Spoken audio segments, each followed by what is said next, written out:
Alright, so this video should be live right now, or maybe it'll be in a couple seconds here, but as we go live, what we're going to do here is we're going to play the Gruul deck. We've fallen 98% Mythic. We were ranked number 840, but we didn't play some matches in the last day and a half, so we fall. We've fallen down 98%. We're going to make a few changes to the Gruul deck.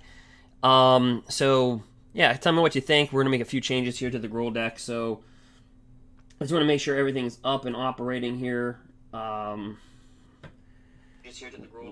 Which looks like it is. So let's see here.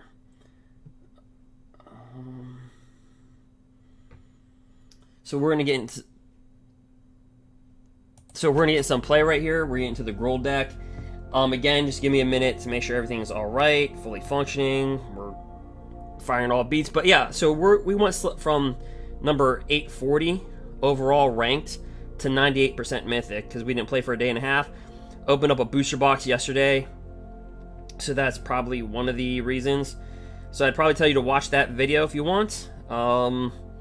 Just trying to make sure we're up and running on all platforms. I'm sure that we are, so it'll just give a second. But anyway, we are going to run the Gruul deck and see what we can do. I have a couple other ideas, but right now, like Mardu Knights, the mono green deck is really starting to take over. So like some of the changes that we're going to make are sideboard changes that will affect the main board. It's been all about the sideboard for us to really, you know, hit these types of levels here. So again, we're going to go ahead and see what damage that we can do going forward. So all right, so the deck changes that I'm going to probably make is, since Bant control gave us a lot of problems, again, I'm probably going to go with, we could take out a Slayfire here, right? Stuff on my sideboard. We can take out a Slayfire. I mean, I like our board. Right, I mean, don't get me wrong, I like our board, but we played back-to-back Bant decks, and they just swept us. Now, they did get in each game, which is very odd, they got turn 3 Shatter the Sky. So I don't know if we change our board here, but if I was going to change my board, let's go to Robber of the Rich.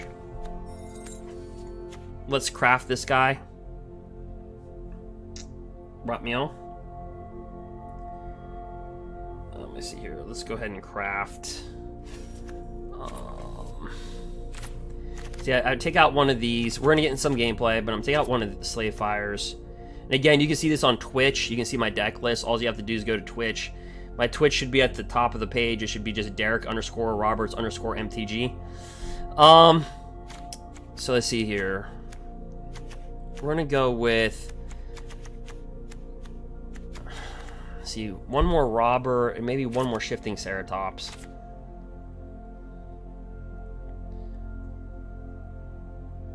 I think that's what we're going to do. We're going to take out a Slayfire. I think we're going to craft the Robber here. Yep.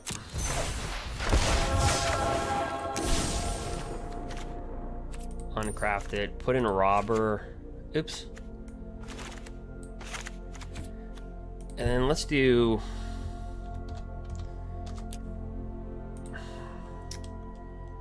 I always spell that wrong. Always.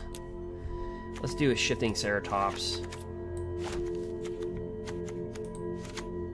in the sideboard. Okay, so in the sideboard. Okay, there we go. So I think that will do it. We'll see what that could do there. So let's see. What else could we do?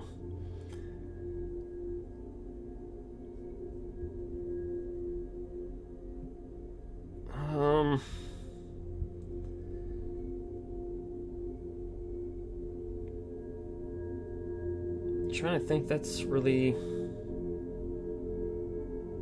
all that we should do. So anyway, if you were watching this, go ahead and view this fast ahead. So let's go.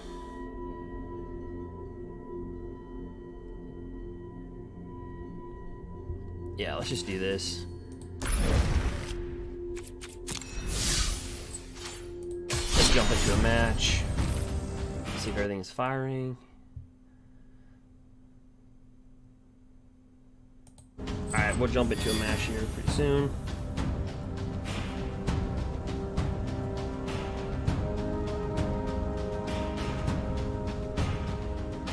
Just give me 1 second. Just doing everything live.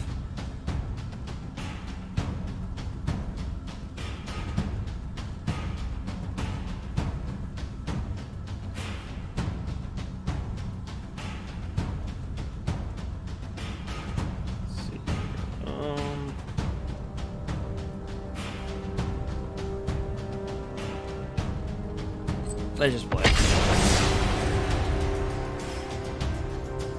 Yeah, so we had fallen without playing. That's a that hurt pretty badly.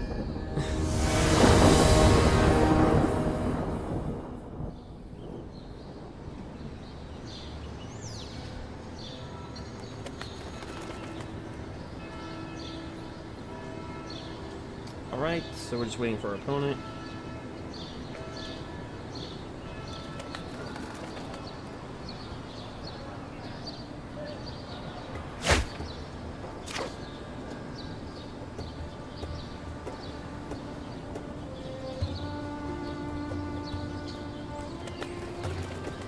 Alright, so we'll keep it. We got an Edgewall Innkeeper.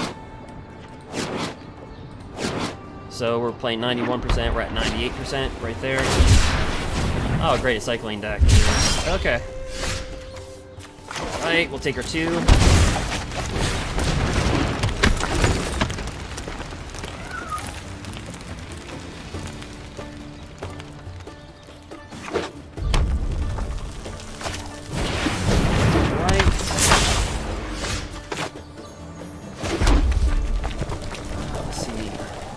We can bring this down and drop a turn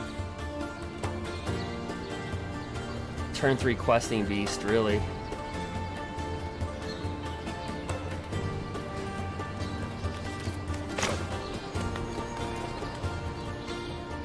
Yeah, you know what? Let's drop this, see what else he fires out.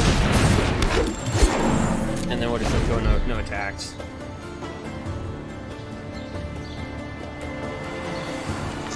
Yeah, Midas, yeah, I just started.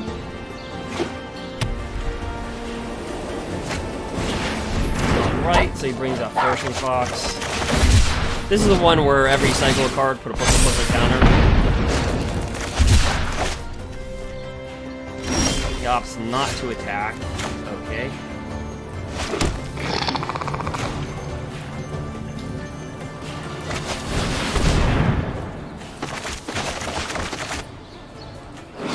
That card's so annoying. Even though we pulled it last night.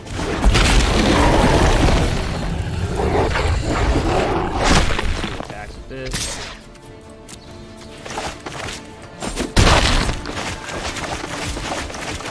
Yeah, to Midas. Yeah, I'll be dropping codes throughout the stream.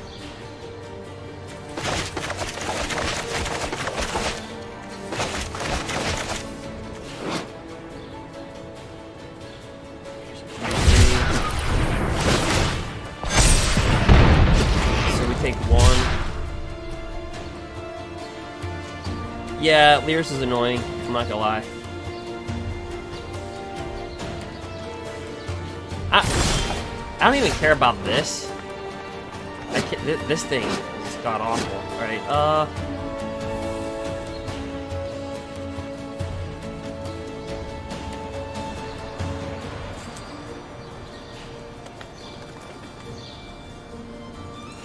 we're gonna move to attack.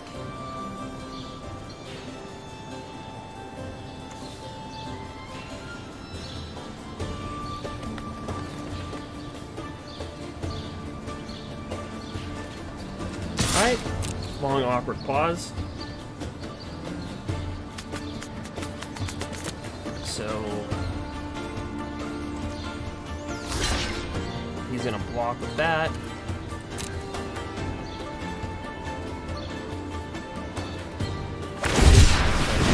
Cycle that. He gets +1/+1.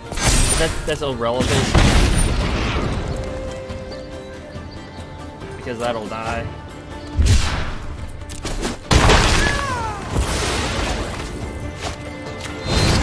We'll shoot that. And bring this in.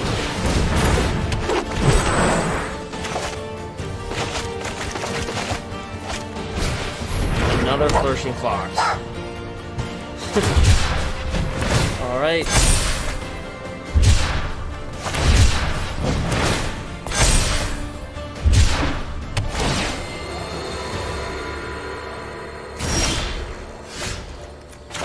Drop this down.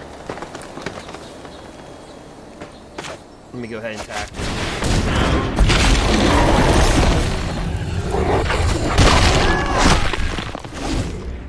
Yeah, Midas, yeah,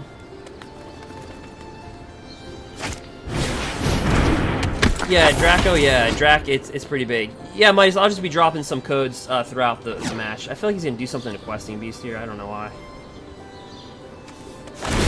Nope.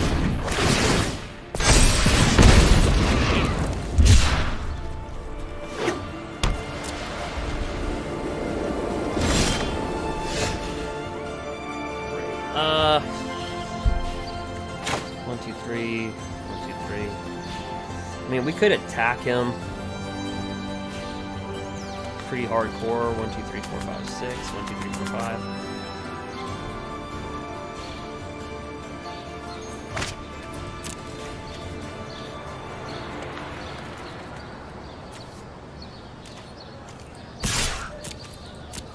See if he wants to make a trade. He does want to make a trade.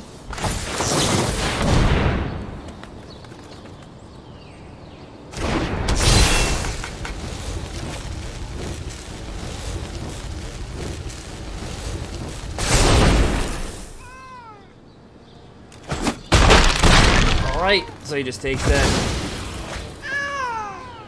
I can't believe we dropped so fast from not playing a day.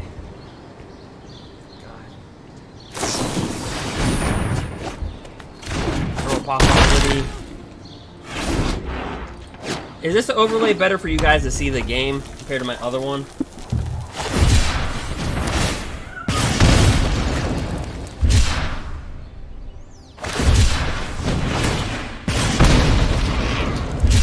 Let's see. He's attacking me with a 2/2.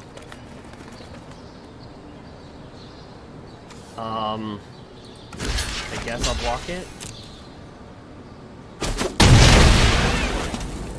Alright, yeah. Ooh! Killed us! Wow. Venus Flare. Alright, Alright, so... I forgot about that one. Alright, boy. Well...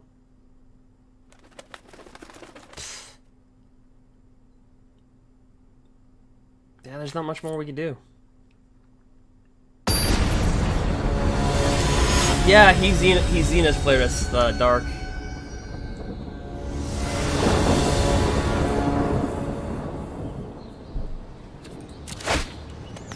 Oh, wow. Alright, so... 8 to 6. See, this is tough in this matchup, right? Because you need to eliminate as much as you can off that board of his that he has. So this is going to look like the dumb move here, but I take Embercleave out.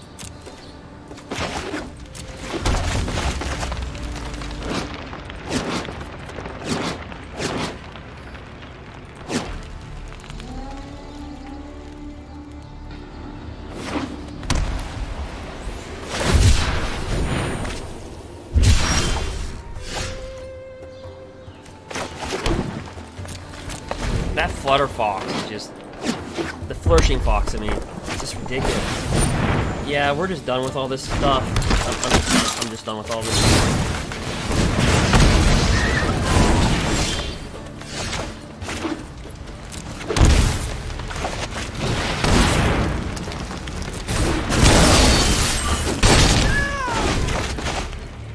We have Lovestruck Beast, Questing Beast, Domry, Bone Crusher.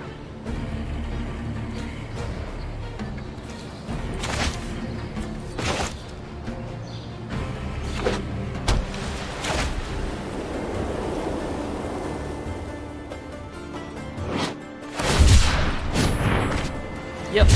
We opened up a couple of these in our booster box. That's pretty super.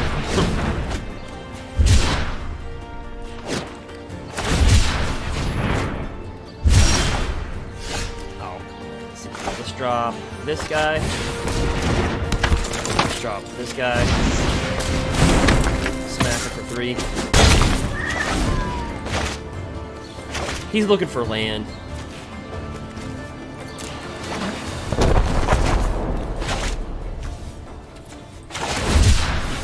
So this guy really, he just relies on that Zenith Flare. He's like a...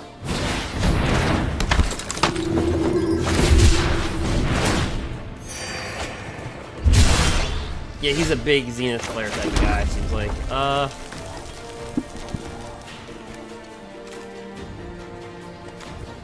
Let's draw a card off Head Roll Innkeeper.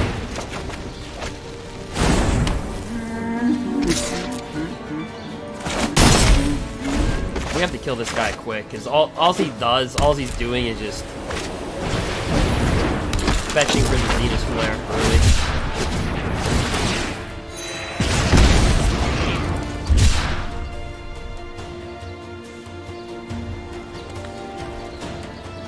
Good gosh.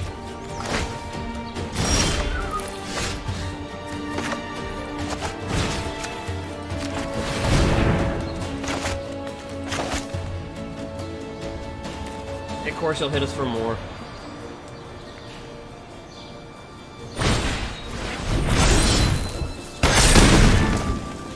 So what do you give it protection from? Red? Oh no, it has indestructible talent turn. Nice. Great.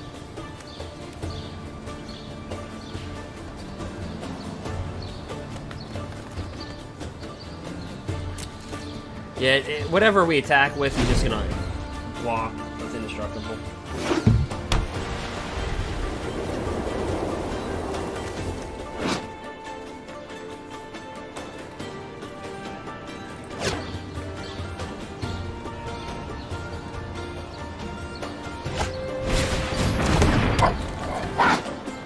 Flourishing Fox.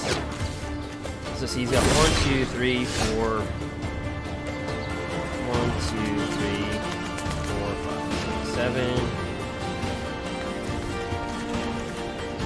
8.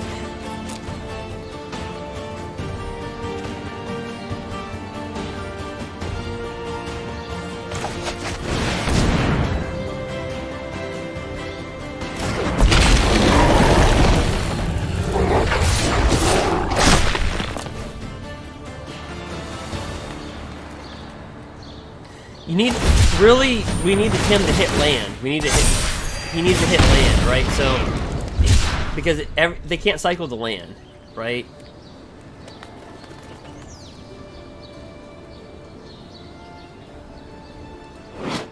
So somewhere in there, we have to have him stop drawing cards. He has to hit land at some time.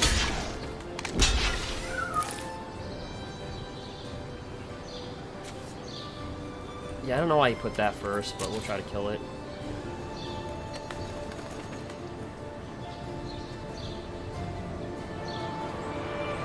I mean, clearly he's got Zenith Flare, so...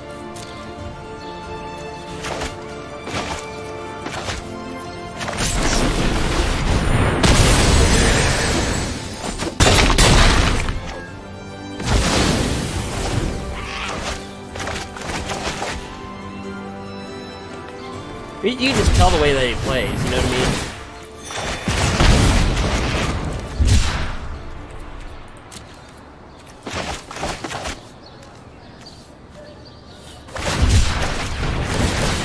But see, the whole thing with that is they need to get hit with a land. Like I said, if he keeps on getting cyclers, he needs to hit land.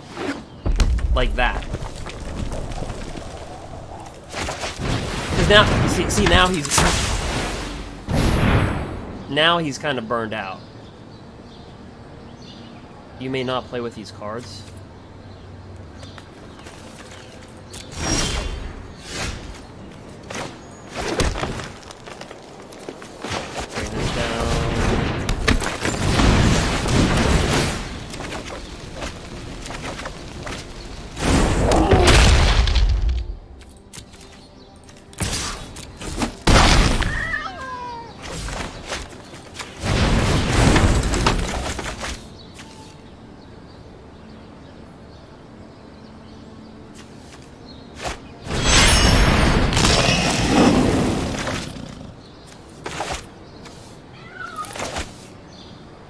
So he does have Lyris.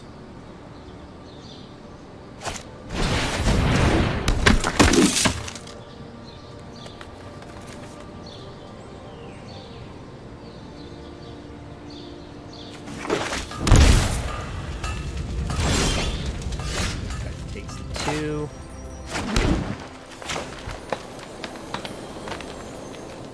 Yeah, we're gonna draw a card. Actually, 2. We want to draw an embercleave at this point, like that.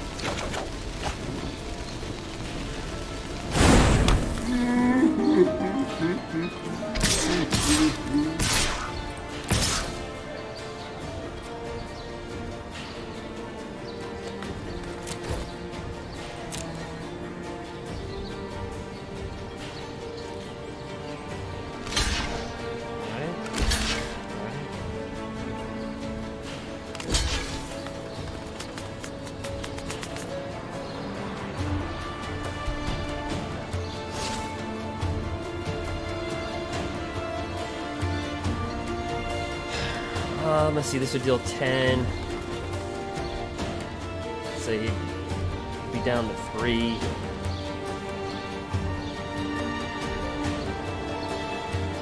Gain 1 life off of this. Oh boy, let's see here.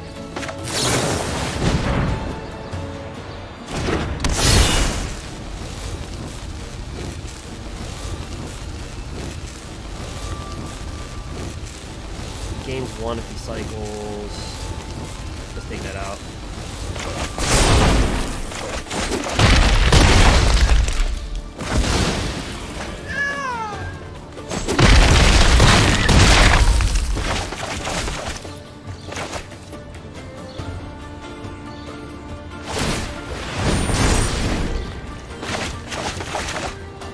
To 1. I don't. This guy's kind of cocky. You notice that? Like throughout the entire match, he's kind of cocky.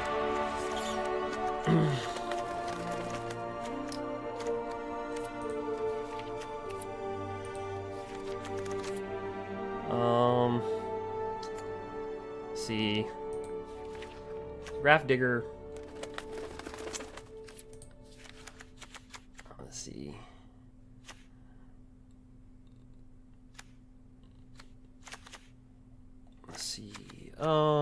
Domri's ambush. Yeah, let's take out Shifting Ceratops and bring in Domri. We just need to kill his creatures. This is kind of where we wish we had Slay Fire in our sideboard.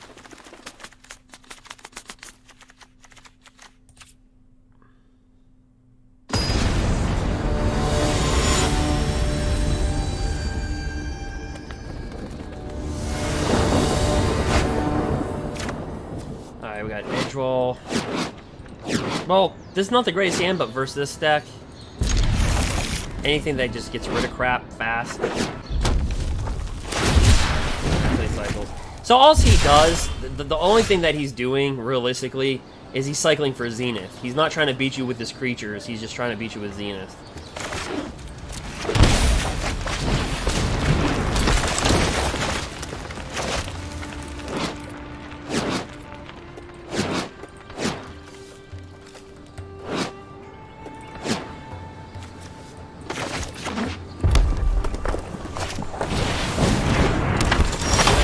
Oh, we got another Domri. Well, we're gonna use Domri to get rid of that.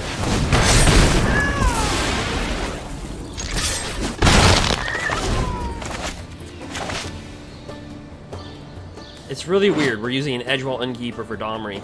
So, Dark, this answers your question, right? To get a +1/+1.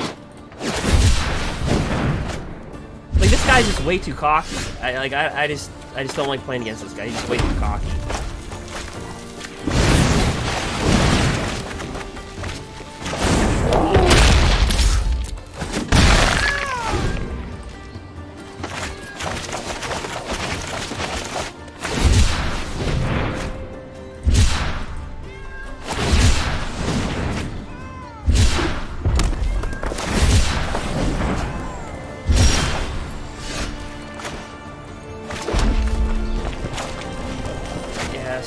Screw this guy.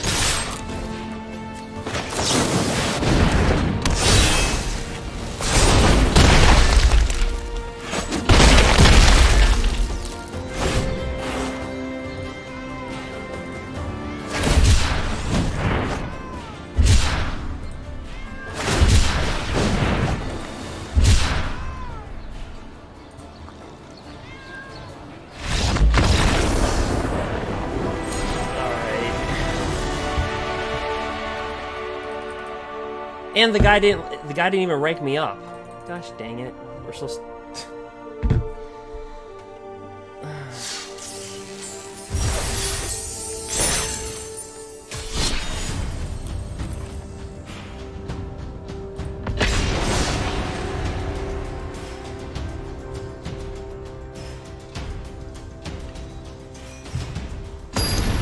like, I don't mind people that have a little bit of fun. Like, I don't mind people that have a little bit of fun.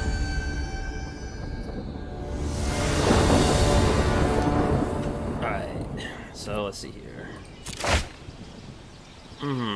I will keep it. But that guy was just cocky all around. He's like a bad loser and a bad winner.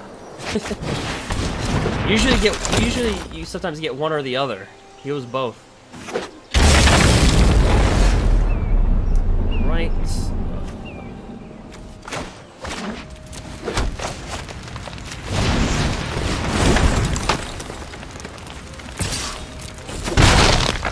Yeah, Dark, I'm surprised he didn't either. Like, just rage quit.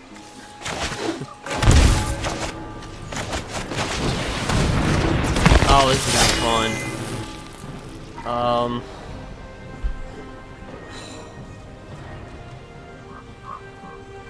No, we'll take it.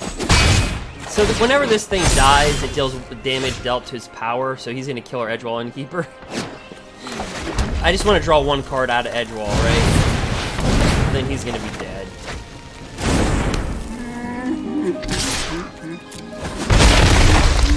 What is this? Like Mardu.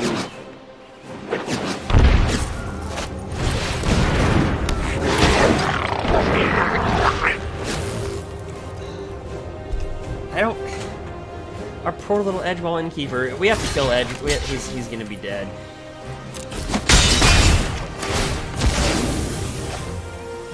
No!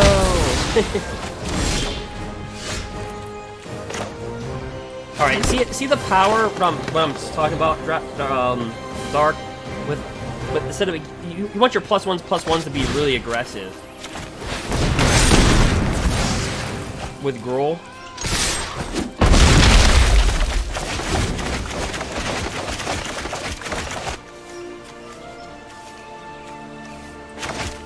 Because we're not aggro, but we're not mid-ranged either. You know what I mean? We're kind of like in that weird, like, abyss where we can take on aggro, we can handle mid-range, but we're always going to sometimes go to game 3s. Like, Gruul, we'll sweep a little bit, but we usually go into game 3s.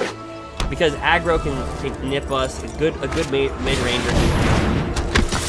So this thing is just kind of like Mayhem Devil, except just that whenever a non-token creature dies, you deal 1 damage to every. So it's instead of just being a sacrifice, as a non-token plus a regular. All right, so we're just gonna drop this down. Pay some live, right off. haste.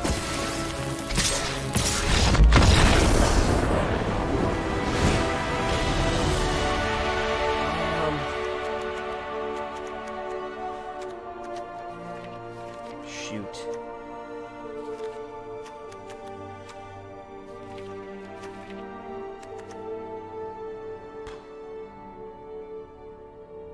Yeah, we'll keep it.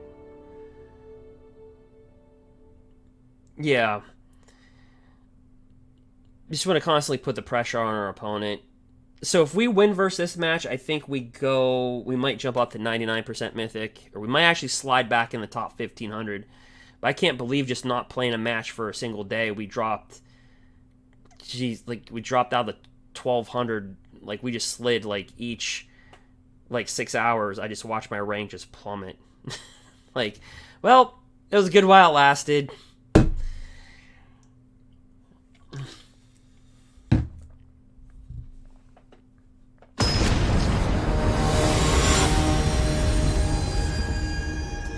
Now, do you guys like this overlay better? You remember my old overlay? It kind of took up some space. I don't know if you like this overlay better or the other one.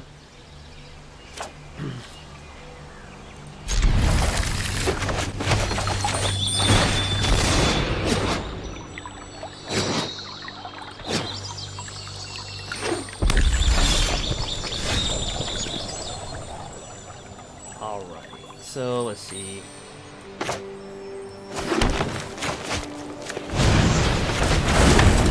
Well, you have to respect this guy, right? He's ranked 963, so he's ranked kind of around where we were yesterday. So you got to respect him. Respect every opponent, but just in general. Let's see here. Let's bring this down, leave this open for this. Let's try swinging for one.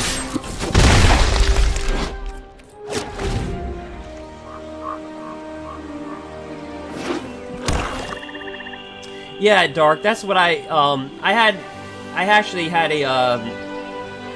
It was actually nice. I actually had a.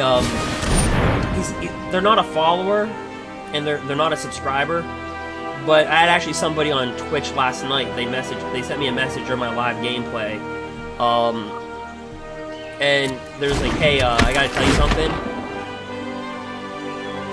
Some of us on cell phones, we can't see all your gameplay, but on desktop we kind of can. I was like, oh, okay, yeah. Let's see.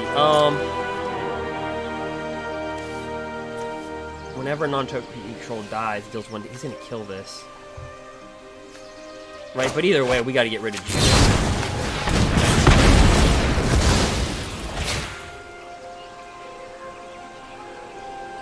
Yeah, kill that. So this is just a 5/5, just suck card. All right, let's drop this down. Let's drop this one. Now, if you're playing versus red deck wins, having a big 5/5, even if it can't attack, there's nothing wrong with that. It's a 5/5, you block their annex. Typically, they can't embercleave over it.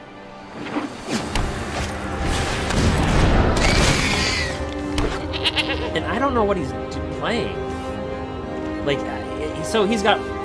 So he's playing... I know what he's playing. He's playing Rakdos Sacrifice, but why the white?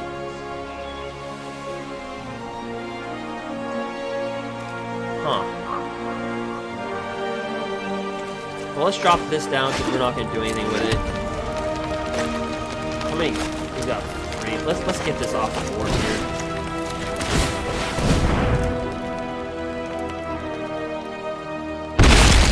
Because every single time you see stuff like this, you automatically think, what do you think? Claim the firstborn. I mean, he's running... He has all the cards at Rakdos Sacrifice level. Oh, Winota. Okay.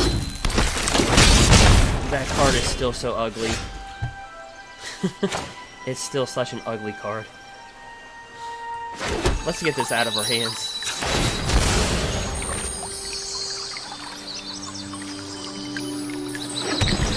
Alright, so we don't bring this down because when something dies, he can deal 1 damage to it. So let's bring out Questing Beast. Let's just try to impose our will on our opponent. Let's make him kill Winota.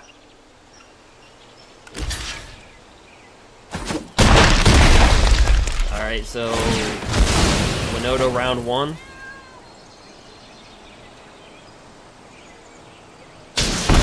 You know what? I'm not even gonna drop this right now because if he can deal, if he gets a sacrifice card, he's gonna kill this.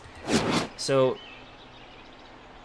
let me drop this down next turn and then pair this up with this.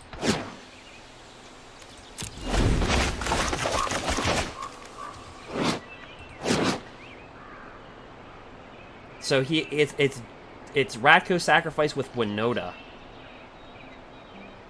That is ugly. So if he can't take your own creatures, he'll find his own. Oh, you have her, Winota? Actually, you know what? We didn't pull her. We didn't pull Winota out of that booster box last night.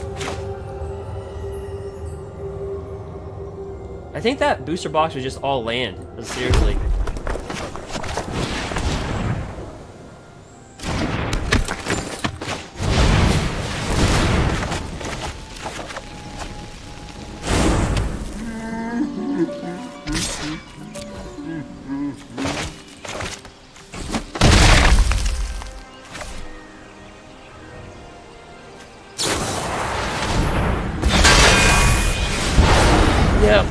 So that's the reason. So this is the reason why that serpent, that coiled serpent. This is the reason why these decks struggle versus that mono green deck because they can't kill it. All the removal is a multicolor.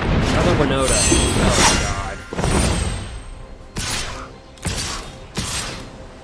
god. You know when they're attacking with an.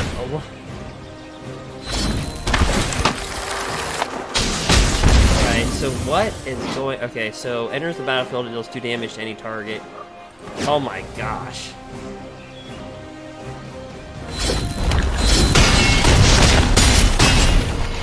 Good game.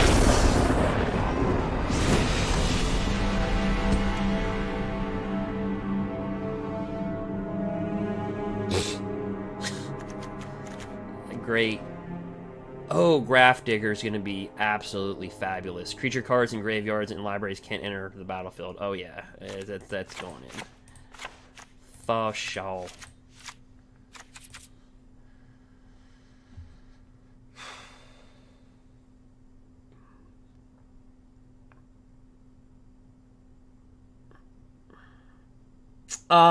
Yeah. Minus. Yeah. So, yeah, Dark. So... Mid, if you want to help him out in the comment section, he's new to he's either returning or he's new to the game in Ikoria. So if you can help him out whenever in the chat, that'll be cool.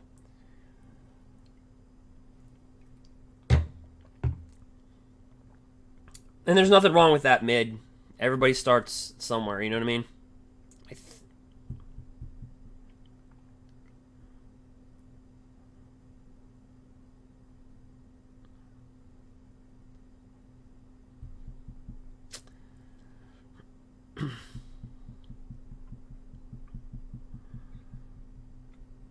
Yep. So mid, at this level, how some people act, don't pay attention to it, okay? Because you're going to get a lot of people that are cocky at this level.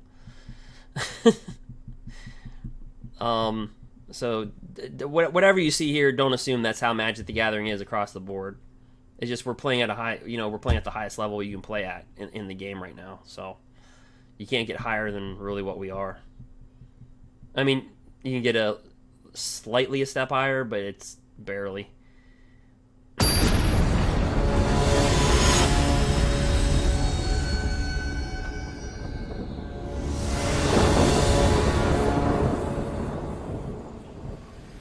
Yep, see, mid's already catching on quick. The only game I played with a complex keyword system.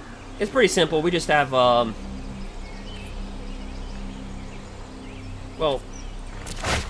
Oh, Grafdigger's Cage, opening hand. Oh yeah, I don't even care what we have. We're keeping this sucker. That just says F you Winota.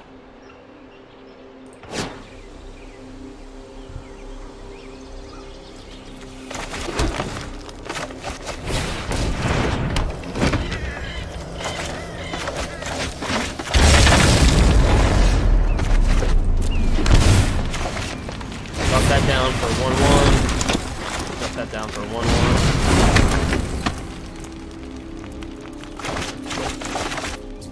Yeah, thanks, Dark. It's embercleave. Bring this guy down. I wonder if he's got one of those knights that's a 3/1. It comes into play as lifelink. I don't know if it's worth attacking for the 2 right here. You know what I mean? He might have one of those knights. Because at the 2 spot, why didn't he play anything?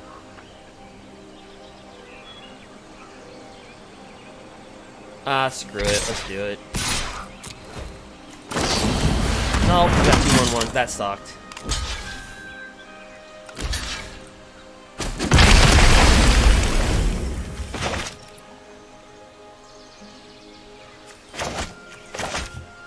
I knew he had something. Like, I knew he had something, I just couldn't put my... I was just like, it's just...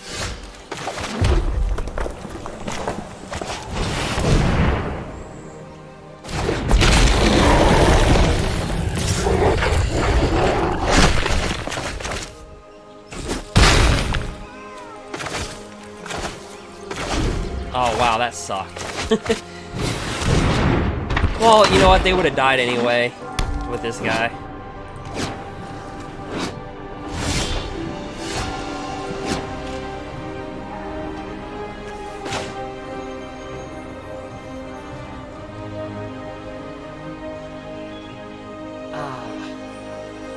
See.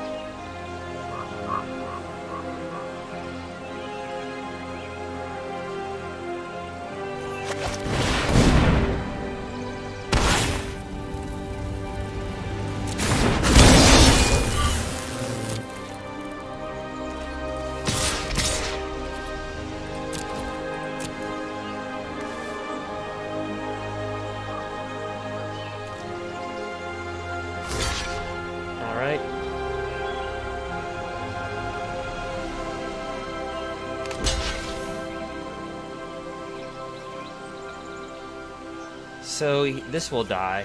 He's gonna kill this for sure.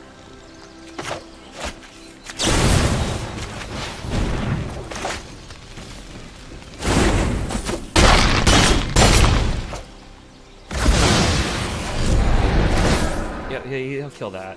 Oh, it's got hexproof. Yep, oops. Yeah, he did make a mistake. It's got hexproof during our turn.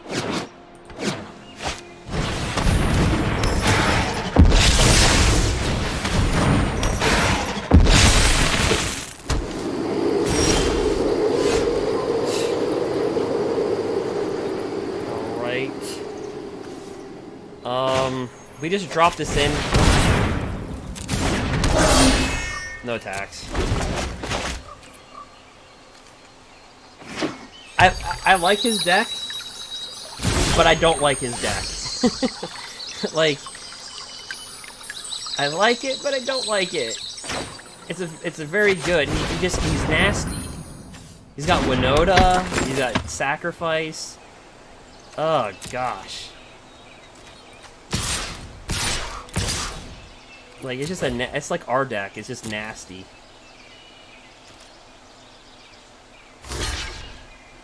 I'm not liking it.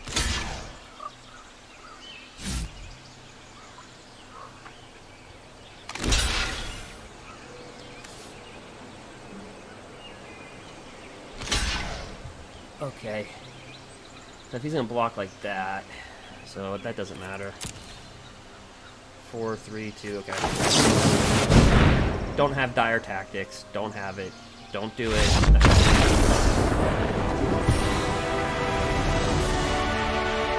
Yay! We placed back in the top 1500 with that win.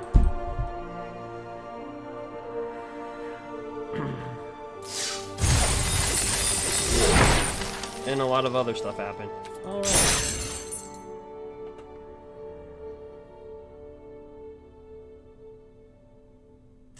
Yeah, Dark, it's fun when you're playing playing it. Yeah, I remember the Agent of Treachery days. I think still Winota is just going to be just such a... Well, that card was... You guys know that card was suspended in Historic, right? It was just like it was just like out of nowhere announcement in Historic. So I'm figuring when M21. There's just so many big creatures in the game that you can just. I mean, the humans list. We'll get back into gameplay, but the humans list, I just think it's just gonna get even crazy. Because if you just go, just type in the keyword human. I mean, you just.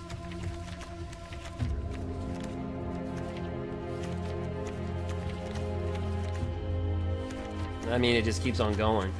You know, it's just, it just.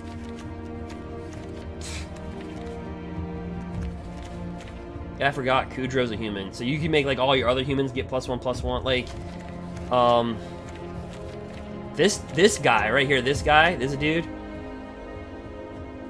absolutely. So it's Rakdos. So. He's a 6/1, but he's almost unblockable. Because as he enters the battlefield, you choose 2, 3, or 4 at random, and he gains protection from each converted mana cost other than the chosen color. And he's a human. So you pair that up with Winota, and it's just like, okay, it's a free 6 damage pretty much. Unless you're lucky just to... I mean, we're not even done with the humans. Yeah, I mean, that's just... That was a little scary. But we readjusted our sideboard after we. So on Twitch, if you follow me on Twitch, there's a little thing right here. Hey, Raphael. I don't remember who you are. So yeah, we had to change our sideboard up. So finally hit in the top. So. Give me one brief second.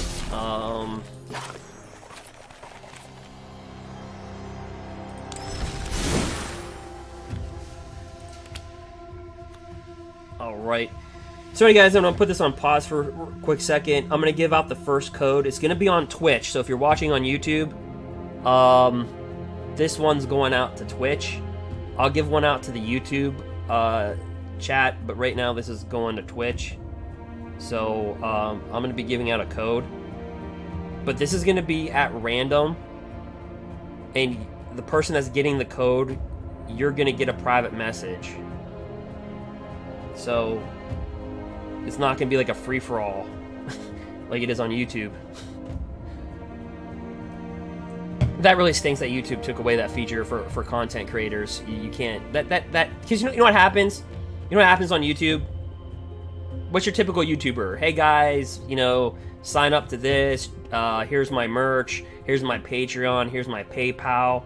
If you want a tip, go here. Like, you hear the first 3 minutes of like some of their videos. It's all about like that's their whole entire thing. Is like, here's this, here's that. It's like, okay, well, that's cool, but like we came to click on what the title was about in your thumbnail. Like, that's important first.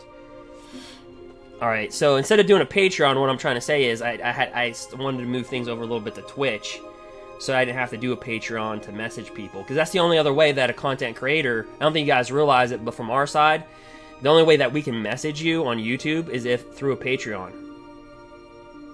That's what people don't, I don't think people don't understand. They took that away from the YouTube feature. I don't know why they did that.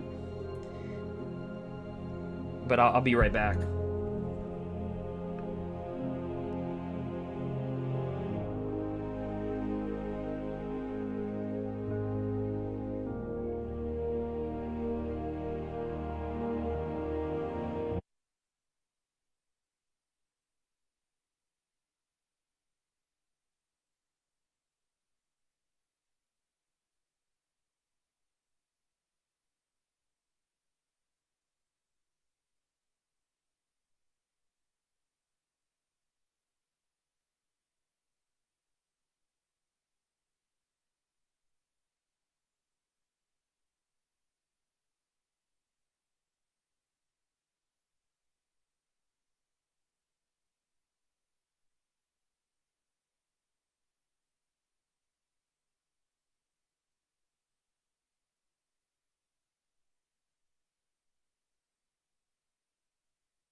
Hey guys, I'll be right back. I'm just trying the new system out here.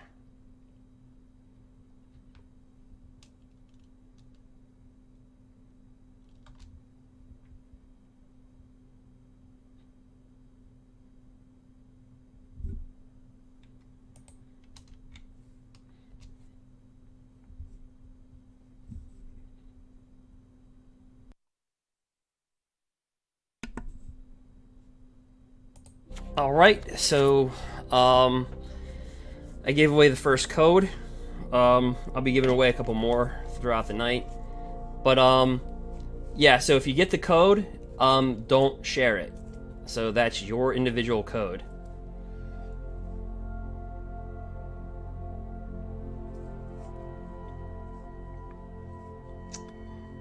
Midas, you don't know how to use... Okay, you're from Twitch, right? Yeah.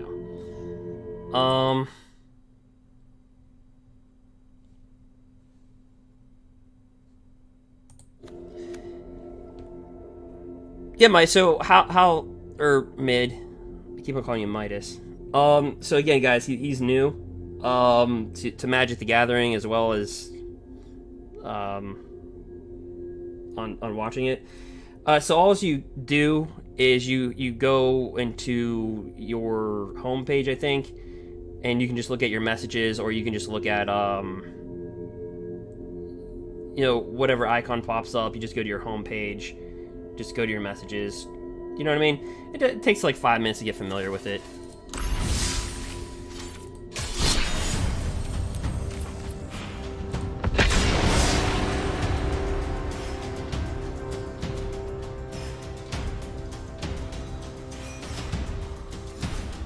Yeah, mid. So yeah, so Twitch, it's so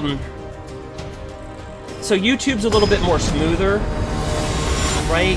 But Twitch, it's a little, you can get a little bit more personal. So with Twitch, just all you have to do is look around. Like I would guess you'd have like a home page, and then you'd probably have like a little chat window, then like a notification window, kind of almost like a Facebook-ish type thing, I would guess, right? Oh, good.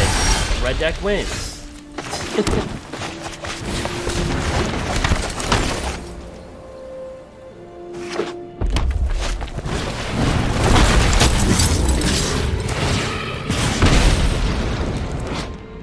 That's pretty nice. All right, we'll take the damage.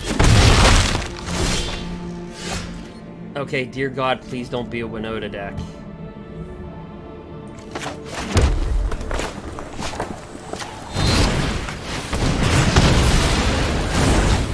Nope.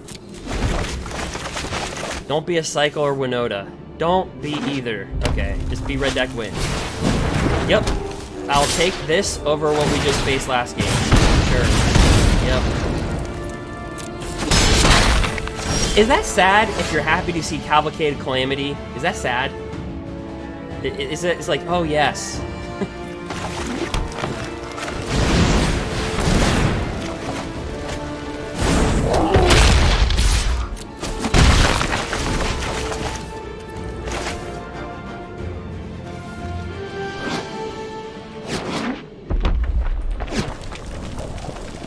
All right. Oh, okay. Yeah. Oh, wow, that was not good for us. Torbrain with Cavalcade. I don't know about this one, guys. He's like, you know what? Screw it. I'll just attack with my 1/1/2. Okay, wait a minute. If a red source, okay, so he's not red. He's technically white. He's a white human. Okay, wait a minute. He's a... We don't know what he identifies as, but he's a human soldier token, but technically he's a white human soldier. Alright, so... Yeah? I mean... Oh, thank you, Domri's Ambush, but... Here's the deal. We have to beat 2. All he has to do is attack with this and we're dead. So...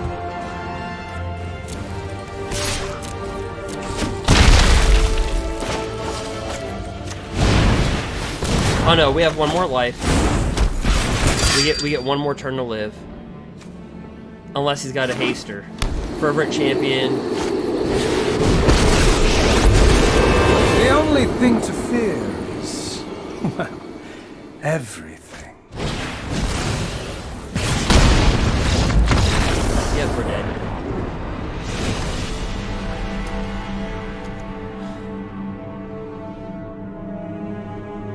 Well, shifting goes out. Domri goes in.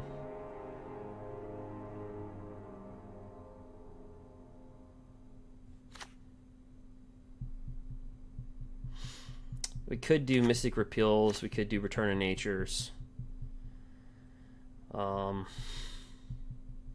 Robber's just a dead card. So many fast decks. But we played Bant so many times yesterday, or 2 days ago.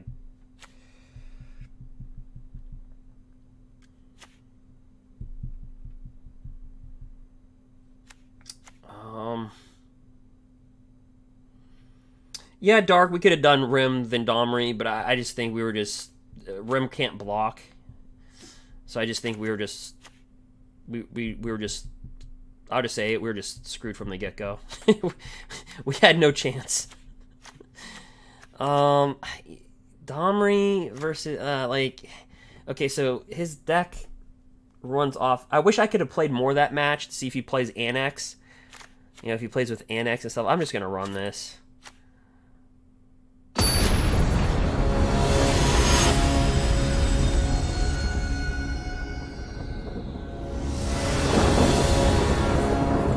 Right. Oh, that Fabled Passage. Alright, I'll take my chances. Get this out of the way.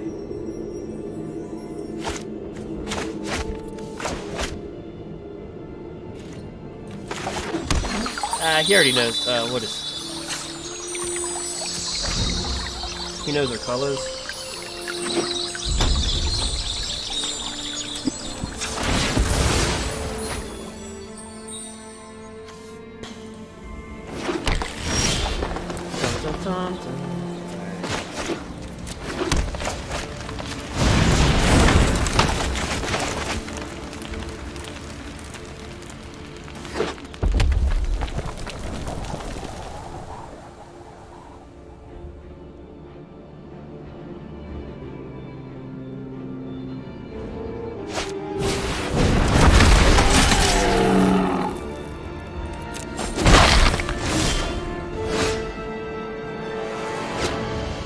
Alright, so... Yeah, we have to drop down the big guy. Attacks.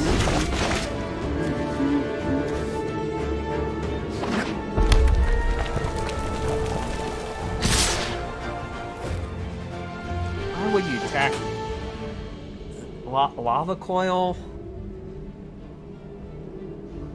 Light up the stage?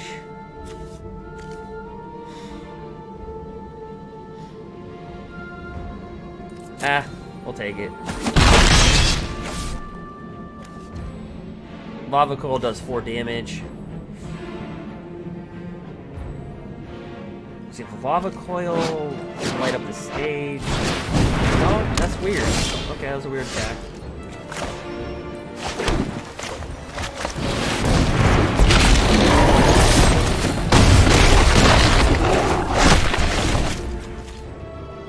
Now remember, Quester can kill anything because he's got Death Touch. Off Domri's ambush. Unless he gets Lava Coiled. Or Heartfire, I guess.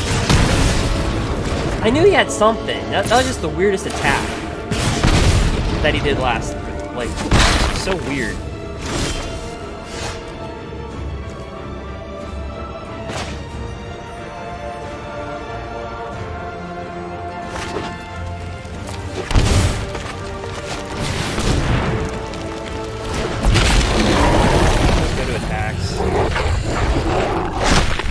Kill this or 1/1.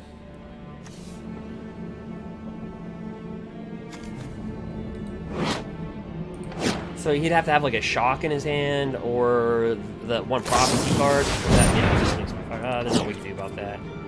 So yeah. Oh, 4 it is. Oops. I reacted too fast. I meant to put that on him.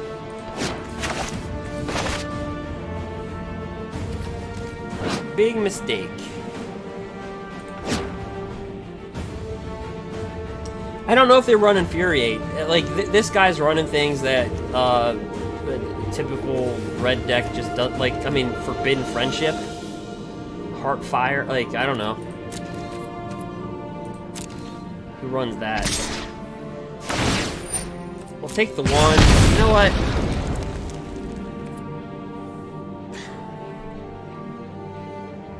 Pass the blockers. I'll just kill it. If he's got something that, I mean, does he have another Heartfire? Yeah, he does. Sack creature. Okay.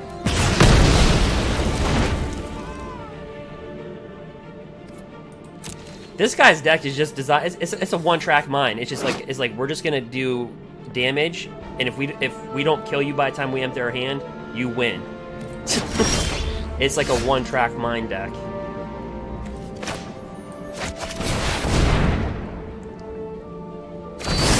I can dig it though. I can dig it. Pretty much sells out his entire deck.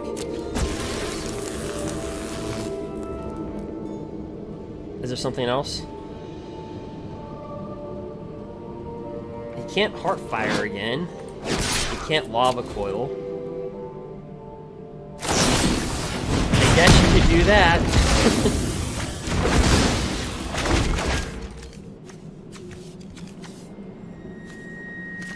It's just straight burn.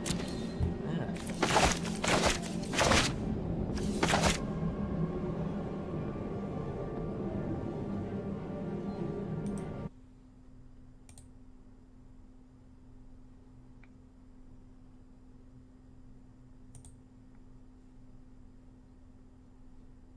Totally the best. Don't worry.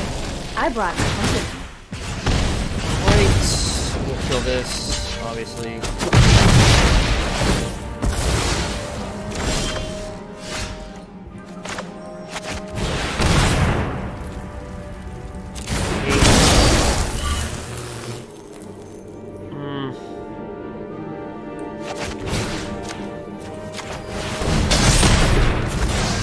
Maybe I'm not cut out to be a monk. See how me not rimrocking the questing beast that the game could have been over? It still was, but still was a big mistake.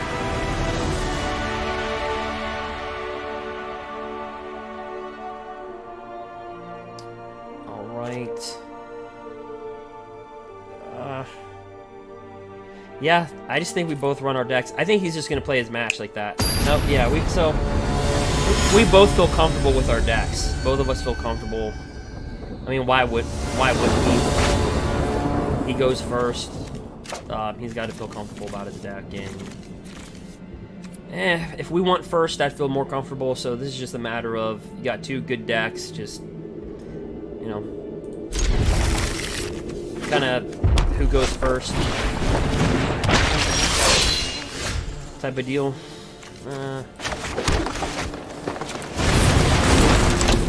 So we got Rimrock Knight, Spellbreaker, Lovestruck. Yep, we're gonna take her 1.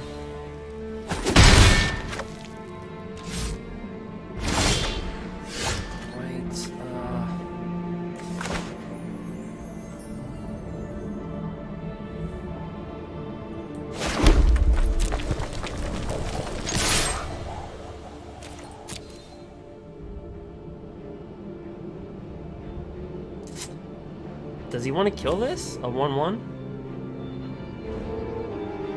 I think he's tempted. Man, he just kills everything. He's like, I don't care if it's a 1/1, a 2/2, a 10/10. I will try to kill it.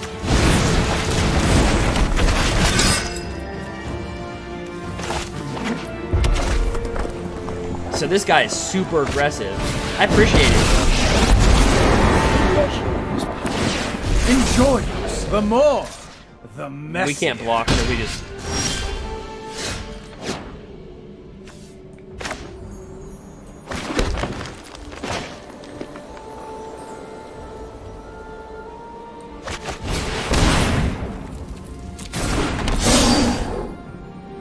So whenever this dies, it deals 1 damage. It'll kill this.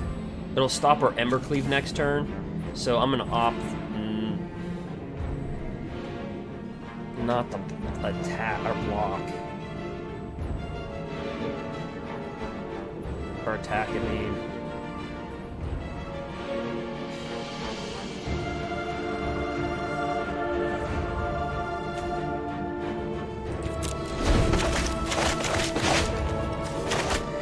I'm just nervous he'll just get like turn 4 Torbrand.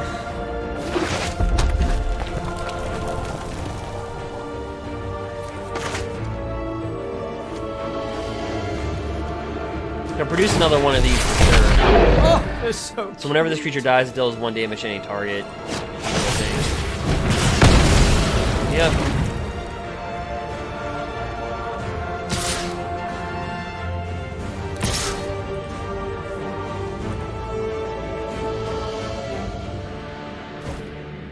And he's just going for that.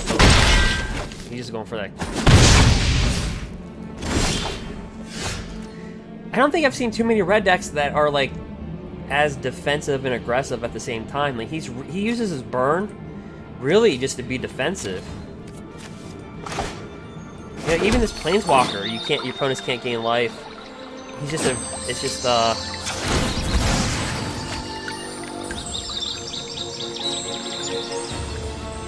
I can see why he's ranked where he's at. Because he's so different.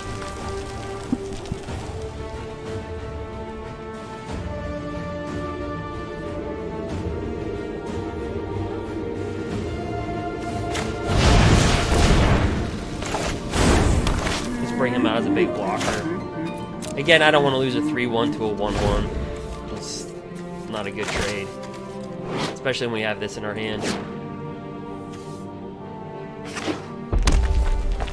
5 mana.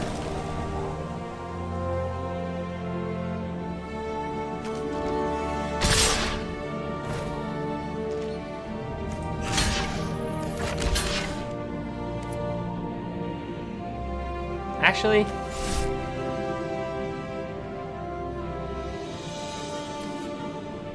yeah, I guess I'll have to block that thing. Does he have embercleave? No, Heartfire.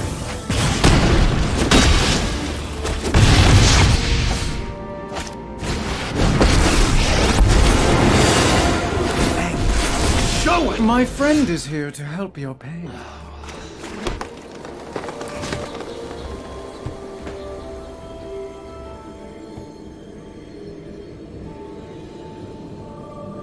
Alright. Do I want to attack this or attack him? Let's just go after him. Honestly.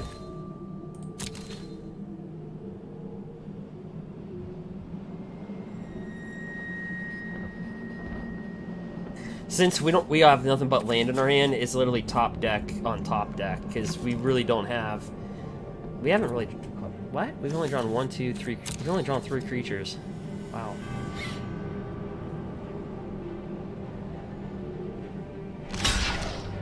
Okay, that's perfect for us.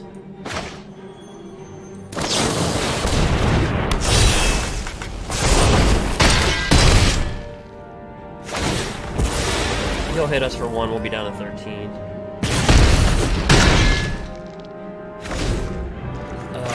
Only if these were creatures. I adore it. But they are not.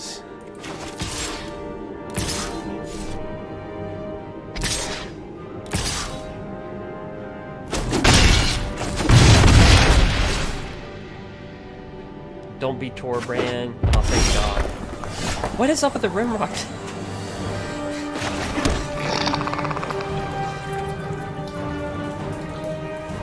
much mana do we have? 1, 2, 3, 4, 5. So if I pay 3 in this, well, we tap that down to 2.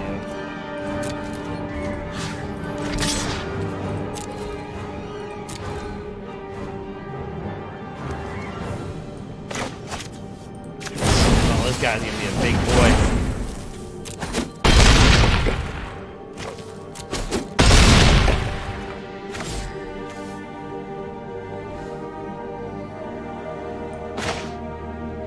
Can't block. I'm half tempted to draw a card here.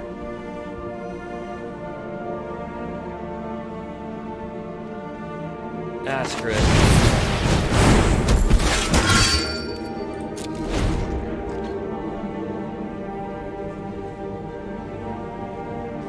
Well, if he got to Torbran, he wins. If he doesn't, it looks like we're in the driver's seat.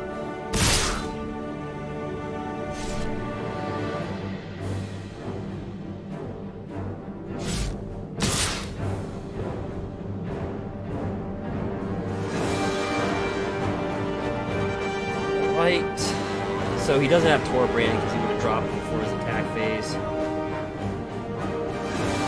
Yeah, another Heartfire.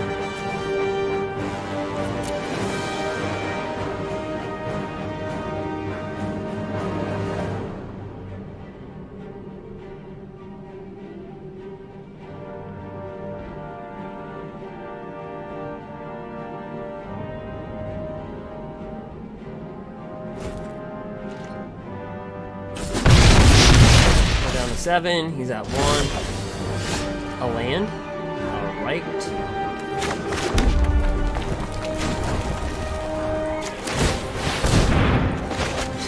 Will we draw another land? Oh, just...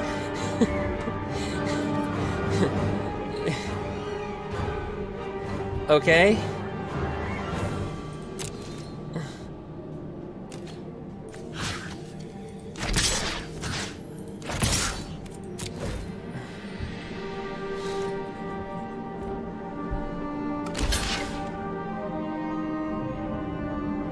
Does he have a Heartfire?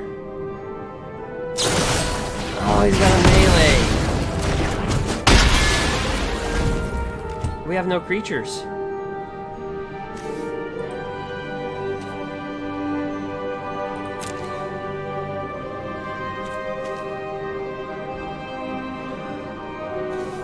So, wow. 1, 2, 3, 4, 5, 6, 7, 8, not 10 land. Oh wait, no, we forgot about Fabled Passage there. 11 land to 1, 2, 3, 4, 5 spells. Well, so the only thing that would get us out of here is Questing Beast, Shifting Ceratops, Gruul Spellbreaker would get us out of this. Those are our outs. Yep, and we got it. Ace.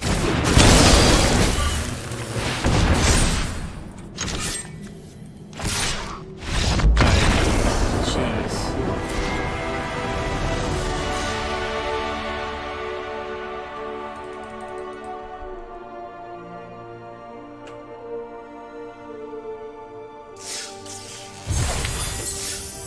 That is just so brutal. I feel like I need an ibuprofen with all these matches. It's like, seriously, it's just like... That's how the MTG Open was. Like, it was just like, if you watch that 6-hour video that I have, it should be on Twitch, it should be on YouTube, but if you watch that, I even say that, it's like, the MTG Open was worse. Like, everybody's timer was like...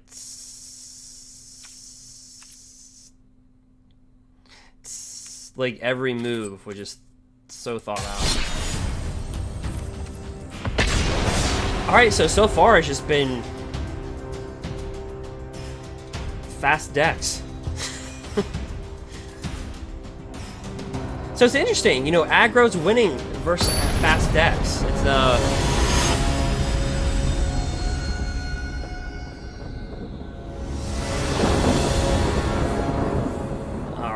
So, this is... Alright, we don't want to play this. Alright, so... It's nothing against our opponent. It's just if we lose, because he's at 90% Mythic, which is really good. It's really, really good. But we're ranked 9 in the top. We'll fall. So, and if we win, we're not going to really... I don't even think we'll move up in rank at all.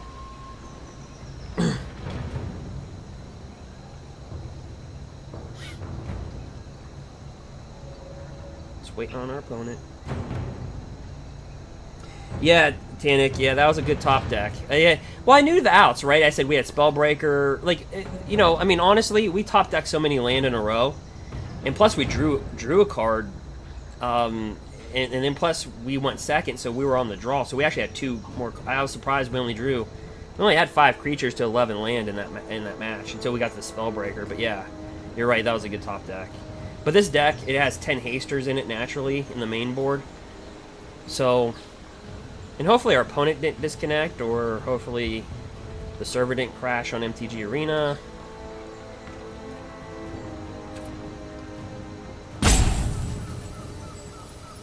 And I've been noticing this a lot too. Players will stall, and then the game freezes. It's happened to me live twice. I think Raphael he's seen a few that happen, where we're just playing a match like this and everything just, the server just goes.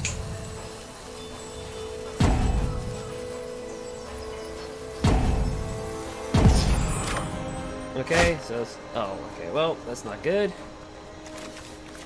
They're like, you want creatures? Oh, we're giving them to you, but we're giving you 1 land. Oh, well, I can't mulligan. Alright, let's play it. Alright, Yorion. Oh, so hopefully he's still on the server. He didn't get that nasty little, you know, that you've been disconnected. You want to retry? You might want to retry, but it's not going to work. Hit the retry button, though. You can try it. Yeah, I agree, Tan. Yeah, some people... I've been noticing this at this level. Like, even in Diamond status, when we started getting near Mythic, people would just stall like this, like, and then the game would just... I don't know if they pull the plug and the server just goes, but... I looked on my end. I mean, it's not on my end, so I don't know if there's some, like... You know, like in Madden? I don't know if you remember, like... I used to play Madden, the video game, and people would disconnect from the server, and it would crash it for both of you. And I don't know if that's going to be a thing on MTG Arena. There's a way you could, there's a flip switch that you could... I'm not going to give it away, but he just flat out just got nailed from the server. And the only reason why we went from 900 to 764, I want to explain this to you, is because it went down as a 2-0 victory. So it went down... Remember, we're playing the best of 3, so it looks like on paper we just beat the crap out of them. Because also, too, understand, it looks like we beat the crap out of them pretty fast. So that's the reason why you jump up. But honestly, like, had we won that match, we wouldn't have moved up that much. We would have moved up, like, you know, maybe 20 slots, maybe. We wouldn't have jumped up that big. So, you know, I just want to put that... I don't want to be like, oh, yeah, we're number 764, and... No.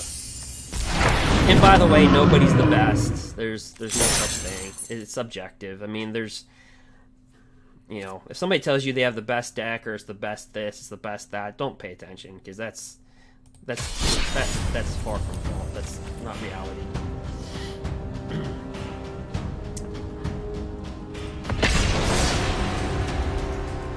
Yeah, good old default win. I mean, we'll take it. I'm not gonna lie, we'll take it, but...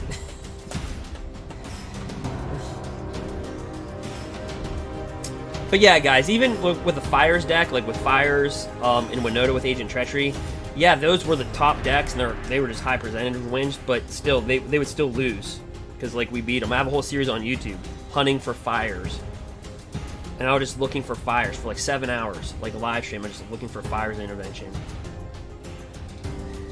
Because, like, this is how you start to, like, get good, right? You play the top 8 decks, you don't, like, steer away from them, and then you learn, right? You get your sideboard better. Like, I did the same thing with Simic Ram. you know, back in February. I grabbed Simic Ramp. There's a Simic Ramp mill deck that I have on YouTube. So if you want to come over and subscribe to the YouTube channel, it's Simic Ramp Mill. And like we grabbed Thassa. No, that one Sphinx. That's a 6/6 flyer. When it enters the battlefield, a player takes the top 10 cards of the library, puts it in the graveyard. So we used that with Thassa and just kept on flipping it over. And then Quadruplicate, we'd copy it, and it was like a Simic Mill deck.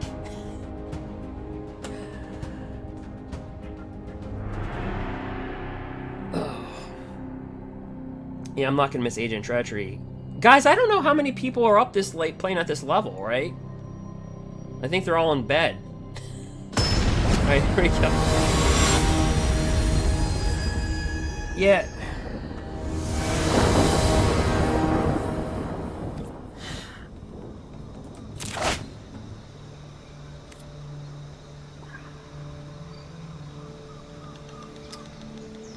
And let's see, Midas, are you still there? I think Midas was having a hard time with learning how to use Twitch. Okay, so Midas, did you learn how to get the Twitch platform? Were you able to navigate like through Twitch and everything? It just takes a little bit of time. No.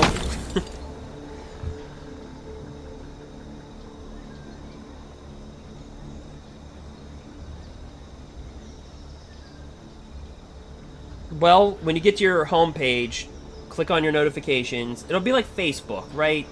It has that little, there's like a little bell thing, and then there's like a little note thing. It looks like a message box. Oh, great, red deck wins. Notice all the decks are just aggressive. That's it. Which is good. It gives a Gruul, it gives us a... I'm not going to kill that yet.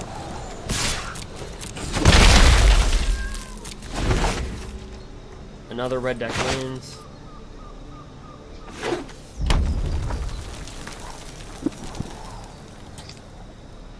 Dang it. He's a smart player. He's going to attack and show nothing. I want to kill... If he's got a Steamkin, I want to kill the Steamkin.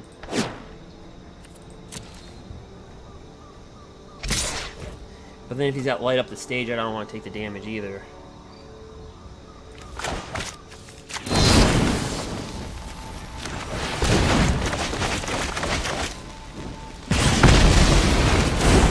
If he drops Steamkin, I'm gonna be so ticked at myself. Oh! You know what?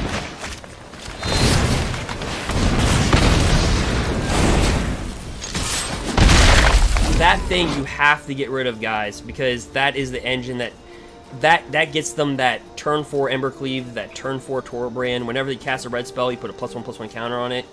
You remove 3, they get a dark ritual, they add 3 mana. That's what you want to kill. I played this deck against this deck so many times.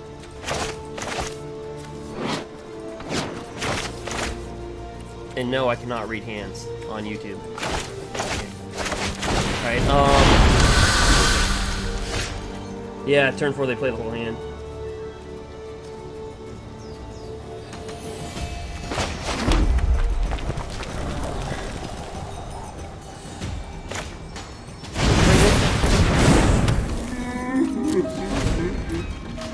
So in Simic Ramp, I would play with 3 Lovestruck Beasts on my sideboard and 2 Questing Beasts just for red deck wins. Because you just bring out these babies.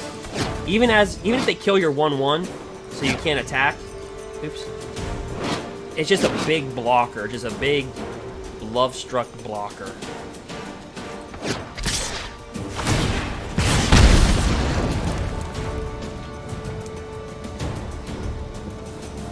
I mean... You know what? If he wants to kill this and tap his hand out to do it, go right ahead and do it. If he wants to tap out. If he wants to, like, lava coil this thing, go ahead and tap out. No light the stage. Alright.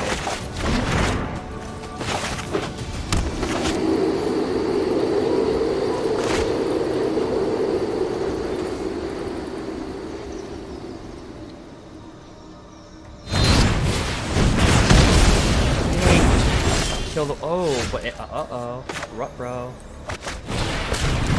Not gonna lie, that was a pretty good top deck. I'm not gonna lie about that.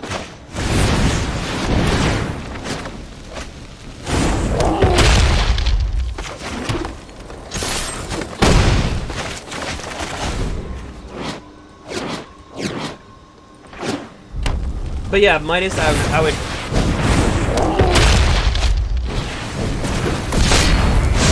would check your notifications on Twitch. Alright, so let's just get rid of that. What's so great about Domri's Ambush, the sole reason why I started playing Gruul, is because you can kill a planeswalker and it deals damage. It doesn't fight, so your creature won't die. Alright, after saying that, let's put pressure on him.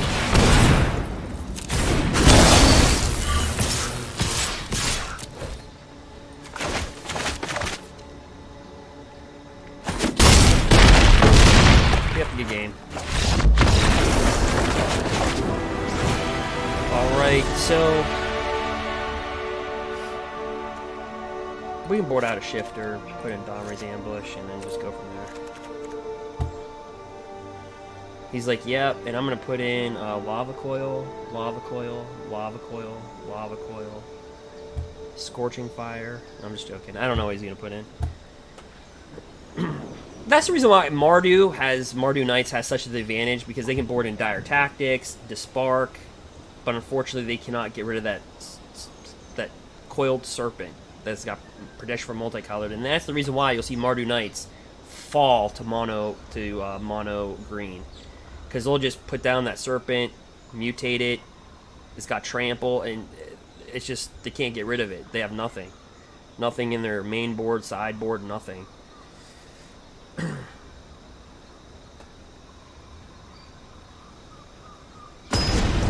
Yeah, Tan. Yeah, and thanks for joining, man. Yeah, we just I play Versatop base. Like, if you just go to my MTG Open, I didn't play with Fires when it was legal, or Winota when it was legal. And I certainly didn't take 5 land hands with 2 creatures either.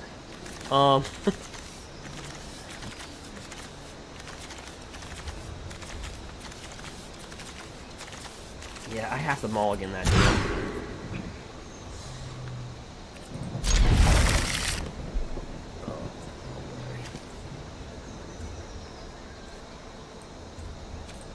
This is probably going to go to a game 3.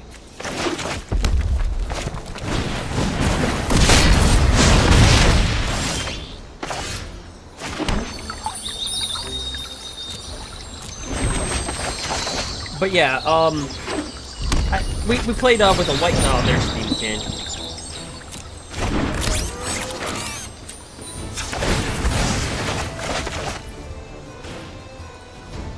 But yeah, in the Open, I played with white deck.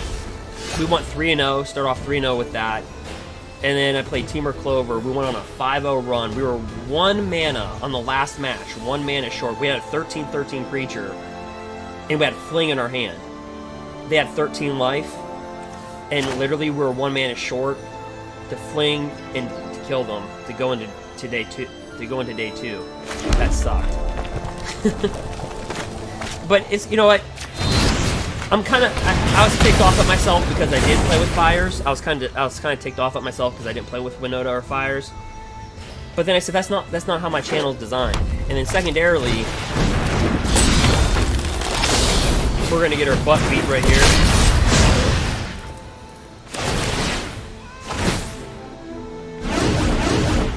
Well, that was rude. He took our embercleave. Oh yeah, we're done. Yeah, we're...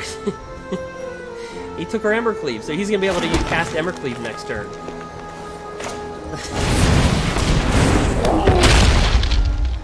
But yeah, so I was kind of upset, but I got some really good footage, really great footage that I would never have gotten had I played Winota or Fires. He's gonna use our own embercleave against us.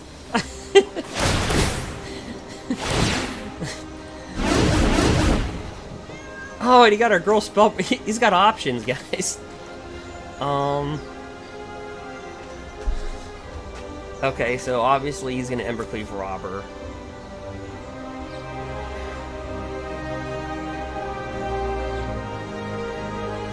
So remember when I said this was gonna go to a game 3?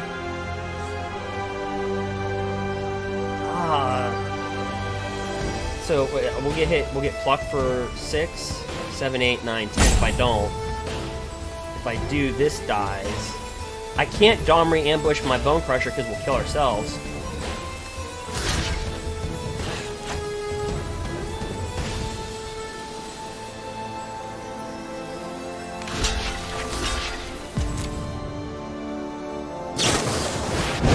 Yeah. Do the robber.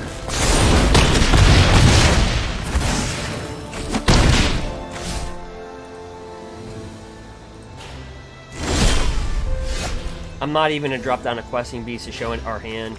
I'm gonna pretend like we had nothing, like we had garbage. Nah, you know what? I'm just gonna kill his Fervent Champion just because.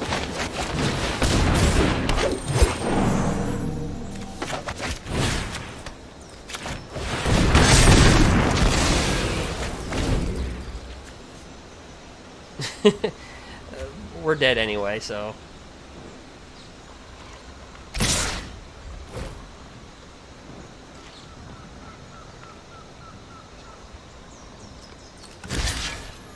Let's just kill another Fervent. If we're gonna die, let's die good. Or not, because he's just gonna get... Alright, good game.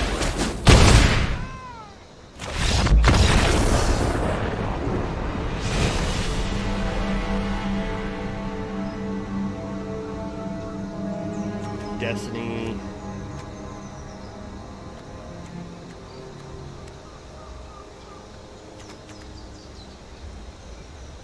I mean, we're running 28 creatures.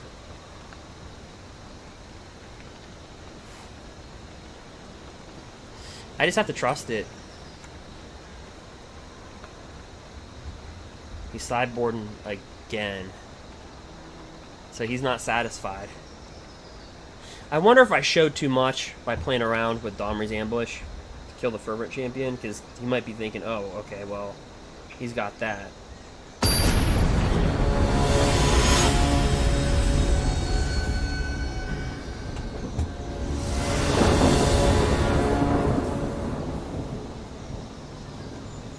Just don't give me 1 mana. Just don't do it.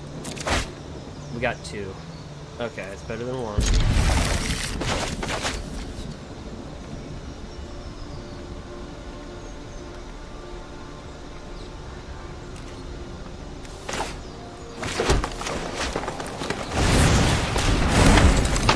Yeah, Midas, or even if you use a web browser, you just go like on Google, use Google Chrome or whatever, Internet Explorer.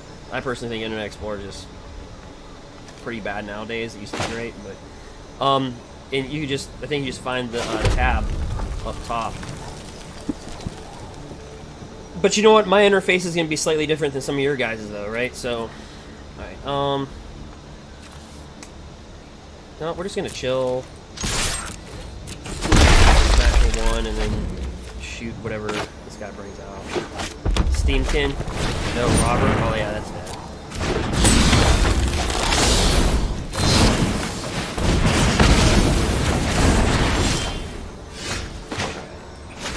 Bring out a 5/5.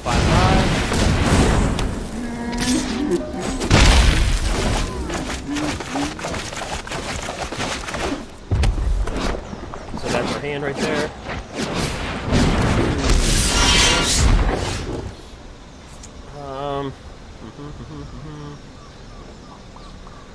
Yeah, let's really put pressure on this guy.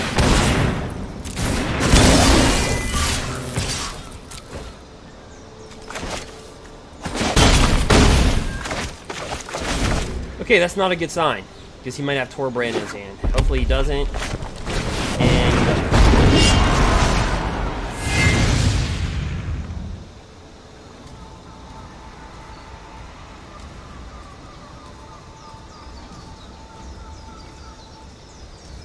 I know he's so tempted to attack with this. So if he attacks, We block with a 1/1.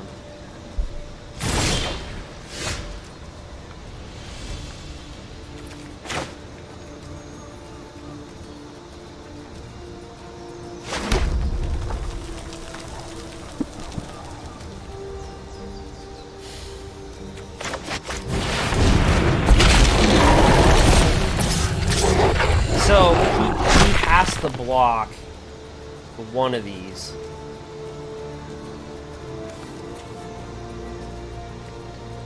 So he'll probably block this to that. Actually, he could kill this.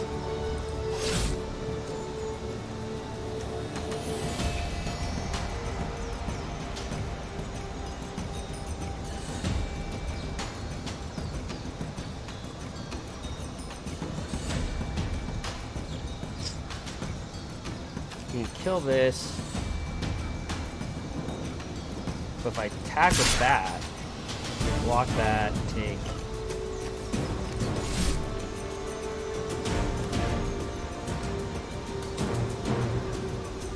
Because he can just straight up block this. He could take, block this to this to this. This would die. And then he would just take 4, it's not worth it. Oh, so we'll do that. I should have made this a 4/4. Yep.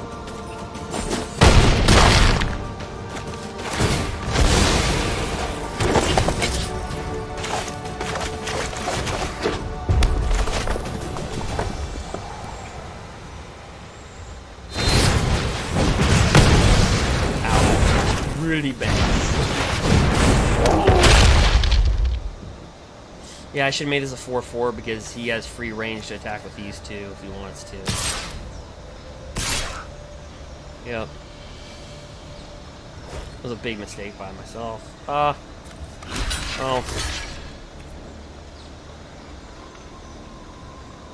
At that point.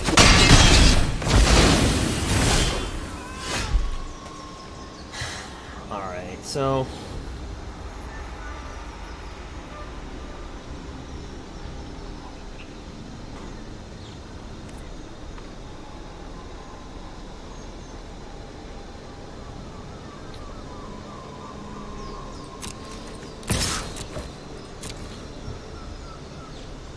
He's got trample now, so I'm just hoping he makes a mistake. Like, what attack is this?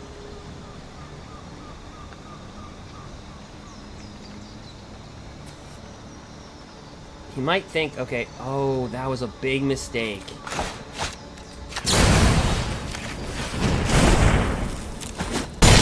Oh, wow, okay. Guys, that's why you put pressure on your opponent. You just let them... Like I said, I was hoping for him to make a mistake, and... Wow! We're getting up there, guys. I mean, we're really getting up there.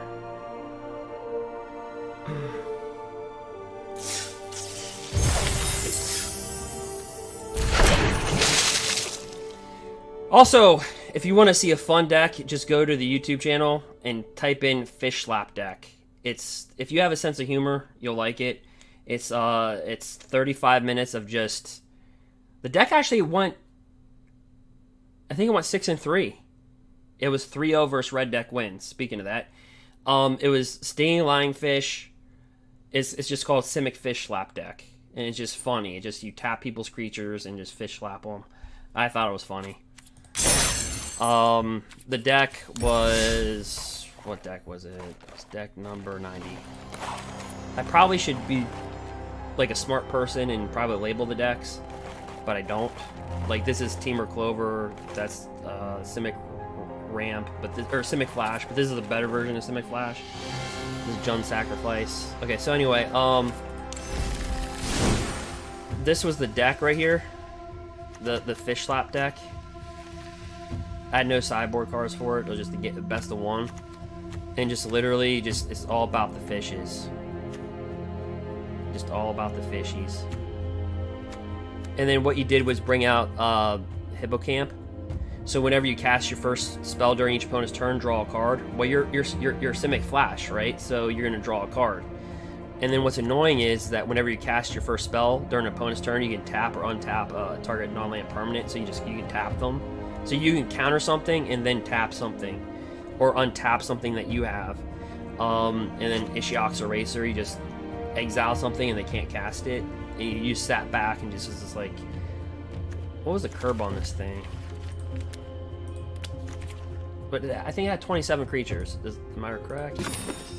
Yep, 20. Okay, 26 creatures. The curb is 2.7. So anyway, if you enjoy that type of stuff, it's funny as crap.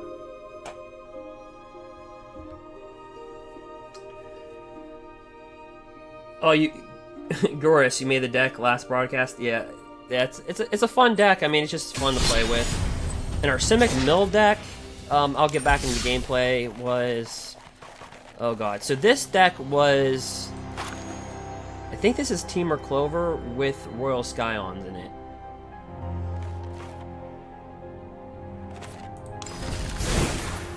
Nope, it was Gruul with Scions.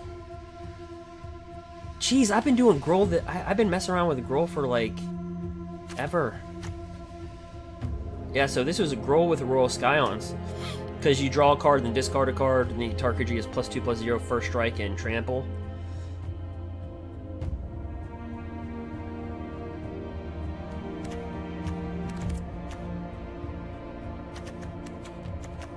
Huh.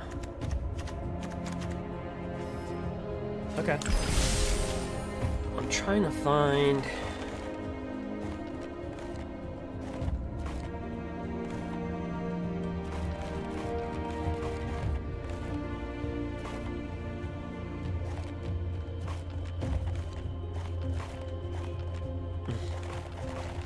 Oh, my, whatever Eric Cartman got banned?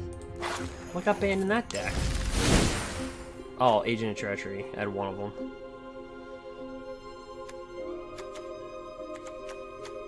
I think this was a live stream that I made. I made this deck on a live stream.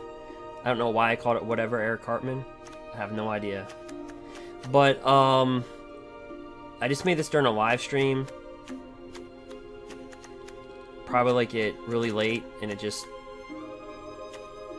oh yeah, I just thought it was funny. You can grab a Gilded Goose and mutate it with a Apex of Wishes and make it a 6/6 flying trample. That was just a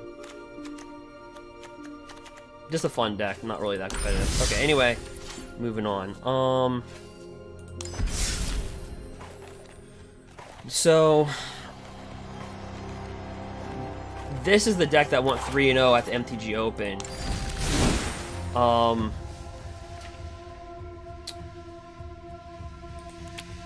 It was actually from a Discord challenge.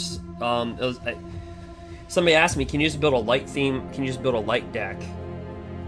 And I was like, "Yeah, sure." I just threw this together in 10 minutes, guys, and I cannot believe it went 3-0 in the MTG Open to start. So it's got a light theme, like, you know, Banishing Light for those. Even this guy's got like a light in the background. Sun Crowned, you know, Blessed by the Sun, all that glitters. It's got a light theme. So if you're looking for a theme deck that you just like, it's kind of fun to play with, it's got a theme to it. Like if you win, you'd be like, hey, I just beat you with a theme deck type of deal. You know, Light's Bounty.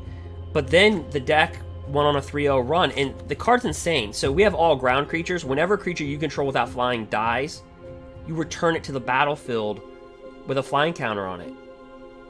So it's like, yeah, okay, you could kill that. Comes back with flying. And then a Johnny's Pride Mate, just Strength and Pride, is so undervalued. I think he's going to go up, and his value is going to be much respected in M21 because of all the life gain stuff. But Johnny's Strength and Pride, like, he produces the Pride Mate, right? Whenever you gain life, put a +1/+1 counter. Then his +1 is you gain life equal to the number of creatures you control plus the number of planeswalkers you control. And then, on top of recurring creatures, when they die, coming back as flyers, you have main board Lyris. Not as a companion, but just in the deck. So you have that. So the deck is just, it's hard to get rid of it. And then Bonder's Enclave, because mono decks, what's their problem? They run out of cards, right? You dump your hand, you're like, oh. Well, you draw a card if you have power 4 or greater. Now, in a white deck, you're thinking that's very hard to do to have 4 or greater. But not when you have Haloid Suncrown, not when you have 4 Johnny's Pride Mates, not when this guy can pump out Pride Mates, and not when your creatures can just start to get bigger. And so, with all that glitters. And this deck, I believe, had 21 enchantments, if it serves me correctly. Yeah, 21. Its curve's 2.3. And it's got that ratio split that I talked about, I think, in another live stream. Where, so when I was I'm getting back into bodybuilding, but like I'd break down my diet. So I'd be like 45% of my diet's coming from carbohydrates, 25% is coming from protein, 30% is coming from fat. Then I'd break down like every single, then I'd break down my calories into grams. So like for every 1 gram of fat, there's 9 calories. For every 1 gram of protein, there's 4 calories. For every 1 gram of carb, there's 4 calories. That's the reason why fat, when you eat a lot of fatty foods, it's got a lot more calories, because for each gram of fat, it's got 9 calories. For each gram of protein, it only has 4. So that's why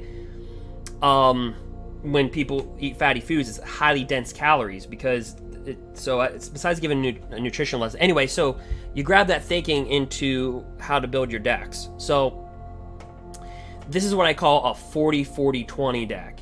So 24 land in the deck means that 40% of the deck is land. 24 creatures, which means 40% of the deck is creatures, so it's a 40-40-20. Then 20 non-creature spells. I just came up with a 40-40-20, but half of the non-creatures is removal in the form of 4 all that glitter, 4 banishing lights, and 2 prison realms. So it's a nice split, so it has a nice rhythm to it. You know what I mean? Every hand that you have isn't going to be like, unless the shuffler kind of stiffs you over a little bit, every hand's going to be pretty good, is what I'm trying to get at. So anyway, that's kind of that. All right.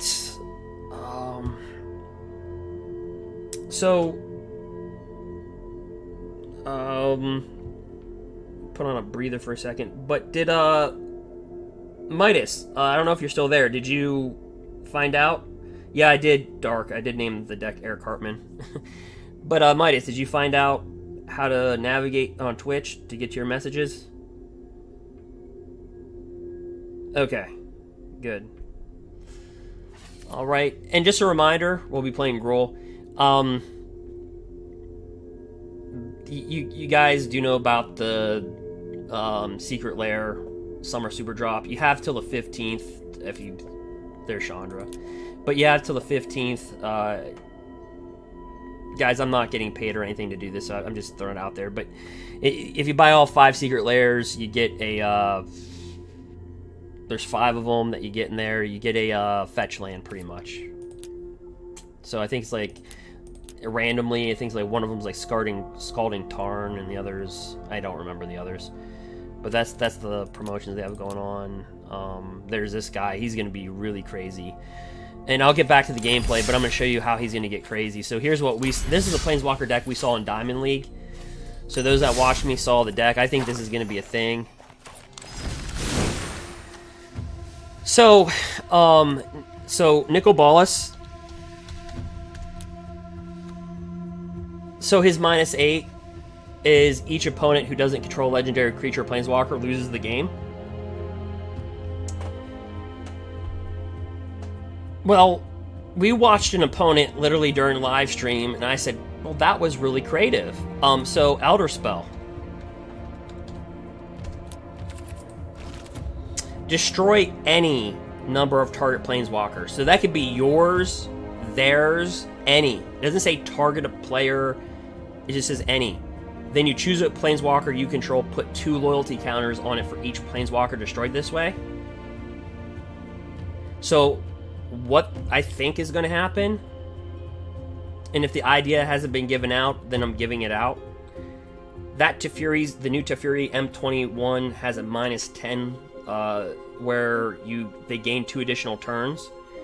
So what we saw our opponent do was blow up their own Teferi Time Raveler, blow up their own Narsets, and then loaded up Nicol Bolas and just killed us. And I was like, well, that's interesting. So then I started thinking about the M21 card just right away, and I'm like, oh, they could do that with the new Teferi. Yeah, they could just blow up their own. Just their cheap planeswalkers, blow them up, just go boom, boom, boom, boom, and then get their 2 turns with Outer Spell. I think that will be a thing. And if they have Teferi Time Raveler, they can cast this on instant speed, so they can do it on your turn. So technically, they would get three additional turns, because if they did it on your turn, load up the loyalty on Teferi, they can blow them up and just get them quick. All right.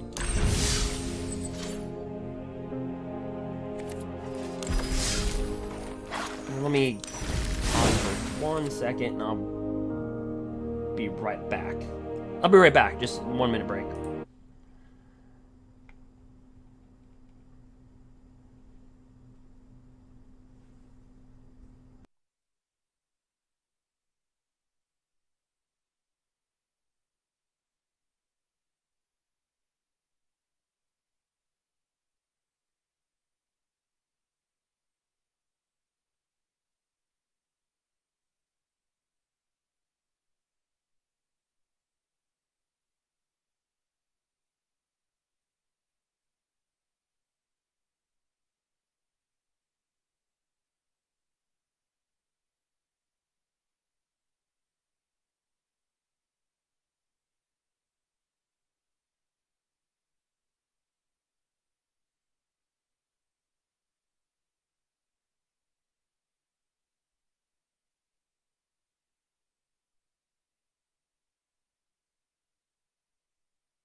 Alright guys, I'm back. Alright, so, let me see here.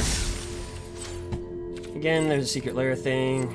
Chandra, is there anything else? No. Yeah, but that new time... Core 21's gonna be crazy. Phew. Okay, right away. Alright. Alright. So we're ranked 584. I think we slipped as I was as I was talking. All right. Ooh. If we just had 1 red mana. Yeah. Ouch. Not a good hand either.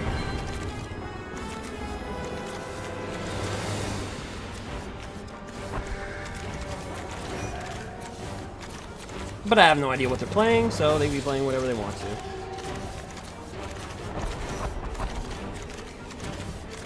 to. So far, what are we, guys? Are we 4-0? So we beat...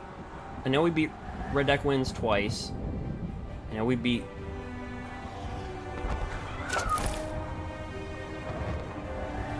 Did we lose the Lyris? I can't remember. Okay, we'll keep 6. We have to rip out embercleave. Alright.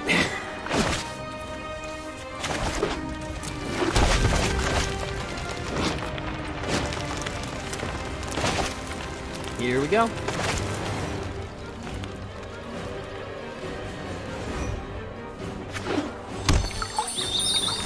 And this is one...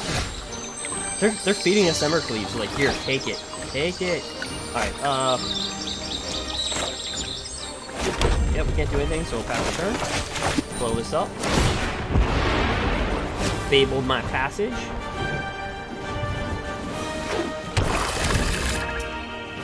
Rakdos? Do not be Rakdos. Don't you dare put down a red mana. Okay. Oh, Fire Racer. Take it. Take it. Do it. Aw.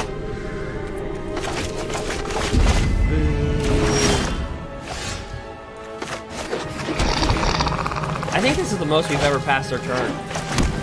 Sultai. What is up with the embercleave? I don't want it. Go. Get away.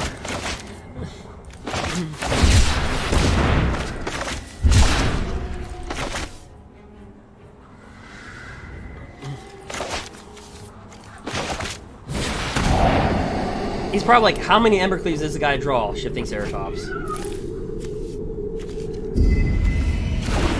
This is not going to go well, is it?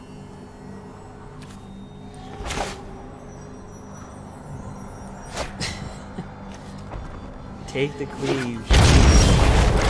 Alright, that shot in like a rocket. Well, we got 4 mana, but we got 3 embercleaves.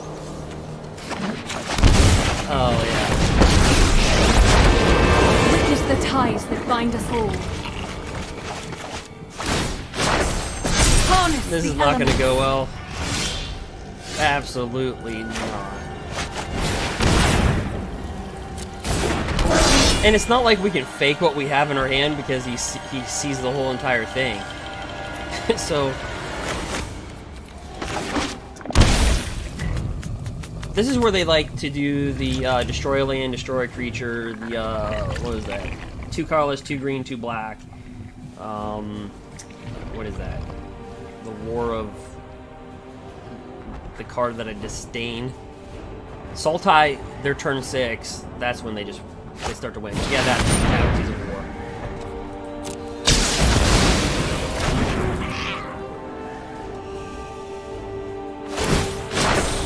Behold, nature's true power.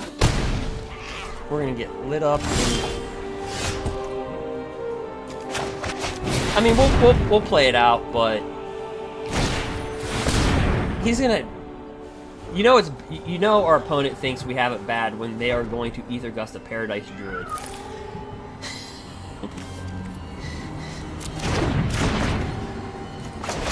This guy's probably like, this is an easy win for me.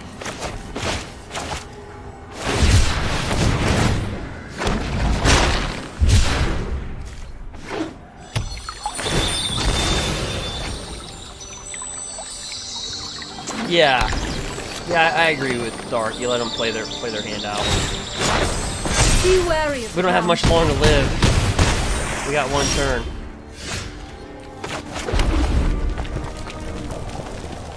I would literally embercleave this creature. If I could embercleave this creature, I would have done it. Okay, so that was just bad all around. He was able to get intel on our hand through Thought Eraser. He was able just to, he's playing with Euro Titan and Nature's Wrath, we know that, but it's not worth a Grafdigger. Destiny Spinner, can't counter. It's Sultai. Robber of the Rich might be an actual shocker. Domri's good.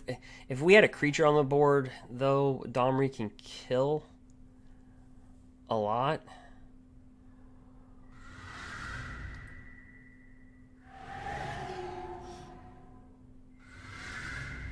You know what?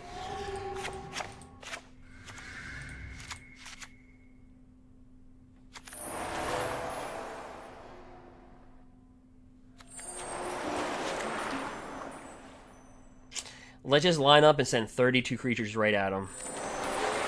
That's what I'm gonna do.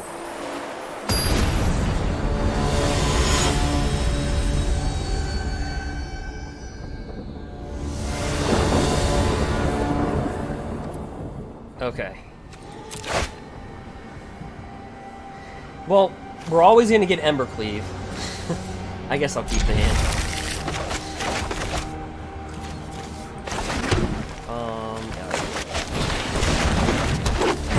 I played that first as in case we top deck Paradise Druid or we top deck a nothing. Okay, whatever. So we're gonna get this out of our hand. We don't need to attack first because he's tapped out. We don't need to do that whole wait and see type thing. Alright, so we're gonna cast this first. He might have Ether Gust. If he does, we'll accept it. Okay, so he does have Ether Gust. We'll take that action.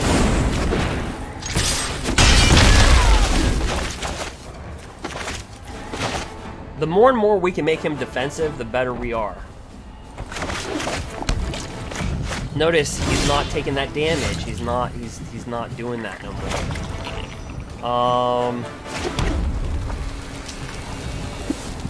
I think we actually bring this down first and then come on top of him next turn with a Quester or just Embercleave.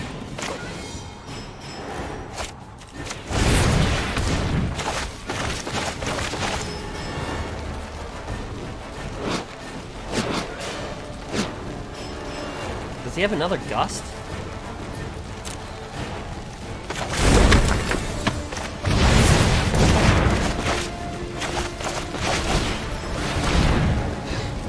Okay.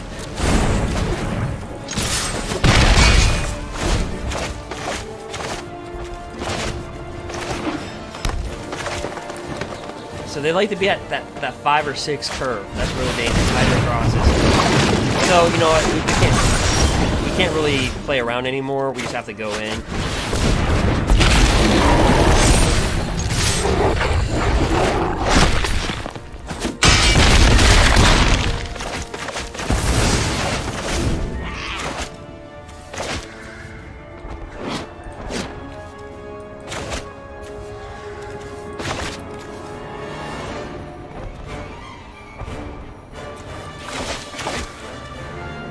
Can't really play around with this guy anymore. So I got 2 Gusts. So.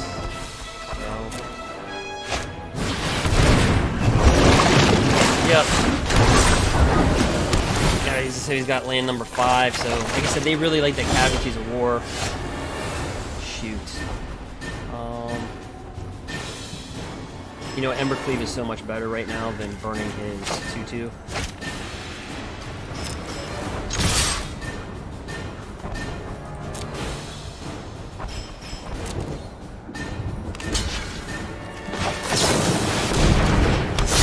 That should be game.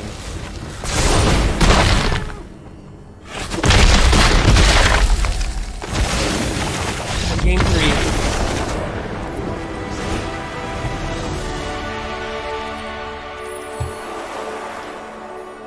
Yeah, when you see them do that with the Hydra Crosses without Nisa, they're in dire straits. Remember, they just want that turn 5, turn 6. That's what Sultai is.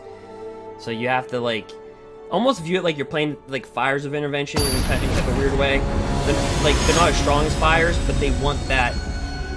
They need that turn, like how Fires needed that turn 4. Yeah, they need that turn 5, turn 6.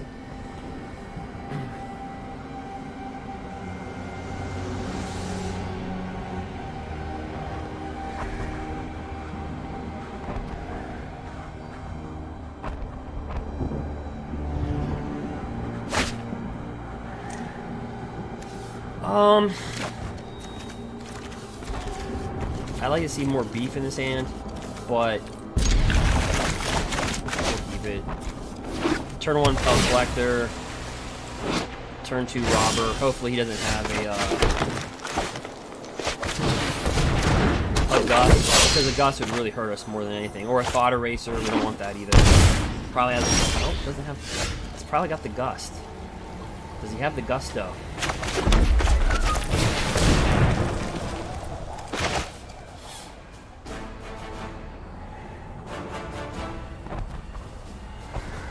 Would he have either Gust back to back like that?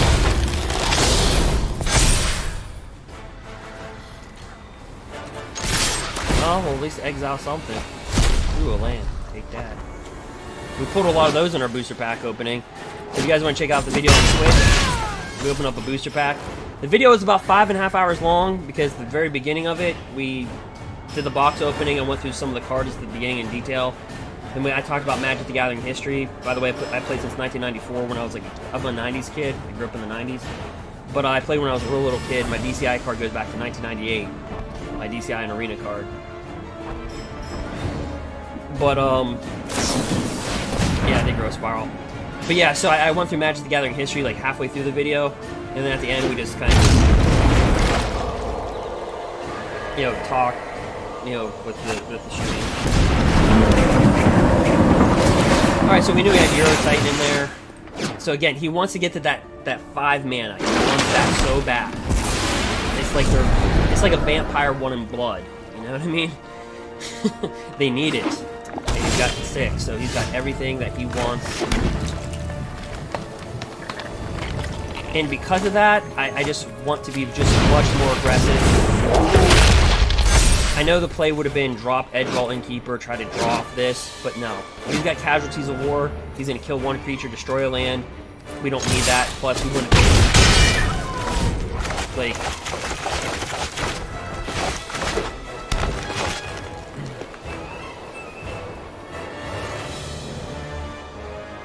See that pause? I think he's got Casualties of War, and I think he's just deciding he'll probably, if he does, he'll kill that red man on for sure. That brings on so all we need is a land, right? Because we can drop this, we can drop Quester, unless he's got a Gust.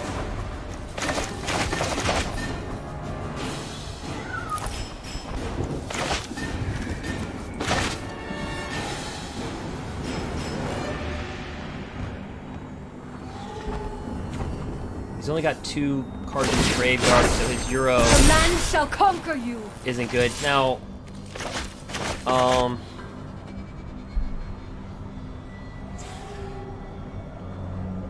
do we trade? Yeah, we'll trade, because if we trade, he gets bigger. Unless he's going to Gust it back to our hand. Yeah. Yeah, because I mean, he would block it anyway.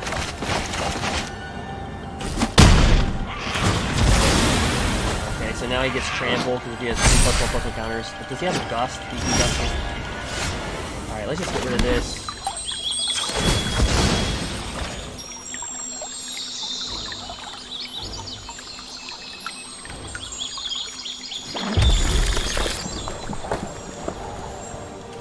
Let's drop Questing.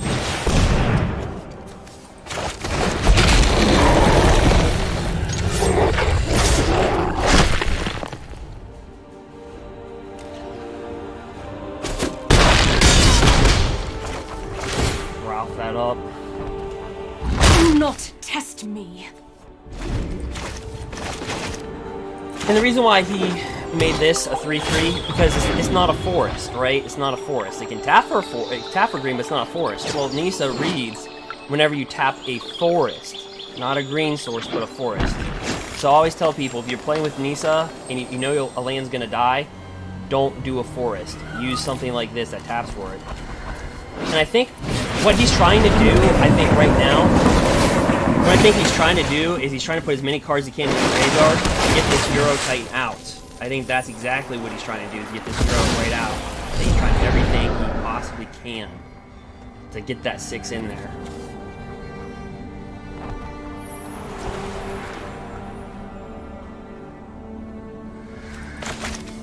Because remember, this has got protection from blue. It can't be countered, so this can rip right through Euro Titan. Or a Hydra Colossus. Can't be so it's... So now he's probably thinking about his outs at this point. But it looks like to me he's just trying to dump as much. Yeah, he's trying to dump as much as he can. He cycled that for 0. So, yeah. And he got that. So obviously he's going to go with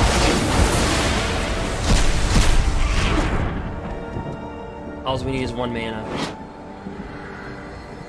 Well, no, he'll get a 3/3.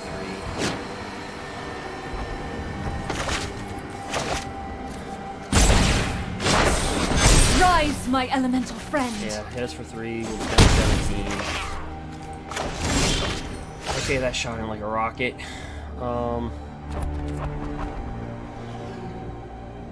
Well, does he have Ether Gust or not? Right.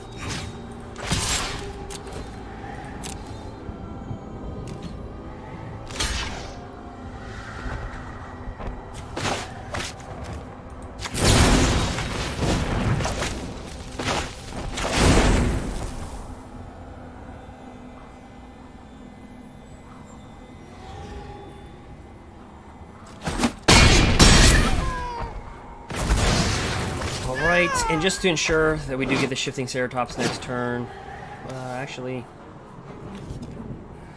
not. Let's do this.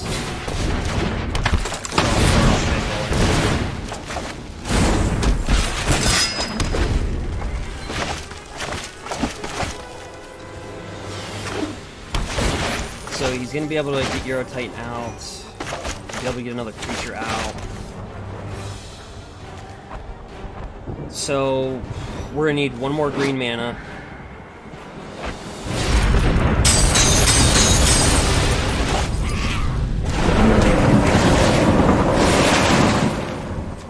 And get jacked up to 5.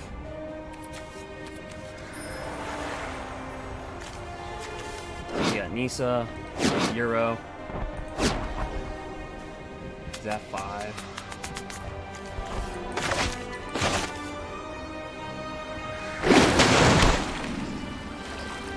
One card in hand.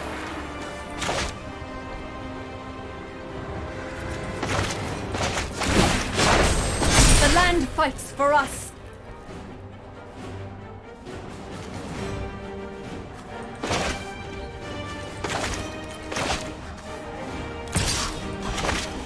Yep, we'll take it.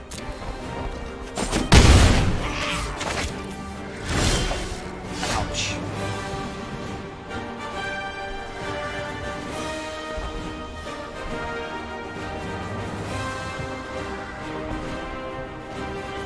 I mean, if we attack, it's just kind of a dumb attack, because he can just block that to that, block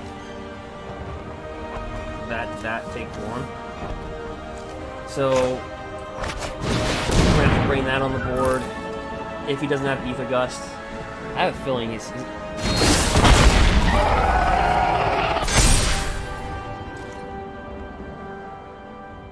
yeah. So all you would do is block that to that, that to that. We try full in for 1.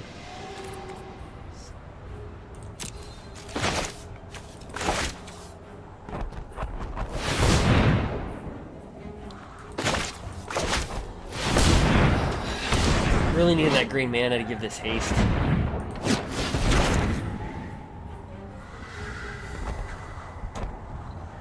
Okay.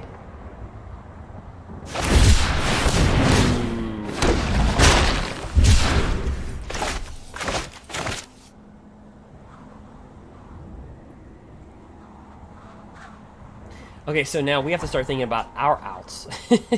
Embercleave, right?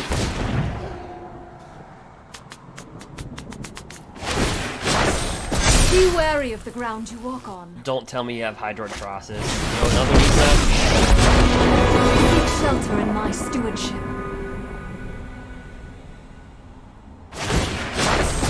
The land fights for us.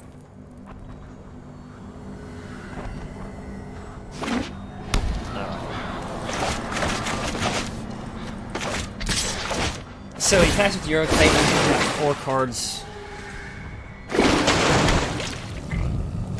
Block that to that. Yeah, we're popping him. Sorry, bye, Golden Keeper. Bye.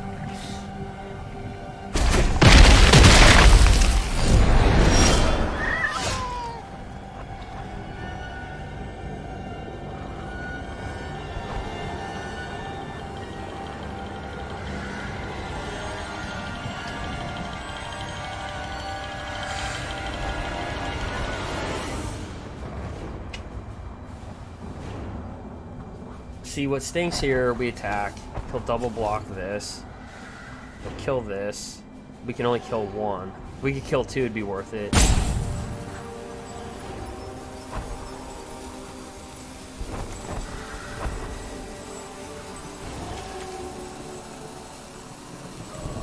We really need Embercleave.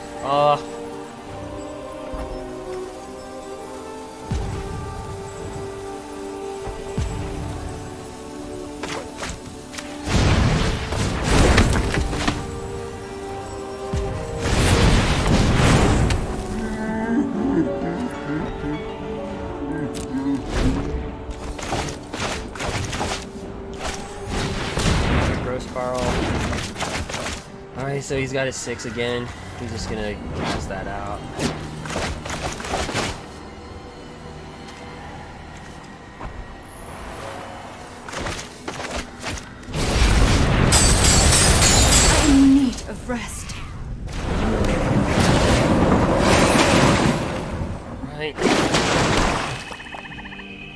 Well, let's see.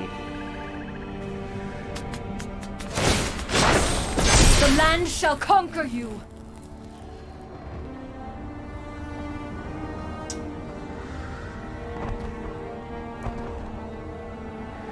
I mean, he can send the 5 over.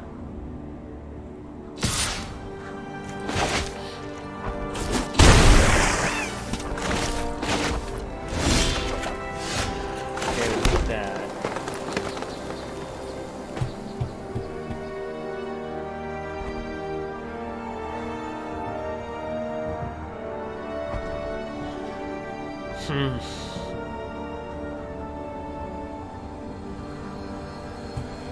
Okay, we just can't sit back either because he's just going to keep on producing 3/3 creatures, and this is going to get indestructible pretty soon. So,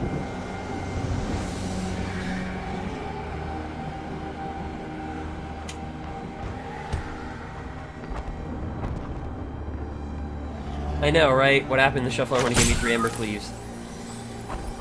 Yeah, I'm not gonna lie, he's got the advantage here.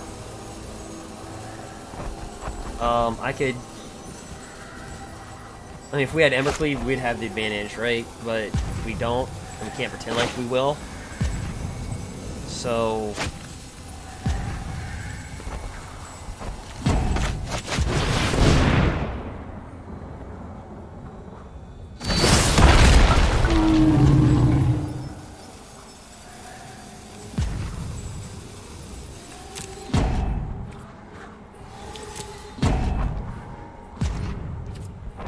Okay, so if I attack with this, he'll just kill that to that. He'll... Well, no, he'll actually kill this first. He'll kill Pelt Collector.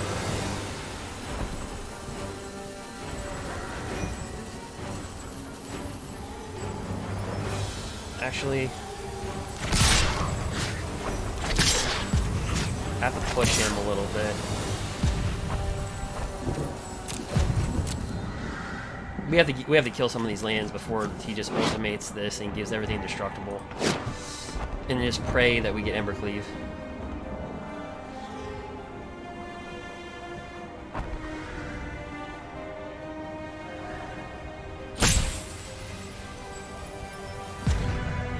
Yep.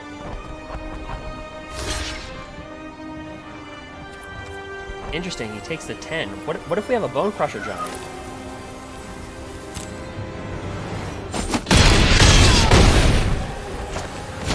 Does he not believe in our hand that as much as we... I think he saw game 1. He's like, nah, I don't believe this in this guy's hand at all.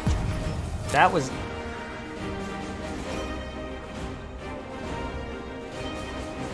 I mean, he had to have the Heartless Act. That was a Heartless Act.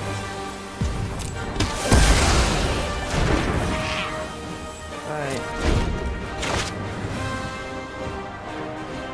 He's gonna attack with this, go up to 4. That's a given.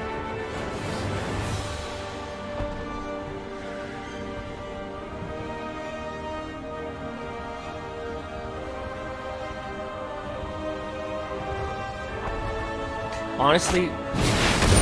Oh! And he kills a red mana. Alright, so... Yep. He's like, what, you wanted to swing? Alrighty then. Let's dance. Rise, my elemental friend. Yep. That was, you know what though, give credit to our opponent, that was a risky move that he did. He took that damage, in order to protect his creatures, because all we needed was a Rimrock Knight, a Bone Crusher Giant. Like, unfortunately we had a Paradise Druid, but, oops. I mean, obviously, you know, we're dead, but we'll pass 2 blockers. Good game. That was a good game. What do you guys think? That was good? That was good.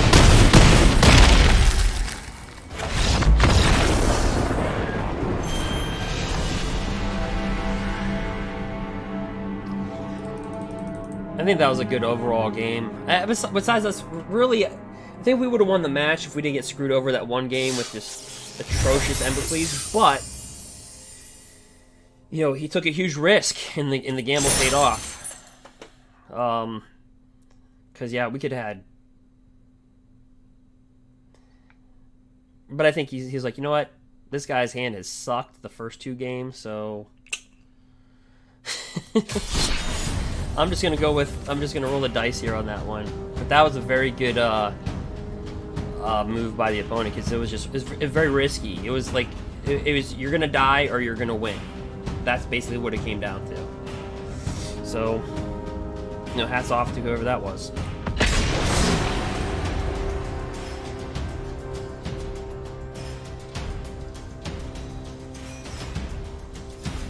Fortune favors the bold. Yep. Like I said, we've made those types of attacks too.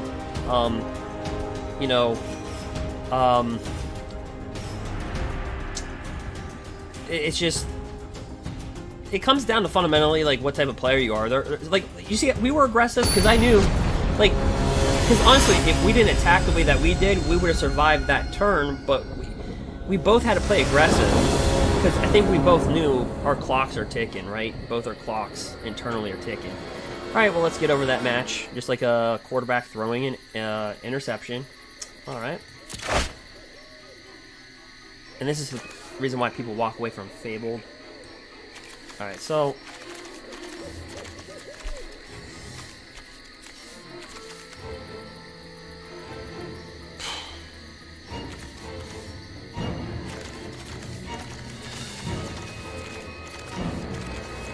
it's kind of like we're going second here, where this keeps. Oh, Fable Passage. I can't believe this got reprinted in M21 so fast. It'll make it cheaper for everybody.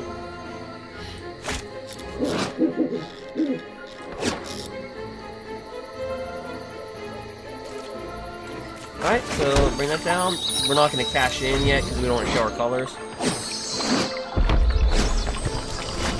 He's like, you know what? I'm going to show mine. Fervent Champion, red deck wins. Alright.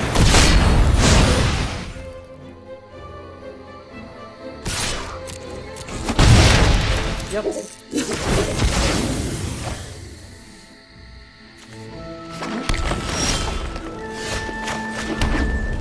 So this is interesting. Edgeroll Innkeeper, Pelt Collector. Edgeroll Innkeeper, Pelt Collector. Good mono red.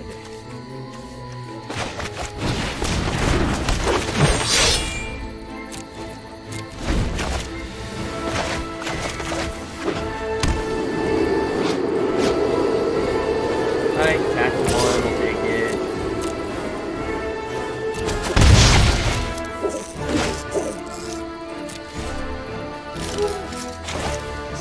Steamkin? Don't be a Steamkin. Don't you do it. Don't you do it. Don't you play Steamkin.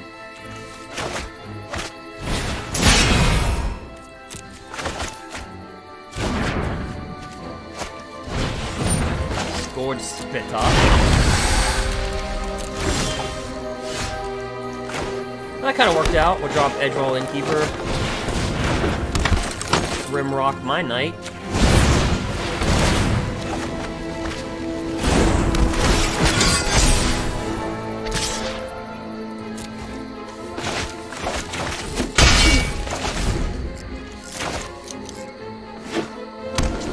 Alright. Maybe we can use Steamkin. Yeah, we just take it all. Straight to the face. Don't have another light up the stage. Don't you do it. Don't you do it.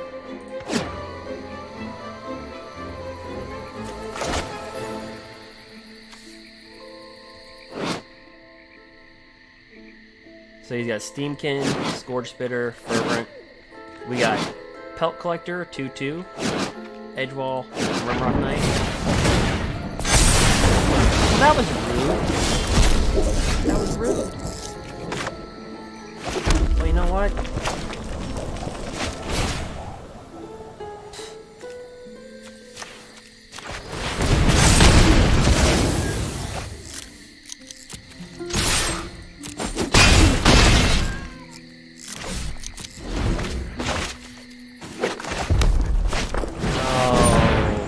just lovely.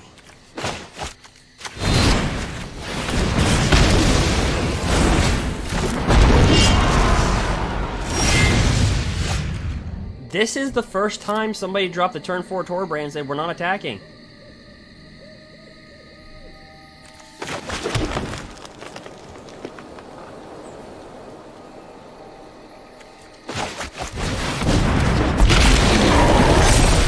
But do you want to trade? Do you want to trade?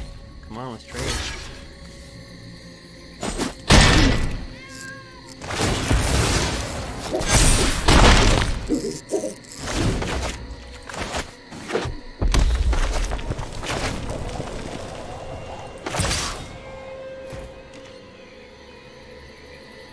No, I'm good.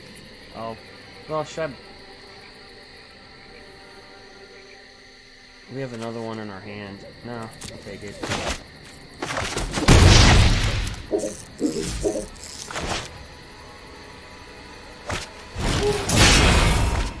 Okay, that's not good.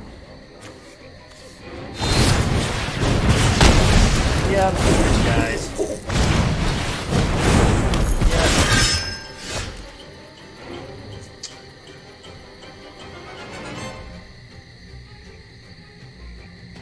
Okay, so if he does not block this, he's dead. If he blocks it, he can embercleave this. So we take... Well, no. Hold on. It's a knight itself. So he'll give this +1/+0. Embercleave will make it 5, so that'll be 10. That's 11 exactly. If he blocks this to this. If we do this. You know what? Let's just see what he's gonna do. See how he's gonna react.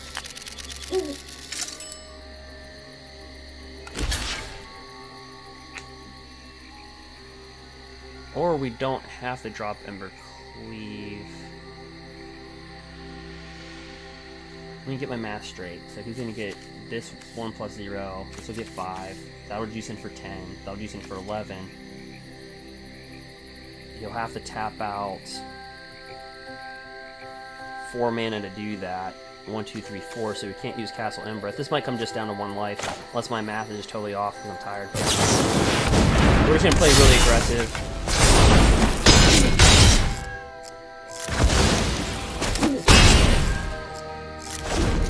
If he drops a Fervent Champion, he wins.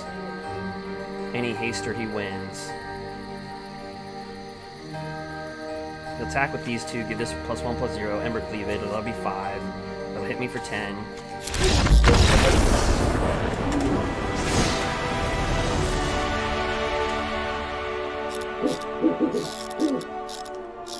Okay, I felt like the Sultai deck, didn't I? Like last game. It's like, well, let's just roll the dice here. Okay, so in this matchup, you take out a Shifting Ceratops and you board in Domri's Ambush.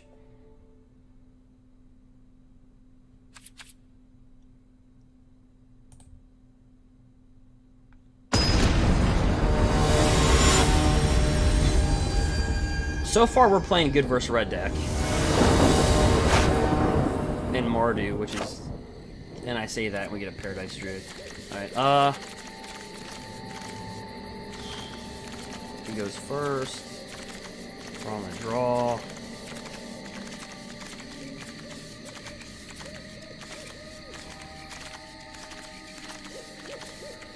Bone Crusher is really good in the matchup.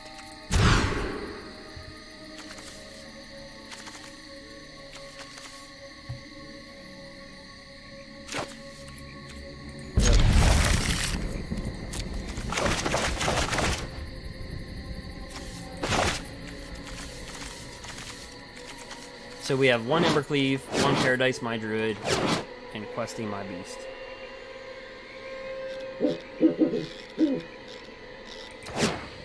Warship, thank you for joining. I know you're asking for the deck. You're just gonna have to go to the deck list on the side.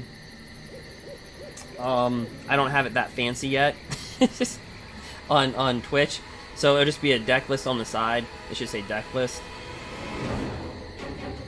And you should be able to click on that. Unless it shows you it already. If you did a deck command. Alright, so perfect champion.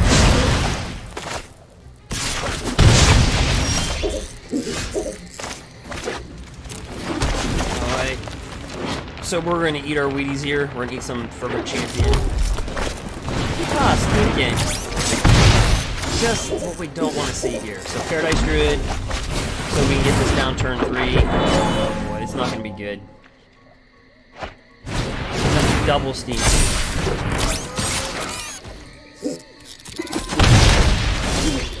Alright, well, here we go.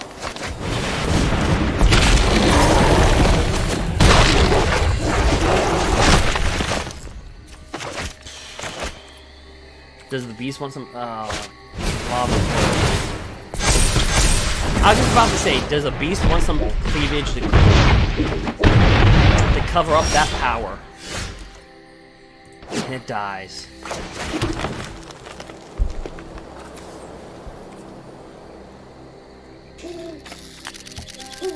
He's gonna cast something, so this would be 4, 3, 7, 8. If we attack with this, it'd be down in. You know what? Let's just do this thing. Let's just rock.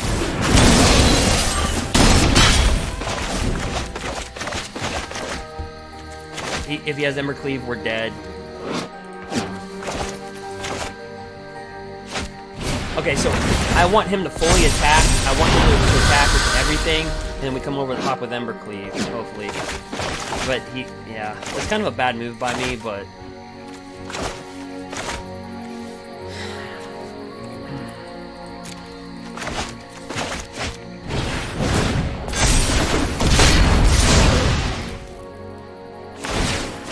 Yep. Good game.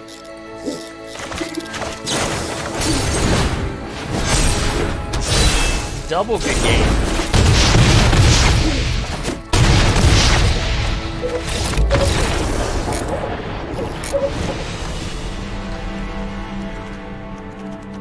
Well, let's do it again. Game 3. So a lot of red deck wins, a lot of Mardu.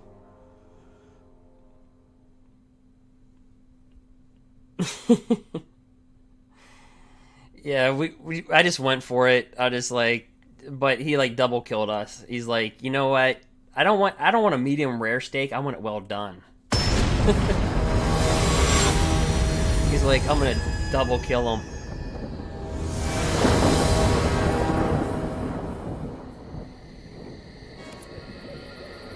Give me 3 landing creatures. Okay.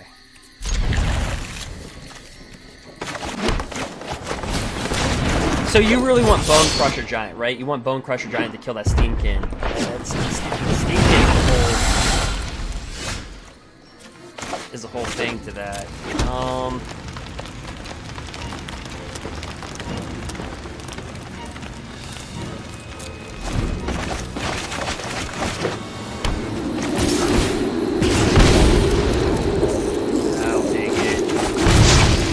That's like a light up the stage move. Steamkin.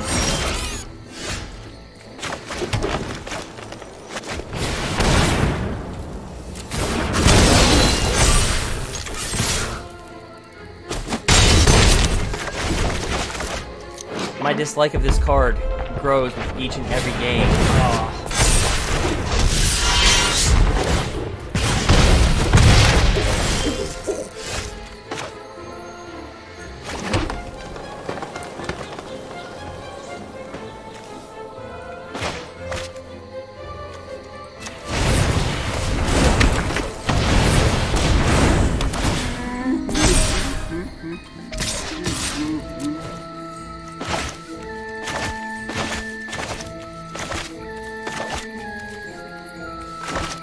Trade? Or do you have Torbrand? A land and Torbrand. That rhymes, but it works.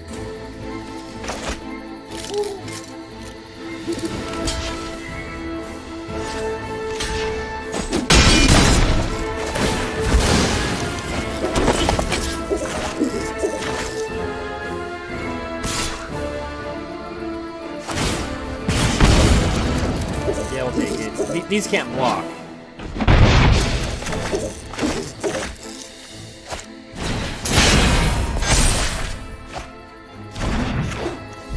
Lava coil. And something else. Bone Crusher Giant.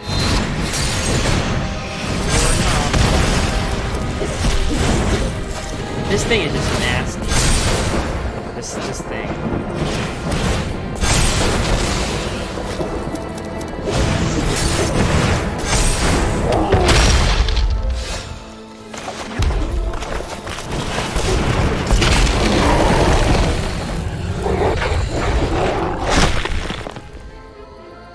Okay, so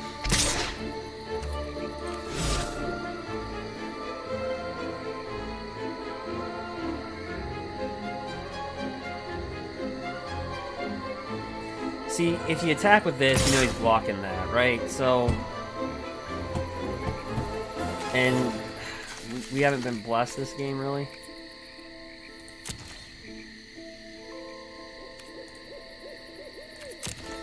So, we really want to embercleave this guy. So the question is, do we want to eat 4 or 5? Are we gonna eat this 4 next turn?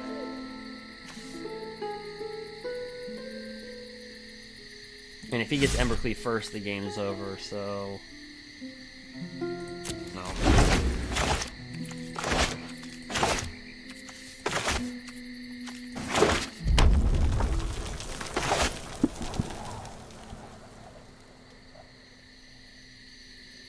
That was just nasty. I'm telling you, this Steamkin is like, you have to get rid of it. Okay, that's an embercleave attack.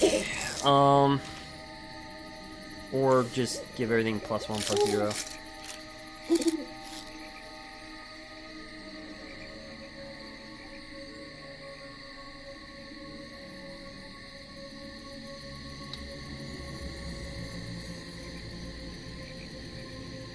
Well, if he has embercleave, then he wins. There's nothing we could top deck. So...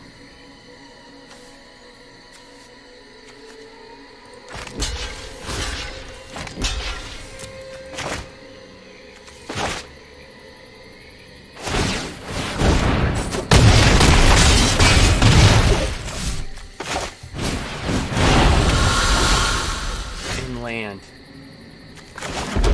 1, 2, 3, 4, 6, 7. This has been a bad game for land, dude.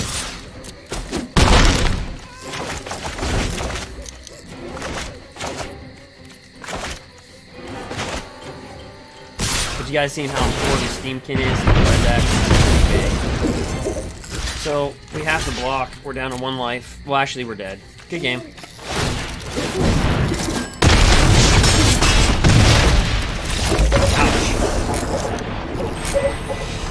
Yeah, Dark, you gotta play with the hands. Yeah, we fall down out of the 1,000 again. Yeah. You gotta play with the hands that you're dealt, exactly. You know, a lot of people, like I said, they'll, and it's easy to do that on meh. It's easy to get upset with that, but yeah, you just gotta, you're gonna have games like that. They're just a matter of us getting way too much land. So, the person that yelled out,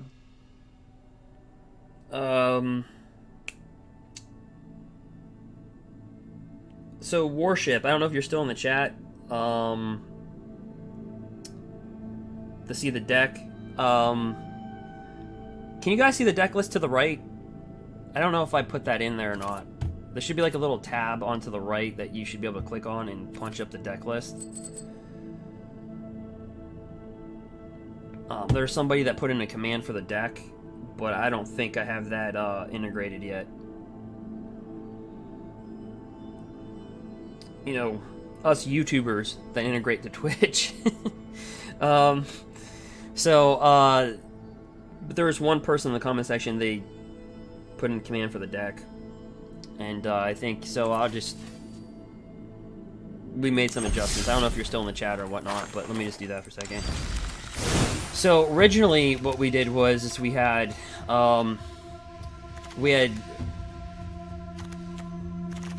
if you see on the deck list on the right, we originally in the sideboard had no Robbers of the Rich. We actually had, what was in there? We had a Heartfire, and then we had 2 Slayfires, right?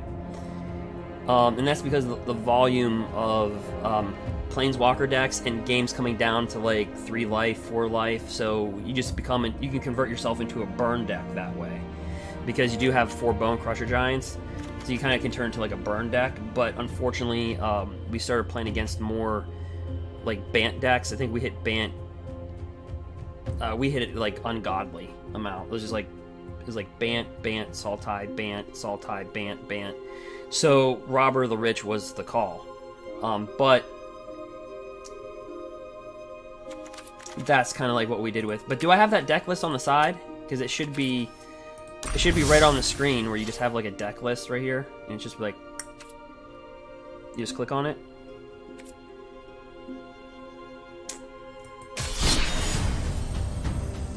Let's go to battle. Okay, yeah. So Warship, that's all you have to do. I know somebody was typing in a command for the deck, and yeah, but thanks for everybody joining and watching my mistakes, and also some of the things that I might do right. All right.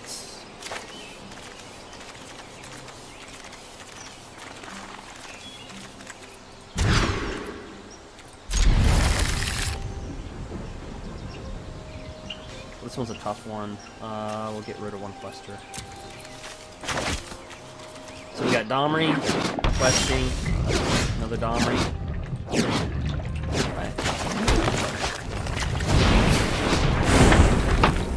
Right. So what do you think? Bant, Sultai, Temur reclamation? We won't know. Whoa, because of Fabled Passage. That thing is so annoying sometimes. That's why a lot of people are walking away from it. You'll see a lot of deck lists, like, you see, how come Fable? Because of what we experienced a couple of matches ago in this. It's Evolving Wilds, pretty much, if you get it like that. Alright. This guy probably over here is like, will this guy just shut up and play?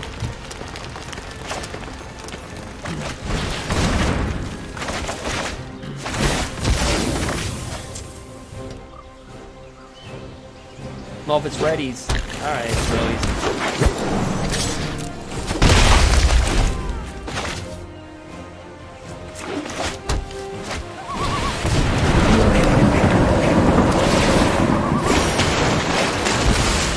Well, just about every deck that Sultai, Ban, or whatever runs that, and we are getting posed with mana.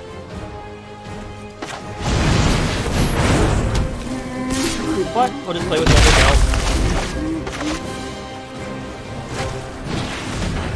Okay, so Temur tends to play with Opt. Temur Reclamation. Yep, and that is confirmed. Alrighty then. Well, we got some nice creatures, but we got no land. So that sucks.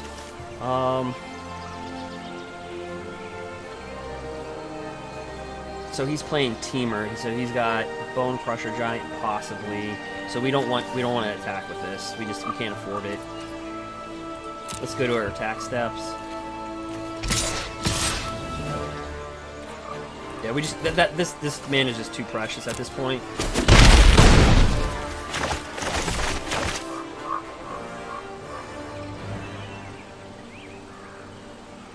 Actually,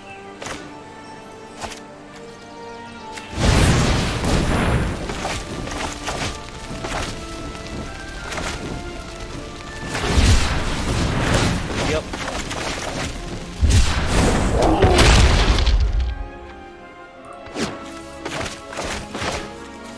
And Temur is actually worse than Fires. Once they get to turn 7, 8, and 9, I've been saying this because after that, there is beyond free casting. So everything just slides on taps. Okay, so we did get mana.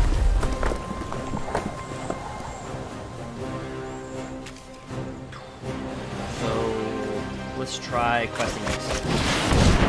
They can run Mystical Disputes in the main board, like 3 of them.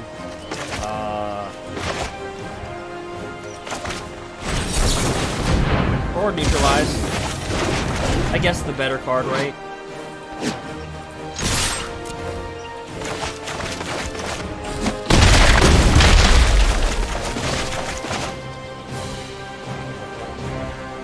Maybe he's in.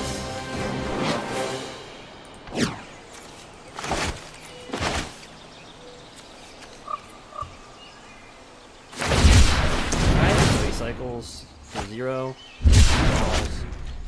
So he does have enough for Euro Titan to come into play if he wants it to. But then we can just do that to it.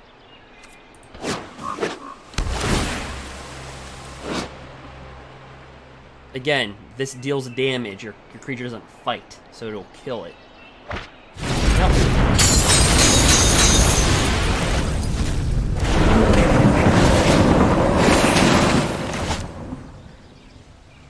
And this is what makes Temur hard, because then they can open up and counter. So this is why after like turn 7, 8, 9, it's way worse than Fires.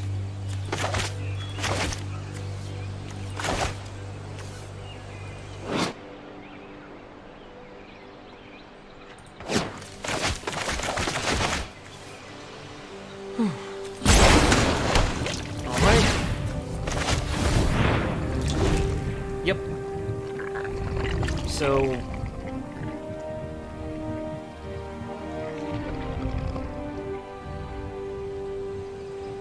they have that, what is that called? It's 4 mana, it's X, it's, Invention Inversion. I've seen it so many times, but it's, he might have that in his hand, or he might be just trying to scry for 2 for free. Or he's just deciding, what creature do I kill? Yeah, that's it. So he decides to kill... So this just, unfortunately we don't have the mana, because we can just rip right through them and give this haste. But what we do have is good old-fashioned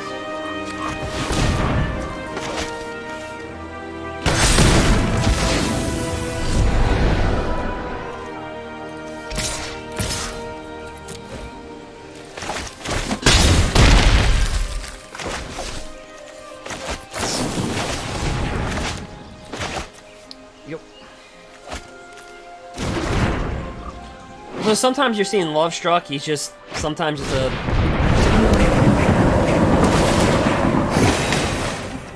kind of like a dunce, but he just got such a big body versus mono red, and then you could just do stuff.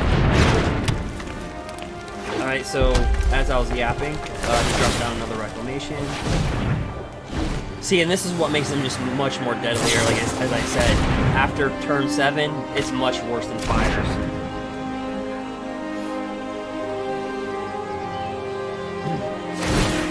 Because look, he can just free scry, then untap, free scry. So it's much worse than Fires after turn 7.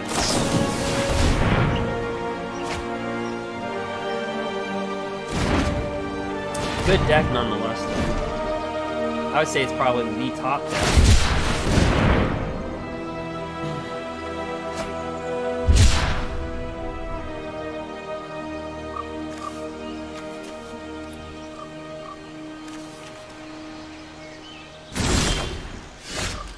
And there's us with nothing fancy. Yeah, no, we just got Fable Passage. Like, yeah, that's all we got. You did all that fancy stuff. Here's our fancy stuff.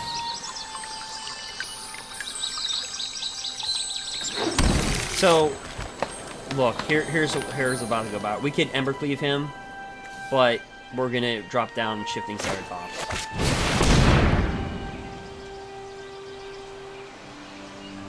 So, do you have Ether Gust or not? Yeah, he does. Alright. Well, Dominus Ambush, you are out of here. We'll put in... So, Return to Nature serves 2 purposes versus this deck. You kill Wilderness Reclamation, and then you can exile Euro Titan of Nature's Wrath. So it serves... It's like a dual card. I know Mythic Repeal looks really great because it's a 1. but it only does one specific thing. And sometimes, believe it or not, I know it's going to be a shocker, they don't draw Wilderness Reclamation sometimes by turn 5. Okay? So this could be a dead card right in your hand. So this is a 2-for-1er. So I kind of like to go with Return to Natures over this in the matchup, just because it just does 2 things for 1. And Shifting Ceratops, yeah, we're already kind of sideboard for the deck because we have Shifting Ceratops, we have Questing Beast, which is already quick. His response, so sometimes they have Storm's Wrath, where it deals 4 damage to each creature and then each planeswalker. Sometimes they have that. Sometimes they have Flame Sweeps, Ether Gusts. One could argue I could board another Shifting Ceratops. But this is the advantage of winning game once, because we allow him to adapt to us, and then we can adapt to him.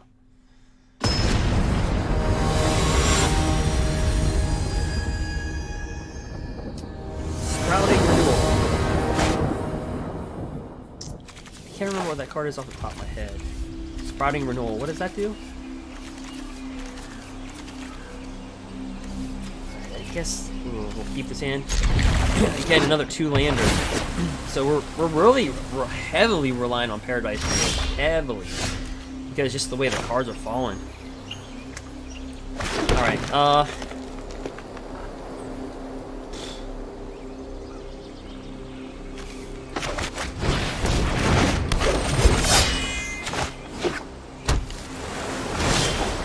yeah.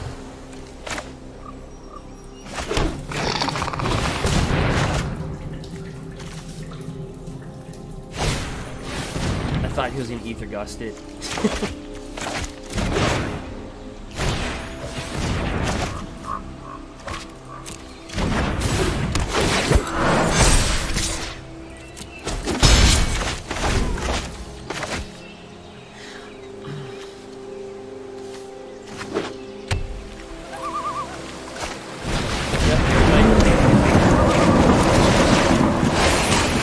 So we got Spellbreaker, Edgewall, Shifting, Lovestruck, Bone Crusher. Okay, so what we're going to do is, first off, play this. We're going to neglect to cast this for 1. We don't have time for that, so we're going to go ahead and just hard cast this out. Draw our card. This will make this bigger on the board. Slide up in there for 3.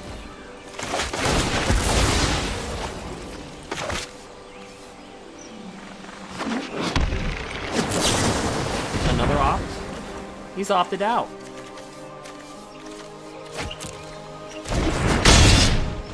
Alright, so clearly he's... So you see how Return to Nature right now would be the card that you would just play, because you know he wants to get Zero Titan out of it, which he's going to accomplish.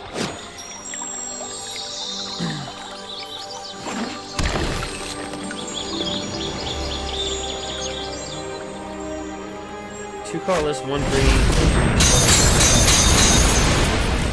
That's a pretty good card.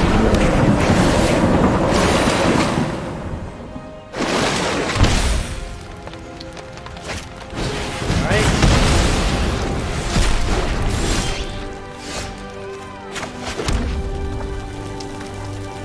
Well, we can do a lot. We can bring out another Edgewall Innkeeper, attack, and then burn that if he blocks that to that. But he just block that to that, and then we would just lose a creature for nothing. We could drop a Shifting Ceratops, attack for 5.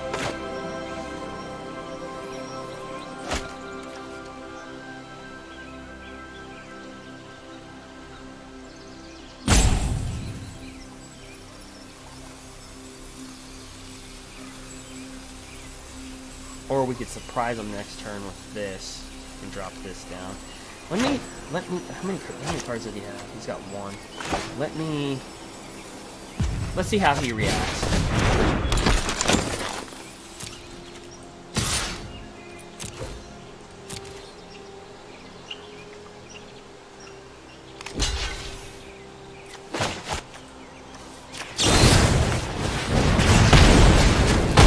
will die. This will get bigger. Okay. Because then we can just slide this right up in there. Just 5 out of nowhere, right?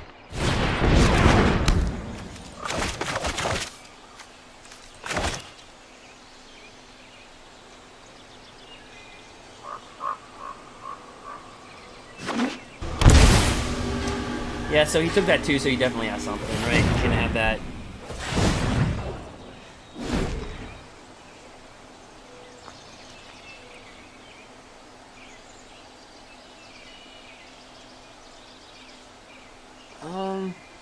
Even if he made an oops, he can still recover. I mean, he's got so much. Yeah. I mean, you can't go wrong. I mean, there's no oops on that one. You can't go wrong with that.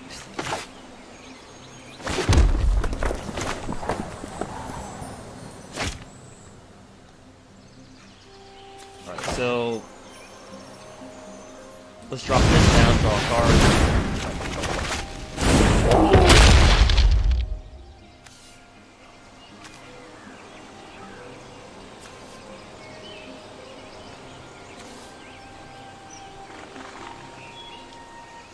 He's got so much mana. Let's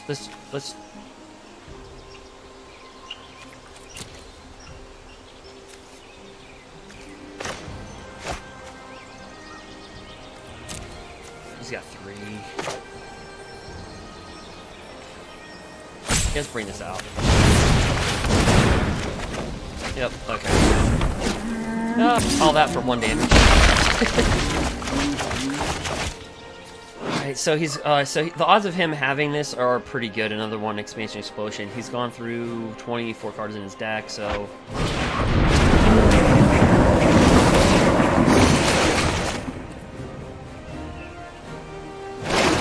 we just have to make him think about trying to kill our creatures and not us. Oh.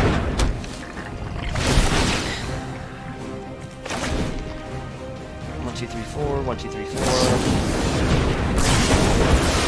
Alright.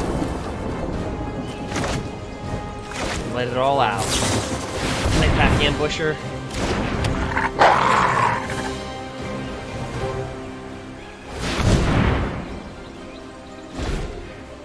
And what's he gonna do?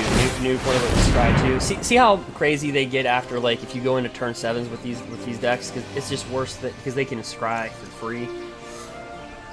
Untap, Scry again.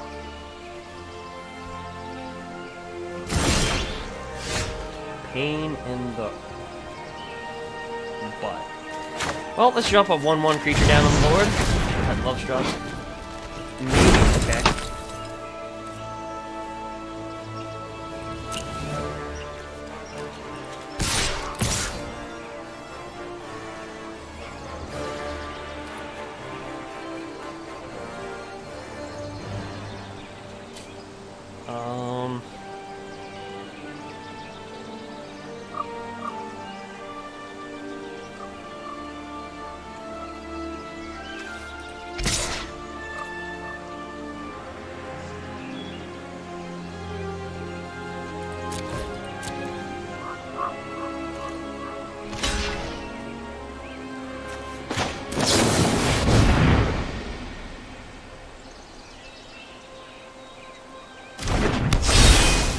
Okay.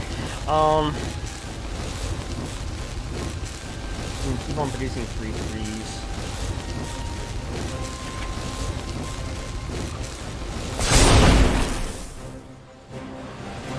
He did have a Scorch, so that was a big chance. Okay, so he's gonna either gust that. Yeah, I guess we have to take that.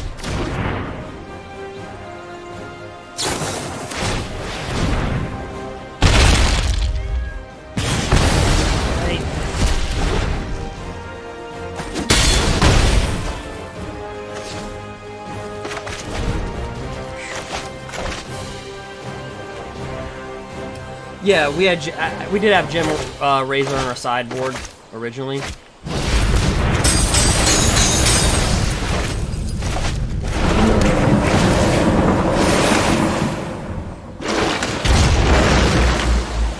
All right.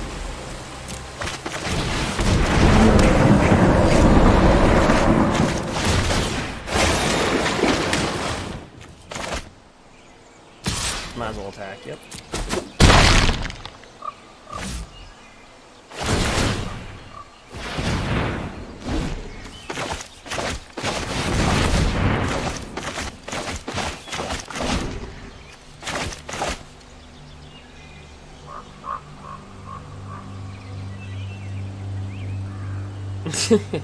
Gorus, I hope they come out with a red card that has protection from green. That's like a 5/5.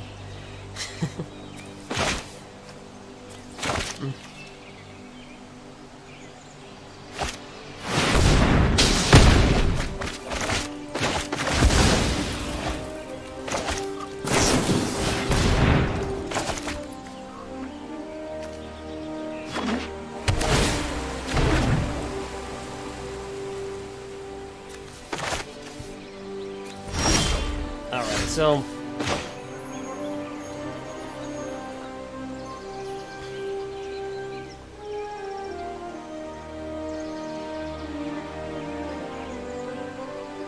yeah, we have to pull out.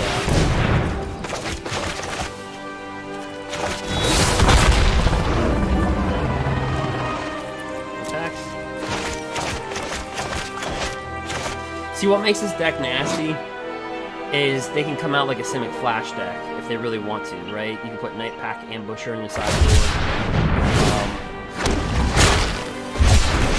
So it's pretty hard to stop two of these on the board. It just, you can't.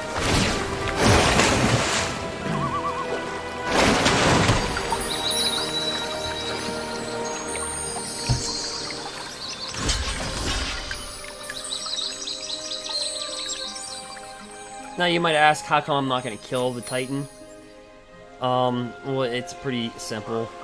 If I kill him, I'm doing him a favor because he'll just be able to cast it right back out.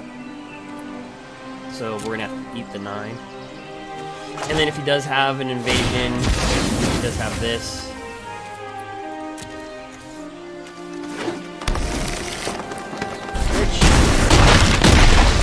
So we're down to 7. He's up to 21.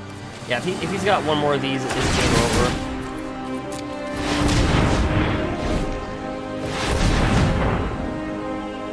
So this is just where we just go good game. We both know it's coming. He's gonna do he's just gonna wipe us with this. We both know it.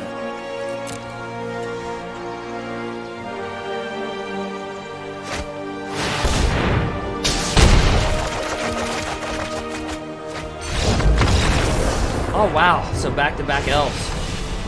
Oh, that would wait. I thought that was game 3.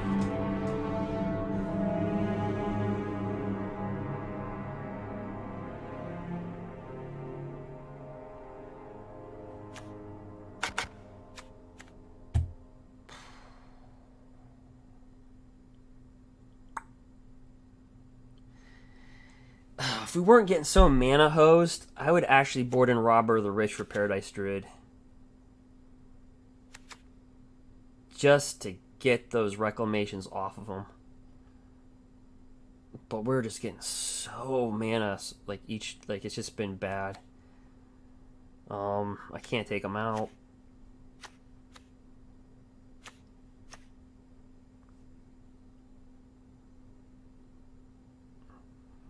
Yeah, it might get banned, Gurus.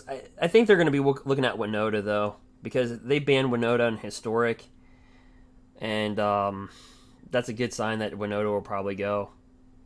I don't know how people will react to a double ban, like another double ban. Agent Treachery was a $2 card, so that was kind of a... Fires is a cheap card, too. It was like, what, $3?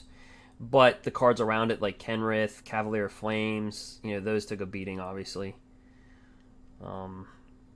Actually, you can say Aldrain took a beating because Kenrith is an Aldrain. So they banned 3 cards from Aldrain, 3 rares. Oko, Once Upon a Time, Fires. And then Kenrith's value goes down because, let's face it. Well, you can still play Kenrith in a Humans deck, or in a Winota deck.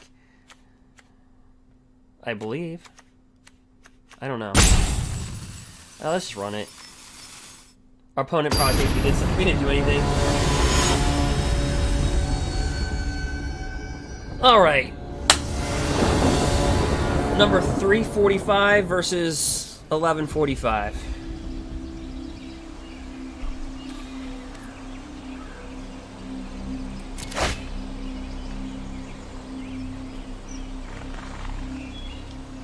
You know what?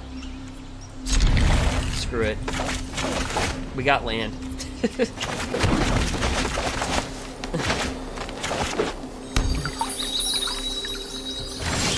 Oh, don't give us more. Okay, I was cool with 5. We don't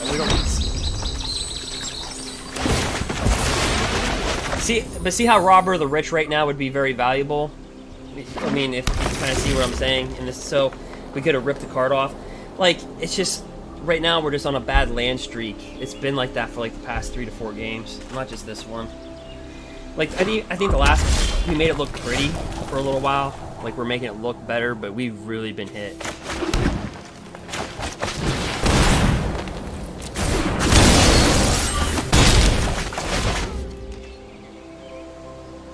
Yeah, I've had wacky draws on that can, yeah.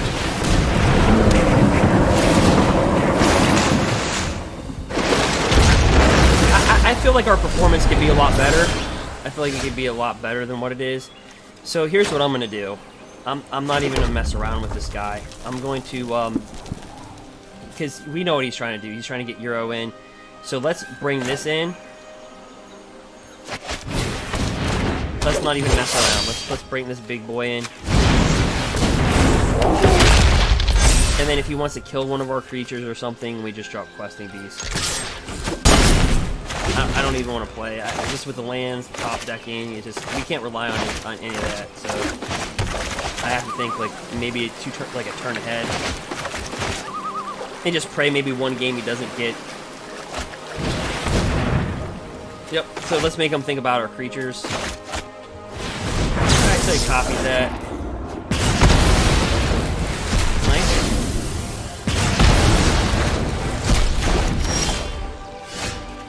No problem. Alright.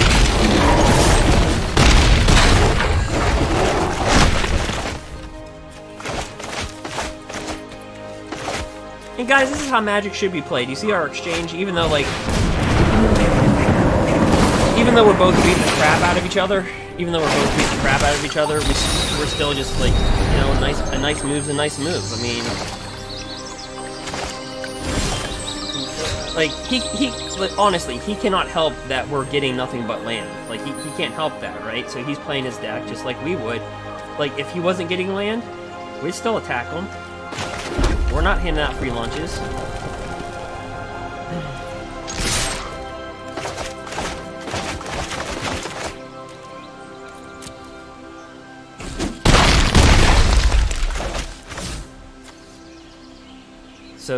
So see how Return to Nature, we might be using this on the Euro Titan.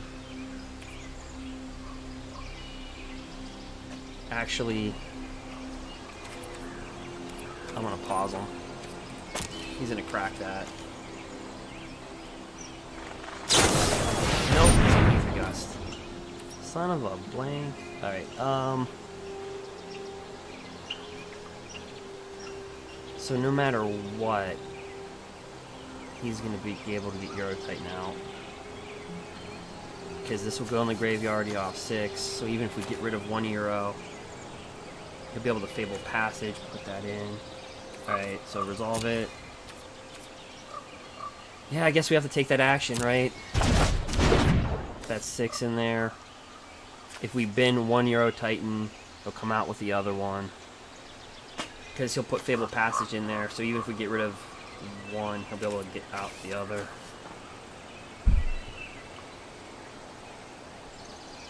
So yeah, we just have to live with it. Cause see, if we take it out, he'll still be able to get it out.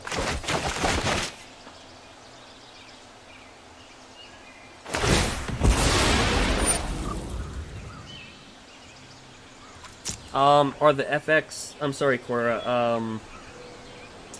The FX. Are you talking about the sound or the sound effects?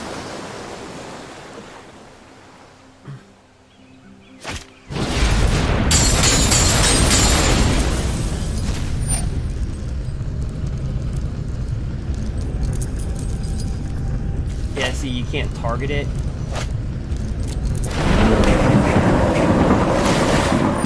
Unless I could have targeted it and maybe I missed it. Maybe I could exile. Yeah.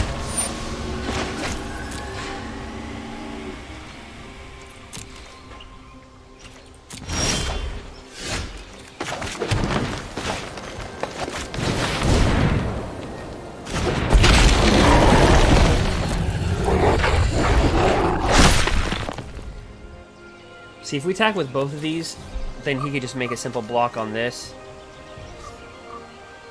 And then next turn block this. So we're just going to attack with a questing beast here.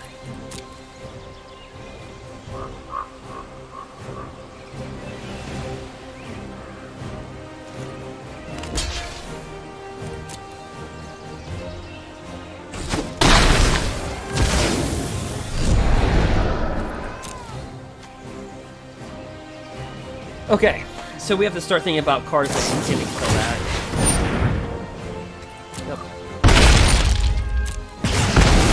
Yep. Okay, so out. Shifting Ceratops, top deck.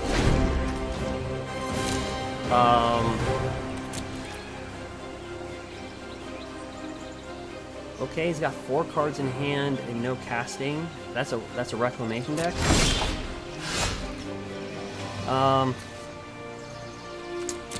Wow, this is a weird game. Gruul and Reclamation doing nothing. Unless he's just gonna hit me. Yeah.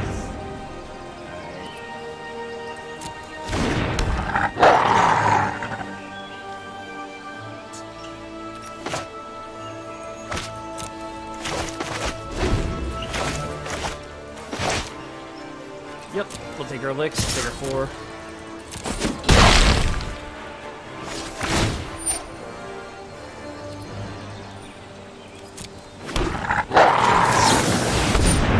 Drop down embercleave. Oh, Paradise Druid.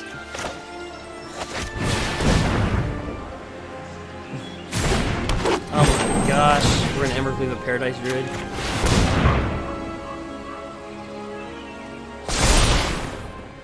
Yeah, buddy. He's like, I'm scrapping.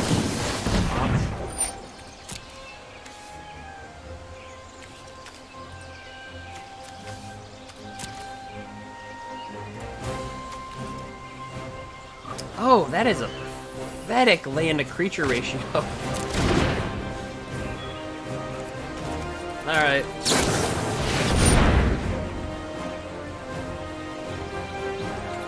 Oh, double night pack ambush. Oh gosh.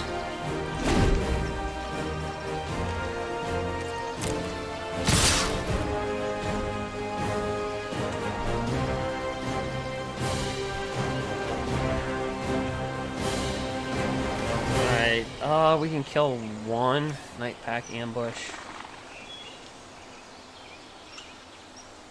So what would we have to pray? We'd have to pray for a questing beast that we can embercleave, a shifting Ceratops.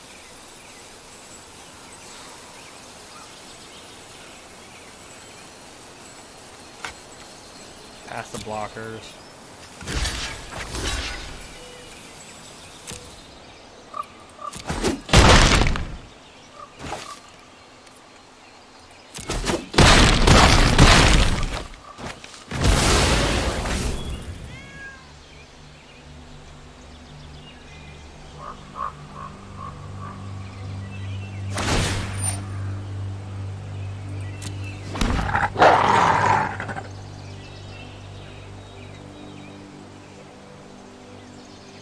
Yeah, it has to be questing these are shifting Ceratops.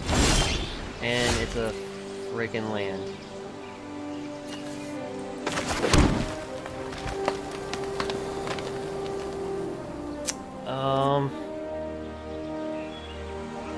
If I could embercleave this creature, I would so do it. You know what? I am so sick and tired of seeing embercleave. I am so tired of it.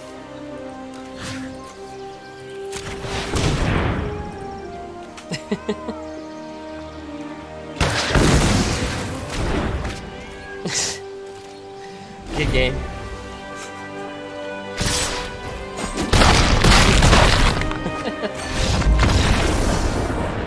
Hey, look. This is what I'm saying is, oh, we're down to 99% Mythic, so now we crippled out of the top. But, so we started off where we began. Yeah, it's been a, honestly, like matches like that, I think a lot of times people will lose their crap. You know, like, I cannot believe this, and then you hear something crack or something. But, you know, honestly, you cannot, and I even said this when we were playing the Fires versus Fires of Intervention, when it was still in the format. And, like, again, there's a series on my YouTube for hunting for Fires of Intervention, so if you want to see that. And yeah, I just told people, like, you know, the cards are there, and people are going to play with them. So you could either, A, you can whine about it, or B, you can learn to try to play the best that you can to your ability to those decks. So, that's kind of the thing. But that being said, yeah, I mean, our mana base is just, you know, it was just really bad. So, let's see if the ball can bounce our way. But yeah, it's been up and down.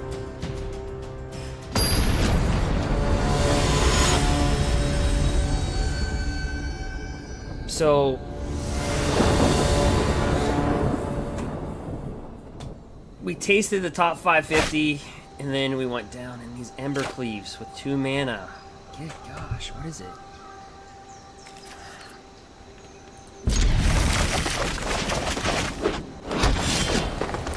Alright. Edgewall my innkeeper.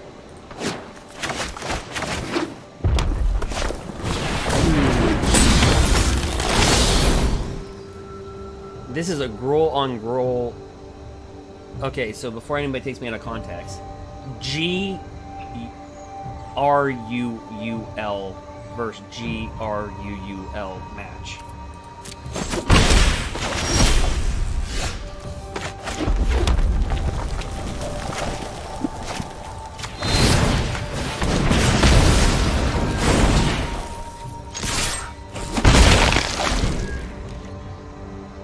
We need mana. Another robber.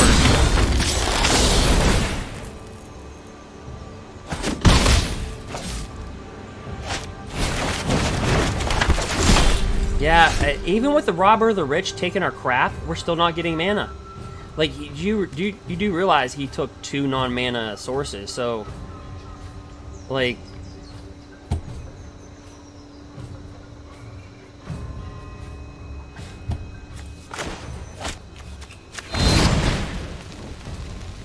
I mean, this can't be real. It can't be real.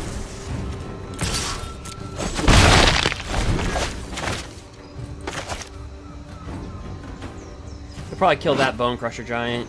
I got that feeling.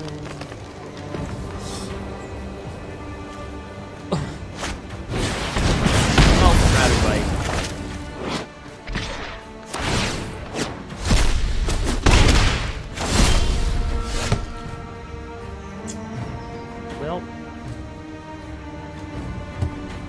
Pellet Collector.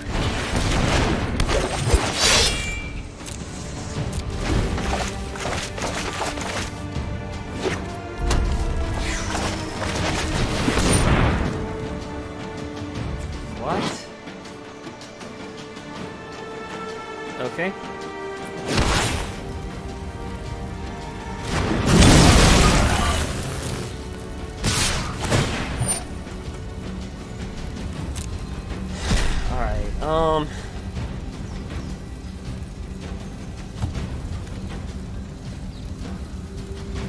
Yeah, I mean,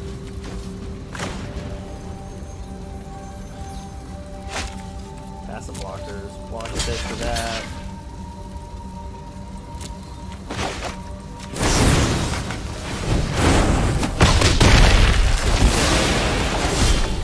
Oh my gosh.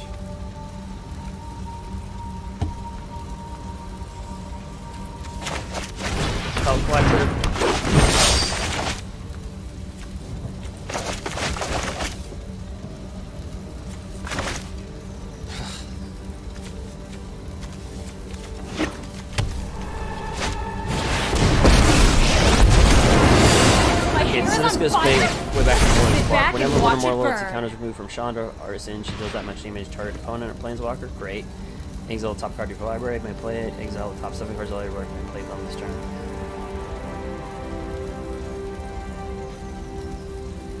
Gotcha. No.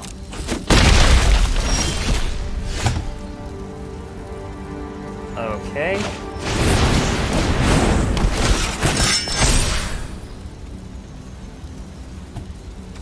Well, this can't block.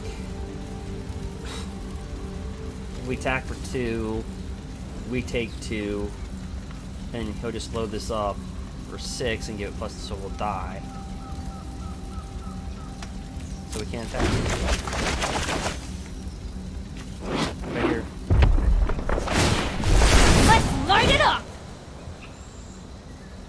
So he's going like big boy Gruul, right? He's going big boy. We pulled 2 of these in our pack.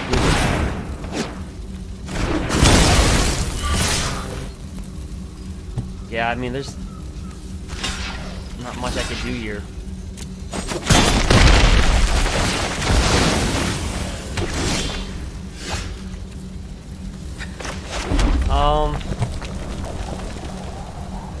Yes. Yikes.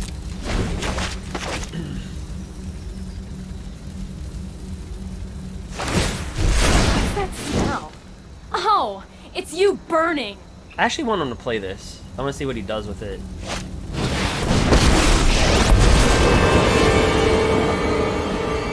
Always loyal. That's a soldier's duty.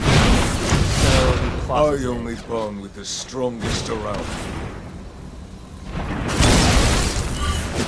We are getting wrecked. Well,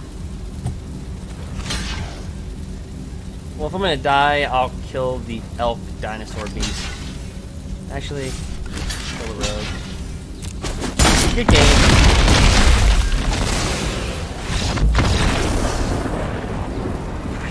Jeez. Shuffler. Alright.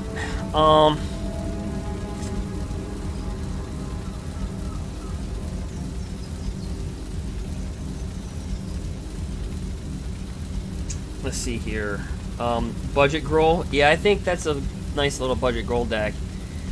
We made it look like a tier 1 deck. That's what we made it look like. Guys, I promise you I'm playing with 24 land. It's not I'm not hiding it somewhere.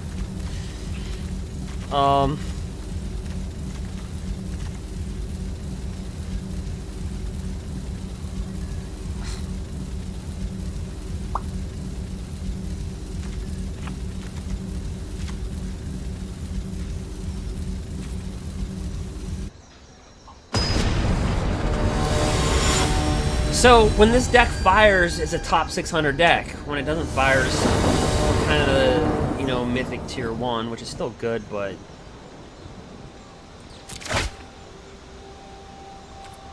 Alright. So, at least we can play with our deck this time. We got 1 Shifting Ceratops, 1 Love Struck Beast, 1 Spellbreaker. Actually, I lied, we had 2 Shifting Ceratops. I didn't really pay attention to my hand, I just saw 3 mana, I was like, I'll take it.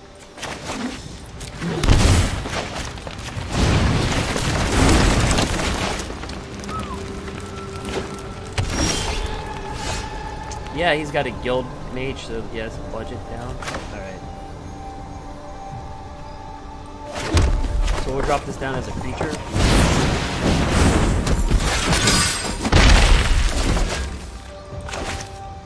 And just watch us get blocked out of double green. Just Robert the Rich should go through. Alright, well.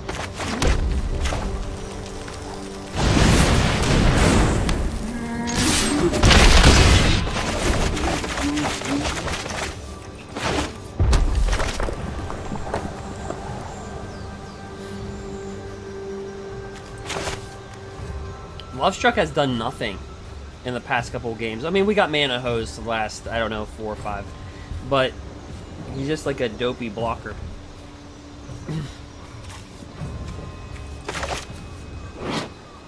He's like, I'm just here to eat flowers. That's all I'm here to do.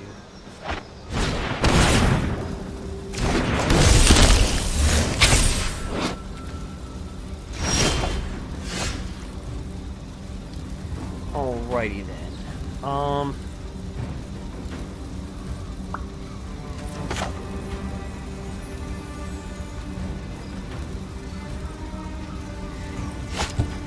I can't trust the shuffler right now. And normally I would go, okay, boom, but like...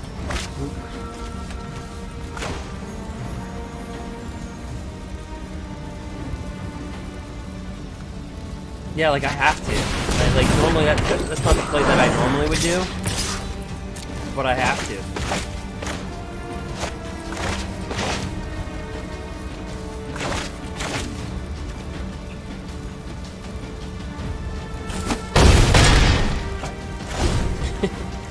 Yeah, it's being a little silly.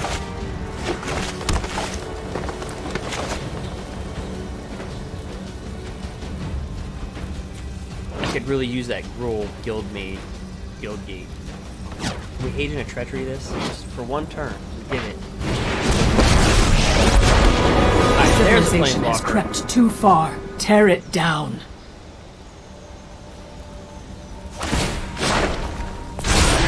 I'd That's get out of the way 5/5 if I were Gruul. you. Right. You have to attack with Robber, get an embercleave. You know what's so sick? We cannot kill the Robber, even though, like, we have to kill the Robber of Riches. No, he's... Because if we don't, then he'll be able to cast Embercleave next turn. Because this is a rogue. So we have to kill it. But you know what's so sad? Normally, I would make this trade all day, every day. A Paradise Druid for a Robber? You make that trade all the time, but we're so heavily reliant upon... But I have to.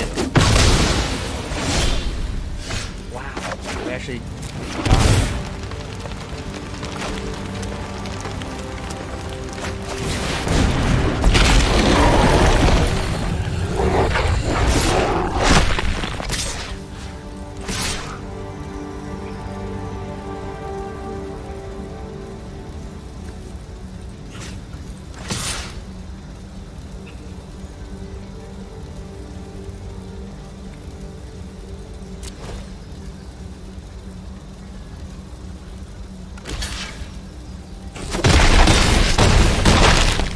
Yeah.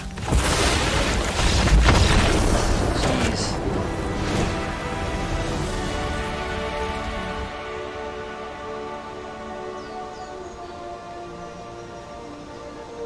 And this guy, he's just throwing like a, I don't know what it is. It's like beef. It's like chunky soup Gruul. But it works. It works. We're playing good. Okay, so 2 lands, Help Collector.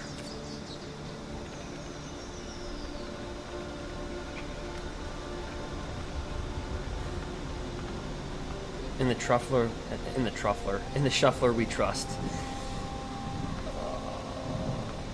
Keep.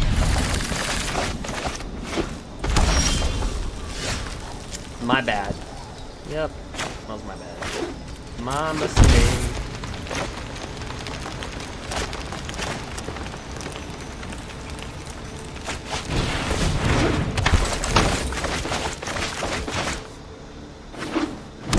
Will he get a Robber? Or we'll kill our Edgewalling Keeper? Who knows? What will happen? Okay, now we do. No land. Okay, this is scary. Little scary.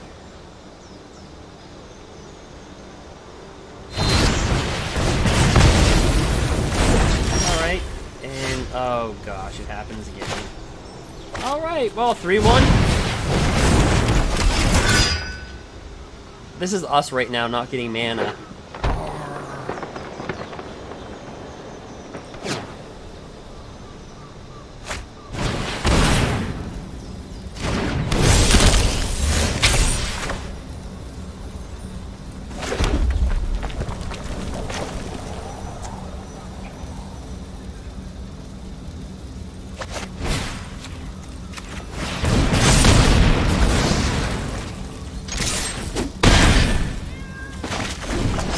been there before.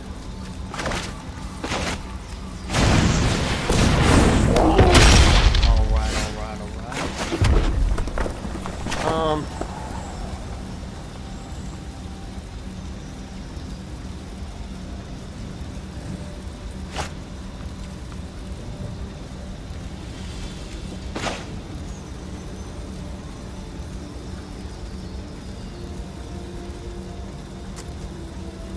Yeah, let's do this. +1/+1. We can cleave next turn.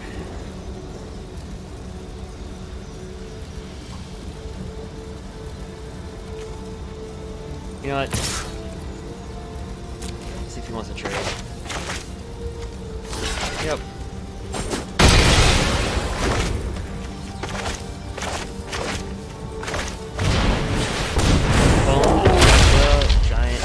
Don't draw that.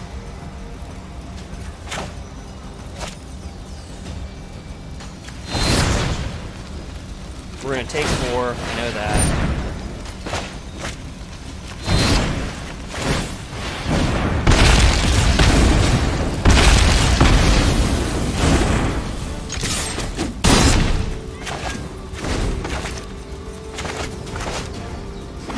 If we just top deck a land, then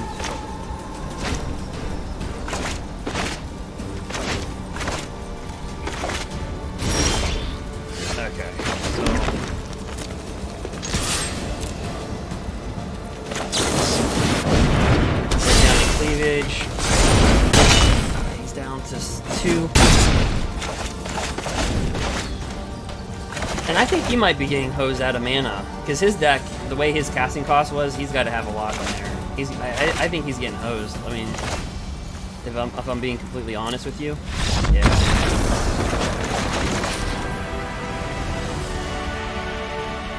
And we're back in the top 1500.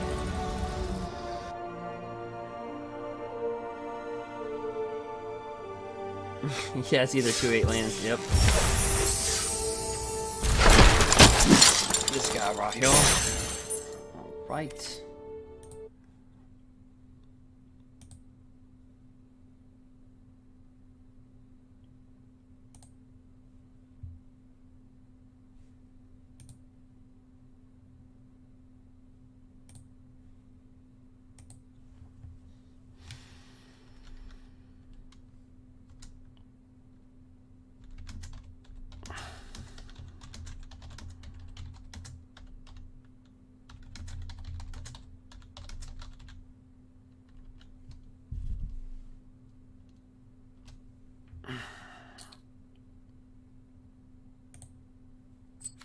Right.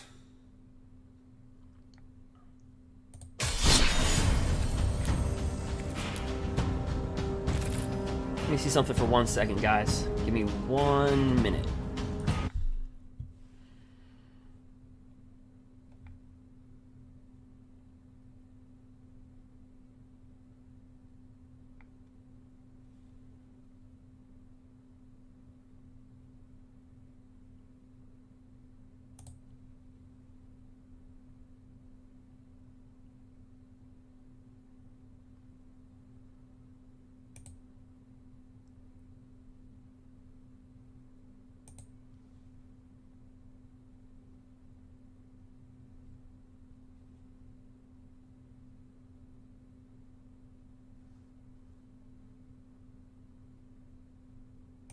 Just give me about 30 seconds. And,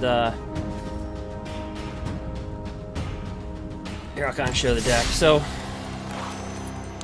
we've been up and down with it, but we're back in the 1500. But yeah, we were up to, what, 5 something, and we slipped down. Then we got back, so it's kind of like a yo-yo. But let me be right back. Let me check something.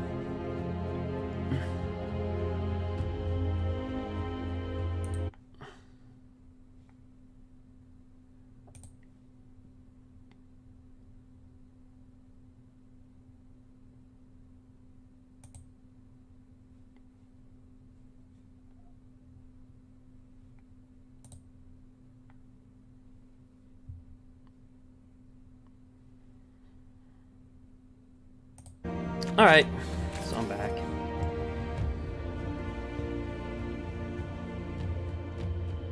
Let me see. Well, actually, no, let me be right back. This is like, I feel like the shuffler. Wait a minute, I'll make up my mind. Let me be right back. Let me see what's going on.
Alright guys, so the reason why I took that break is let's see if I can get back to yo.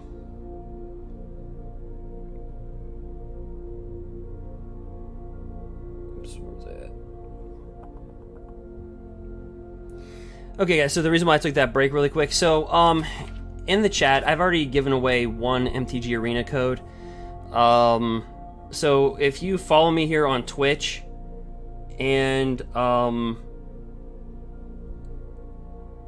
you want to go ahead and participate and qualify for an arena code, feel free to just throw something in the chat right now so that I know. Like I see some of the chatters, but if you want to participate, you can go ahead and do that, so I can shoot out a message, and I'll just kind of like just do it at random.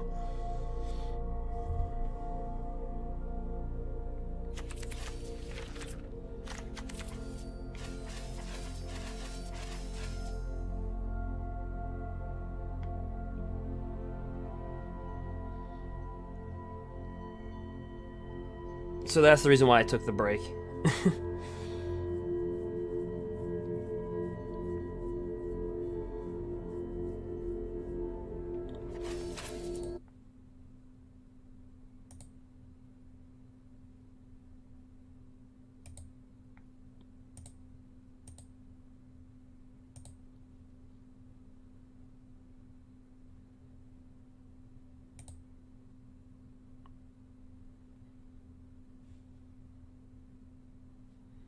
Alright, so we'll jump into a match, but yeah, go ahead guys, if you want to participate. It'll just be, like I said, it'll just be random, so it doesn't cost anything. All you have to do is follow, and yeah, and then if you want to participate, just give out an MTG Arena code. Again, these are codes that haven't been given out before, so to help you out. Hey, so we'll move on to our Gruul deck. We're back into the top 1500. It's kind of ping-pong.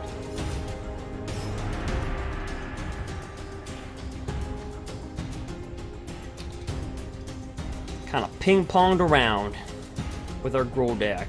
Wahaha.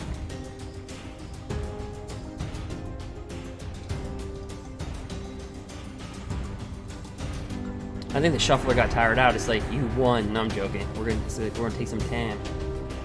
Take some time to find somebody. If we got more wins, I would have ran the Eric Cartman deck. Seriously.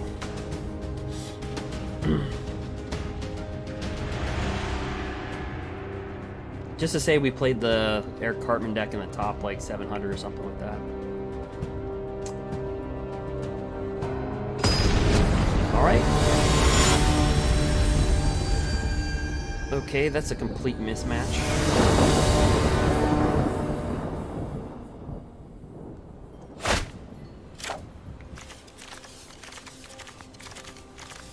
Alright. What's going on? We got 4 lands, 3 creatures.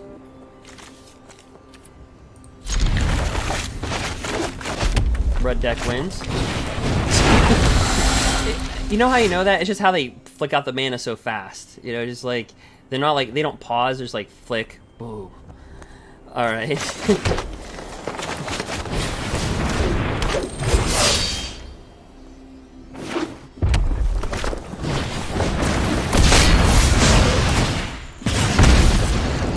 Yeah, we're gonna have to... I almost want to trade with him.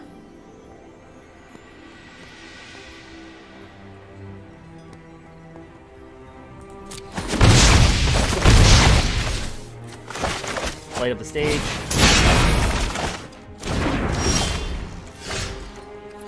Okay,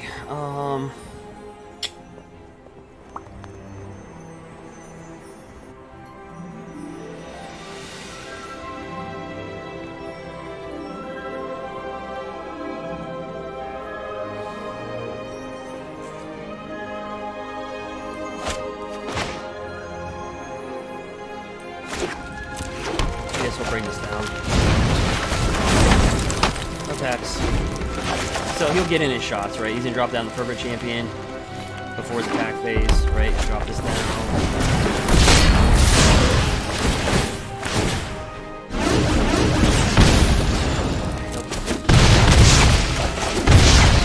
We're gonna eat a lot of it.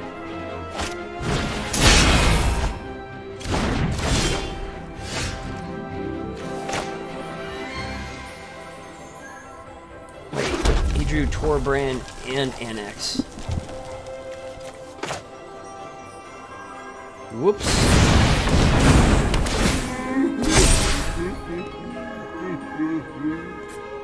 Okay. Oh, he doesn't have enough for the Torbrand. But Annex is just really good, you know?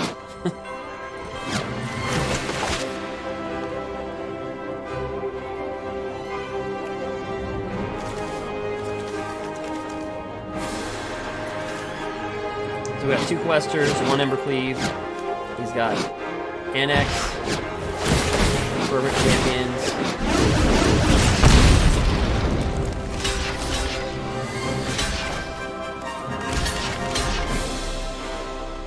Yeah.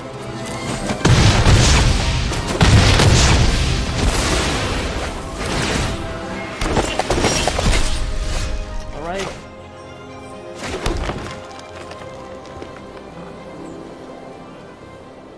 We could embercleave him this turn, but I just want something to sit back on.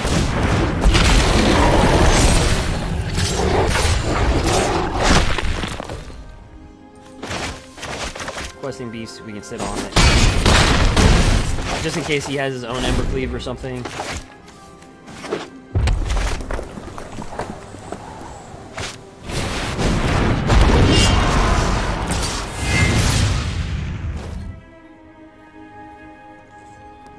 We can get away with killing one. We'll take the other.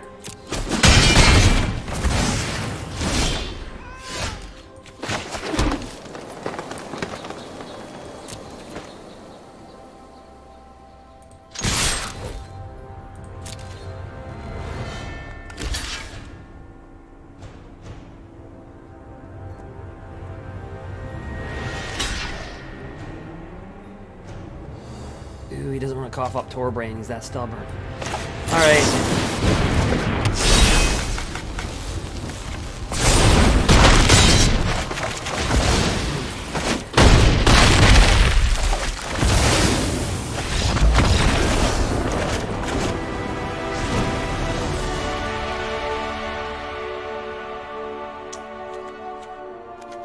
Alright, so Shifting Ceratops can go. Domri can go in there.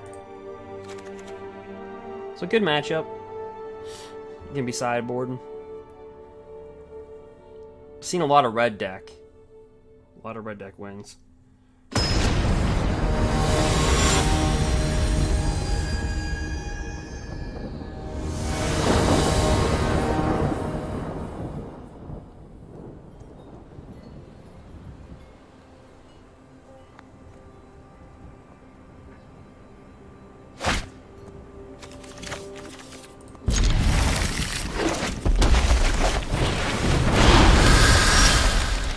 Spit off.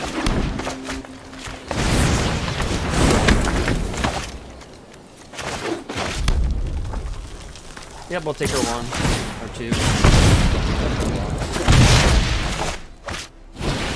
Oh, stinking. Yeah. About that.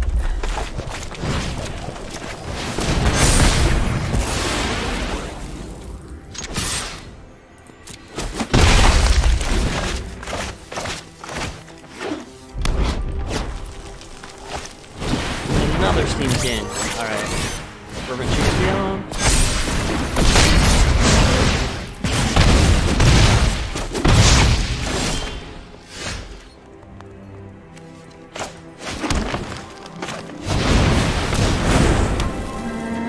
I would absolutely trade with him. But he will not.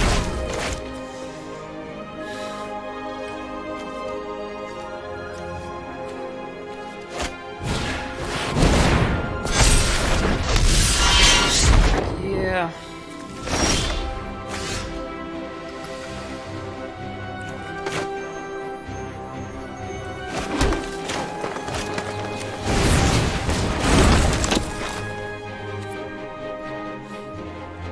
He's got all 5/3s.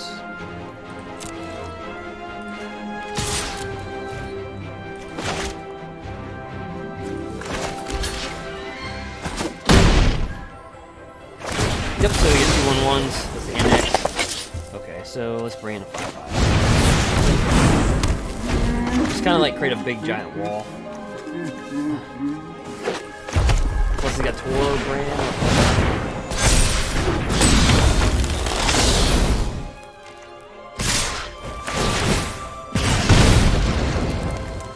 Alright, so he could have embercleave, right?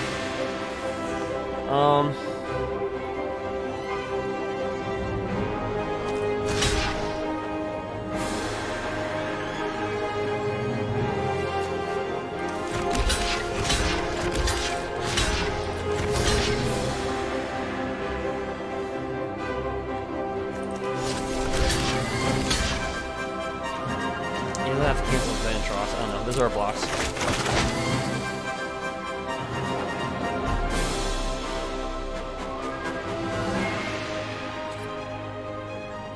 I would expect embercleave? No? Okay, so dodge that.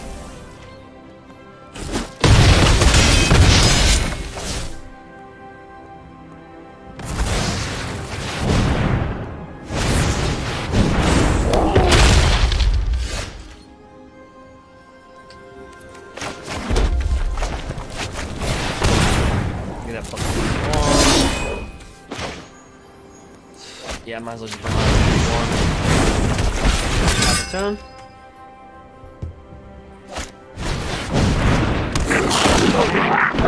So at the beginning of each combat, he creates a 1/1 red zombie token, or excuse me, zombie goblin token. That token gains haste until end of turn. Attack Fable. Just use a 5/5. And again, alright.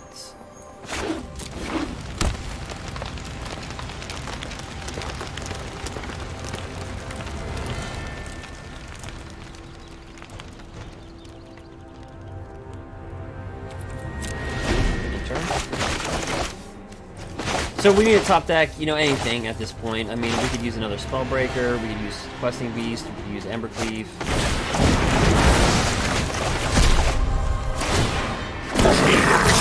Yep.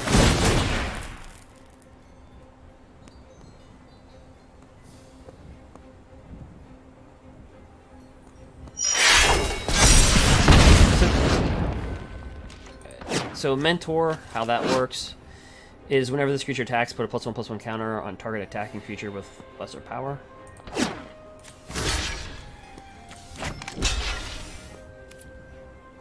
Yep. And this guy can't block, right? Rim Knight.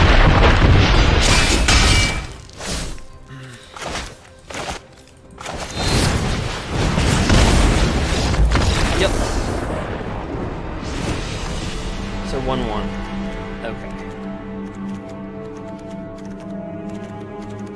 So he likes to play a little quick.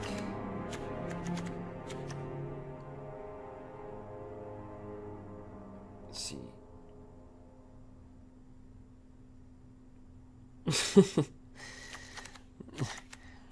Let's see here. I'm just reading one of the comments by Goris. Okay. Let's see. So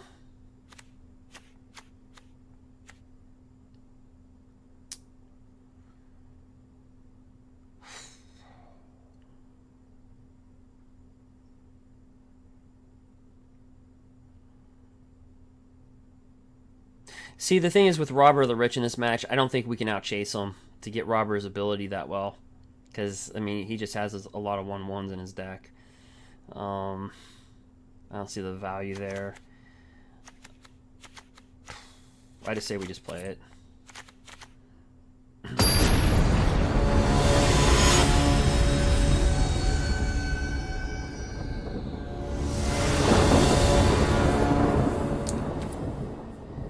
May the Shuffler bless.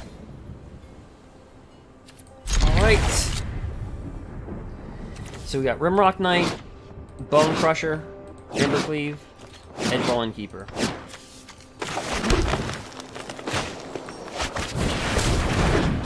And he's probably watching the match going, thank you, and thank you. Alright, bring this down. I just want to draw a card. Yep. He's a human peasant. Oh, we have to kill that. I think there should be like a montage of just us versus Steamkin. Like, it's just... Alright, so drop this.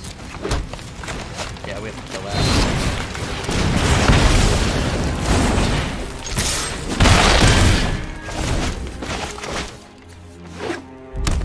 We got Rimrock Knight, Edgewall Keeper on the board, and he's got 3 mana. So he can drop Annex, drop the Bomber, Broken Champion, smacks us in the face.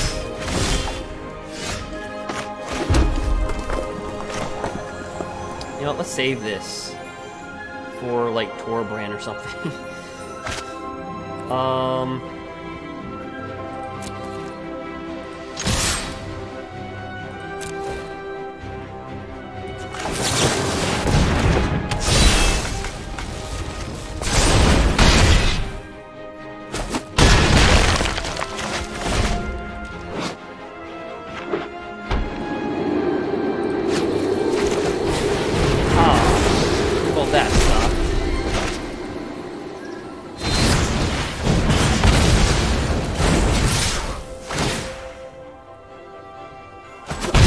Our Pelk Collector.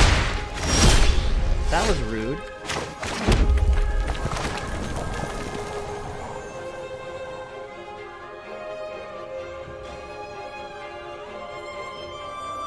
Oh, he's burned out.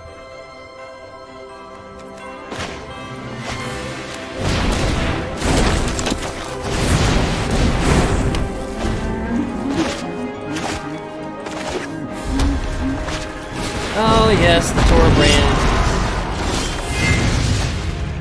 Oh yes. Remember, they don't fight each other, it does damage. See that? Put some cleavage on the Love Duck, yeah.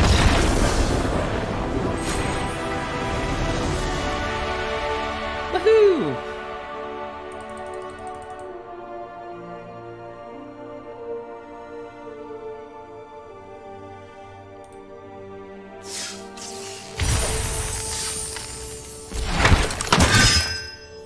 Draw this night.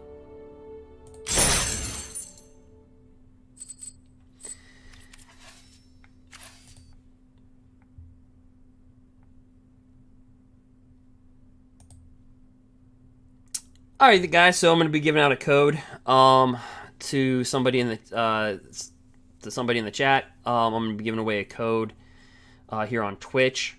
I have to say that because I'm also live streaming on YouTube, and also I'm live streaming on Mixer as well. So I'm on 3 different platforms at one time. My computer is screaming at me saying F. No, I'm joking. So anyway, let me go ahead and so this will be for Twitch. If you're on YouTube, a lot of my YouTubers are probably already. See, what is it? It's almost midnight. Well, right. So Eastern Standard Time, it's almost 3. Pacific, it's about midnight. And Central Standard Time, you're nearing 2 o'clock. If you're in Britain, then that means you're Great Britain. You're right around 8 o'clock in the morning. Yeah.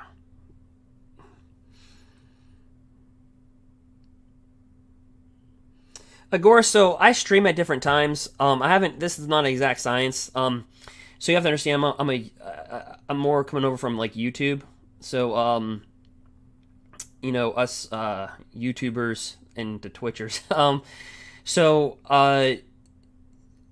I'm going to be, far as codes given away, far as that goes, it's going to be every either Wednesday, Thursday, or Friday. Probably more towards like Thursday or Friday.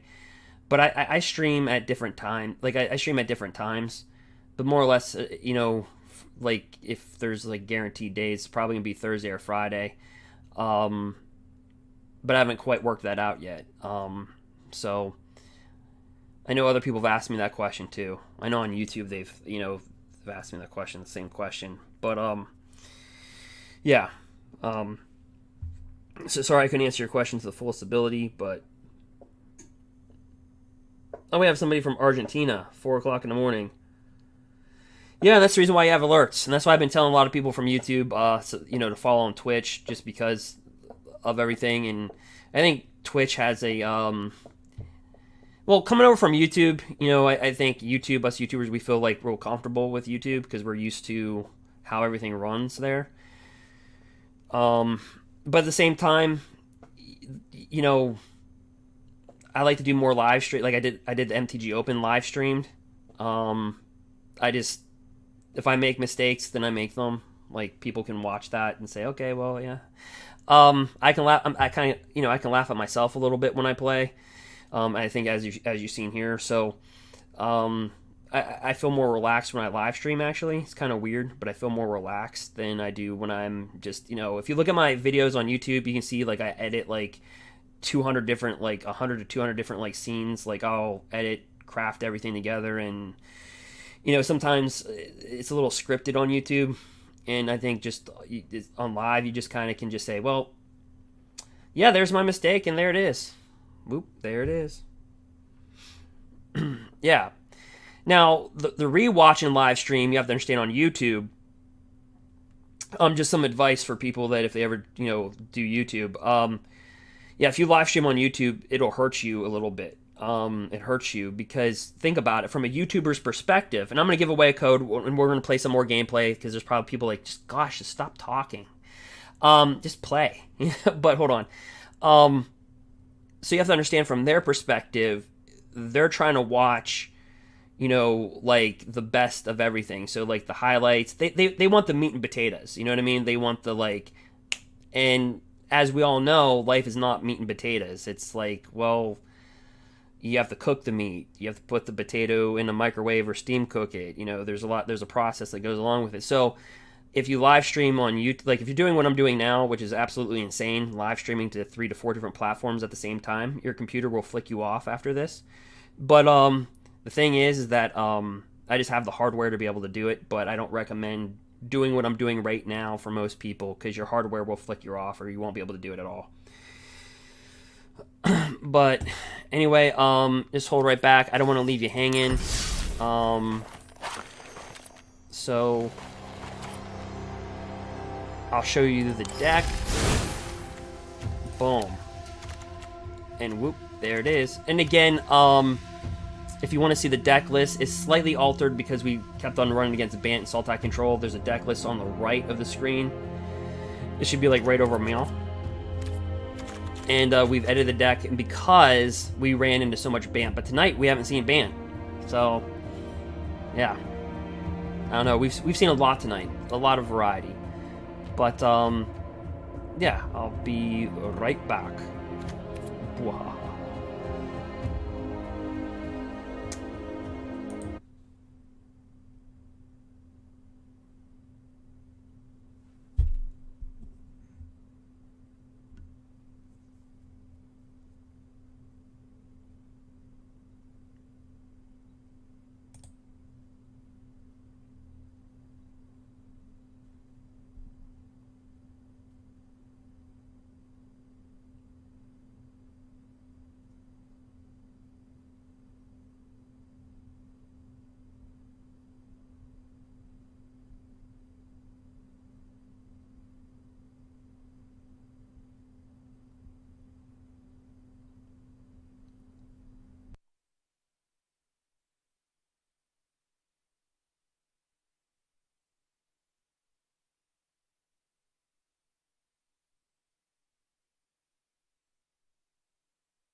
Guys, I didn't vanish. There's something I want to do really quick, and then I'll be doing a code giveaway for MTG. So all you have to do is follow right on Twitch, and yeah, all you have to do is follow, participate in the chat, and sometimes I'll just give away codes weekly. So this is gonna be one of those times. But the reason why I just did what I did, we'll be back to the old thing. You're like, wow, that screen shrunk. So that's the old overlay that I would do. But what I do want to show you is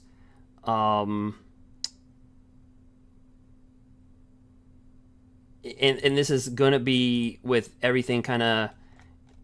Okay, that got a little wonky, didn't it? But here's the one thing that I did want to highlight really quickly. Look, there's a lot of things going on in the world, and I'm not going to cover every little thing. So if you want to understand me, I play Magic the Gathering since 1994. My DCI Arena card goes back to 1998 because I was a little kid. So... But I do want to give a special thanks out to the STNAs. We talk about the nurses a lot, but we don't talk about the STNAs. And how about the respiratory therapists? Okay, because they're I mean, that's their job. The DOs, which are doctors of osteopathy, the medical doctors, those are MDs, janitors, the drivers, and those who maybe you didn't feel like staying home, but you had to. And so I think MTG Arena is a great way for us to kind of reach out and come together. Honestly, I could have made this page and plugged myself a lot more. I made a couple of jokes like, last member, whoever survived fires of interventions. But take a look at Nisa for a second. There's a picture of me deadlifting, and then there's a picture of Nisa. I just want to give special thanks to those, even though who had to stay home. There's a lot going on in the world. I'm not going to talk about it specifically because we're talking about MTG, but I just want to take that time. So anyway, give me a minute or two. I'll be right back. I'm going to dish a code out. If you get the code, do not share the code. Keep the code for yourself. And when you get the code, tell the chat what you got through the code. Some people have gotten Shark Typhoon. They've gotten Mythic Rares. They've also gotten booster packs. But I just wanted to give this time. This is not meant to be political. This is not meant to be anything. It's just simply just saying thanks to those who have to deal with things. And cashiers. They don't have protective equipment. They're handling cash. They're handling money. And, you don't think about it, but I mean, that's really been the thing. So anyway, on a positive note, let me give out a code. Let me get right back to the gameplay. But I won't leave you completely hanging.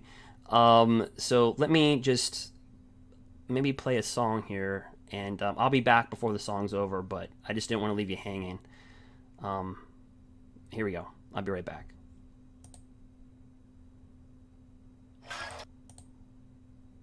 Looking for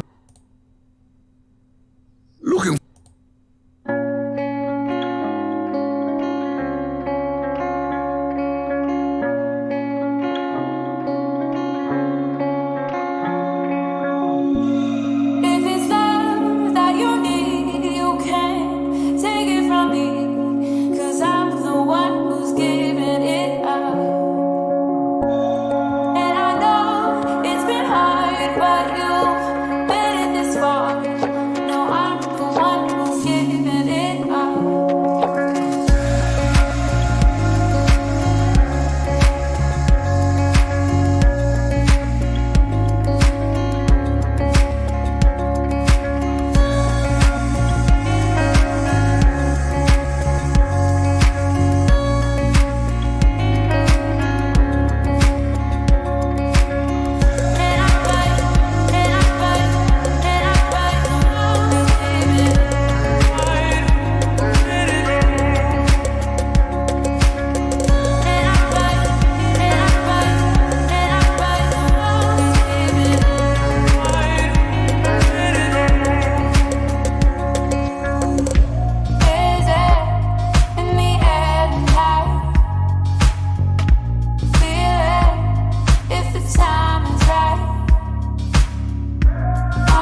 All right, I'll be right back. Again, I'm just gonna take another minute. I'm so sorry for that. So let me just.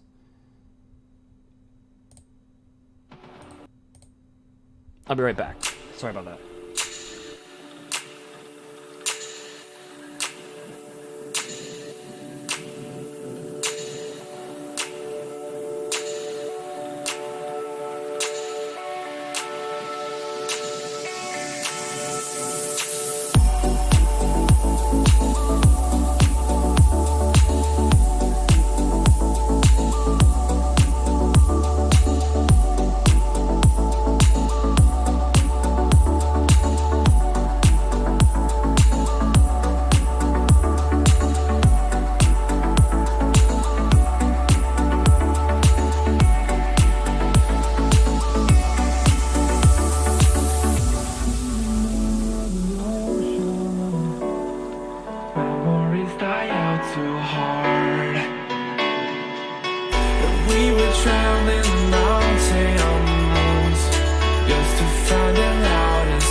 Alright guys, so I'll be right back. Let's see here, let's jump over to... Okay, and there we are. Alright, so we are back.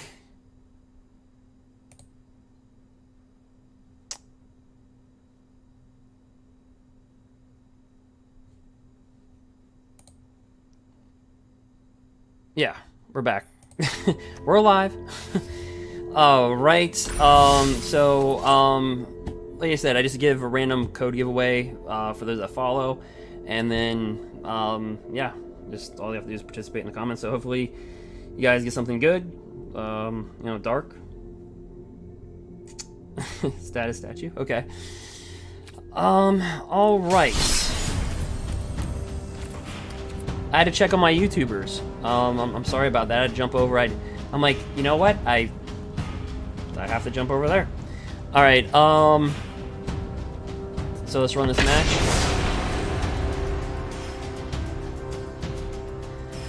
And Raphael, yeah, if you're still hovering over on YouTube, you might just want to bounce over to Twitch. He's got there's somebody that has an account on both ends. They're subscribed and they're.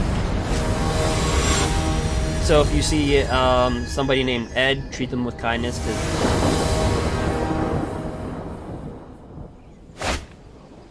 All right, unlike the shuffler, give me 2 Paradise Druids.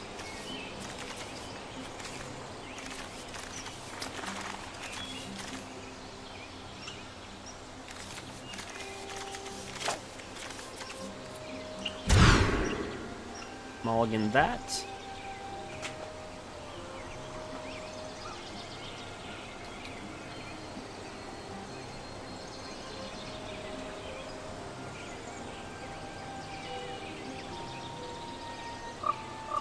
Alright, so we're just waiting on our opponent right now.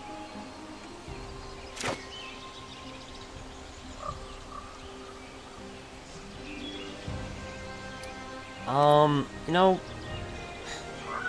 I'm gonna go against the grain here and just keep 6.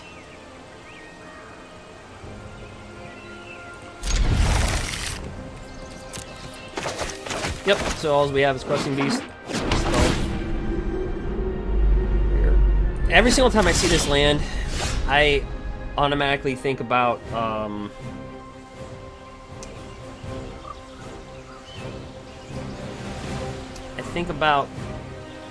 like, Esper control. And let's just get rid of this and flush it out of our deck.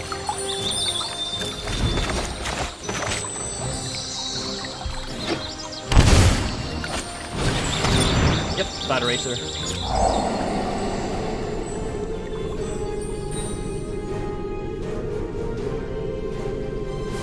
So he's got his pick. Which one does he want? Dang it.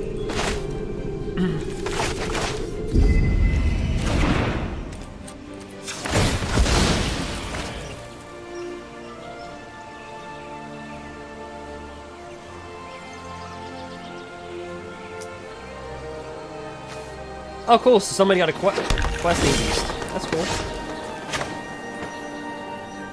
Welcome to the Gruul Club.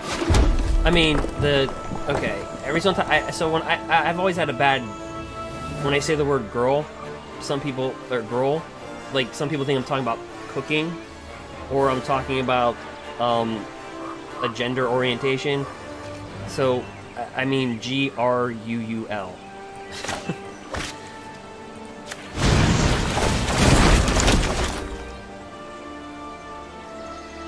Yeah, I didn't really, I paid attention, I wasn't paying attention on a live stream. I was like, oh, here's some, some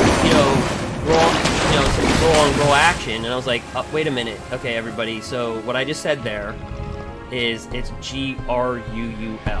It's not what you think I said it was. Is what I meant it to be.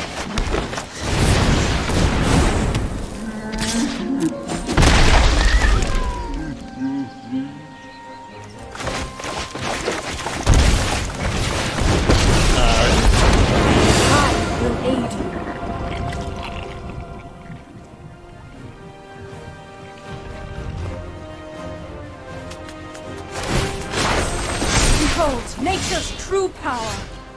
That's gonna be alright, so... Well...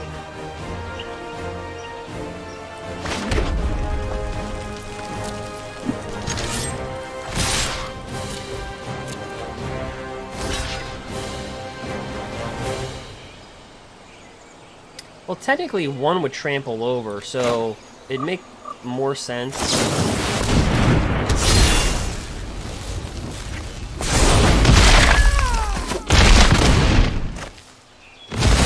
Kill 2 birds with 1 stone.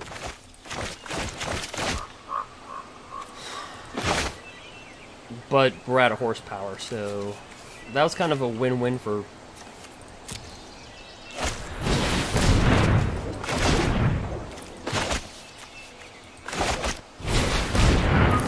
Sure.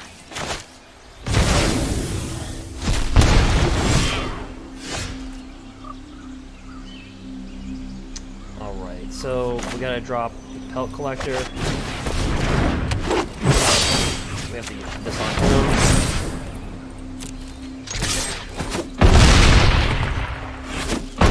This is why pelt collector is also really good in the deck. I mean, it's just an additional 1/1. You know, now he can get bigger, but you don't have to.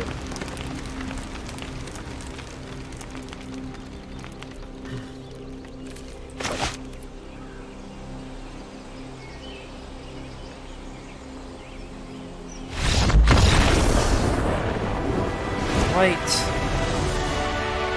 So he's playing Sultai, right? So there's a lot of things that you can do. Again, Soul Tie is not a counter spell deck, so creatures and enchantment spells you control can't be countered. Target land you control becomes an XX creature.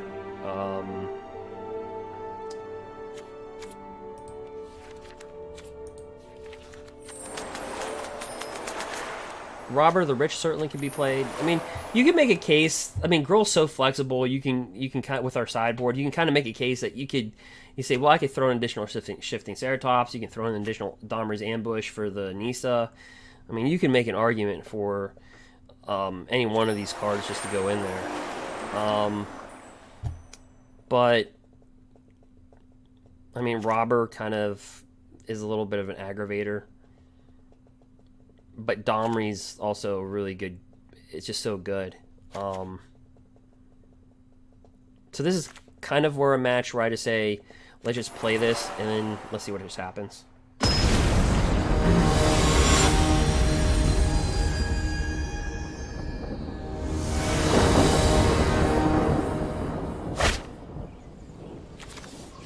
Alright, Paradise Druid.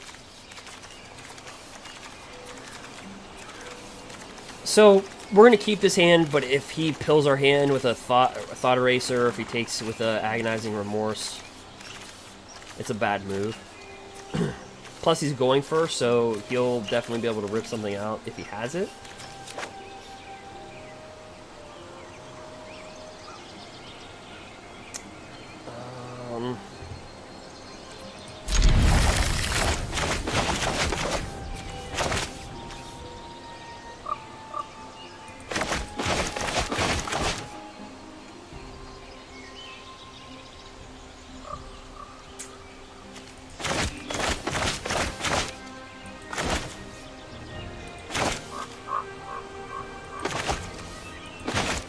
Alright, so all we have is Paradise Druid and Ceratops. He's mulligan one time. Yep, I think we're both doing the same thing. Get the heck out of here. Get Fabled right out.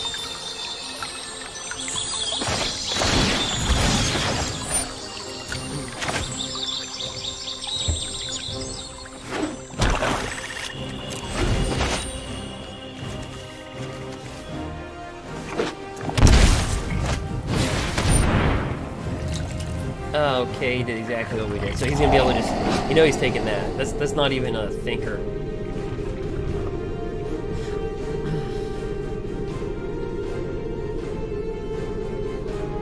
Or maybe it is. Okay. Wow, and he killed a Cavalier. Okay. Again, it's Soul Tie. I mean, it's 3 colors, so the Shifting Ceratops isn't as big as it would be, say, versus like another deck. So top deck land. Alright. I made a mistake. I should have put this down on the battlefield.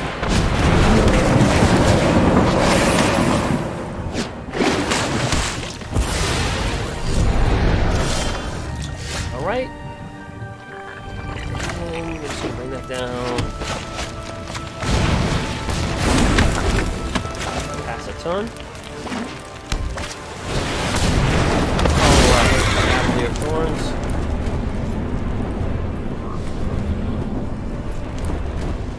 And that makes sense. You don't really have to fear Shifting Ceratops when you have a 5/6 big blocker.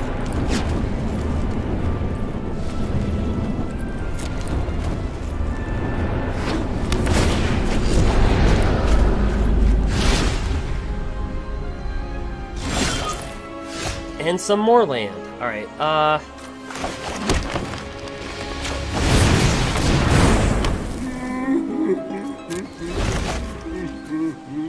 well, he's gonna have a 6/6, a 5/6.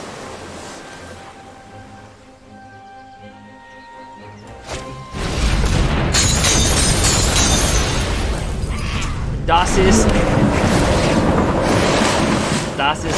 gut. That means that is not good in German.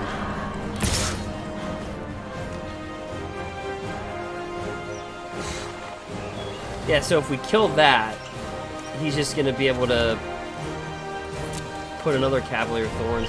We just take it for right now. So when this dies, Cavalier Thorns, Whenever it dies, you can exile it. If you do, put another target card from your graveyard on top of your library, and we draw another land.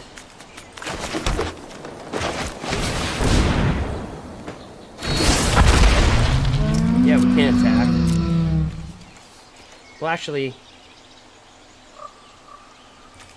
that was very bad of me. I made 2 that I should have attacked with a 5/6.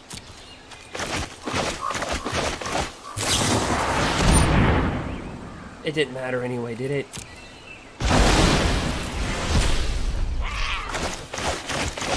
Okay, so with the way that he's playing now, so he kind of does what we do versus mono red, right? He's kind of treating us like mono red treats how we treat mono red, right? He's brought in big creatures, and basically he just yeah, I got flooded pretty hard, but yeah, he's going to bring out big creatures and just.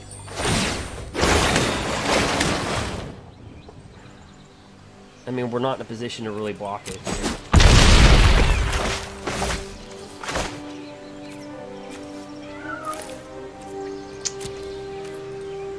Yep.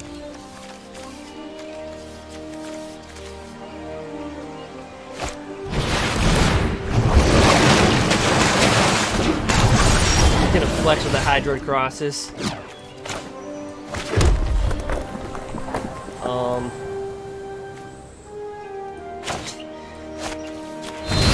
We'll hit him for 2. You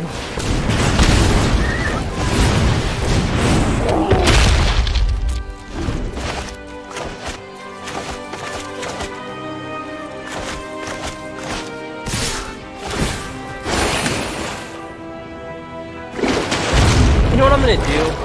I'm gonna test out what he picks. I'm gonna kill this.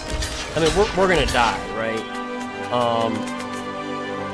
I just want to see what he picks off the Cavalier Thorns.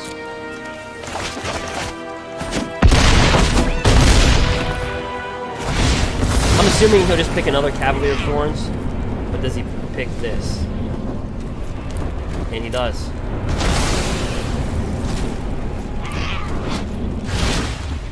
So, our shifting Ceratops is really not... We have all land.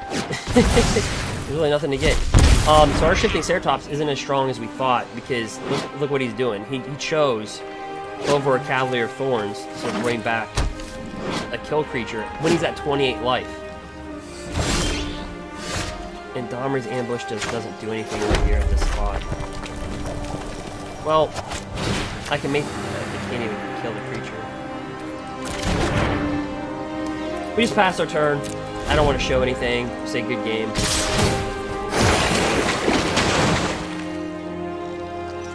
But you know what? I don't feel like dying to a Euro, so I'll just block it. But we'll still take 7. Alright! -5 means you're dead.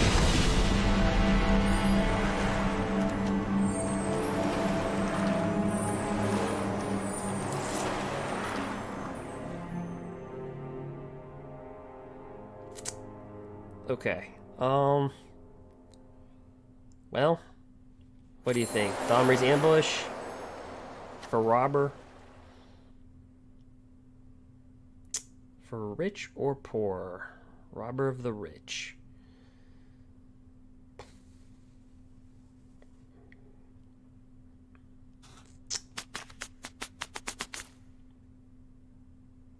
Domri typically does pretty good. Like, Domri's just a more powerful card than Robber.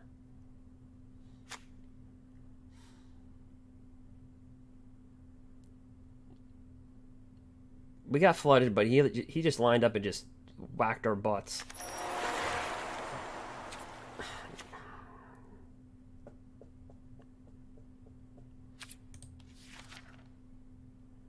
You know what?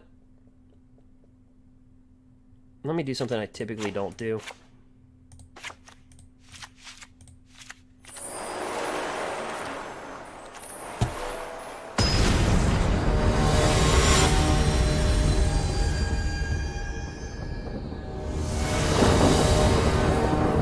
Alright, may the shuffle gods be with us. Alright, kind of. So we have to be very quick. We're not worried about drawing cards off anything. We're not worried about any edge dwelling keepers. We're just...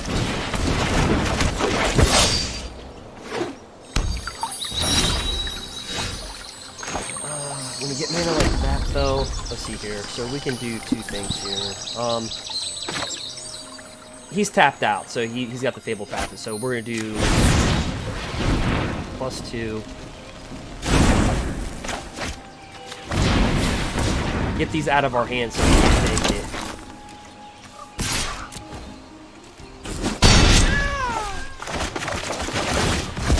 Because he's got to be playing with, like, what? 4 Thought Erasers, like 3 to 4 Agonizing Remorses.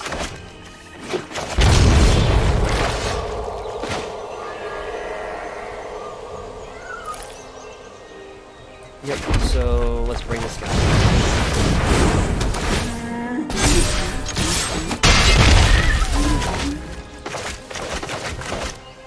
Let's see if we can just out-chase him. Really? Oh, that hurts. Alright. By the way, we barely got to use this card. But it's in the deck because if you burn out, draw a core if you have 4 or greater. Okay, so we'll take 2 life because we like pain. Drop that.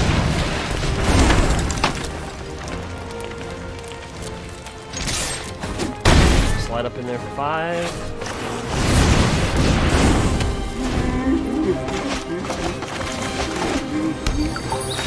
Right, he's got a Fabled Passage. So he's like really heavily boarded versus us, like a Banshee. Jeez.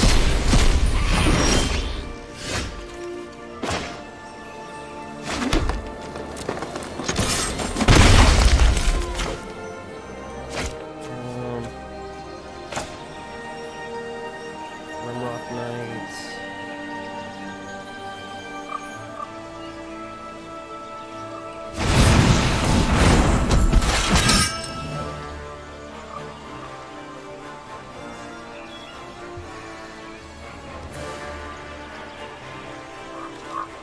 He doesn't have enough for Euro Titan.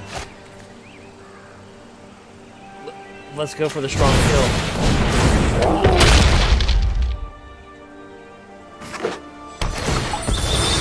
Alright, he's gonna flush that out.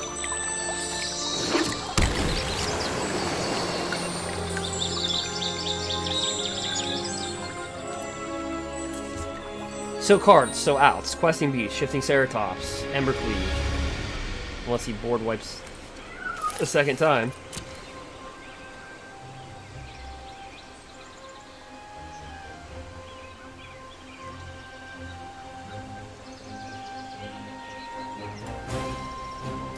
Alright.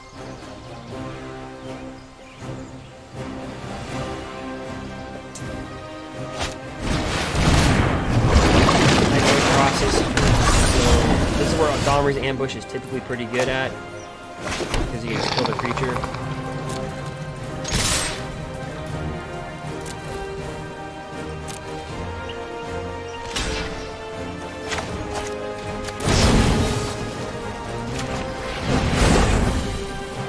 Six.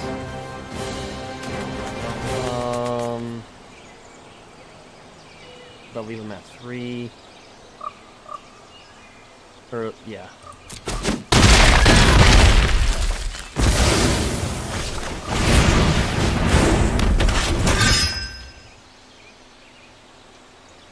And you have to just, again.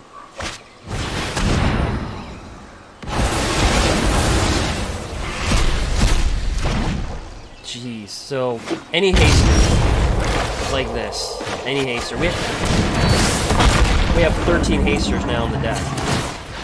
So those work really well for board wipes and games.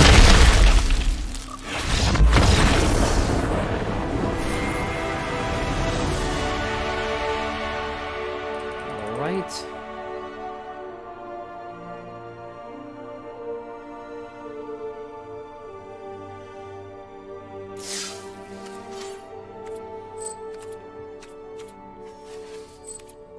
That is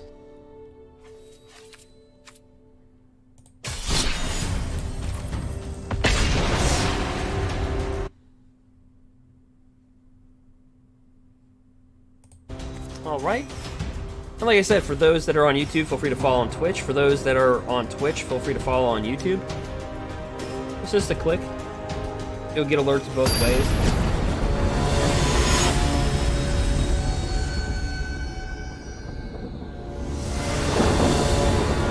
Right. Ooh. Ouch. I guess we'll keeps.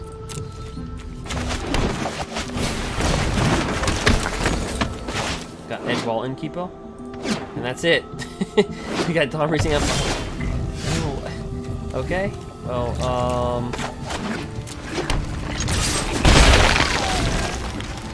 two Dom racing ambushes and Edgewall and Keeper.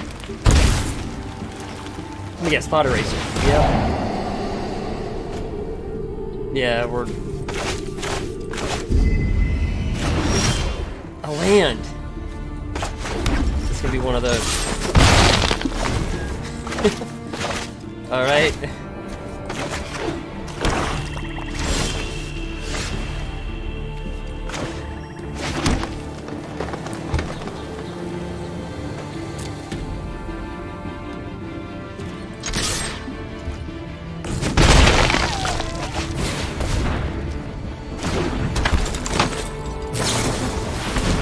If I'm my opponent, I'm just like, I can pretty much do anything I want right now because I'm showing zero aggression at this point.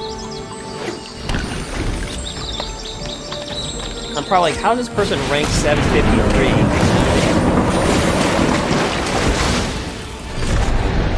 How did this, what? Don't tell me we ran into another one of these patches.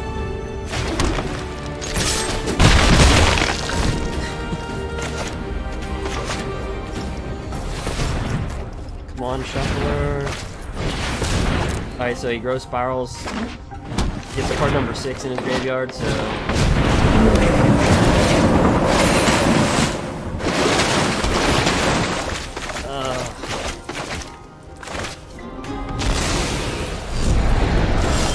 Oh, that.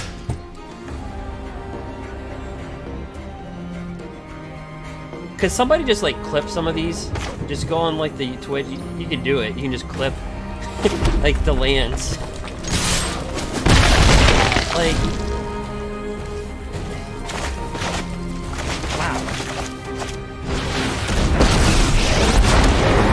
This land, All right, Nisa. we are all connected. Is gonna pound the crap out. Harness the elements. Oh, okay, come on. I mean, that's a little... I mean, this doesn't make mathematical sense. 40% of our deck is land, but not 80%. Alright,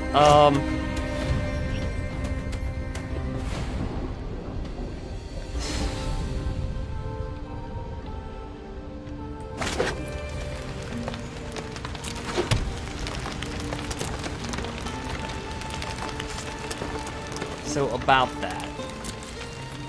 There's nothing we could do.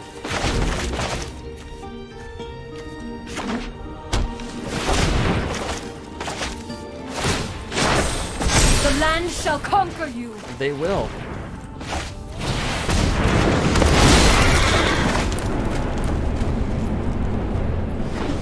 Cavalier of Thorns. No blocks. Down to 11. He'll bring out Yard Titan in the graveyard. Escape it.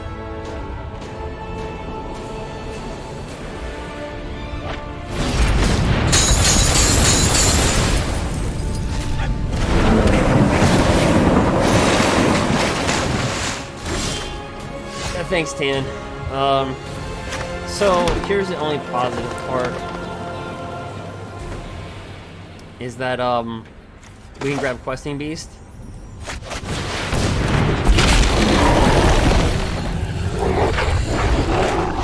And we can kill anything that we want.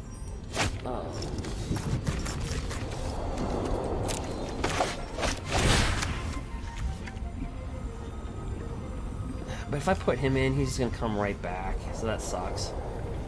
Let's just see what he thinks. Let's see what he grabs. Like a psychological test. I think that's all we're doing right now is like psychologically testing our opponents at this point. Like if we kill their Cavalier Thorns, which card do they grab? Let's try it. Hydroid Colossus. Oh, this is easy. Take the Hydroid Colossus.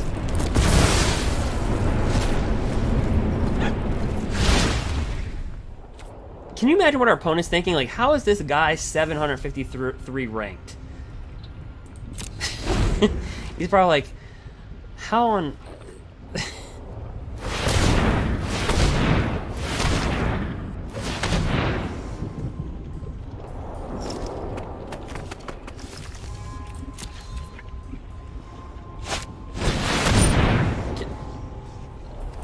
Alright.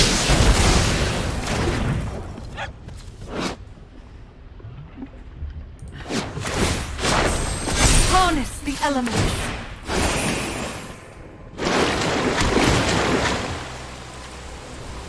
Alright, so the last match was versus Sultai Control, and he sideboarded in Cavalier Thorns. This guy main boards Cavalier Thorns. So which means he main boards, yeah, we already got Thought Erase.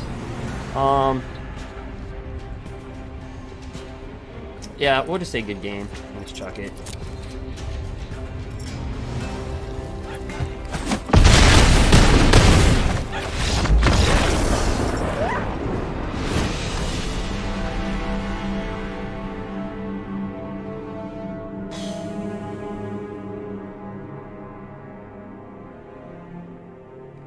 Alright, you know what? Fine.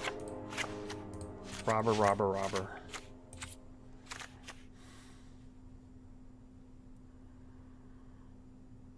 This guy's licking his chops. He's like, oh yeah. Because he's 97% ranked. If he wins versus us, his ranking goes... And ours goes... Pew! He's licking his chops right now.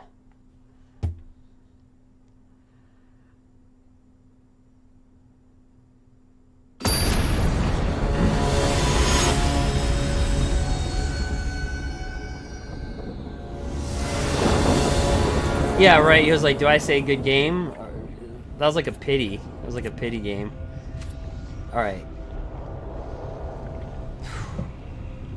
I am more scared of the first turn shuffler than I am my opponent. Alright.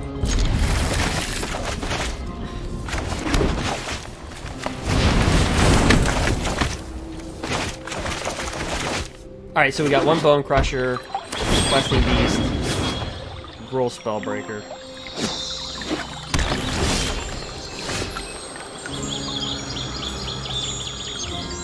Well, since we can't do jack crap with this Fabled Passage or our turn, we're just going to bring it down, flush it out from our deck, and smack it for 1. He might think our entire deck's just a 1/1 creature. Like, he's got a 1/1 human, he's got Edgewell Innkeepers. Okay. Thought Eraser. No Thought Eraser.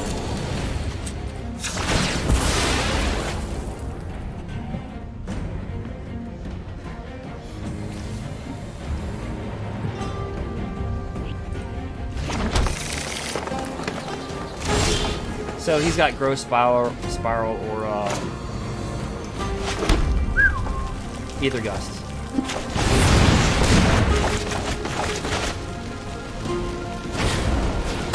Or Disfigure. Poor Lovestruck Beast. He's just...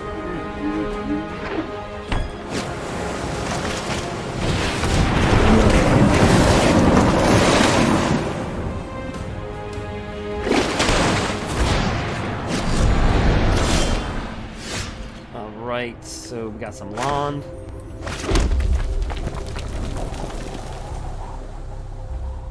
Yeah, let's go.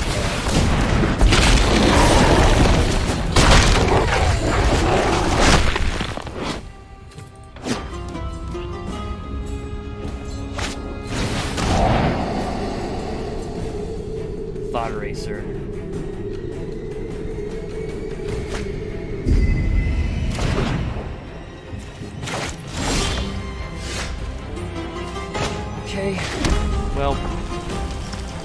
turn he's gonna do that.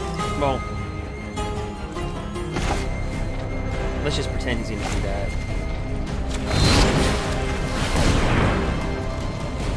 Ether Gust?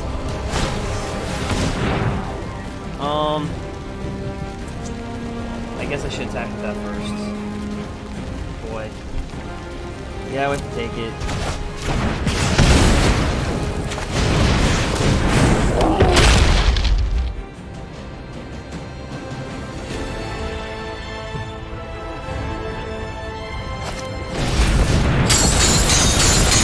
Yep.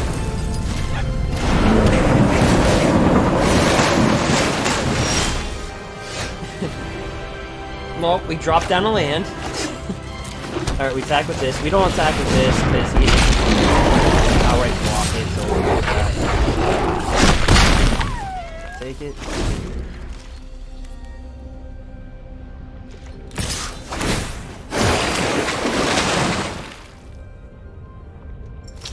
You know what? Double block with that. Love Struck Beast.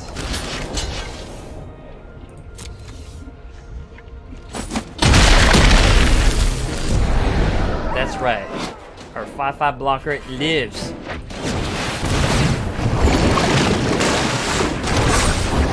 Something besides embercleave.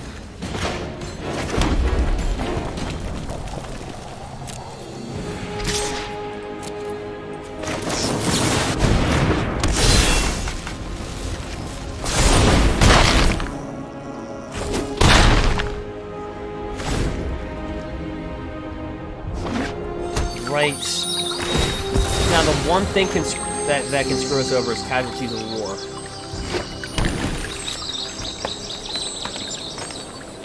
Don't tap 6 mana.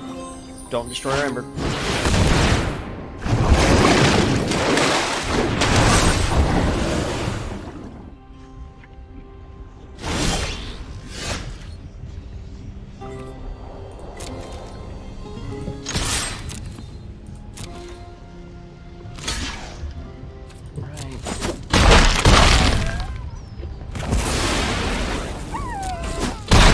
Good game.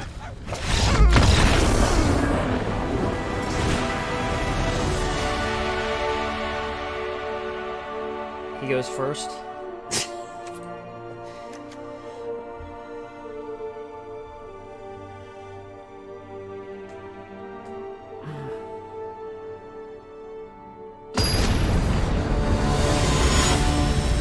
I just feel like... So he's got to be confident in his deck. I would be. You're on the play. Oh, come on. Oh, you gotta be kidding me. What? Seriously? Oh.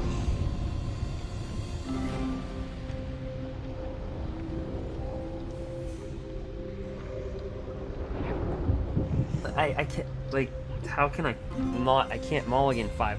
Like, so. What minute is this? Because I'm actually going to write this down and make a clip. This is just ridiculous. I mean, this just happened at. I'm not whining. I just want to make a note to myself. Let me see here. It's.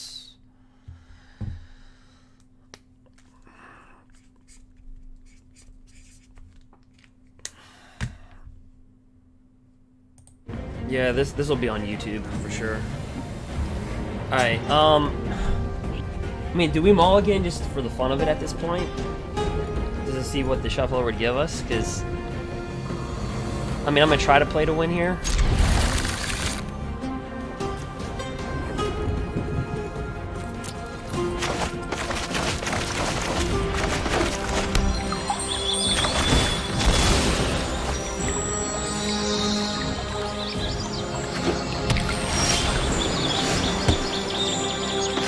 So we'll play that. We'll play tap. Oh, hey, we have all land.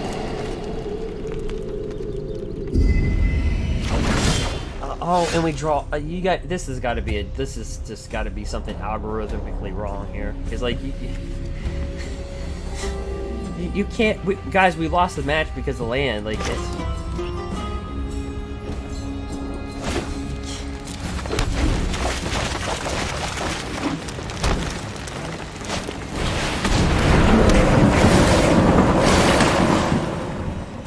So we got.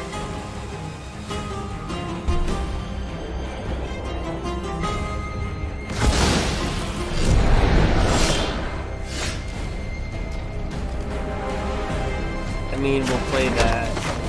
We'll play that. So, we've managed in 4 turns to put a 1/1 on the battlefield.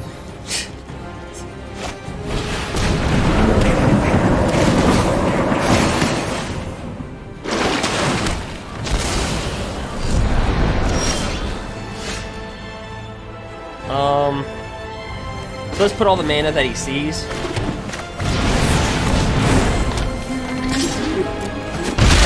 Yeah, you tell him, human. You little human. Get him in there for 1. You tell him.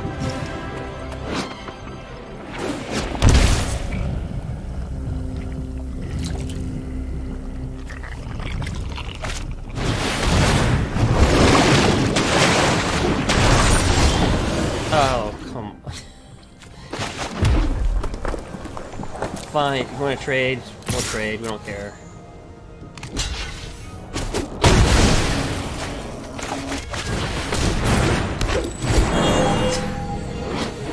Alright. So, he's got 5 in his graveyard.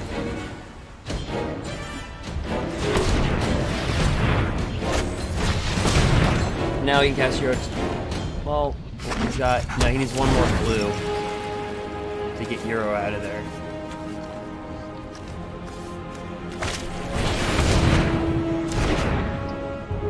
Do you realize he let this come into play tapped? Do you understand that he could have had the blue mana to bring out Euro Titan, but he's so confident in us just getting nothing that he refused, like off the growth spiral. Did you guys see that? He let this come into play tapped. He could have let it come into play untapped and would have had the mana for Euro Titan, but he just didn't. Like, that's how bad the game got. Like, our opponent just like, now we just top deck shifting Ceratops, but he might.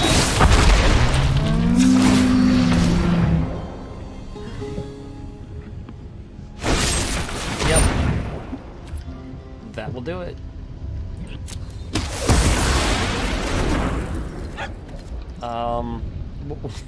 We'll give it haste. Alright.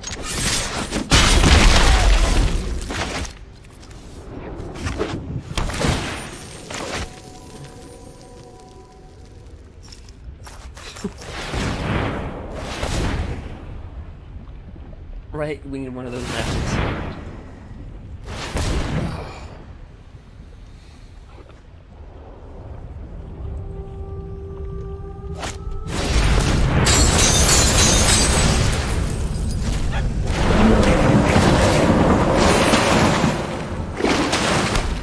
Speaking of which, are you guys excited for M20? Are you guys excited for M21, I should say? I keep on calling it M20. There's, oh look, there's our little resident, Edgewall Innkeeper.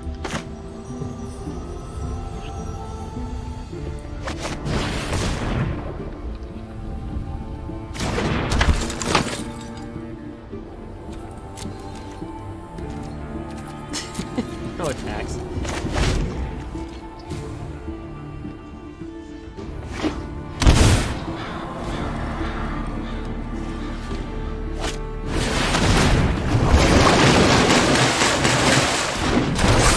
That is true, Dan. Yeah.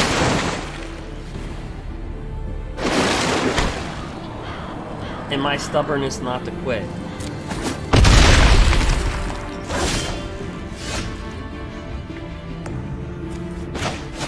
Maybe something miraculous happens here. So we shoot him for 2, bring him down to 29. Draw a card off Edgewall Innkeeper. It's just a land.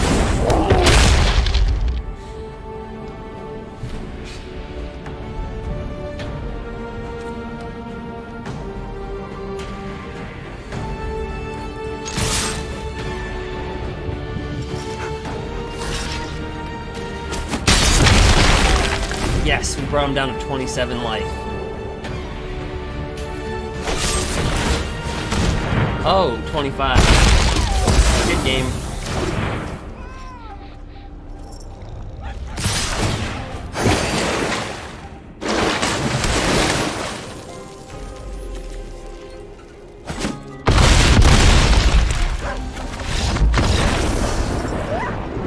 And just like that, Gruul fell. Wow. We dropped 400 ranks. Holy gosh, that guy was like, yes, because he, you know, he probably shot up through the roof. All right,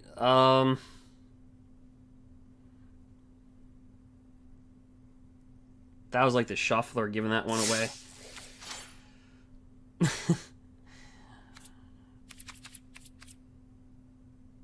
Do you guys want to see another deck? Or you guys want to keep on seeing Gruul?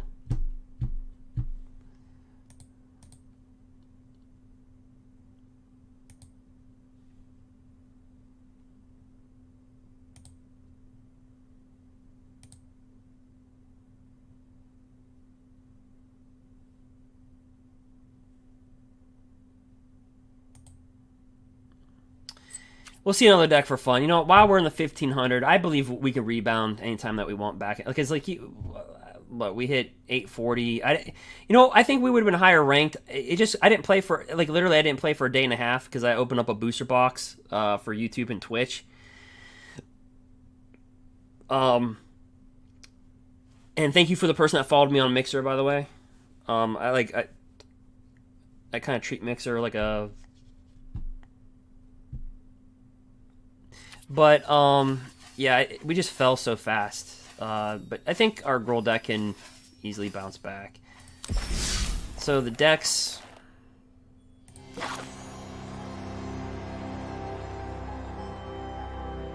What about Clover? Could Clover make a comeback?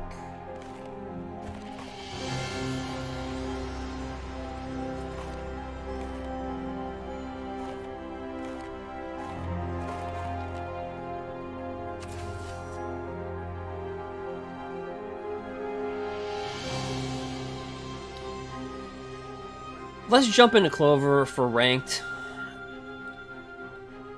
And then maybe we'll try to go to Pound Town and non-ranked in the best of one with the Sun deck. Just for a couple matches. Let's see here.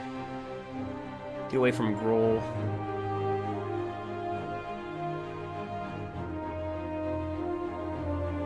Yeah, I think that's what we'll do. What did I put in this deck? Because I know I made it different. Okay, I put in Adventurous Impulse. So, my sideboard has the Flame Sweep and Storm's Wrath in it.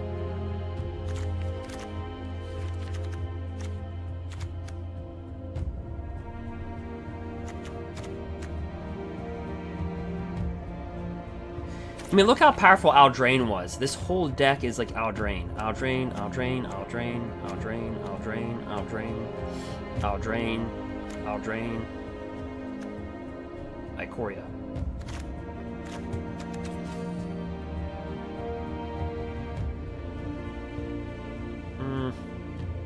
Play it.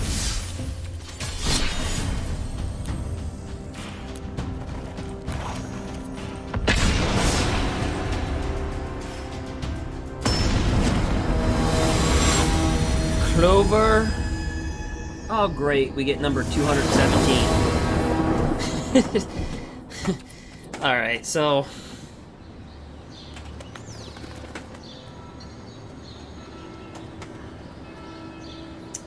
there is three cards that were banned from that set. Eldraine, they're all rares.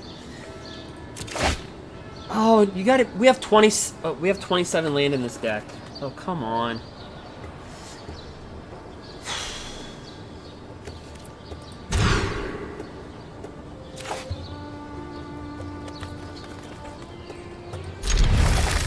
Really?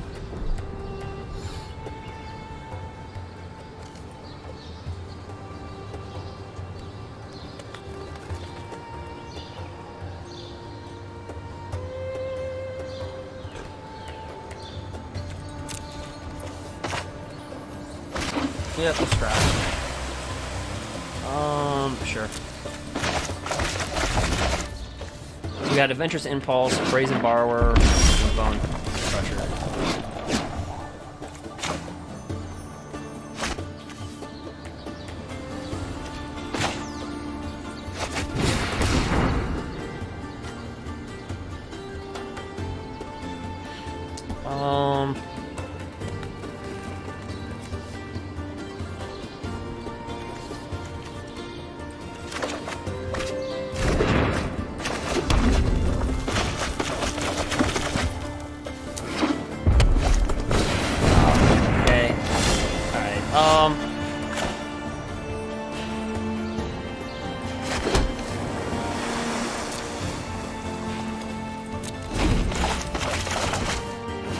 Ooh, this would have been a good matchup for Gruul.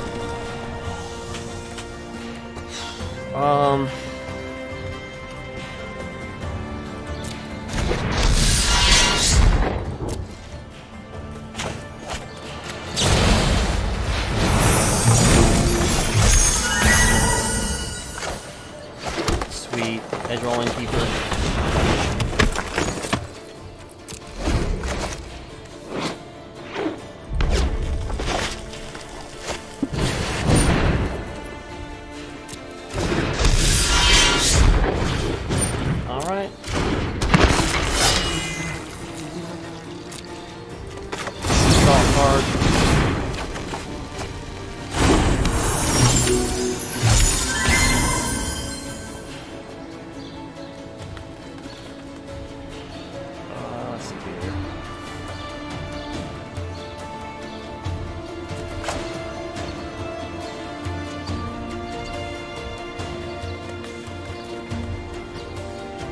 Let's search for a land.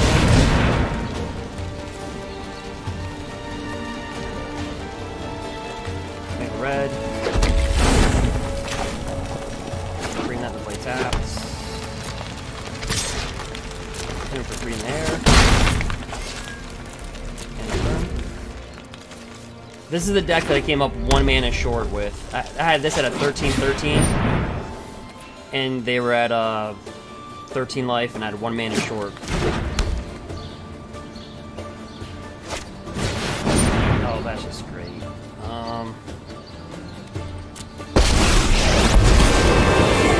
Won't lie, I'm a pretty great pyromancer.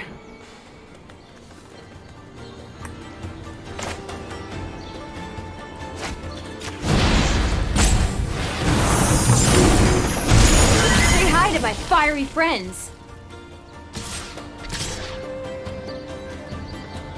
I'm gonna take a buttload of damage here.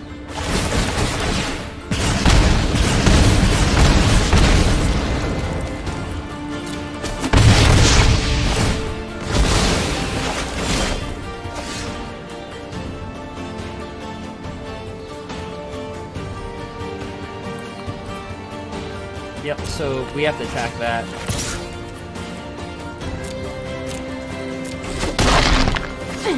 Keep it up, and you'll pay. Hit it for 2. I am not happy right now.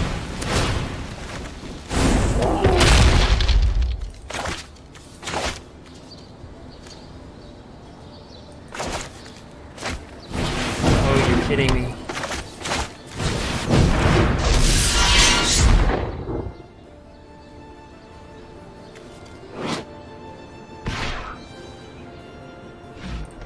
He wants to attack so bad. You have three cavalcades and you can't attack. You're just like, oh my gosh. You have to. It's, you know what I mean? Straight to the face, straight to the face, straight to the face.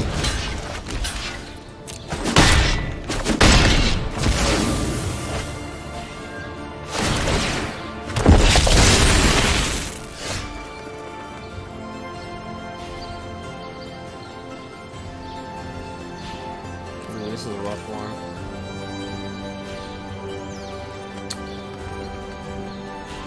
Wow, we just take 6 if he just fully attacks next turn. That kind of sucks.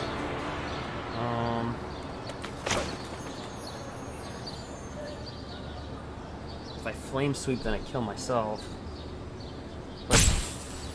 could flame sweep.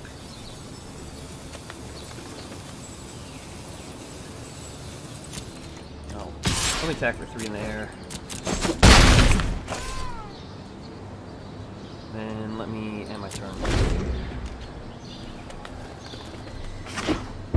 3 cavalcades. Oh, and it just gets better.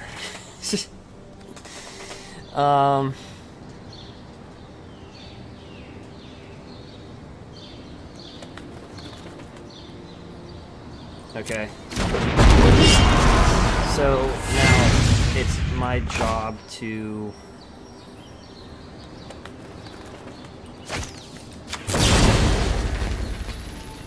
bring that back to his hand.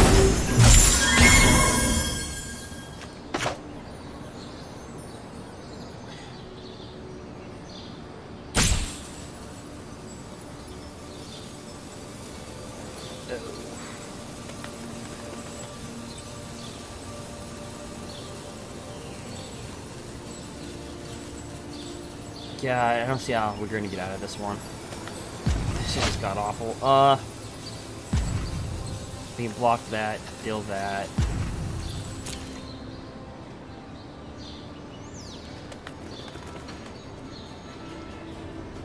Oh, you know what? I guess I should pull the trigger on this one until so he didn't attack that.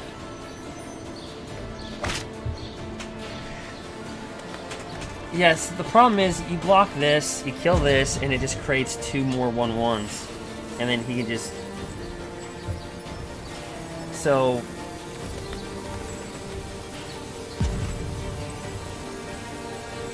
Alright, so... Yeah, we'll pass the blockers. We're gonna have to do that deal. It's like making a deal with the devil there.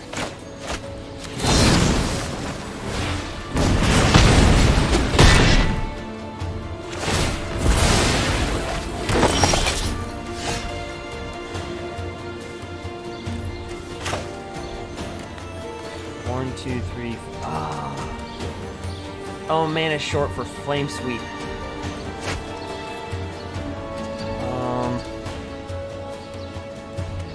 Yeah, he can kill us next turn just by attacking.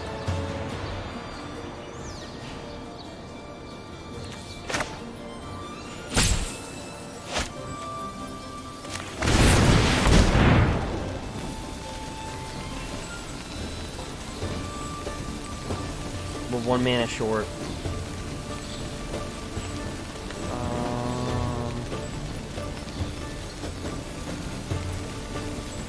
I guess we go for that.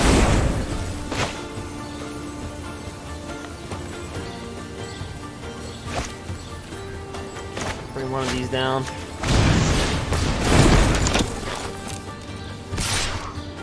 Attack for 3. Oh, never mind. He's got Brand. Yeah, he's got the game.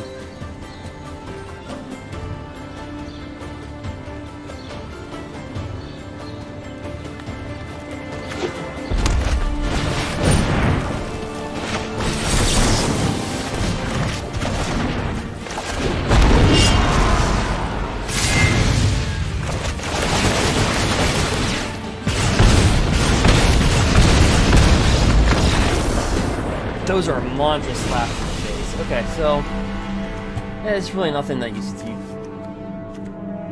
there's really nothing that you take out. You just hope for a better draw.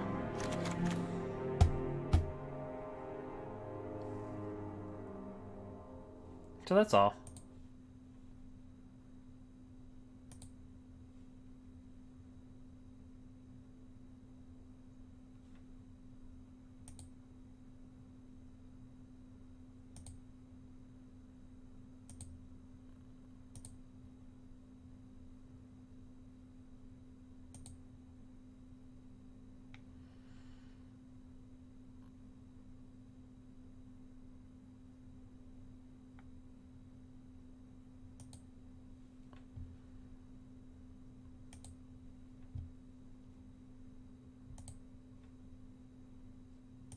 All right.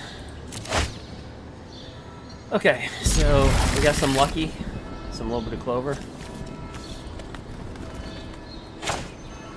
Alright, so drop that. let's see if we can fish for, well,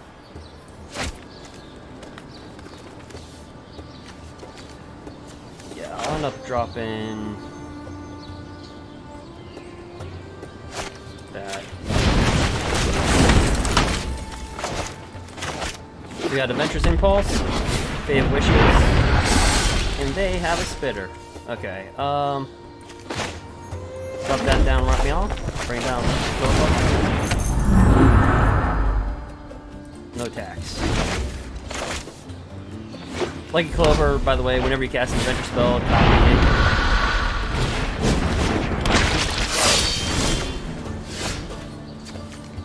it. We'll take 2 because we like pain.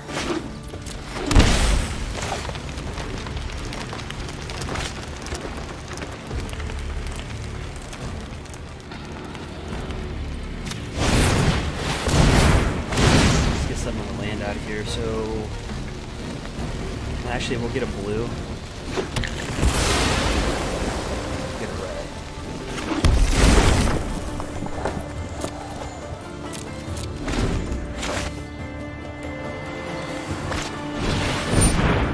But of course, so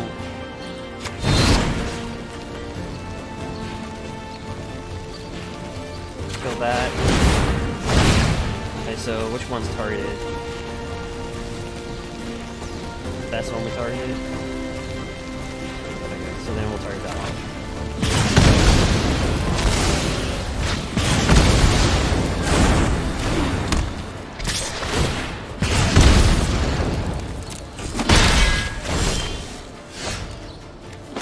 Do this again. Get all the land out. Get a blue. Get a...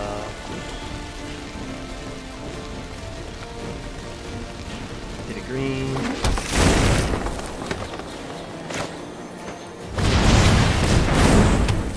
Adventurous Impulse.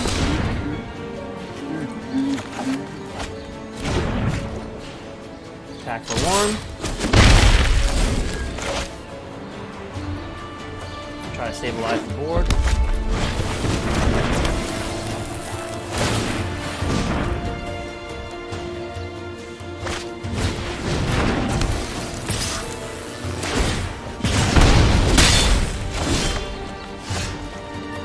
Right, so let's Fate Wishes. Let's get a...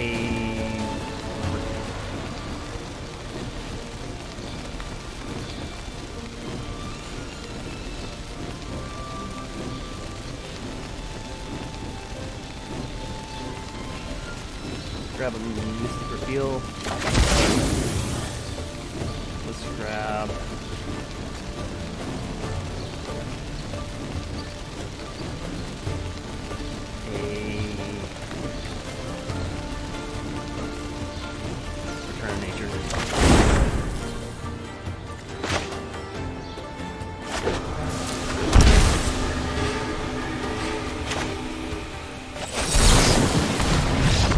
Yep, okay.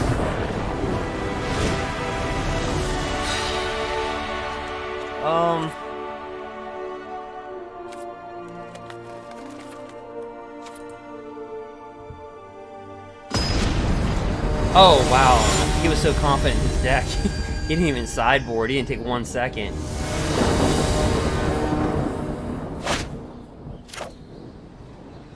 Nope. Yep.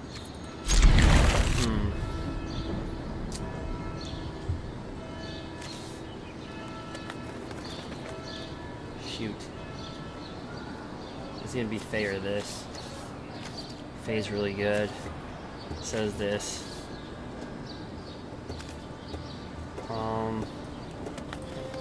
Yeah.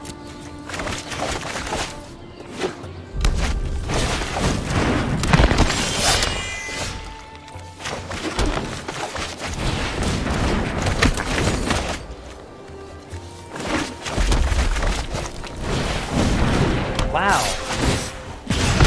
Cavalcade on command.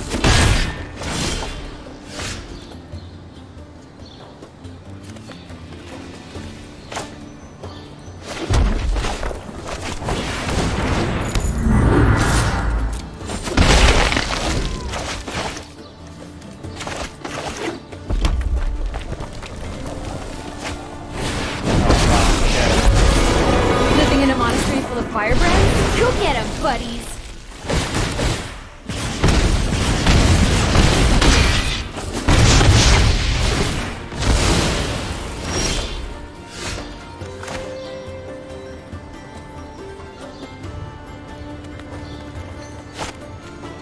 Okay, so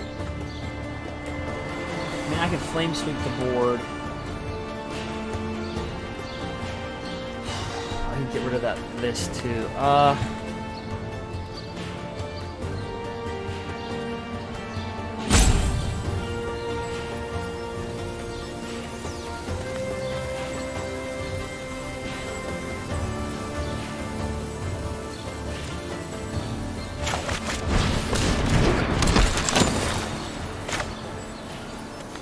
There's a big question. Do I keep the Bay for next turn?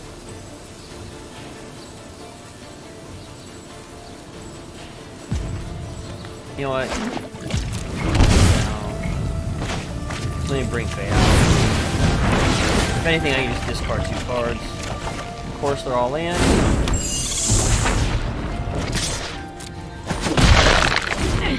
I'm telling Mother Ludi on you.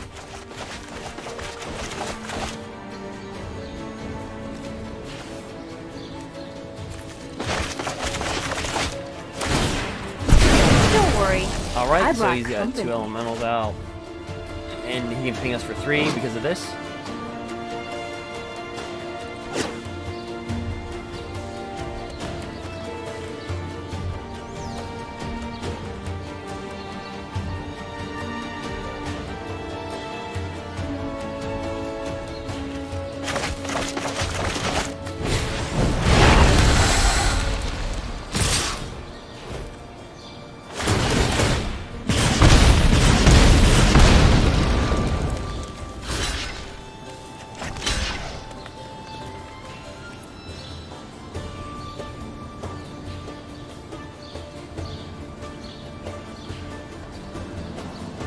Yep.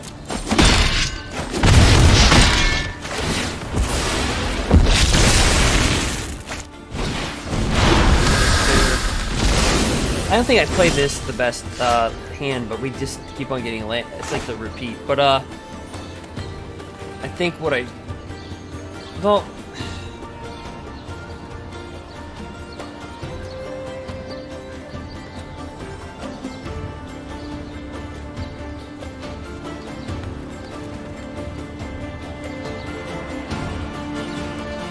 Like the only I can't I drop a land.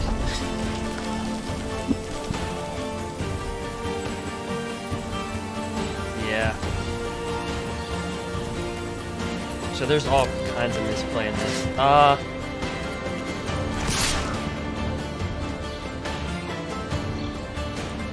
Alright, no, that's what it's a good game.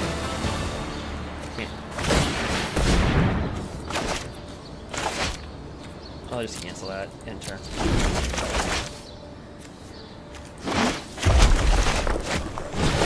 Oh yeah, there's no way we're gonna win.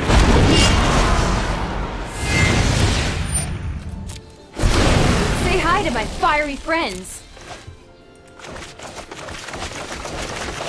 Yep, and that's all he does. And that's a lot of damage. Alright.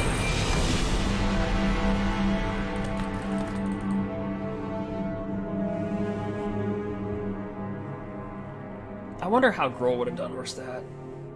That was just pure cavalcade. That's all that was. It's pure cavalcade.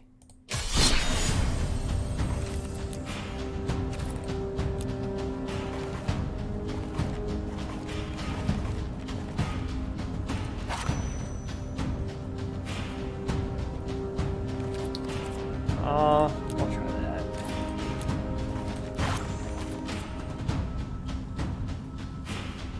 We'll play with the sun back.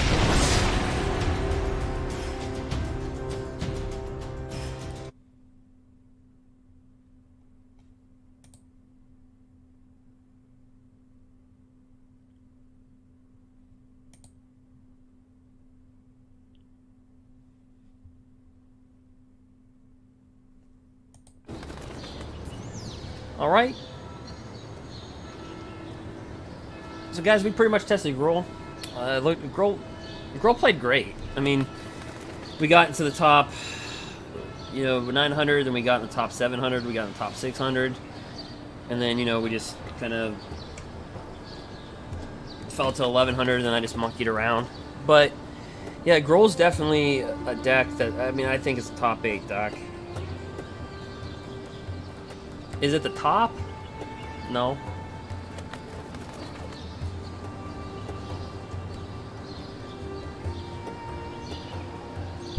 We're just waiting for our opponent, Rot Mail.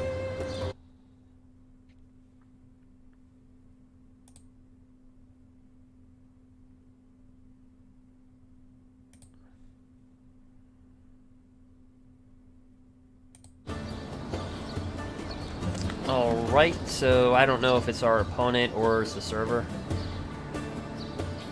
It could be a combo of both.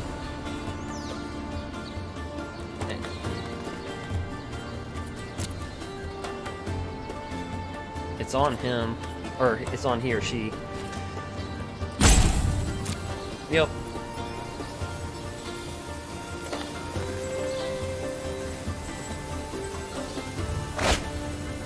Okay.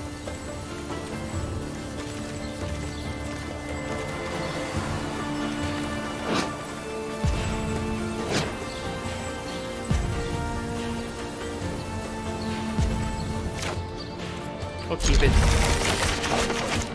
So we have 2 Owl Seeds of Life's Bounty. It's a 1/1 lifelink. You can sacrifice it. Target creature or enchantment you control gains protection from the chosen color until end of turn. And Johnny's Pride Mate. Whenever you gain life, put +1/+1 counter. And Daxos, Blessed by the Sun.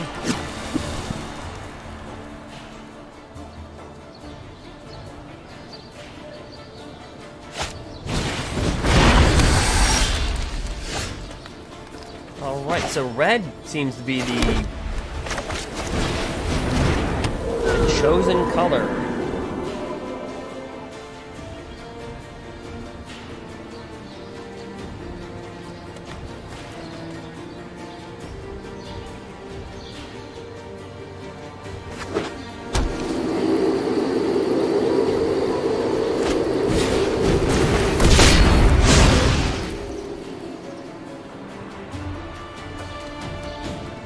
Fervent Champion, Scorch Spitta.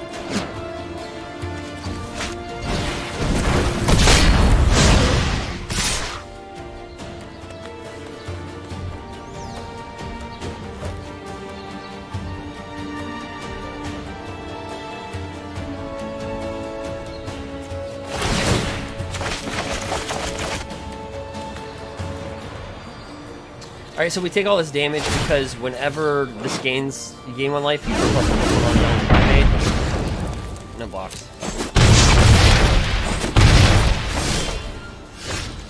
Right. Yep, bring that down. Back to that, gain some life. Make it 3/3.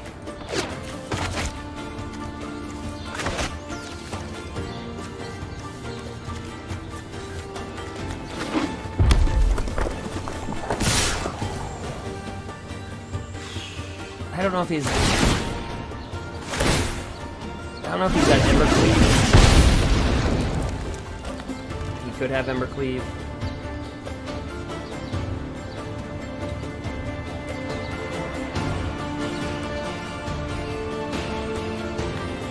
So I mean, yeah, we'll take it. I think he's got embercleave. He'll tap all 3 doesn't he? Okay.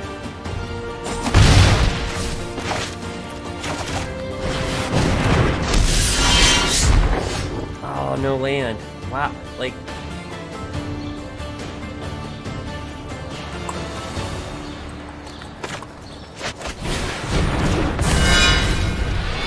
Okay.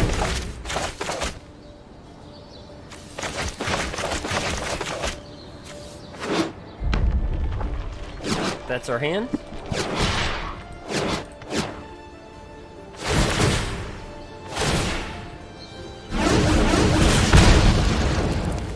Okay, you can have embercleave now, but we have to block. that.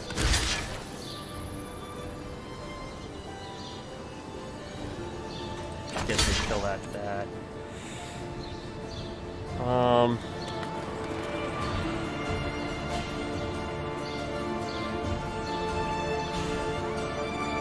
I can give all +1/+1. Okay, I got it.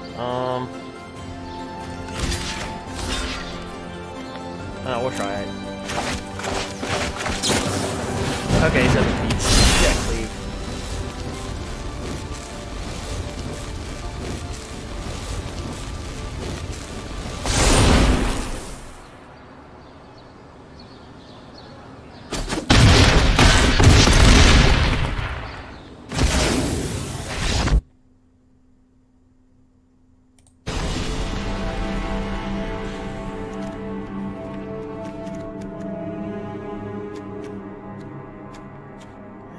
We got enough removal. I like it.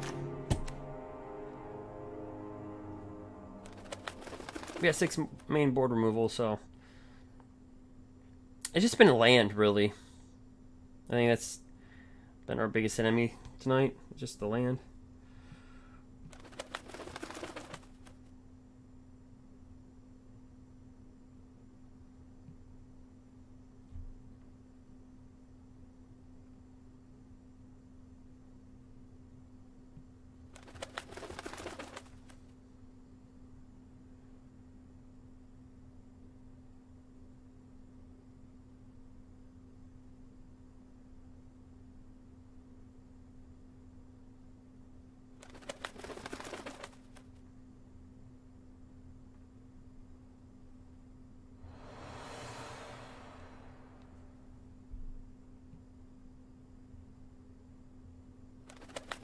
Yeah, darn red, right, Dark. Oh, I didn't see somebody. Yeah, somebody pulled Questing Beast from one of the codes. I think I saw that earlier, but I just didn't acknowledge it. I was like, Questing Beast.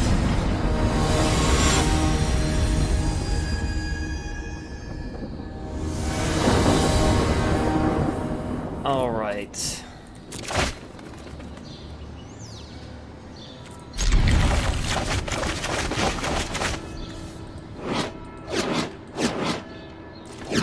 Alright, so play land. Play Alseed of Life's Bounty.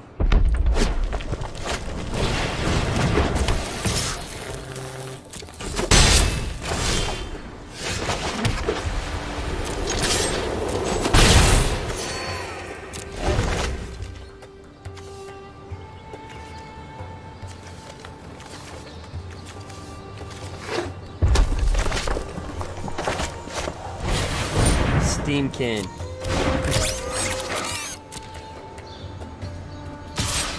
Smack us for 1. There's all that glitters. But I cannot believe I'm gonna Banishing Light Steamkin. I'm gonna take it.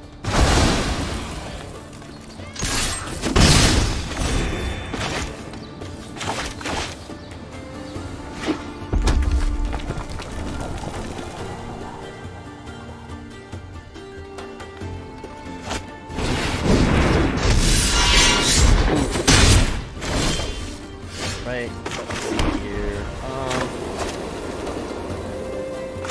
1, 2, 3 enchantments, so this technically would be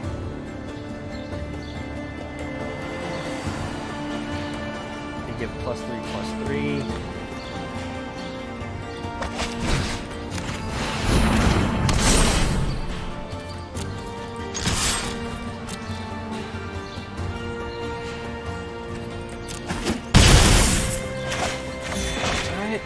Turn.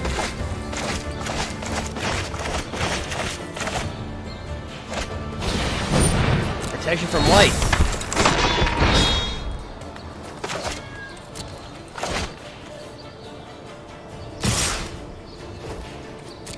That's like the card you want to have. No, I don't really see too many people play with this in red, right?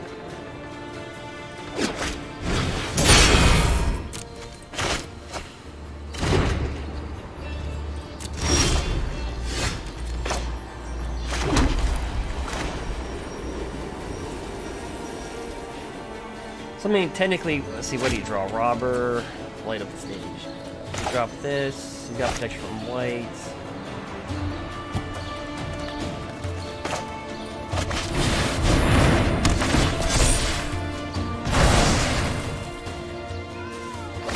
No, I don't want to sacrifice it.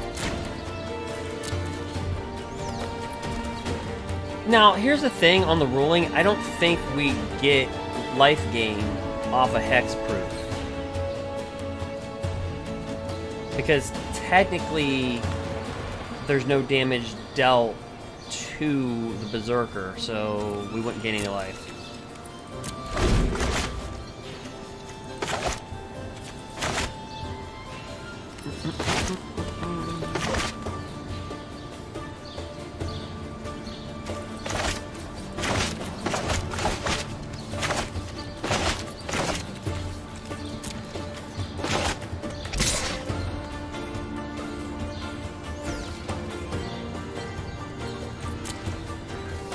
Yep, we'll take it. Take 3 out of the way.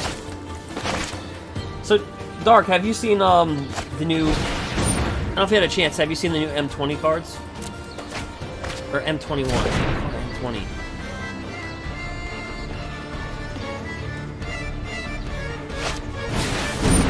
Another Berserker.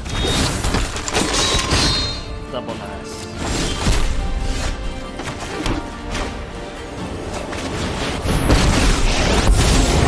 I protect those who cannot protect themselves.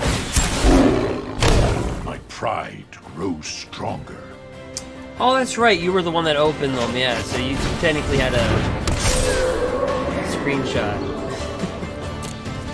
Or, I mean, well, you could have. I mean, you had a snapshot, I should say.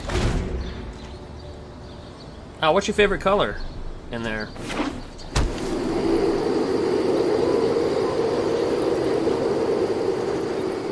I know a few of the green drops. I was gonna do some of the spoilers, but then honestly, I didn't want to rain on people's parade, because there's people that work really hard for, you know, they do things for those spoilers to release. So it's kind of like, well, I don't want to jump on anybody's thing. Yeah, M21 cards. Yeah, that's what I mean. I keep on calling it M20.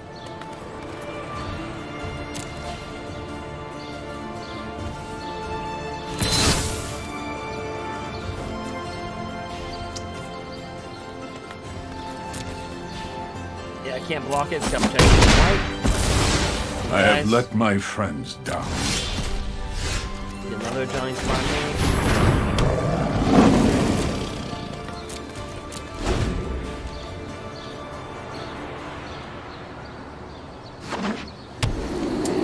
Heroic intervention.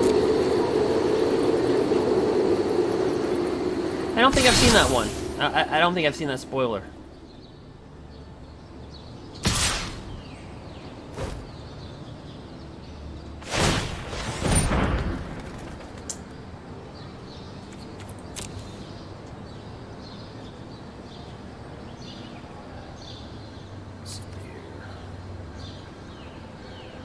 Can't block, so passive blockers. Can't block it.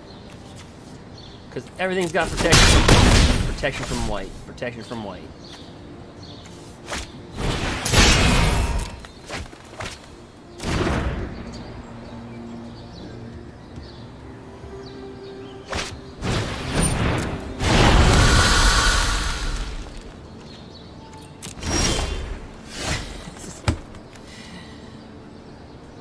Me and land.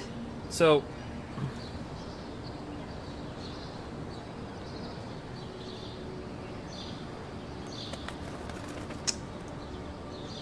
yeah, that's pretty good.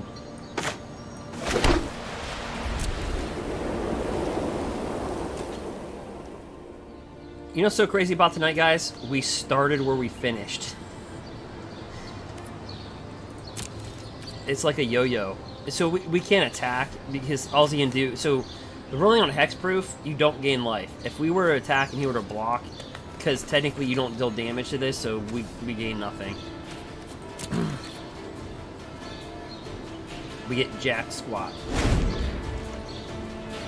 Oh, he's got embercleave. Oh, we're done.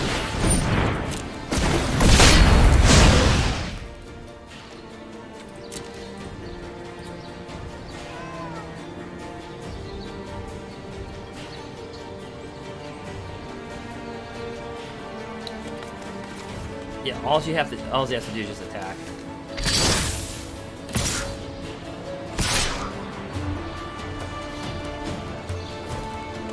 We can't block that because he can do it. This right here.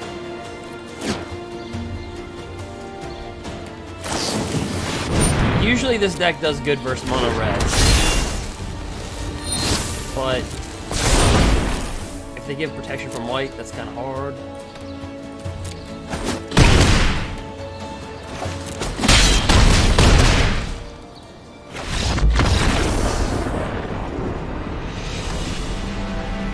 Dun, dun, dun. Defeated.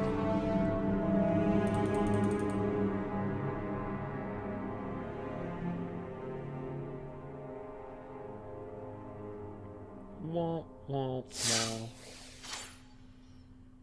Some people were talking about, what was it? Let's see here.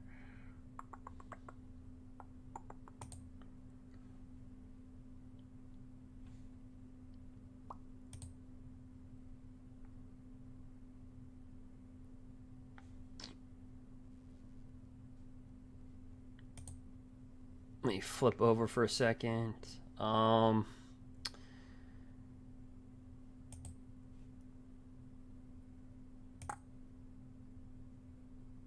Nope. Take that off. Some people were talking about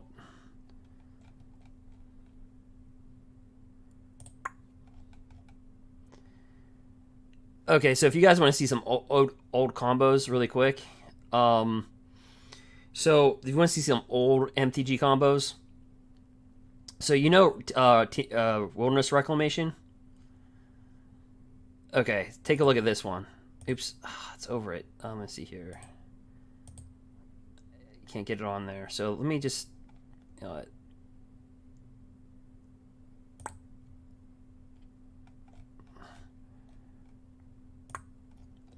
not leaving you guys in the dark.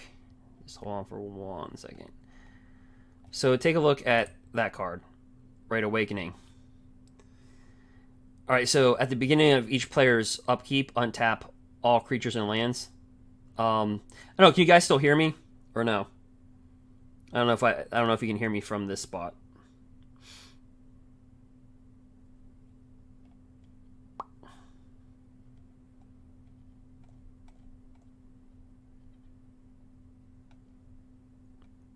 Okay.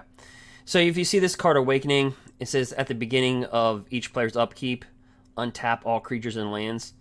So, you know, it kind of looks like Wilderness Reclamation, right? But the only thing with this, so it kind of looks like that with Awakening. Well, just imagine Awakening with Gilded Drake. So Gilded Drake, when it comes into play, this kind of reminds you of Agent of Treachery, doesn't it? So when it comes into play, exchange control of Gilded Drake for a target creature. Now, it's a creature, so it's a little bit less powerful, right? Because it just targeted a specific type of card. It wasn't any card. But you gain control of target creature when your opponent controls and or sacrifice a Gilded Drake. So basically, they would get this 3/3. You would get their creature, right? So then what you would do is you would do this. Trader and Rider. Tap 2. Or excuse me. Tap 2, untap creatures you control. Return target creature to its owner's hand. So basically what you would do is you would go Awakening. Again, at the beginning of each player's upkeep, untap all creatures and lands.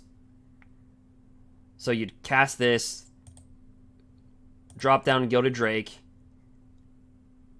and then use Gilded Drake, bounce it back with Trader and Rider.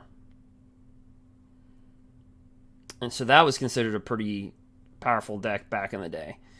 That was considered, pretty big power back in the day. So those are just some combos that people will do. But I think the thing is, the disparity is that Awakening It says at the beginning of each player's upkeep. So that means, now you see how that's worded? It said it's like singular, it's like players. So when this first came out, the ruling was, and how people took it was only the person that casted this. So that player. So everybody else, but then they changed, like they had to like reiterate the ruling and say, no, it's players, like plural. It's not like possessive, right? Like say if I say I'm a Dallas Cowboys fan, the S in that is saying me as a fan and like personally, it's not plural.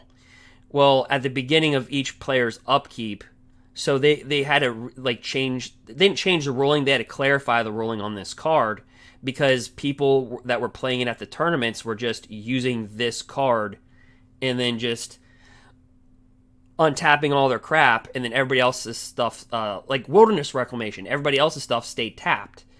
So then when they changed the ruling on this card jumped down to like $2, and then so that's the thing.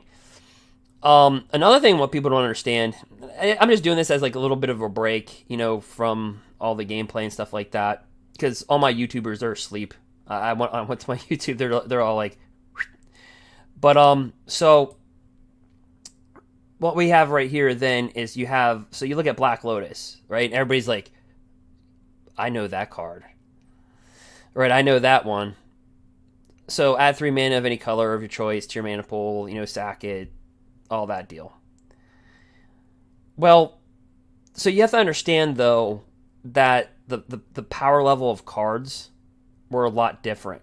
So here's this card back in the day, back in the 90s, was still worth $80. So that's huge. Think about a card that was worth $80 back then, right? In today's currency. Jazam Djinn. So he's from Arabian Nights. And if you can't see that he costs 4, this was kind of like the funny thing back then. 2 colorless, 2 black. He's a 5/5 and he deals 1 damage to you during your upkeep. You're saying, why would you even play with a card like that, right? Like, nowadays you would say that's why you wouldn't even put that in your main board. That's just a horrible creature. But back then, any power and toughness that was bigger than the casting cost was considered huge. I mean, back then it was like, oh my gosh, I can cast a 5/5 for 4. So here's what I'm trying to get at is, so people would just imagine, you drop a swamp, turn 1. Yeah, it looks like it's 2 black. Now, if this was 2 black, then the card would just be utterly ridiculous. Just even for today's standards, it'd be utterly ridiculous. But, so people would pay 2 black, or excuse me, I just said 2 black. People would pay, say, they drop a swamp, so now you're down to 6 cards. You drop down to Black Lotus, so now you're down to 5 cards. You sacrifice Black Lotus to cast Jazam Djinn, now you're down to 4 cards. So you pretty much just sold out your entire hand for 1 card. And all they would do is go, okay, Swords of Plowshares. Target creature is removed from the game entirely. You notice back then in the text, they were just straightforward. They're like, your creature is removed from the game entirely. Look how simple the cards were. Creature's controller gains life points equal to creature's power. So there's no confusion back then, like, what does this card, what's the iteration on this card, what does it do? They were just all straightforward. See how straightforward that is? You're like, is it removed from the game and the exile's up? No, it's just gone. It's from the game. It's just done. Yeah, so so that's the thing. People think Black Lotus was like this. I mean, it's a powerful card, but it's not. You have to understand there was things like Force of Will, where it's a counter spell that they can counter on turn 0. If you exile a card, another blue card out of your hand. So, and also understand there was circle protection, so you can give yourself like protection from black and this creature. So that's what people don't understand is that, yeah, the cards were powerful, but there was other cards to balance out the format to where it wasn't like a thing. You know what I mean? Because for every Black Lotus and Jazam Djinn, you had a Swords of Plowshares or just a counterspell, you know, or something like that. So that's what people, I think, today, they don't, you know, I think that's the thing. And so people just look at a card like, well, cards back then, well, it wasn't really that powerful back then. I mean, it was, but it wasn't, right? You had something to deal with everything. And so the core sets, which you guys call the core sets, you call, right, like M12, 13, 14, then there's like an interruption, then you had Magic Origins. Well, so the core sets back then were designed to reprint cards like this or Birds of Paradise to keep the format stable, right? And so it allowed old players to play with their cards, right, because they're reprinted, and then it allowed new players to play with older cards because they were available in the new sets. So it was like a nice balancing act. So that's one of the things that I think that we're missing today. You know what I mean? Because now, did it make local game stores a ton of money? No, it didn't, because they would reprint Birds of Paradise, you know, the same stuff, but it was things that you could reprint to balance out the format. So, you know, and if you're just joining, guys, we play with the Gruul deck. We went up and down, but I'm just taking a little break and going over some cards.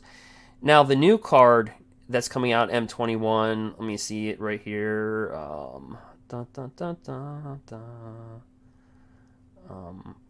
Where is it at? It's that dragon. It's that 5/4 dragon. Okay, I'll find it in a second.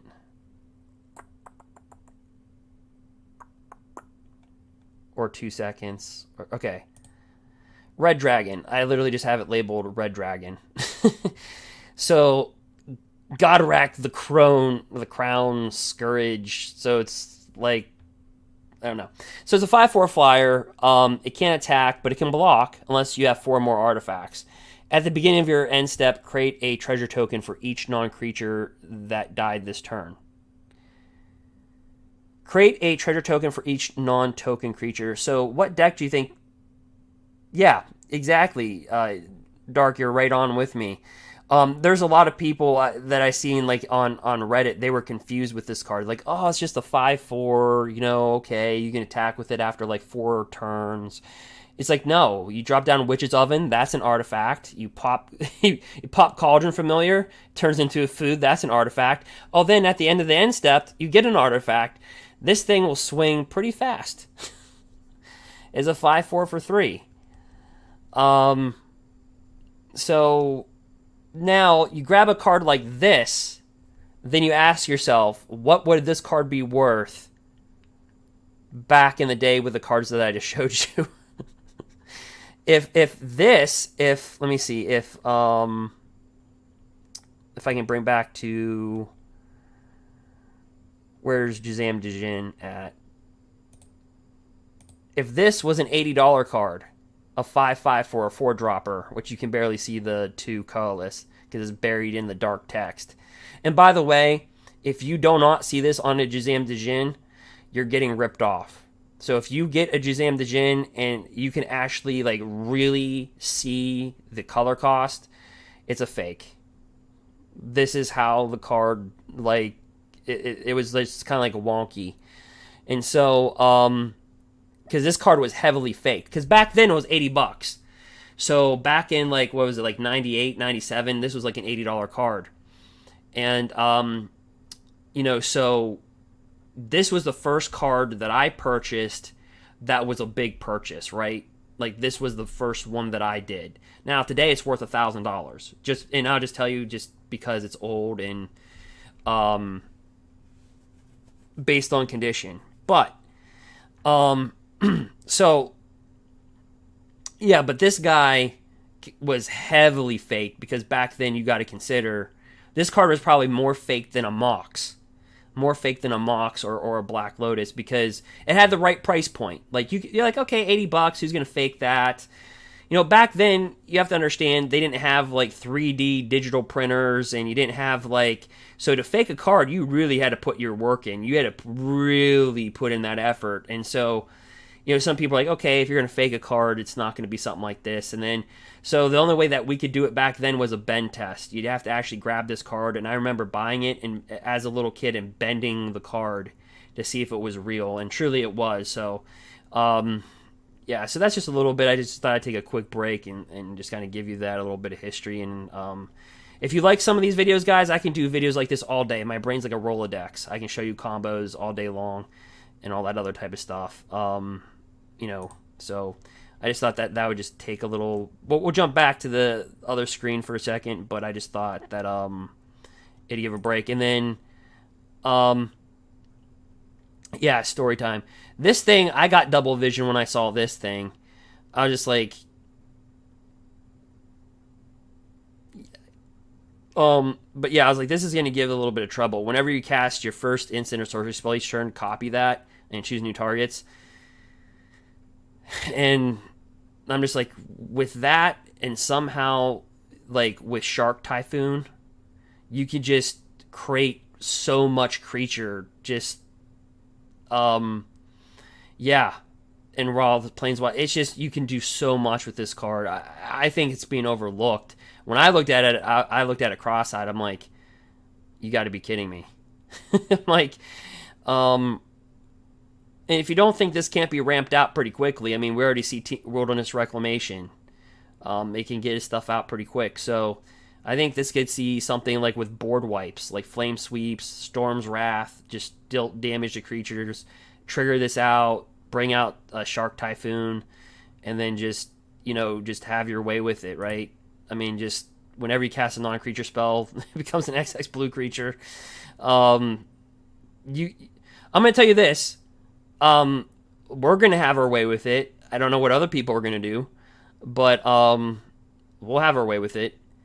But I'll try. I don't know how far it'll get, but we'll do it. If enough people want to see that. But yeah, so that's that.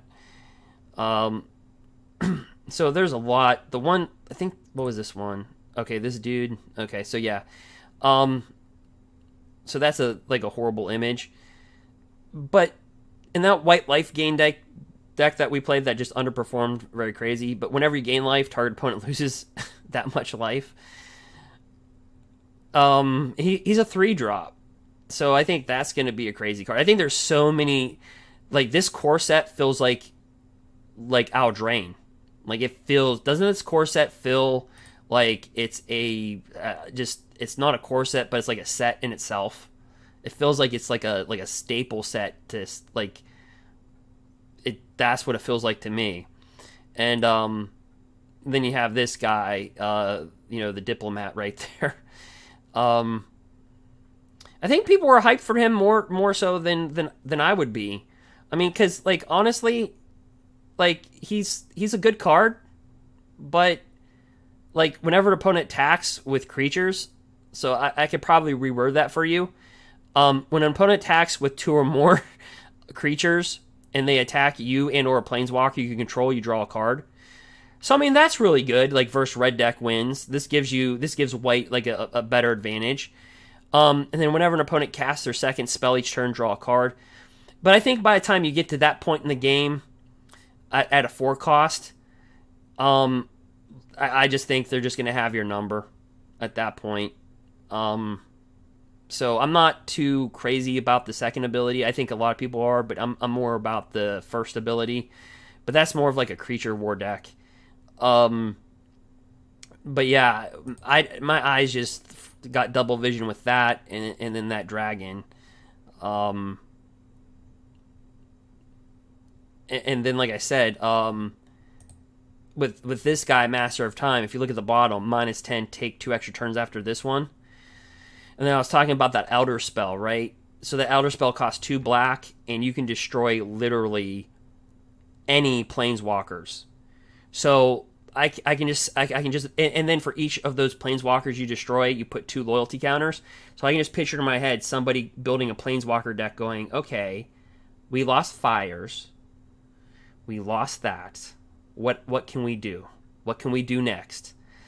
And I can see it where they're grabbing Elder Spell, blowing up their own narset, their own Teferi Time Raveler, and just loading this up with all those counters.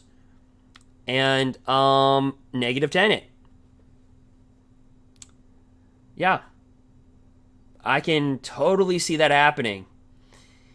And remember, he can activate any of his loyalty abilities on any turn. So they can actually gain 3 turns in a row, right? If they have Teferi Time Raveler out, they can cast, it's only 2 black mana, the Elder Spell, on your turn, neg 10 this, activate it on your turn, then they get their turn plus then 2 additional turns. So in fact, retroactively, they get 3 turns.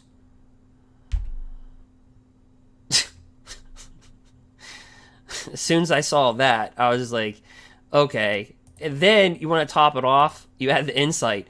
So this card's worded a little bit weird, but this is a card that's similar to Howling Mine. Back in the day, it cost 2 colorless, but except each opponent would, every player drew an additional card during their upkeep. Well, this says if you would draw a card except the first one you draw in each of your draw steps, draw 2 cards instead. So what you could do, technically, I don't know the ruling on this, but I'm assuming that there's going to need to be further clarification, because you could, technically, I would think, you could cast, so you could use this at instant speed to draw a card before your draw step. Because remember, you untap before you draw. Technically, you're supposed to untap, draw, upkeep, right? So you untap, hold on, you pause it, let me draw my card with this, and then you go, oh, now I'm about to draw my second card on my regular. So it says except the one that you draw in each one of your draw. Okay, so that, okay, never mind. In each one of your draw steps. So that negates that, what I just said, actually. Yeah, if you would draw a card except the first one you draw in each. Well, no, because you'd be drawing your second card. Because you draw a card before your draw step, and technically then your draw step would be your second card. So then you would draw 2 cards instead. So technically you would be drawing 3 cards, and then Teferi Time Raveler. So you draw 3 cards and discard a card.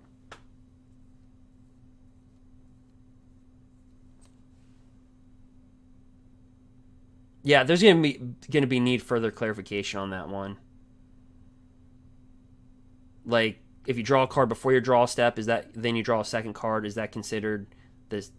Because you're not drawing 2 cards on your draw step, you'd be still drawing 1, but it'd be your second card. So I don't know how the, you know what, I don't even know how the wording would be on that one. I don't even, but yeah, that's just some crazy stuff.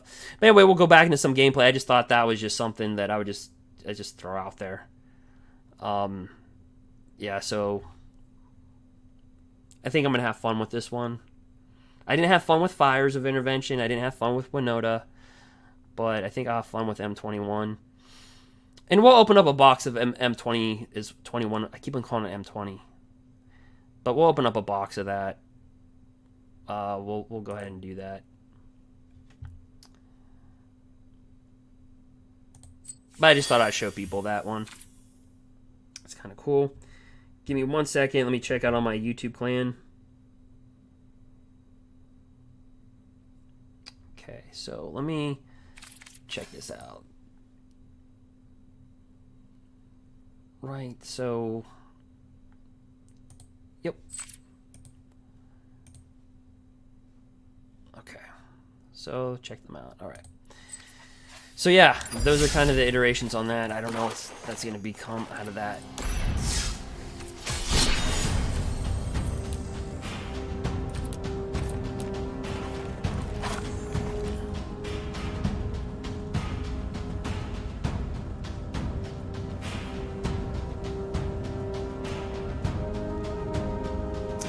But, so yeah, guys, I'd encourage you to also subscribe to the YouTube channel, because I kind of do that type of stuff for YouTube. Not so much as Twitch, but yeah.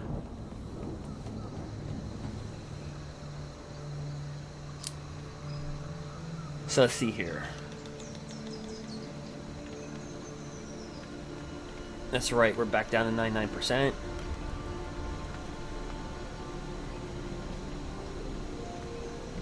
But yeah, if you guys want to see more MTG history, stuff like that, I can do that type of stuff. It's really not that hard.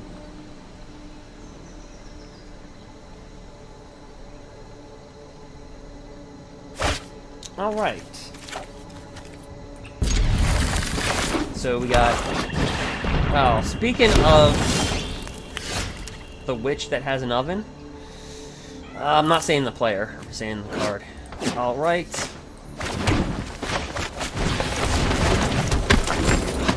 Fun times.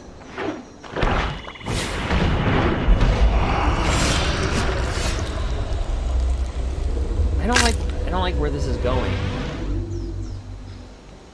This is not going good places. I just kill it. Oh, he'll sacrifice it in response and he'll die.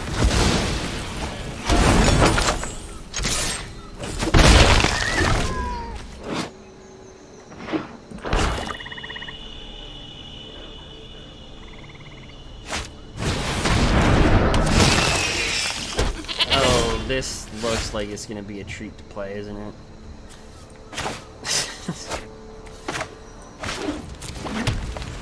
Pass a ton.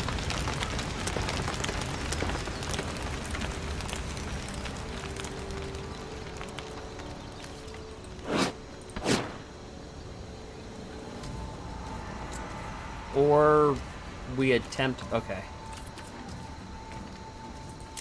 Maybe he's deciding to blow that up and scry it. Oh, but okay. So this is the card that I talked about last night. This is the deck. When I was doing the box opening. This is the deck that I was talking about. This is Bastion of Remembrance. So yeah, whenever you sacrifice whenever a creature you control dies, or in their lingo, whenever you sacrifice a creature, each opponent loses 1 life, you gain 1 life. So it's like it's like a Cauldron Familiar on a enchantment.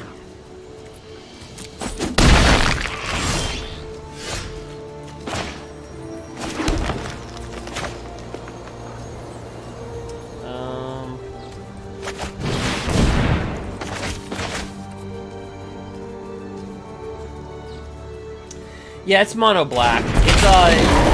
It's actually a pretty decent deck.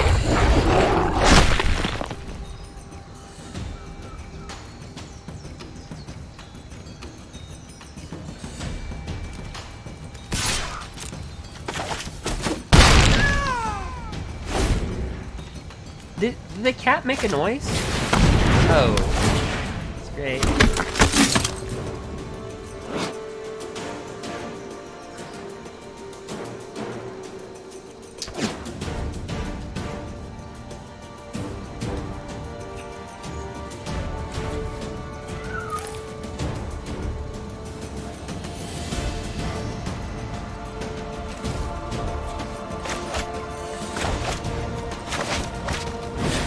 Oh, and there's our favorite resident. So basically, this will be a hard one.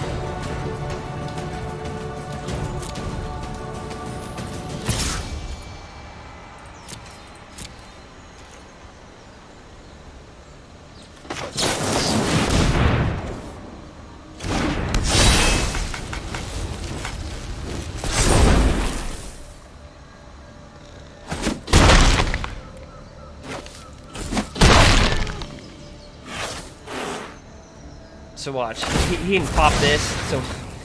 So watch. So we're in a game.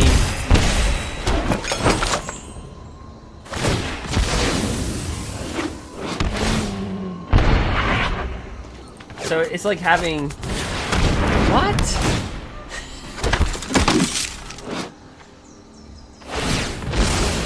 So it's like having 4 Cauldron Familiars.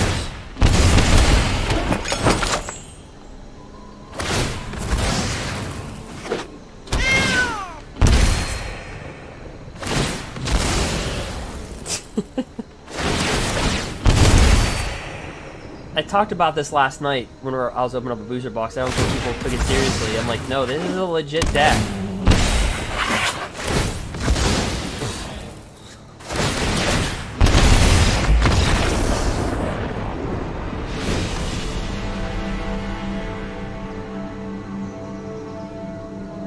That was ugly. That...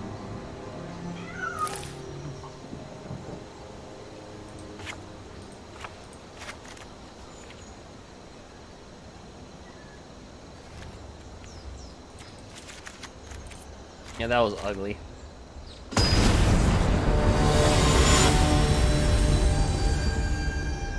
And the thing is, the deck it's cheap to make.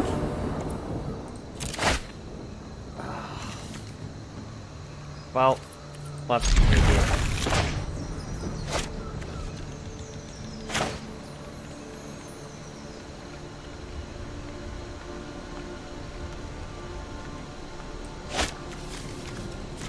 So we got one spell, Gruul Spellbreaker, Edgewall, Paradise, Questing Beast.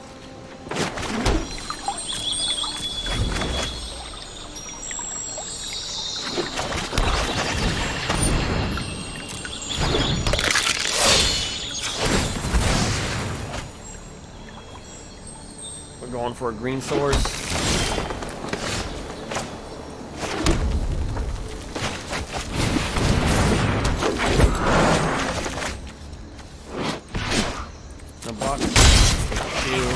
Drop a... That's a rated Scorpion.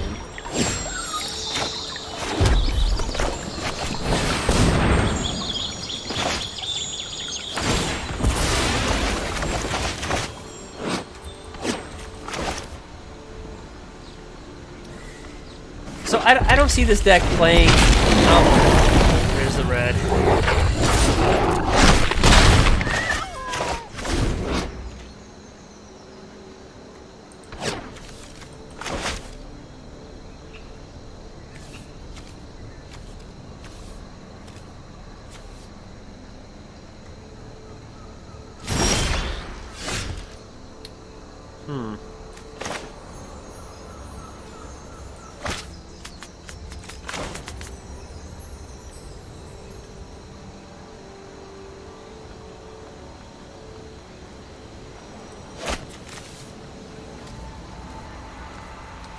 Do this.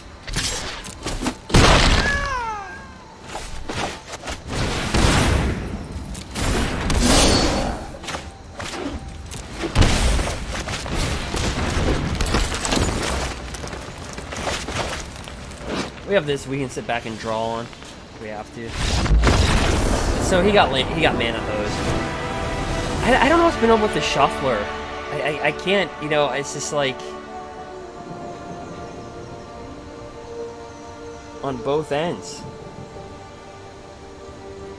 It seems to be the story of like the last two acts. Like this, like our stream started off really good, and then it's like it came down to like who doesn't get hosed by the mana base.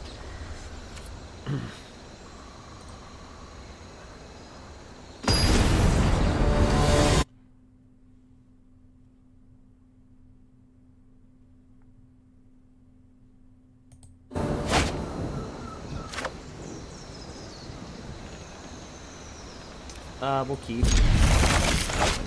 Got a pelt collector.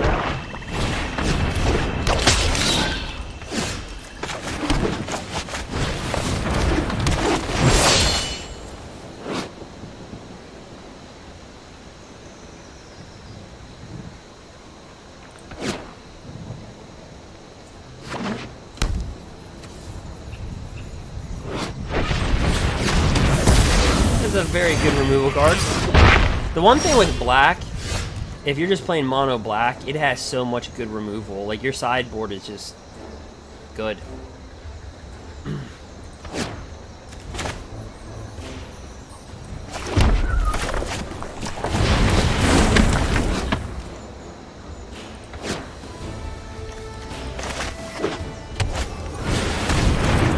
that thing. Yep.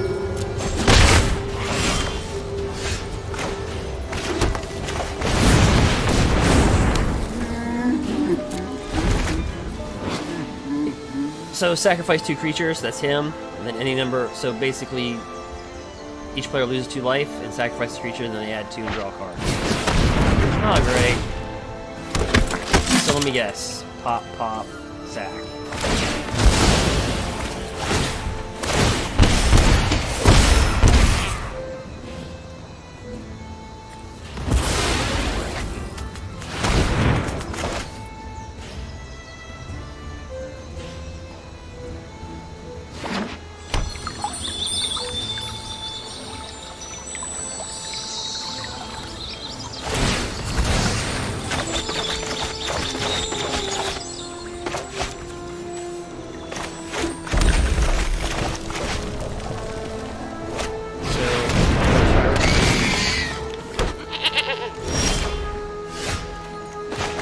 Ceratops.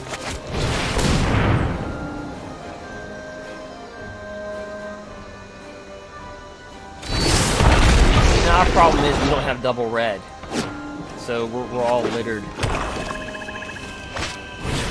Another one. Wow.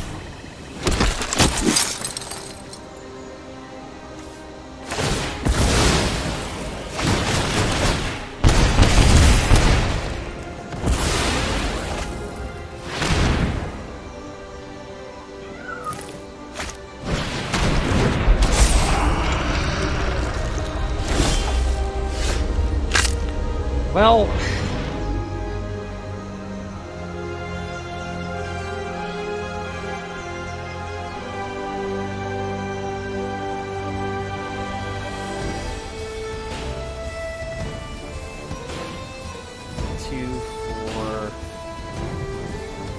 actually, he's got the game if he just plays one, so we can't take damage because he can do so. Roast Rider. Sacrifice a creature, scry 1. Every single creature he sacrifices, we take 2. So all he has to do is pop that for 2, pop that for 2. All he needs is one more creature and we're dead.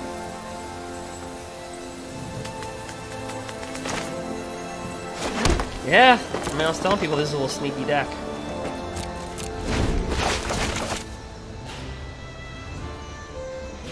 Because it's like they're playing with four cats. Or 8. It's like they're playing with 8 of them. Actually, it's like a cat and a cruel celebrant combined together. So all he has to do is pop these creatures. Right? Pop 2, pop 2, pop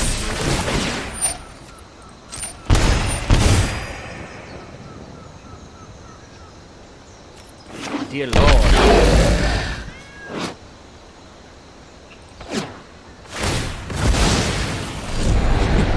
We got our butts beat with that.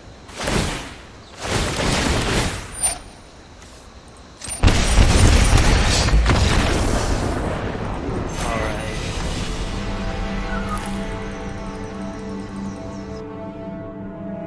We got whipped.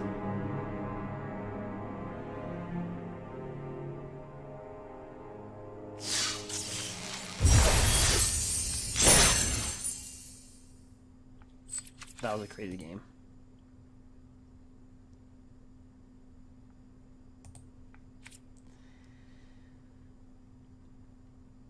All right. Let me go get something to drink. We'll refire back up. Let's see.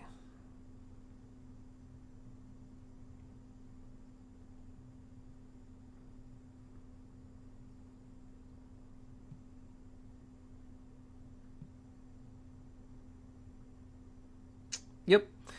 So we'll refire back up. But yeah, so far I thank everybody for watching. Again, we gave arena codes away earlier. Some people open up some good type of stuff. Some open up a questing beast. I don't know if they're still in the chat, but yeah, they were able. That's a pretty good pull. It's like, hey, you know what? I'll trade you for that code back. I'm just joking. Guys, I'll be right back. But take it easy. But I'd just like to thank a lot of chatters. Dark for being in here. I'm not going to say everybody's full name because I just don't think that's right. Tan for coming in. Q for coming in. With somebody coming all the way from Argentina. Tank. Gorus. Yep, 2,000.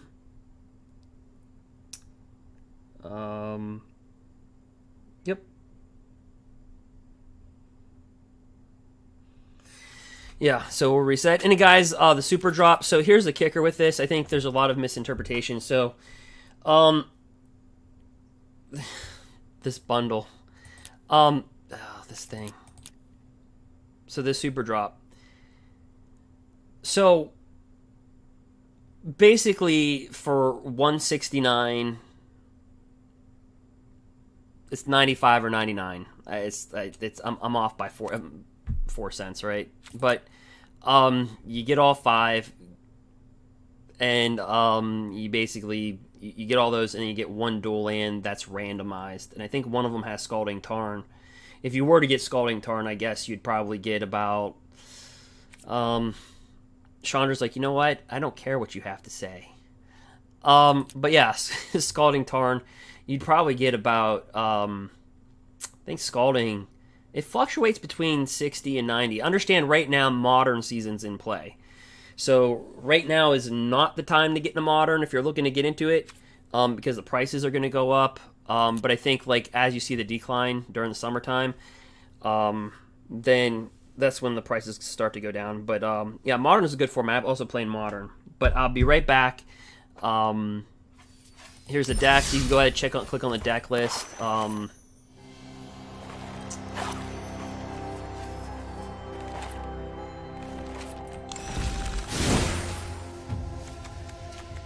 be right back. We'll fire up some gameplay.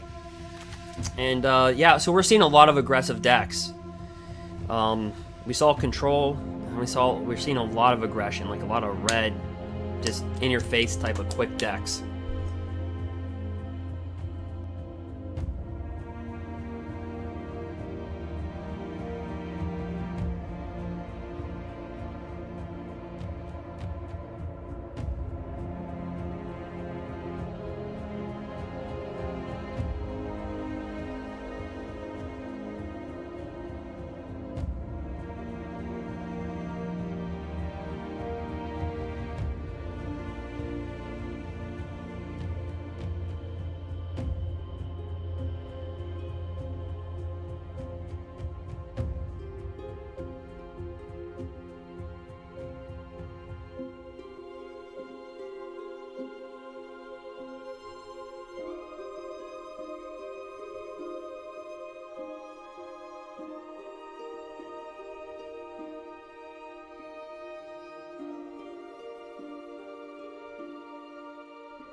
Wait a second, guys. I'll be right back.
Okay, I'm back.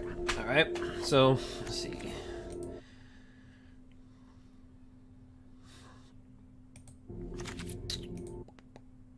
See something for 1 second.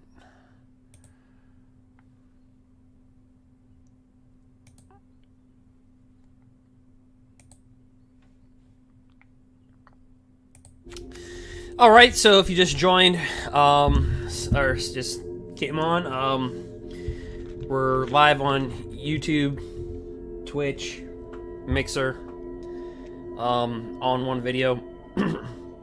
Anyway, the whole point is, we played with the Gruul deck. We got into the top. Well, we started off 99% Mythic today. Yesterday, or 2 days ago, we were ranked 840 at the Mythic level. Then today, we kind of jumped up to 1100, then we jumped up to 540-ish. Fell down to 700, so we kind of ping-ponged between about 1100 and like 550. We kind of ping-ponged back and forth. And then I marked it down at the 4 hour and 48 minute mark. We went like 5 games in a row where it was just like land. So I'll probably clip that, put that on YouTube, but not using it as an excuse. It happens to all. It happens to all of us. It's not a like an excuse. But so anyway, then I started monkeying around a little bit with some other decks. So we're back down to 98% Mythic status, which is still kind of high. I mean, it's still high, but so if you're just joining, feel free to follow on Twitch, subscribe onto YouTube. And the reason why I tell you to do that is because about every Thursday, every Friday, don't know what set date, but I'll give away codes. Like tonight, somebody got a questing beast. I don't think they're still in the chat, but questing beast and some other stuff. So I kind of do that to help support the MTG community, and also it's my way of just thanking for subscribing and following. So that's all you have to do is 2 clicks, and then just participate in the chat. It's pretty cool. It's pretty cool chat. So. It's gonna reset here, and then we're just gonna dive right in.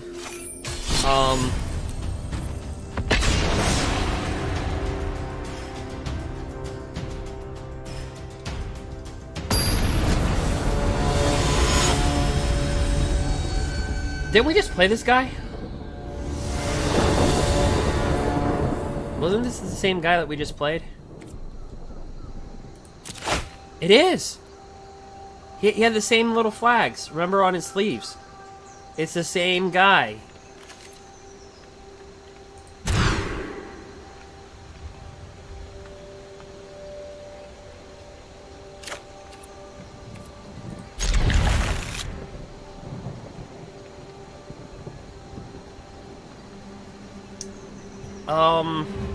Okay, so what minute marker is this? Okay, so let me write that down. You shouldn't get back-to-back games like that. Because I know what he's playing, right?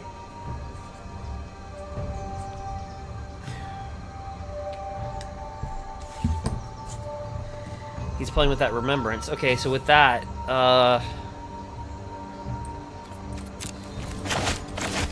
I think this is him. I mean, nice sleeves. I just...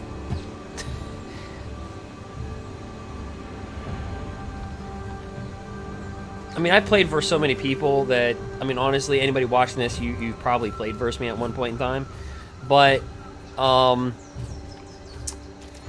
yeah, I don't remember people that fast. Alright, so, yeah.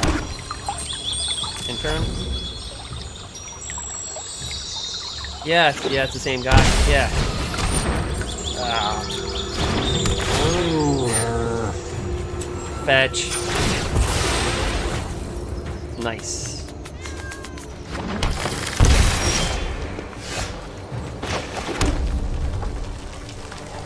You know what? Let's hope he doesn't have a witch's oven. Let's pop it. So at least if he has a witch's oven, he'll have to sacrifice another creature to create a food to get it back. And that's the reason why you shouldn't play the same person back to back, because now we know how to play against him, right? And that...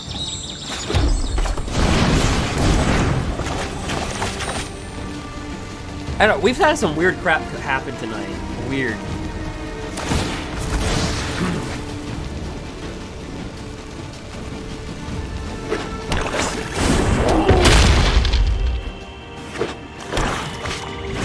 Yep, Ghost Rider. Yep. Yep. We're gonna take some damage here, but who cares? We already know what deck he's playing, so he might sacrifice this thing, the goat. He can't sacrifice it to itself. It says sacrifice another creature. So, yep, he'll sacrifice the goat.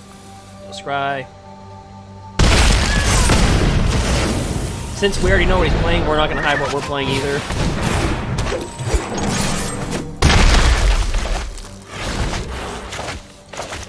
Yeah, because he won up a whole 1% because he played. Yeah, we went up 2% because he played me. Because we were at 99. Yep. See, I told you, it's the same remember.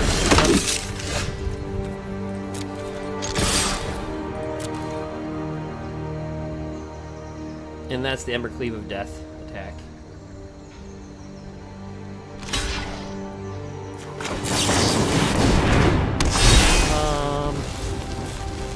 We can hit him for 12. Super over. I don't care.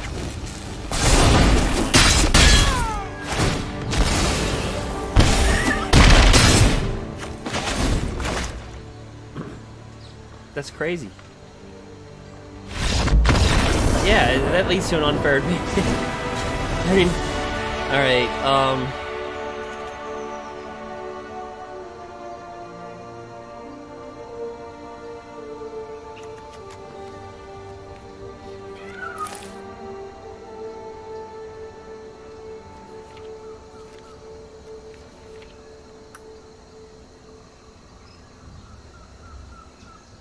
I mean, Domri's good in his own right.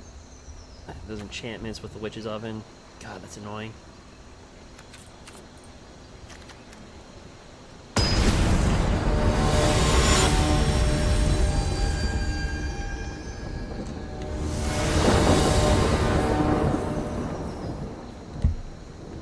Because like I said, it gives them like 8 Cauldron Familiars. Basically, it replaces Cauldron Familiar. Alright.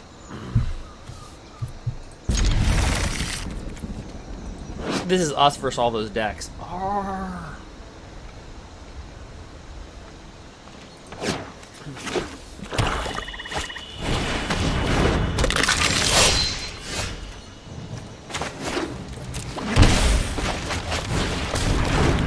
Pay 2 life, because we like pain. Yeah, double gutter. Attack for 2. Of course we're going to take it.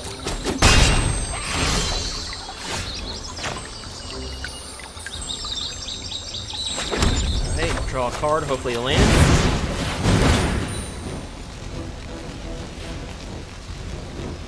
Do it, do it, do it.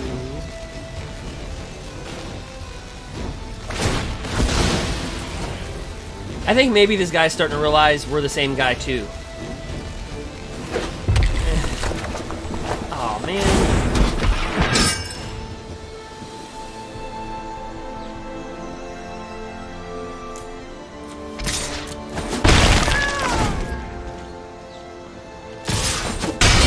He's like, you hit me for 1, I hit you for 4. You like that?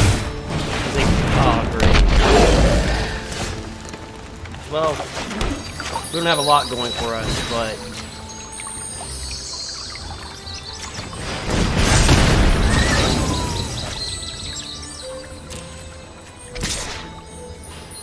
I actually might have to block with Edgewall Innkeeper.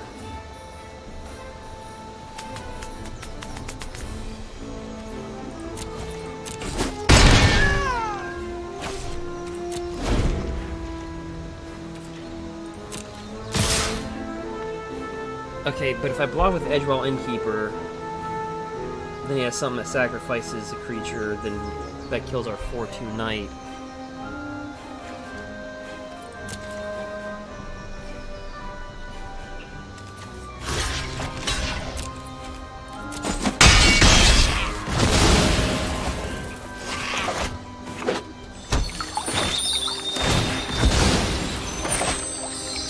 Yep.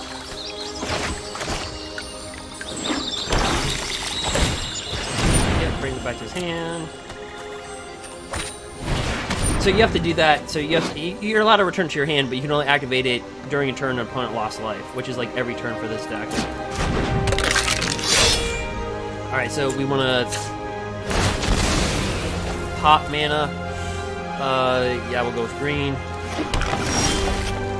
Okay, that didn't go well. Paste them.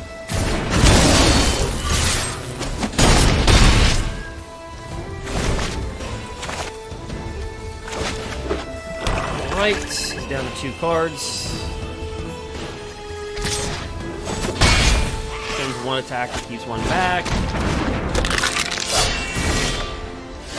We get this, then it's the old embercleave attack.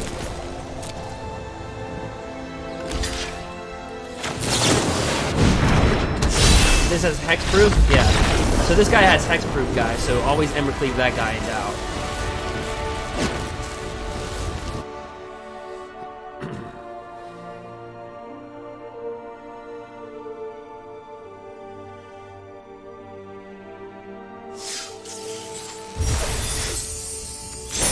It's literally the same guy.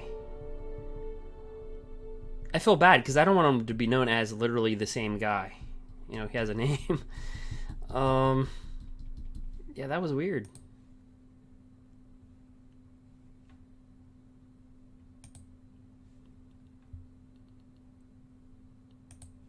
Literally.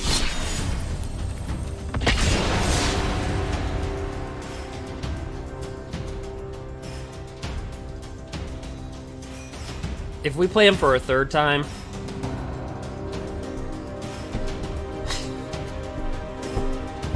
in a row...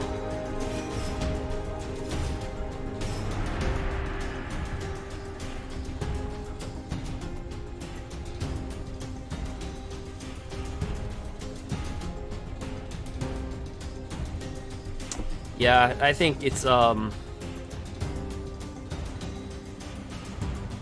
I think we've, like... At this point, I mean, we play so many people at this point.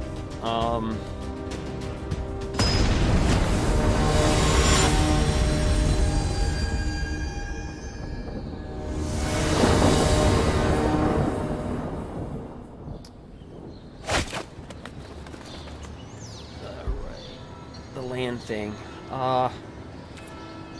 No. See, our opponent goes first.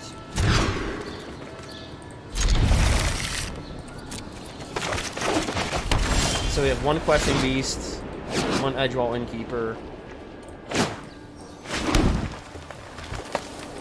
Bring our Edgewall down. White. Blue.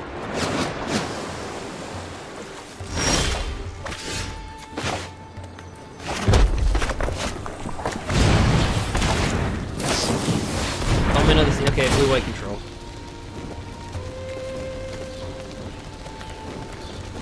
This is the deck, actually, strangely, we have not seen this the entire night. or day, wherever everybody's from at. Yeah, give the game a couple minutes. Yeah, I know. Sorry I'm late. Let's try this.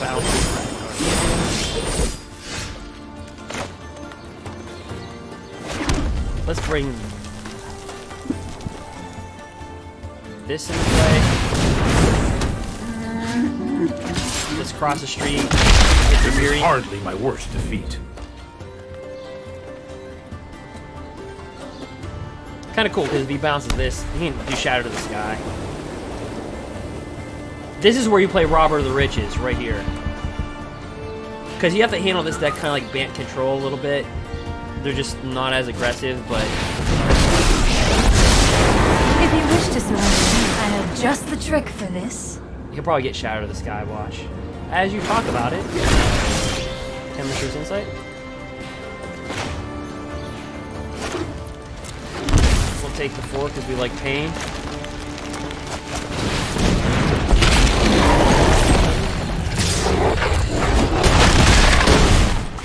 Alright, swallow him whole.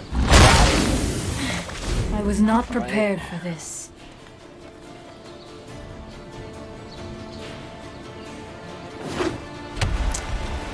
Conqueror's Death, Shadow to the Sky.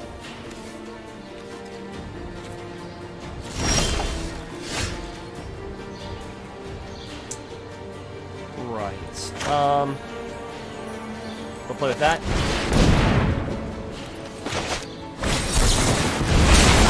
We kept them, I shouldn't have cast anything, we kept them alive. Alright. Down to 2. We're not casting anything.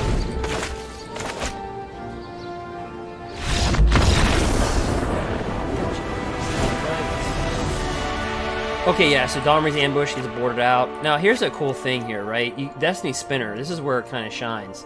Creatures and enchantment spells you control can't be countered. You can even make a land, 1/1.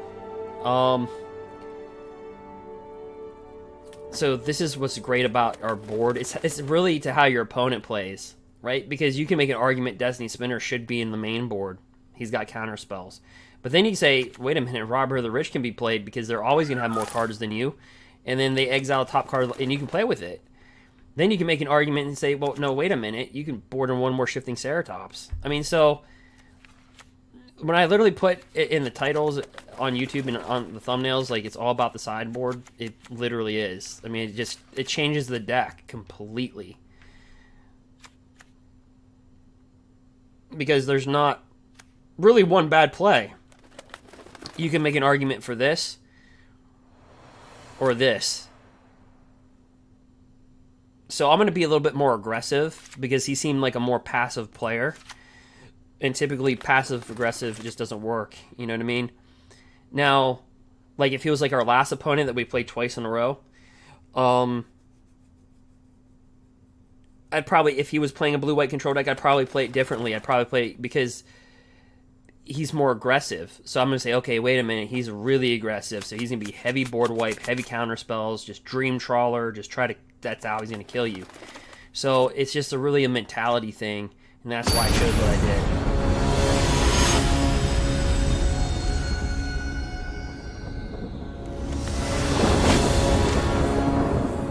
See? There you go. So, see, even his land's coming to play tap, and he plays with the Ikoria land. So again, he's a little bit more or less of an aggressive player. And so you have to pick up on those little idiosyncrasies, because if you don't, then you're going to kind of... So, we're going to drop Pelk Collector. To me, Magic's like 30% mental. It's not even... I don't mean mental as in like, is somebody unstable? I'm saying is mental in the sense that the game, how people play. Like, again, is he going to play with Quench? Is he a type of player that's going to play with Quench? No.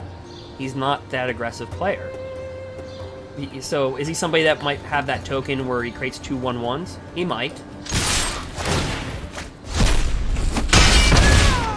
But you just have to look at it for what it is.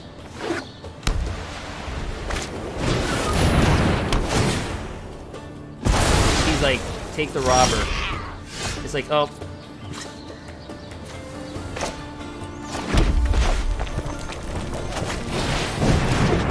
So Robber the Rich was a really good choice.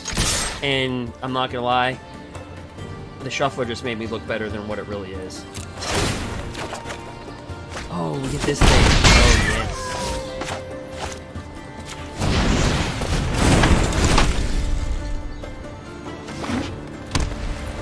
Shatter the... No! So, this is where you should be playing Shatter the Sky, right? And it all goes back to what I said.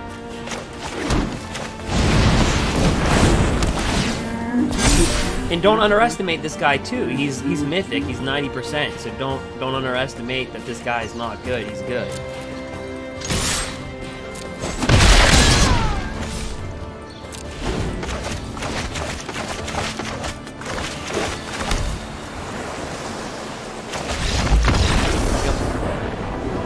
So Robber was a good choice there, right?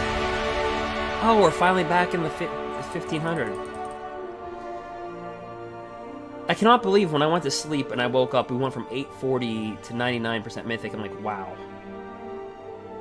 I dropped 450 points for going to bed.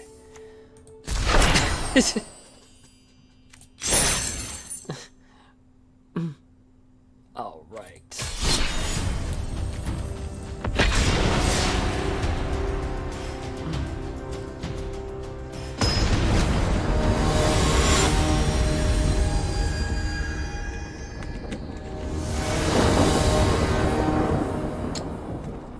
So Gruul's not just a linear deck, right? Some decks are designed to stop control decks. Some decks, we're just kind of a... Again, we're in this weird between, we're not aggro, we're not mid-range, we kind of slide right in the middle of that. And so we can handle aggro at times, and we can handle the mid-rangers. And this Fabled Passage...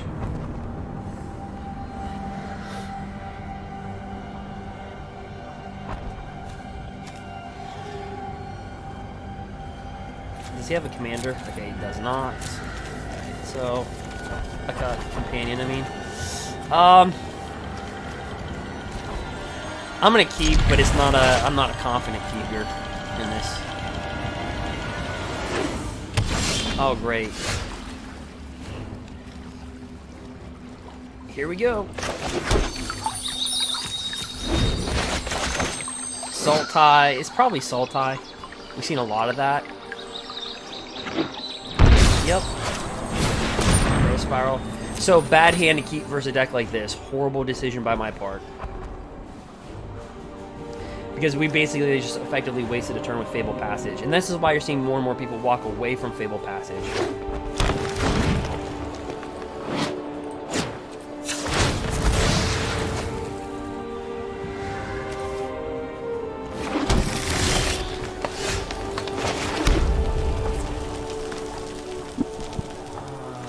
Yep, well, we still have to cast that. Alright, pass a turn. He's got clear advantage. 18 to 20. Risen my Reef.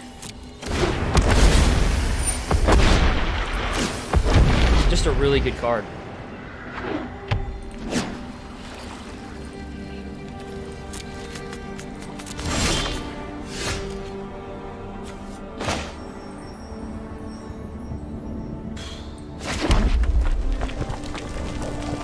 So let me guess, they're gonna have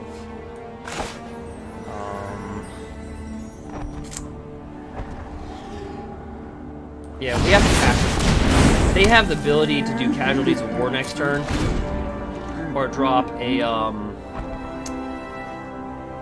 Cavalier of Thorns. But I'm scared of Casualties of War. He's gonna kill our land. No. Oh, this is gonna be a trick. So okay, so this card. So, you can read all the text. Basically, if something triggers, it triggers double. So, like, his Risen Reef will trigger twice. Let's say Agent Treachery will trigger twice. Stuff like, well, it's out of the format, but yeah, you kind of get the drift, right?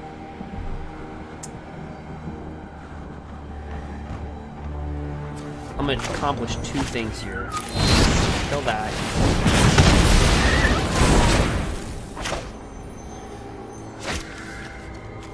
bring down this for mana. Make attack for 5.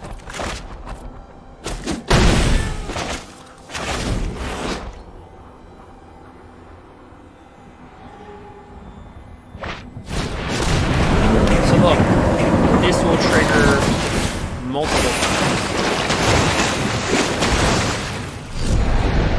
It's actually a cool deck. Nice. Look at this. Bat, bat. You're welcome. There's no welcome, so can't say it back.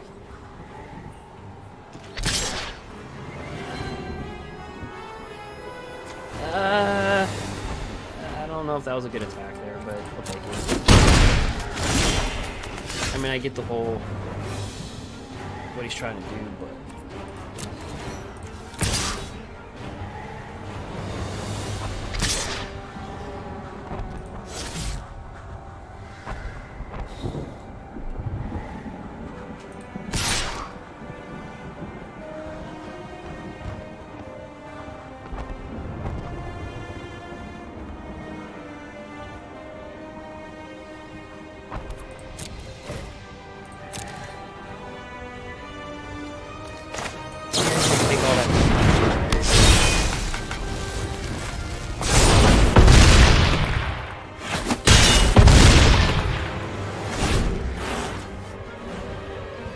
so this is a hard deck to shut down because anything that he does, it triggers double. So,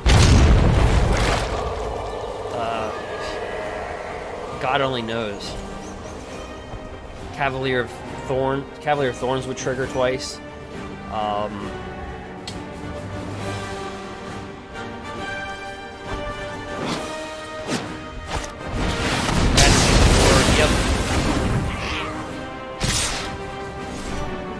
Smart move because he realized we're stumbling upon mana, and green would be the one that would kill. Okay, we do get that back. Alright, so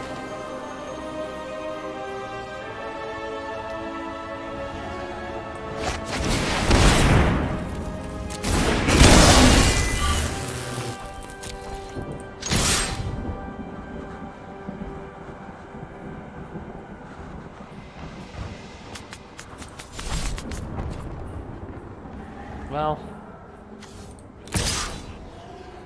1, 2, 3, 4. Now we don't want to kill this because if we top deck like a shifting Ceratops or a questing beast. He's down to 11. Let's say he blocks this. Be down. Let's attack with that.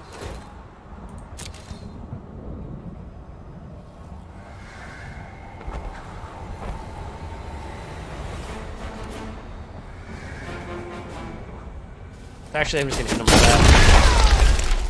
I'm actually gonna bring down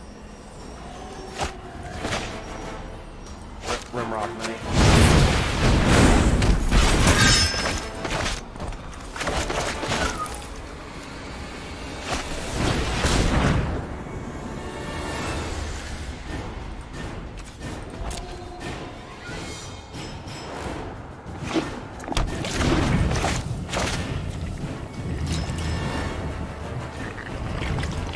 So he's playing Sultai Control. Yes, that'll trigger multiple times because of this.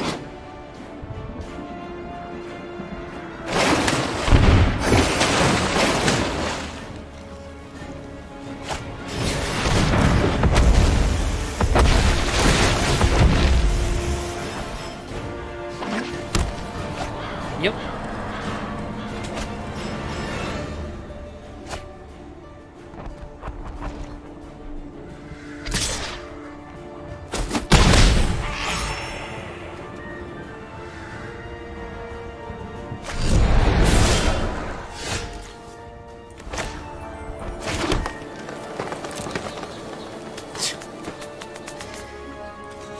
Round number whatever.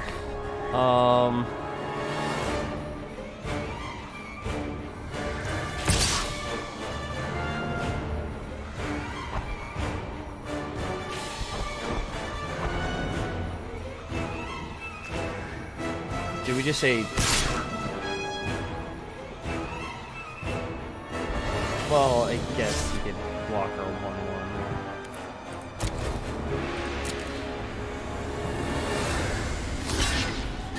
Right?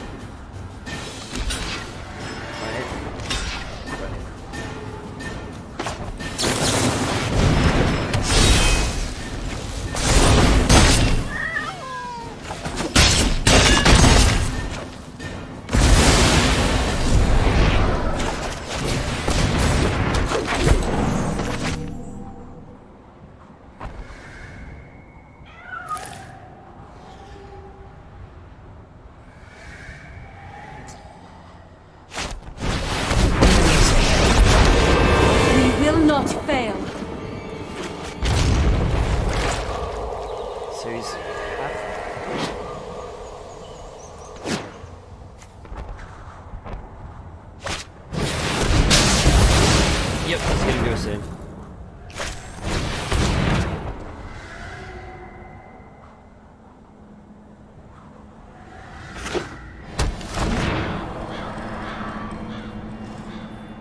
So Versaltai, he's...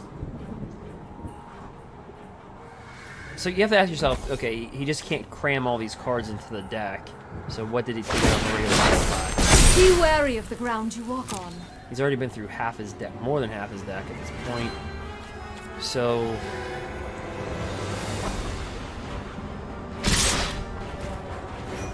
I just want to see a little...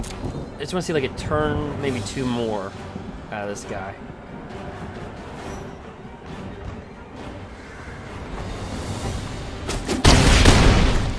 Obviously, he's not playing with Cavalier of Thorns.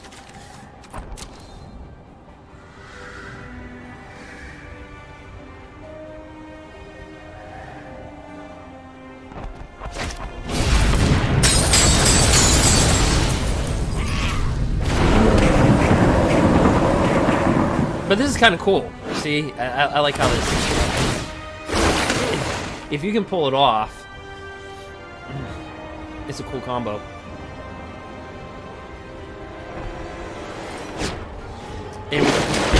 And there's no card in Magic right now that stops. Well, Hushbringer would stop enter the field abilities. Here's him doing all this, and we draw Pelt Collector. There, yeah, you.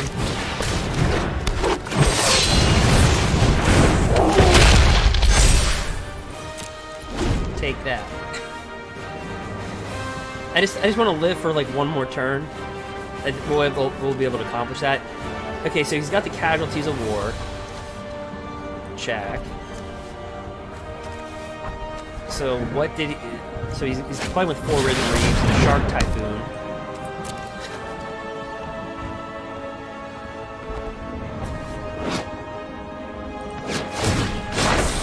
The land fights for us.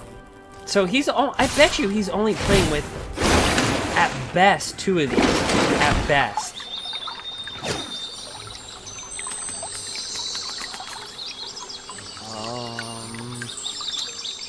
Alright, so we can live another turn.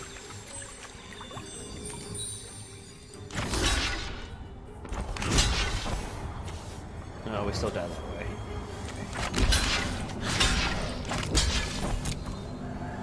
I just want to see a little bit more out of this. Actually, the blocking doesn't matter. I just...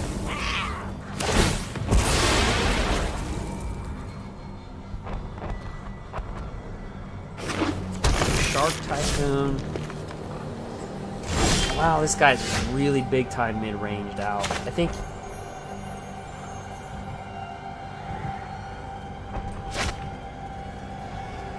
Let's pretend we can do something when we can't.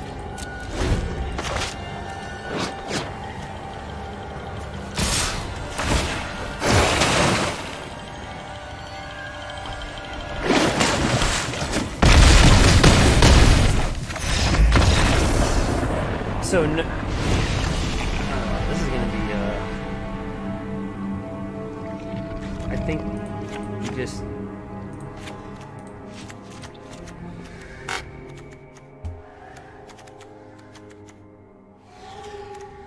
think you just go Robber of the Rich.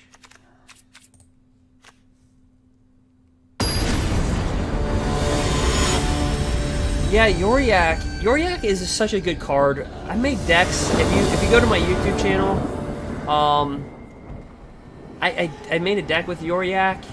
It was with what is that planeswalker? It's got 7 loyalty for 3. Something behemoth. It's a behemoth planeswalker. Whenever you cast something that has a creature that's 4 or greater, you draw a card. You -1 on tap permanent.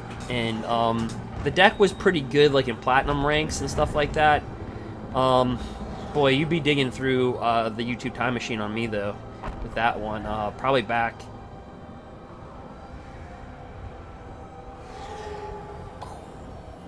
November of 2019.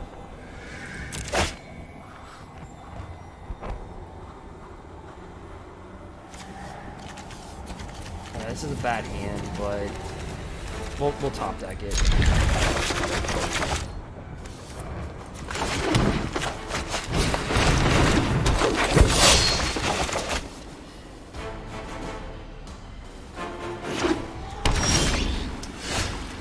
Alright, well, we get land, so let's just crack land out.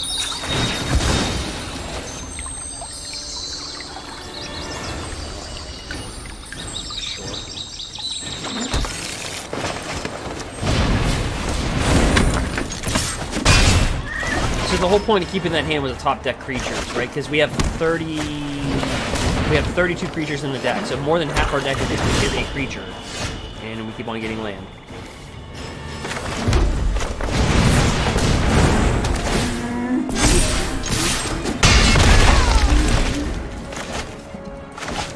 So.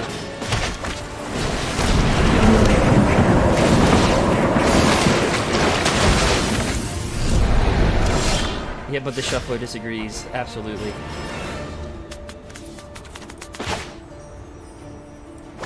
You know what? We just bring this out.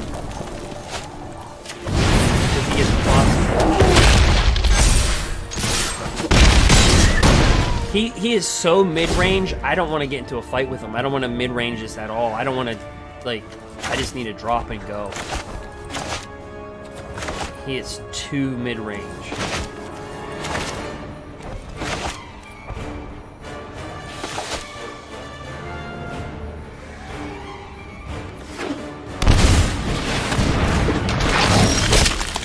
He's like, I will die, but I will cast this card.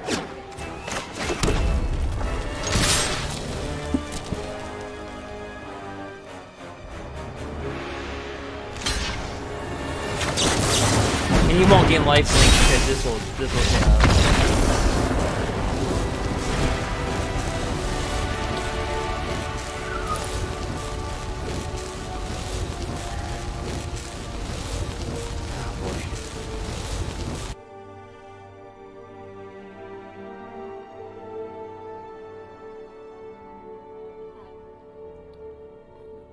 So give credit, Zargabath.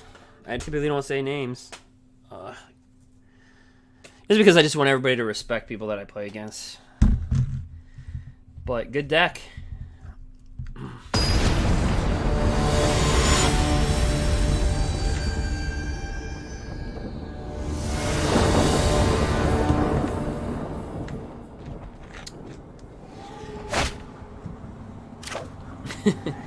Our deck tonight's been like how the shuffler rolls, really. We'll keep it.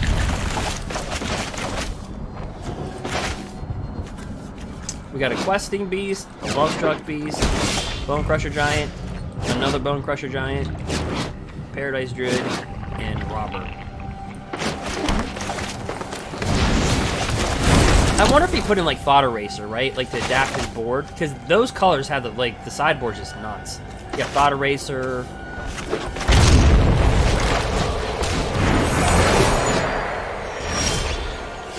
That dude. Okay, I could use mana. Mana's a good thing.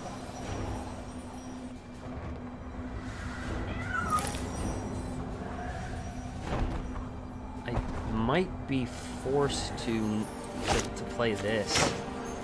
Yeah. Ouch. Ooh.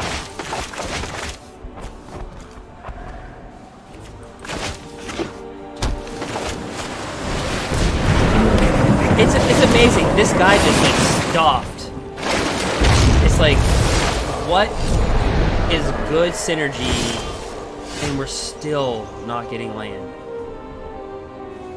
So I'm gonna do this. Edgewall and Keeper. Please let us draw land.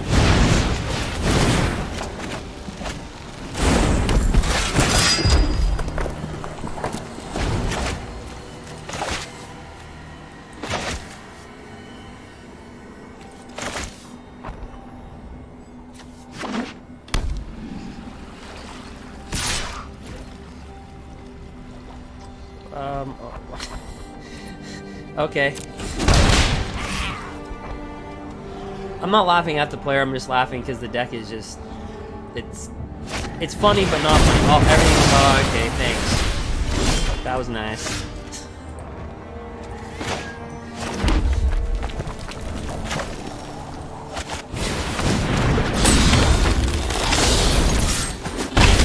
Oh, my mistake. I should have unloaded this card before I attacked, so I could have Robert and Rich or whatever.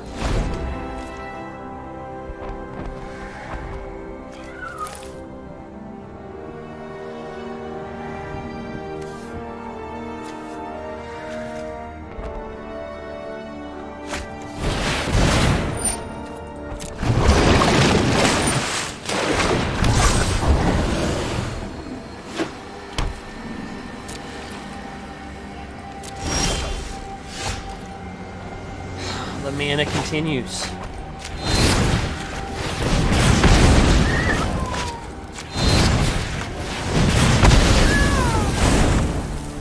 Oh, we're getting some. Give me some.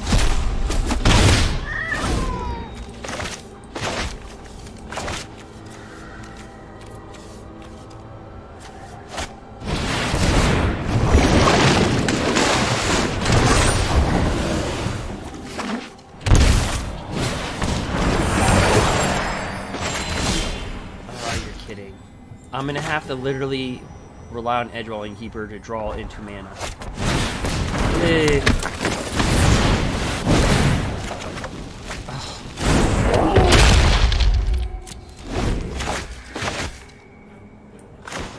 What did we do so good?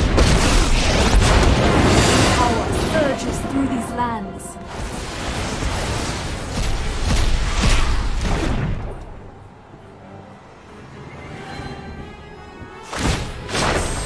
Behold, nature's true power. Yep.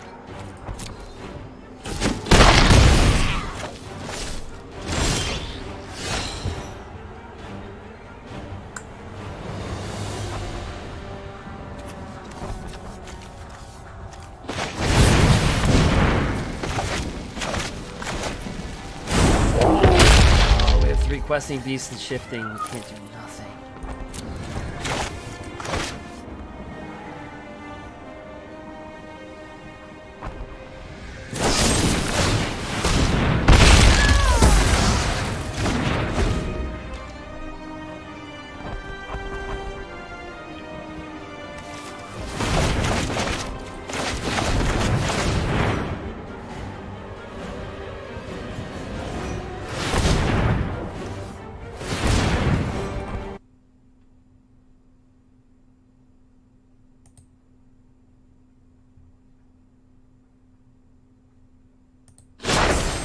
Rise, Get my some Lisa. elemental friend.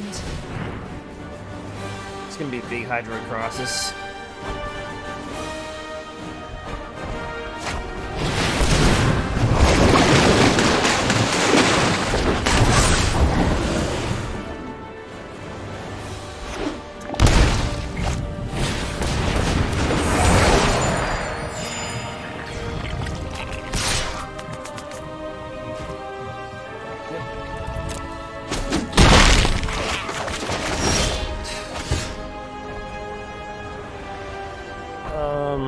Well, we'll just cast that.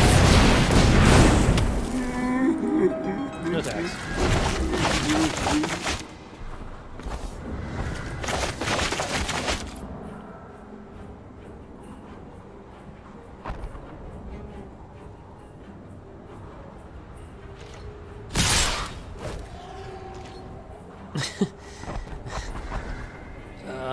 What is block my lands? Alright, good game. You got it.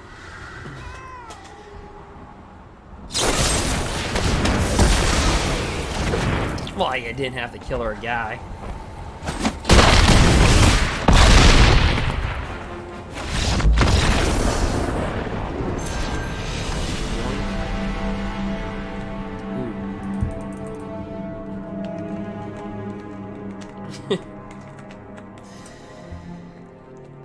You know, I just feel like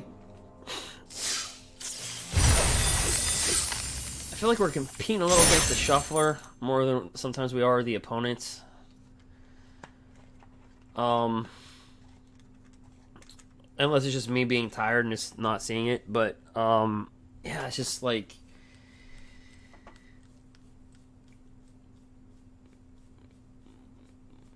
it feels like our deck has been like it feels like I've been fighting more against the shuffler on keeping 2 land hands and not keeping 2 land hands. And if I keep a 2-lander, we don't see mana.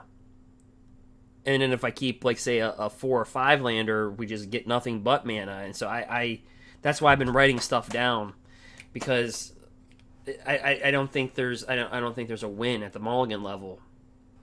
But I think if we play with our, like, when we're able to play with our deck, no, I'm not saying that doesn't happen. Like, that should happen once, you know, if that happens once every 7-8 games, that's normal. Like, think about if you go to a draft, right? You play with 16 mana in a 40-card deck. That's equivalent to what we're running. We're running 16 land in a 40-card deck, or in a 40-card deck is equivalent to 24 in a 60-carder. So,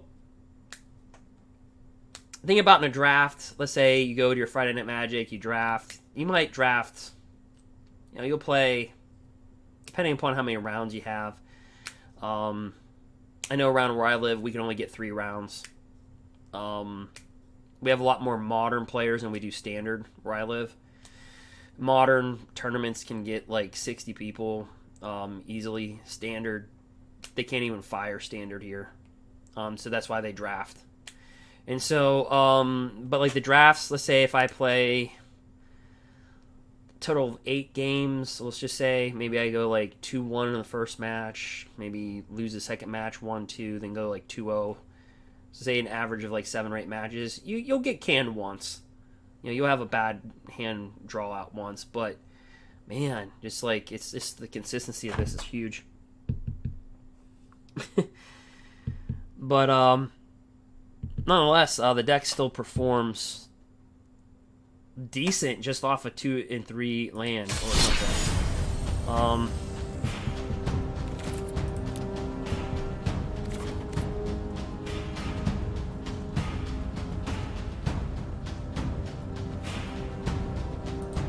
So you kind of have to trust it.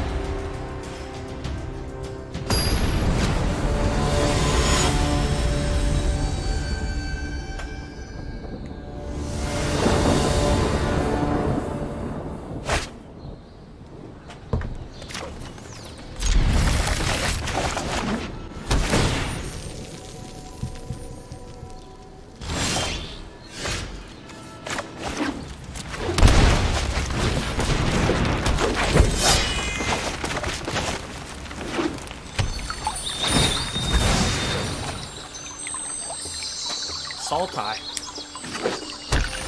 Played at a high level. Alright.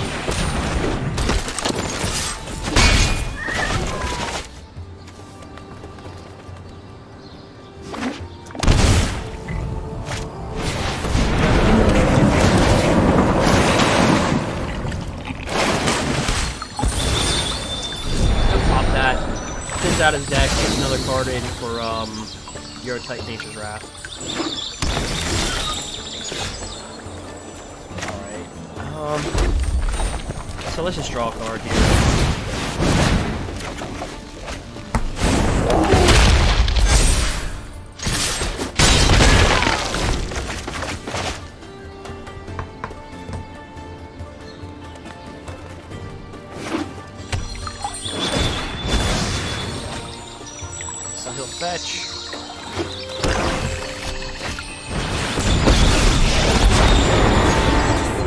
magnificent world. Be wary of the ground you walk on. He'll attack for 3. I mean, he'll take it.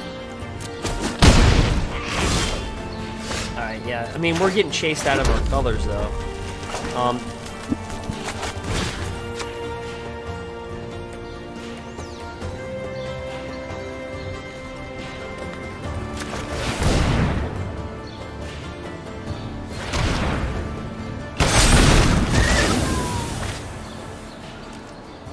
So we have to swing 4, 3, and 1 that way.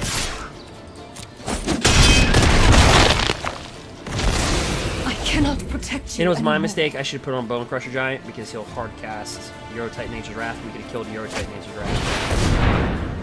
Or not. He just exile. So this is where our deck is typically good at, because typically we have the mana to just flush them out. And look, we're just flushed out of our own deck yet again.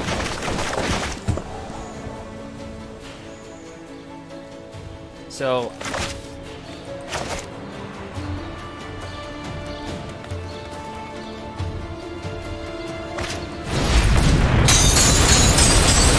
alright, Dark, I'll see you. Yeah, I'm gonna be cutting this probably short too.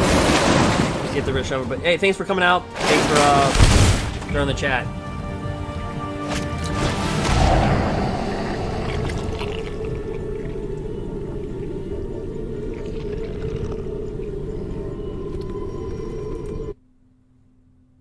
Right.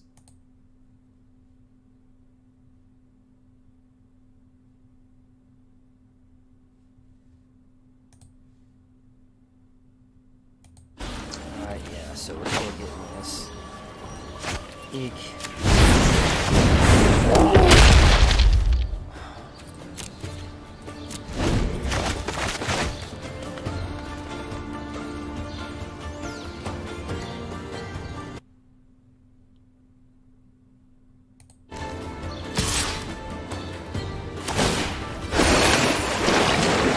Getting hit for 6, no blocks.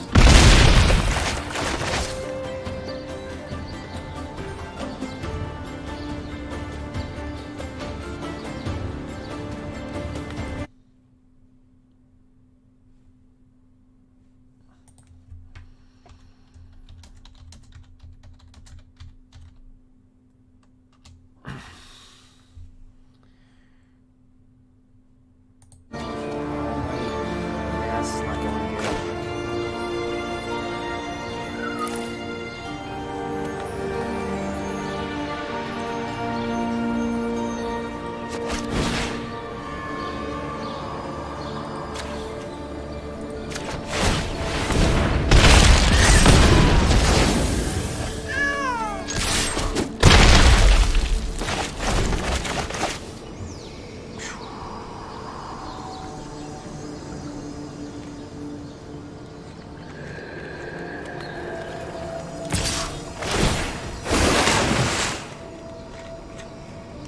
We're getting hard.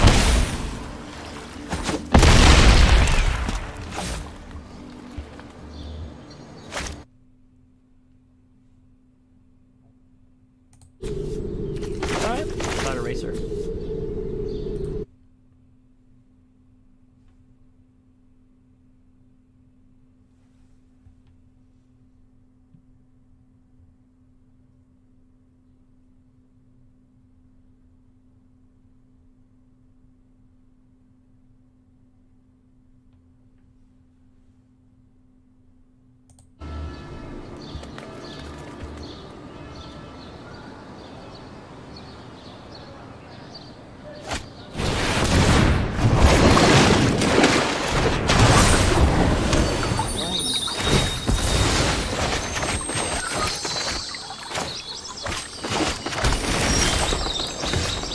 Yep. It's gonna be that tough match. Alright.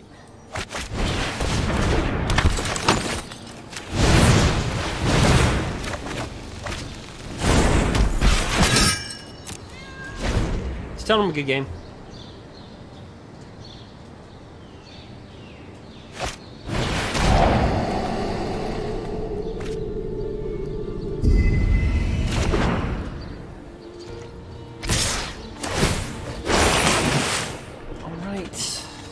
Sultai.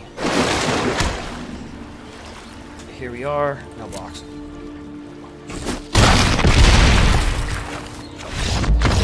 Okay, so here's what I'm gonna do. Let's board out.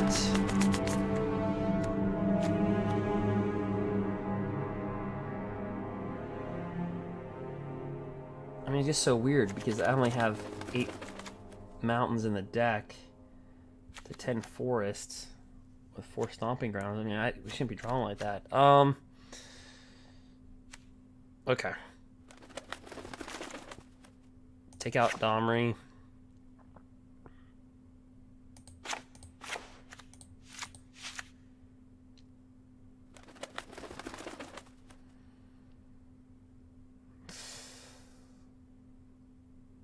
I don't want to be this light-footed, but we'll do it.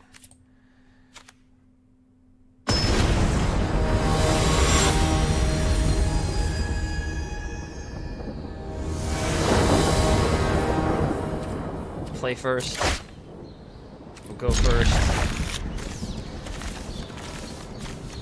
2 Bone Crushers, 1 Paradise Druid, 1 Questing Beast.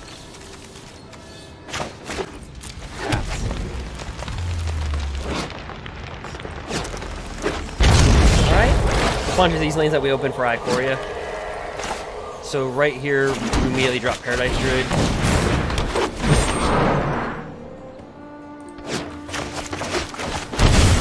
Takes 2. Thought Eraser. Questing Beast.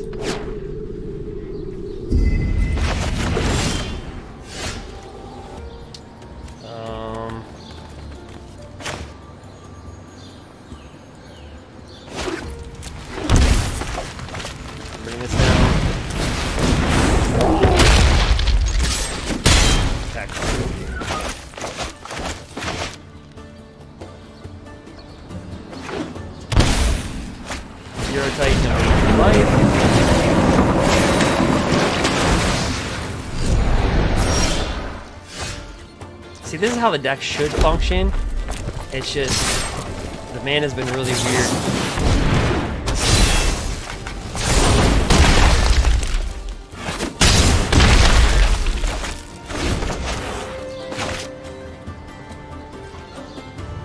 Yeah, the shuffler got him.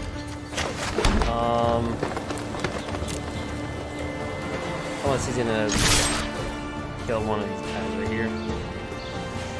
He might have a Heartless Act, Ether Gust, so he's gonna take 2 from that.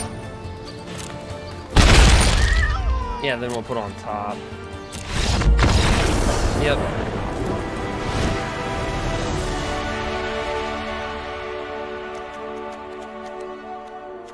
The mana is the shuffle. The mana has just been. I'm not gonna lie, it's been bad.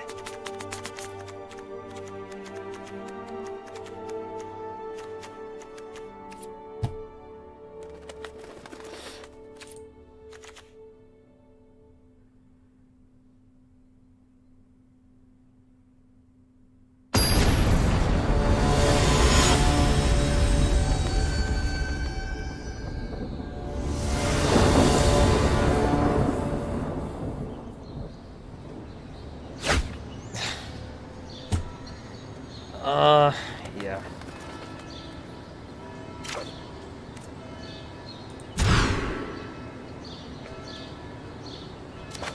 I think, did he mulligan? Yeah, he had a mulligan even. I mean, this is not what you want.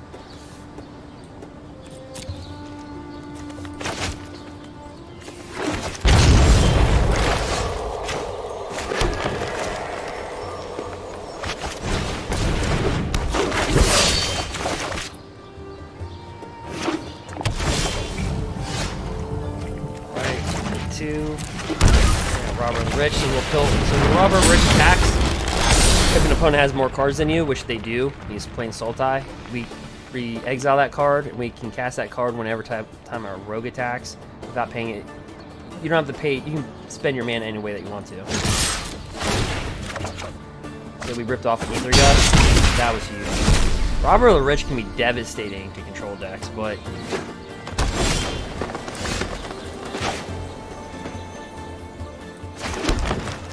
I wonder if he's gonna have that one card where it does odds and evens. So first, let's attack with what we got.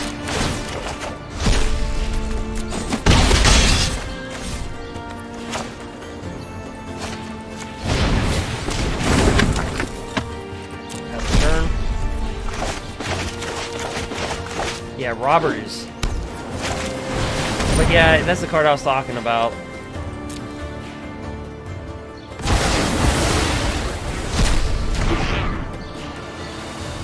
Right, so you can keep that. So we're gonna burn them too.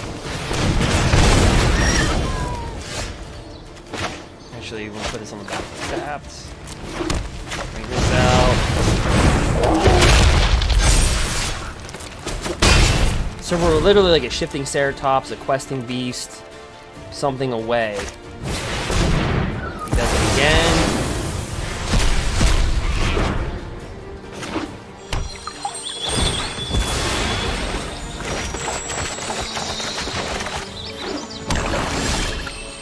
Oh, we get the embercleave, but too late. Maybe I should have played with well, I can afford that. So our outs, we have shifting Ceratops, questing beast, even a Pel Collector. Edgewall Innkeeper would be a 1/1 to attack with this guy. Rimrock Knight is not one of those outs.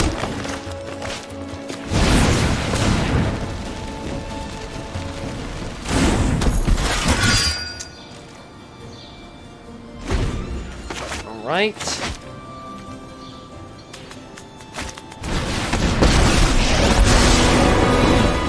Let us see if your talents are worth cataloging.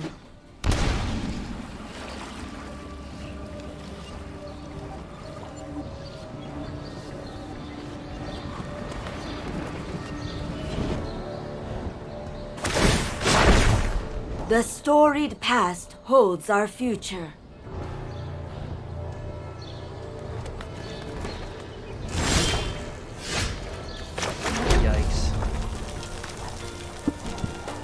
Brought in a board white. Okay.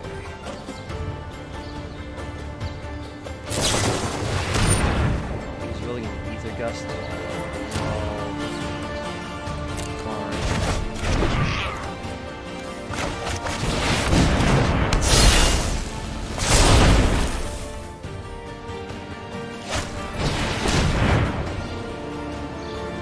Growth spiral.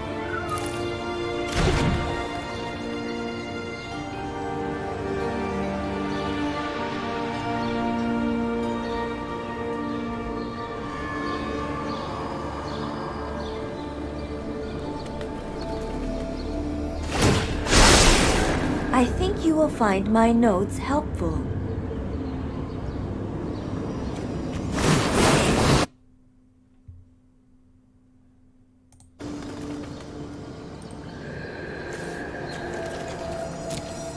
He's gonna bust out your tight. So what would save us? Again, our outs. Pel Collector, Edgewall Innkeeper, shifting Ceratops. Well, not shifting now.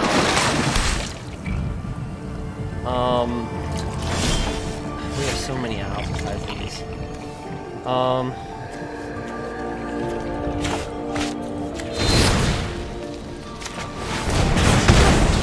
I guess you do not want to talk. Wow.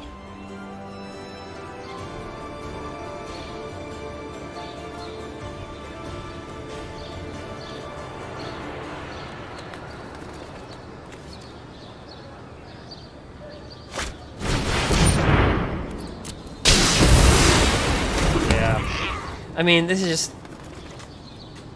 Okay. 6. So we have to take it. I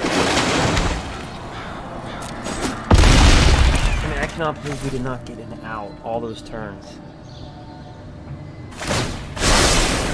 To the library. It's just been...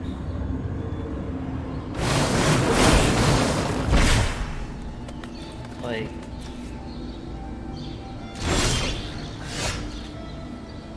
it's not really an out.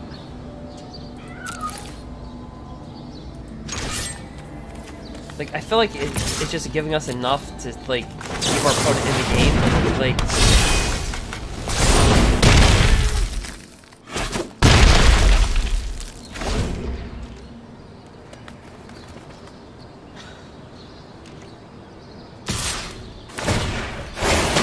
there were just too many outs in our deck.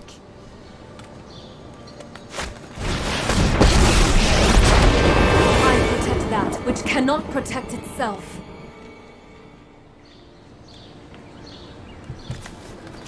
But that's a pretty good card. Choose odd or even.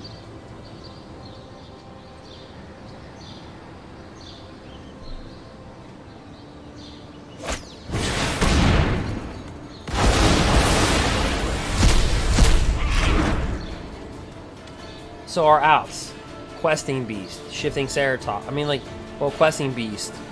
You know, Behold, nature's we just true our power. opponent's in the game for too long, like, because we just had so many outs and we just sat there, and I just cannot believe we just did not draw. Seek and find.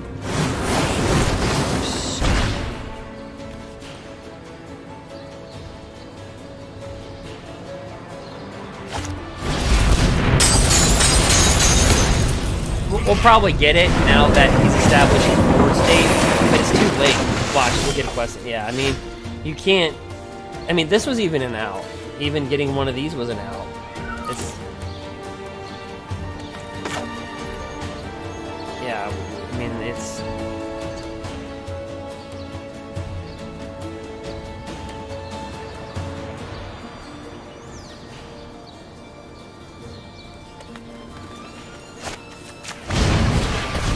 Like, mathematically, we had so many out. Like, even so, we could have at the time. Like, we had Pellet Collector, Edgewell Innkeeper, Questing Beast at the time, Shifting Ceratops at the time, another Lovestruck Beast at the time. Like, there were just so many outs when he was down to whatever life. But we just passed like 4 turns, and you can't do that. You can't pass 4 turns. Give him credit. He's got this is a good deck, but you can't give a good deck good game. You can't give a good deck. I mean, I just don't know what's going on. It's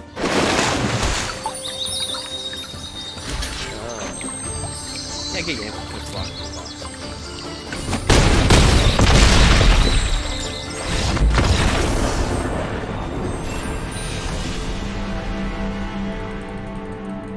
Yeah, but that's the lowest we've been. 97%.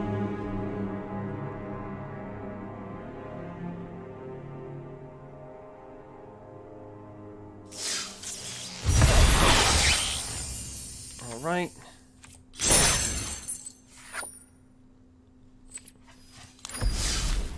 Let's crack a pack for good luck.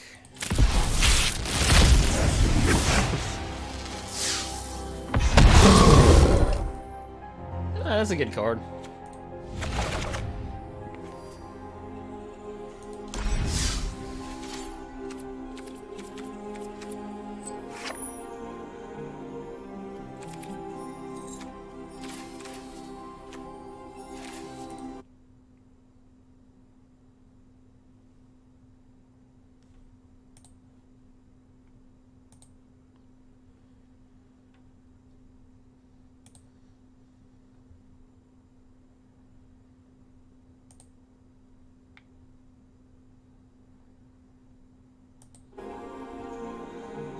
Alright guys, I'll take a break really quick. Be right back.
Alright, so let's get back on the horse here.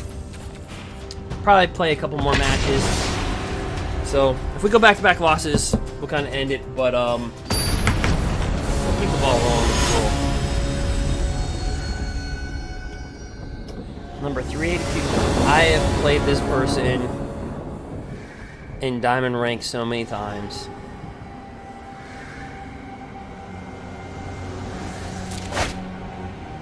It's fitting we meet here.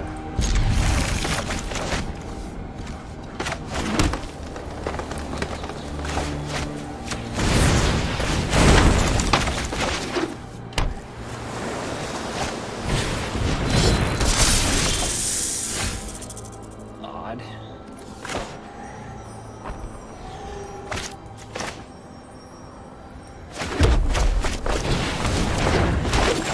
This serpent gives, this is the serpent that absolutely gives Mardu,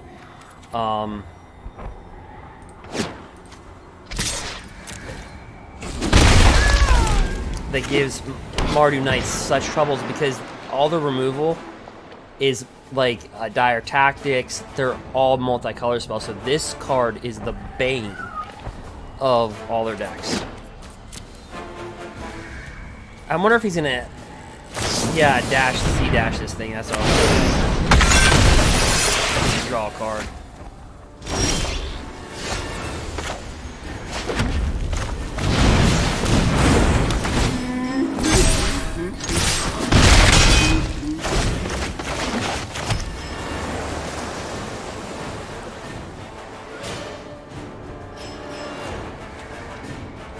And then what they'll do in mono green is they'll do the same thing he's doing. They just load it up, but except so he's gonna draw a card. Nice card.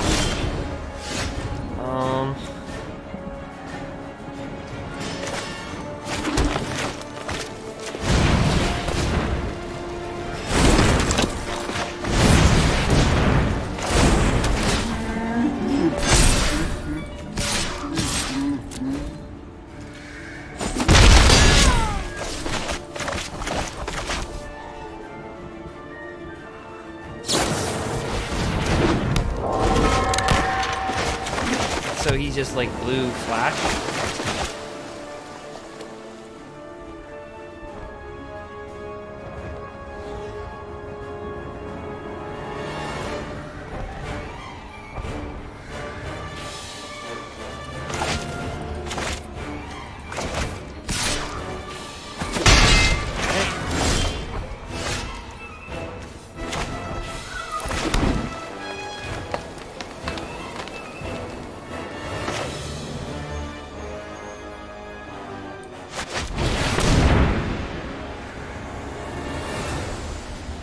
I'll make him bigger. So if he's gonna pull out a counter spell, he might want to counter this now. Brineborn Cutthroat. Okay. Stack it with a counter spell.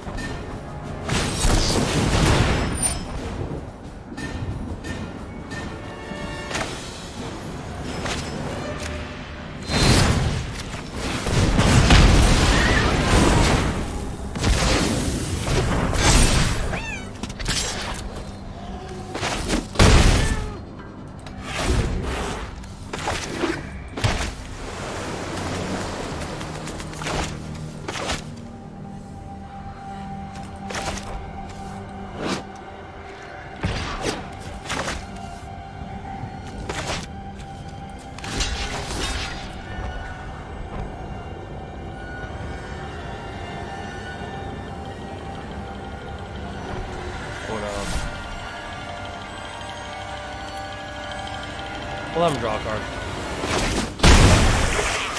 I don't know if he's got a Brazen Borrower, and he'll brazen one of our other 1/1s back to our hand.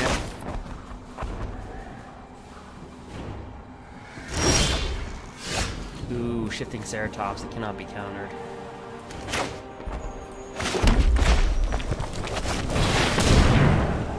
Protection from blue.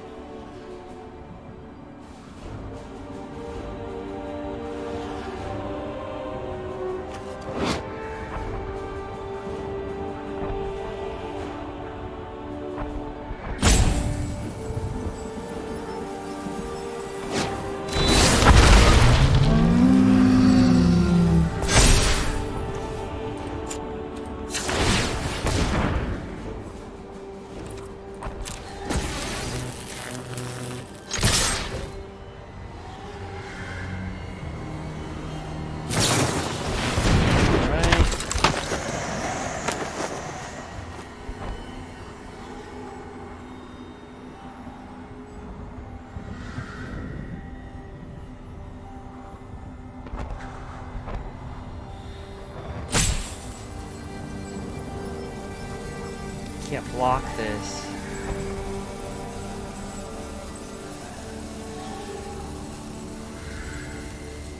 This has got trample.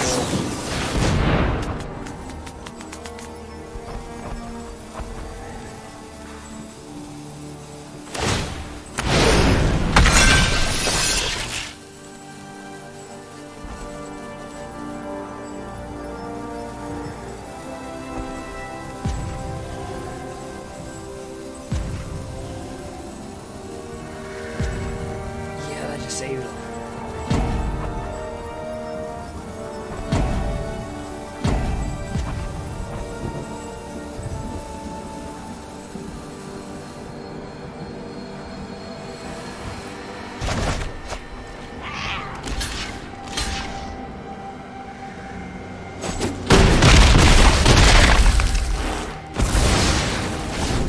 Holy crap. It's gonna be 1-to-1. If he decides to attack. If he can mutate and make this bigger, I don't know what he's got. It's 1-to-1! Holy crap. Oh my gosh. Oh, we've played... You don't understand, me and this guy have played so many matches in Diamond Ranked. It's just like...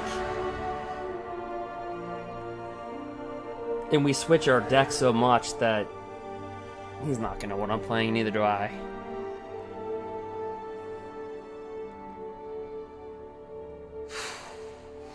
I guess Domri's Ambush is out. Harbor of the Rich is in. Oh, Shifting Ceratops for sure.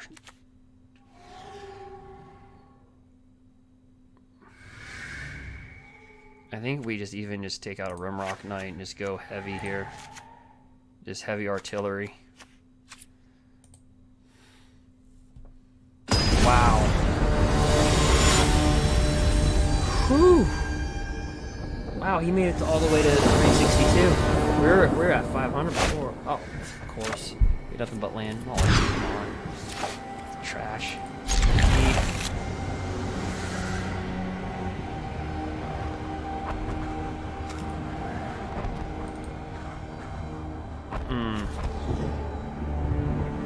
Yeah.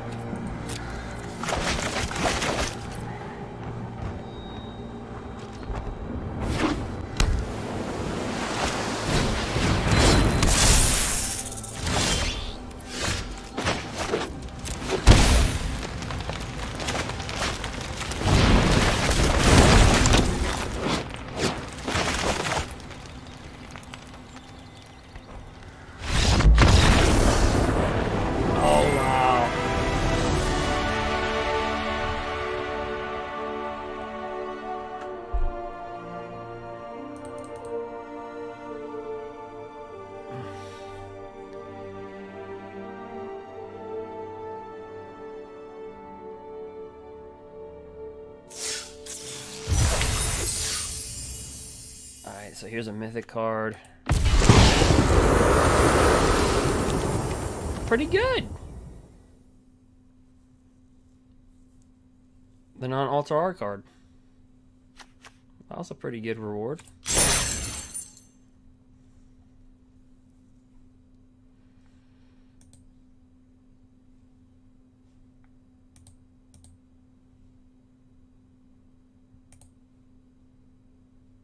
Alright.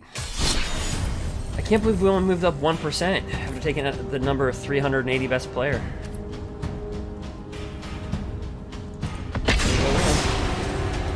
But yeah, if you guys want to follow, go ahead and do that. Like I said, if you want to look back at the chat earlier, gave away some MTG Arena codes. Somebody with one of my codes got a questing beast.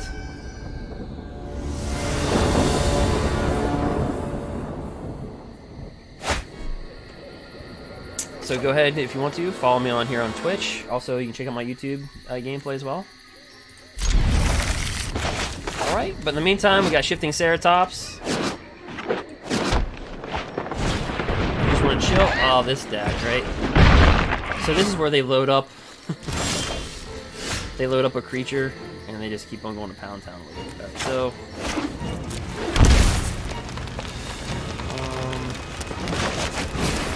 So they'll just load up a creature with enchantments, and then just, I think it's green and white, isn't it? Maybe I'm wrong.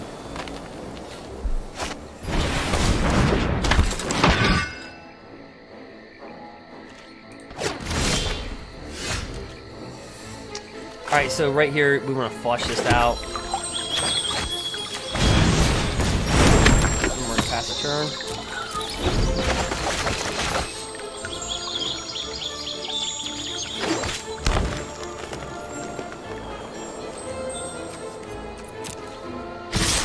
Tag with that, that'll get +2/+2. Yeah, we have to take it.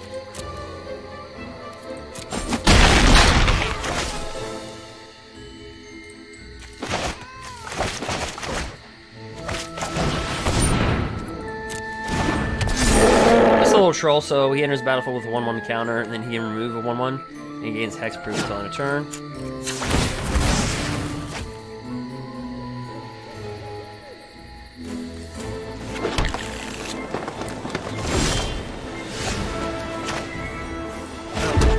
I like the double Invault Innkeeper.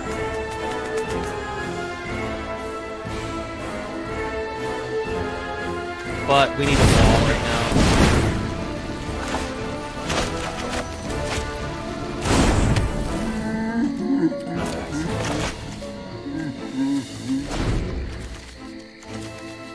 Kind of like building an offensive line, you know what I mean? Like we're the quarterback, we're trying to protect ourselves.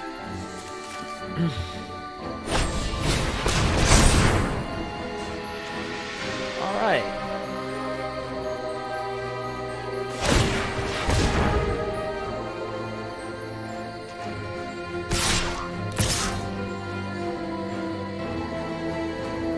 So this will get +5. This will get +5/+5. So he'll slide in for 6.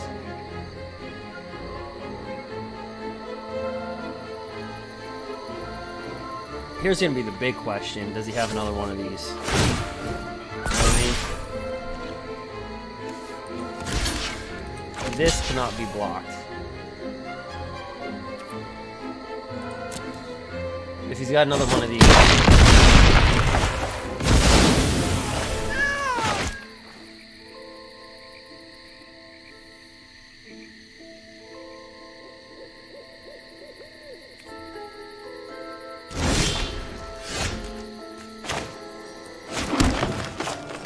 Yep, and you just have to keep on building that big wall. Oops.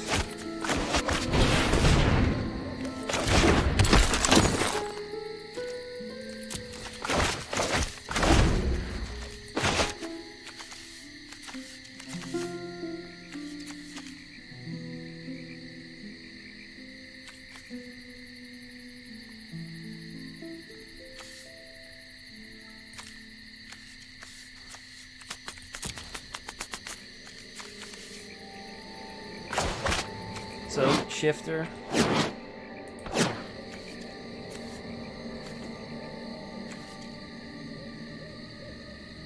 Ginger brute.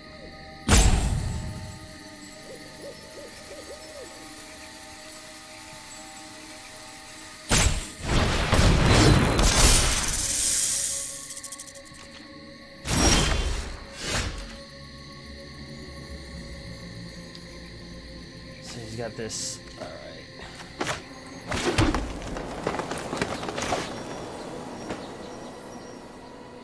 See, we can give this guy haste so he can block Ginger Brute.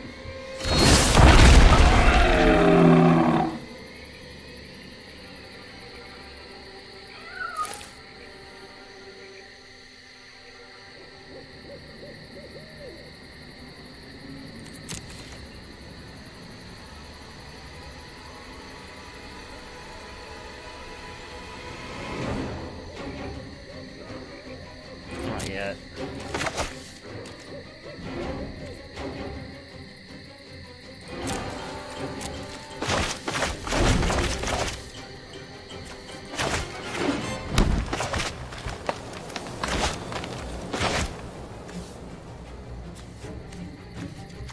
That's my battlefield, that's his battlefield. See, only creatures can block with haste, but you can give this haste to block the gingerbread. Okay.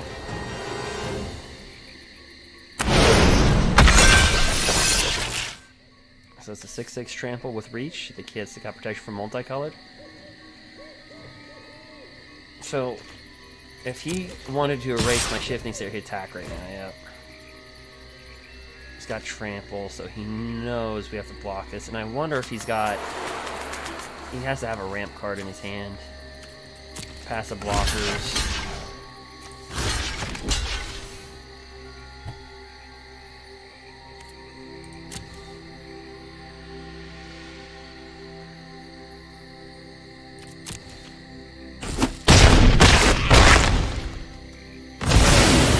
Yep. So he really wants this ginger brute so bad. Like, really bad. You can tell. So we're gonna kill it.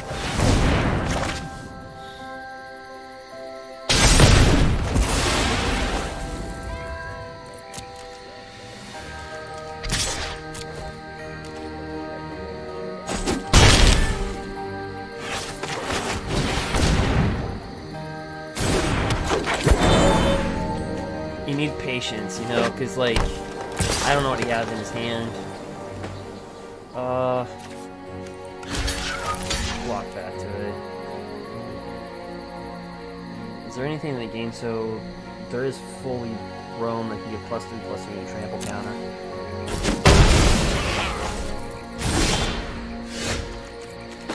We're gonna draw a card off this right here. Just land.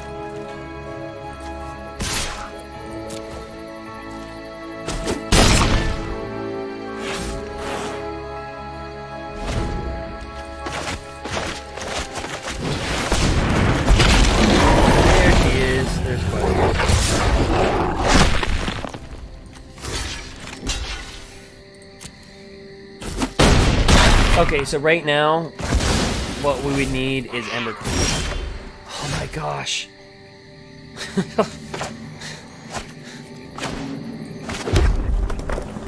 Okay, so what I need is to win the lottery tomorrow. Can you do that for me? So let's see. If he doesn't block.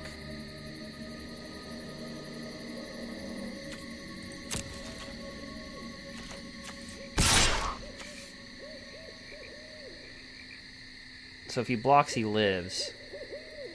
If I attack, see, it's too risky to attack with this.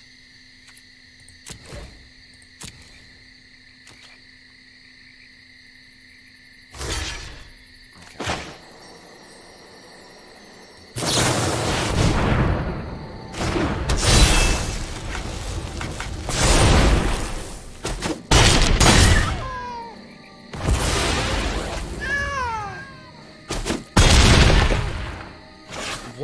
What's going on with our matches? And then let's flip this over to him.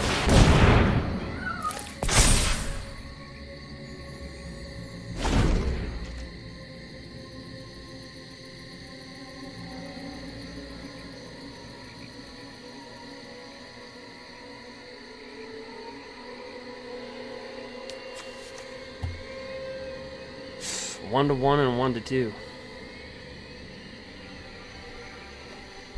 Ram through would kill us.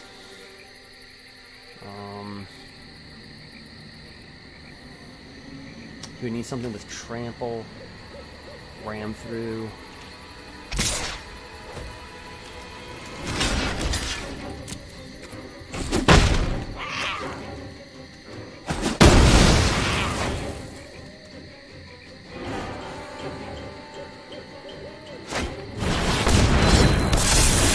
Wow.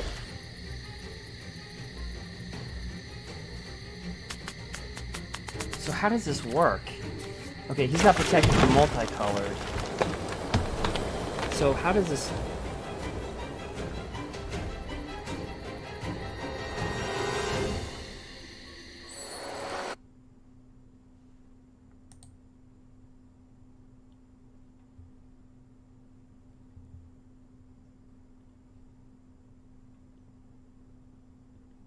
So how does this work? He's got protection, but this swings twice, and this has trample.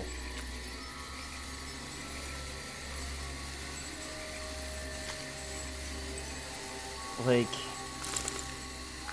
how does that work out? From a legality standpoint, let me see here.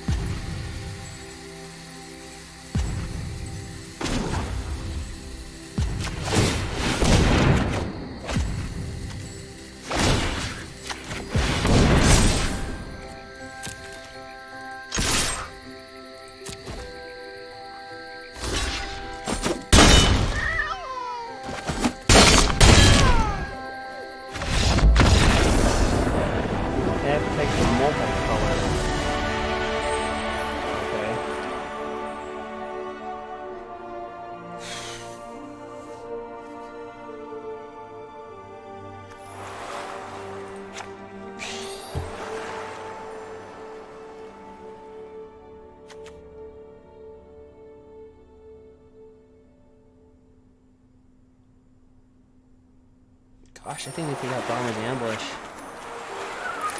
Turn in 3 Return of Natures.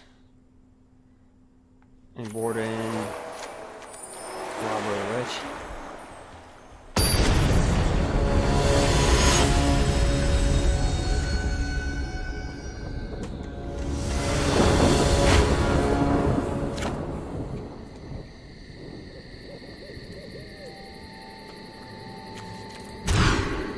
Oh, come on. Give us a fair match.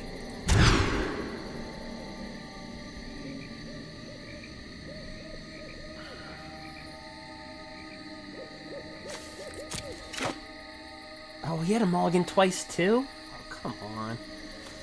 Look.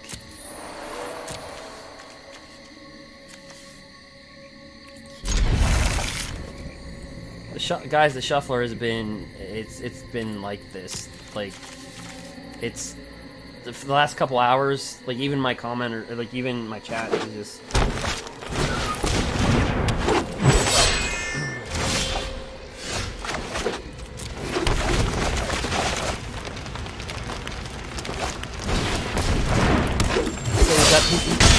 so he's got a 1-lander.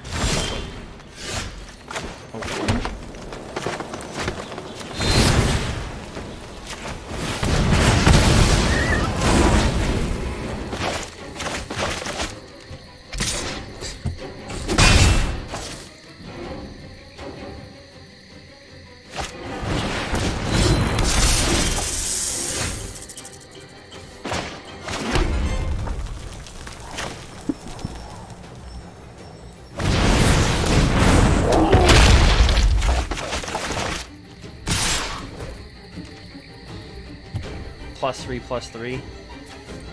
I don't know. Giant growth.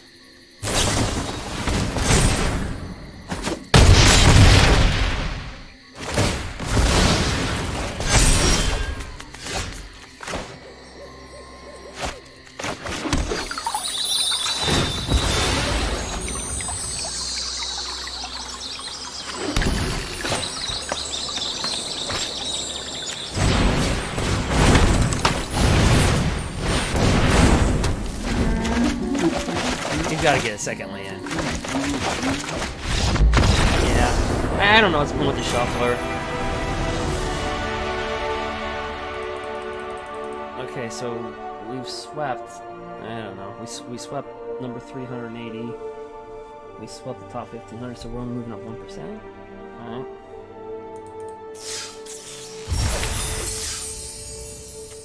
Alright.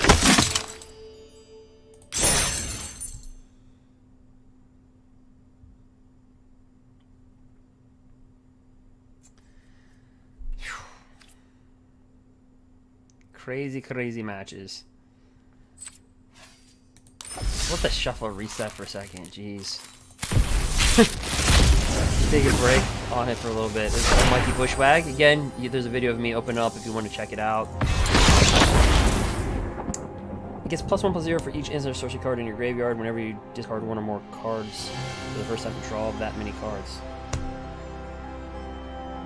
That doesn't see That might see more play. Whenever you discard one or more cards for the first time each turn, draw that many cards.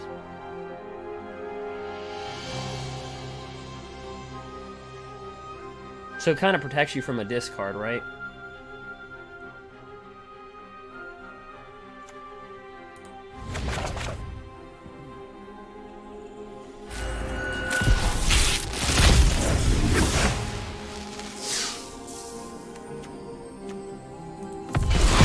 Alright, Mythic Wildcard, I can live with that.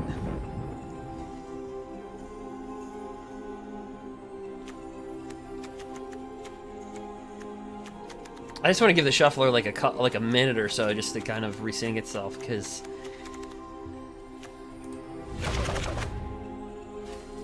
I don't know what's been going on with that.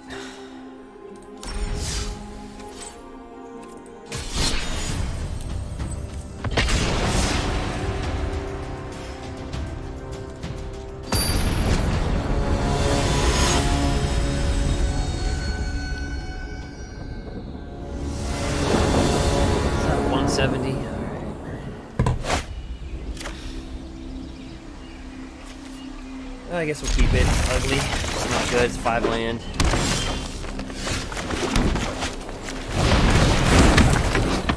That's our hand.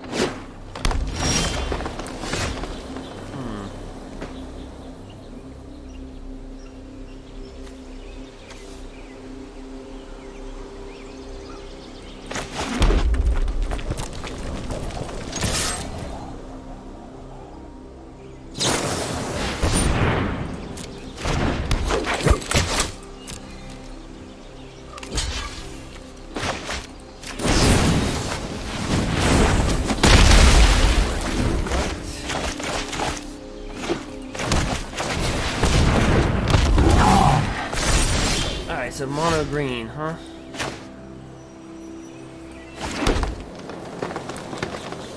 Mono green, dark. Menace. Crystalline Giant. Yeah, so from my codes, somebody pulled a Crystalline Giant, and they also pulled a, there's another person that pulled a, Questing Beast. To let you know, I'm sponsored by MTG.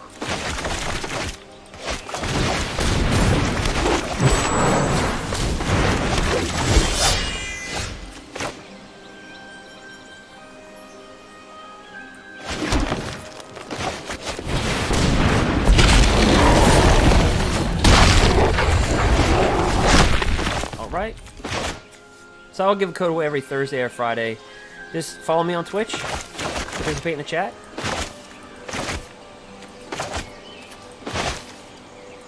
Pretty relaxed. Don't think we had a curse word or anything.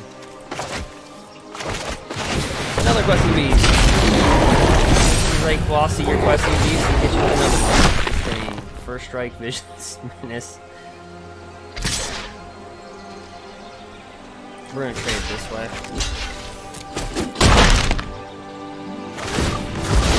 That gets bigger.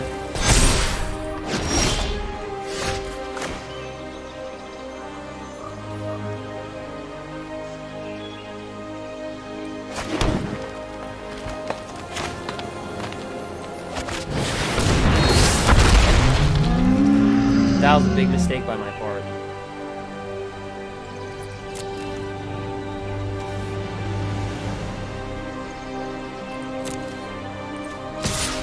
I want him to double block. He's not gonna do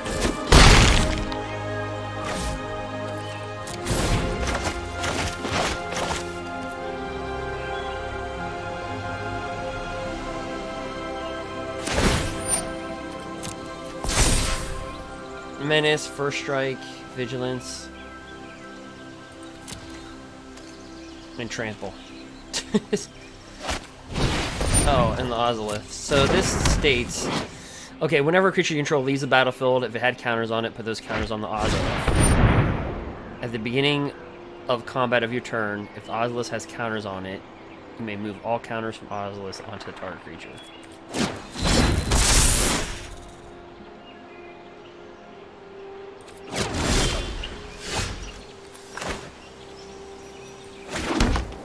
So the whole idea is to get a creature killed. It leaves the battlefield. If it has counters on it, you put on Ozolist, and at the beginning of combat on your turn, so you move all the counters onto one creature. So it's kind of like, you know, just shifting counters. So, and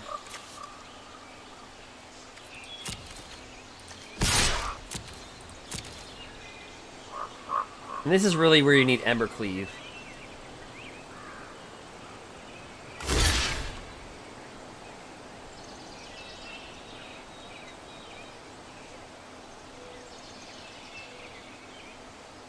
So, I guess we kill that first.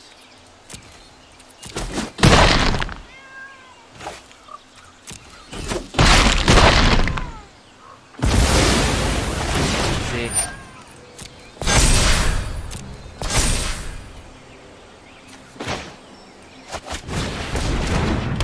We need to draw some cards.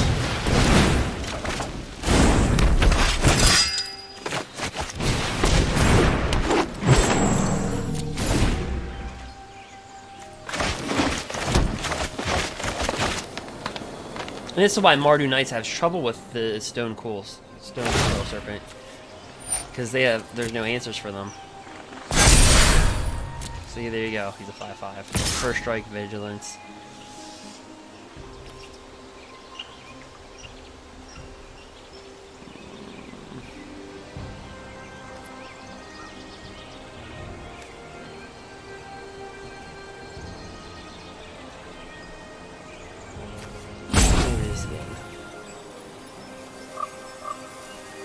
Also, it's all counters. I thought it was just the +1/+1 counters. It's all counters, so it's all like vigilance, first strike. I get it. I got it. Okay, yeah. No blocks.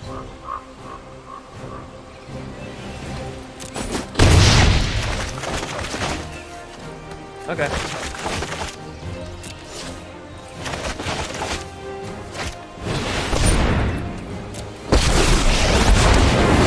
Arcbow at my side. I can't lose a fight.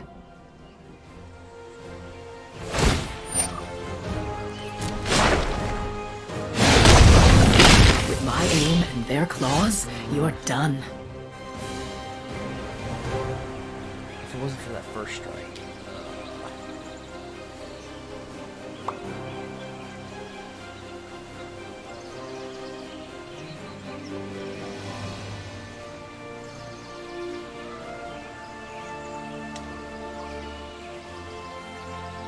Well, it's got trample, it's got first strike, and it's got menace first strike, so it doesn't have trample.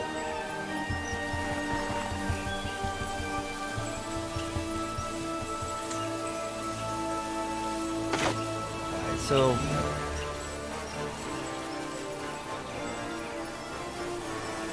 alright, it's gonna be like a little bit of a suicide mission here.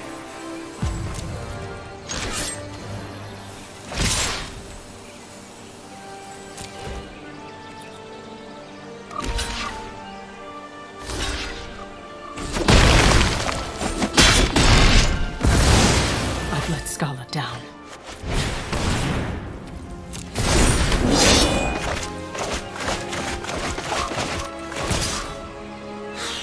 You can't block it.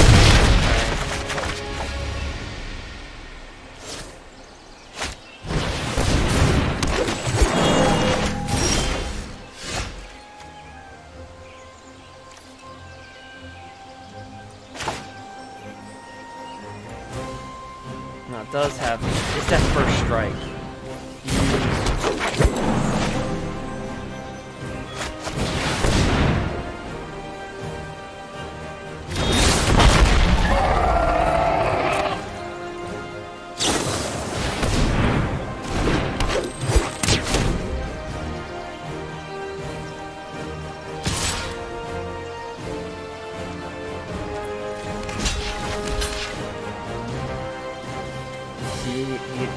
It's got menace too.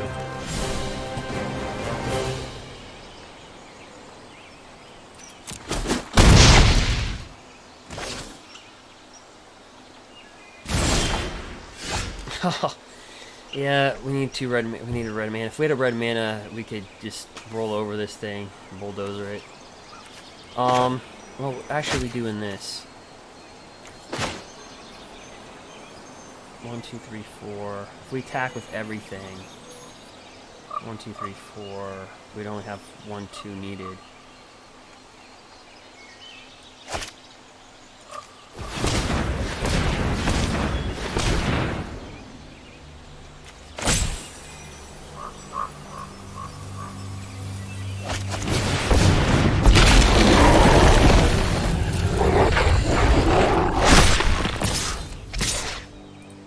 We can give this trample.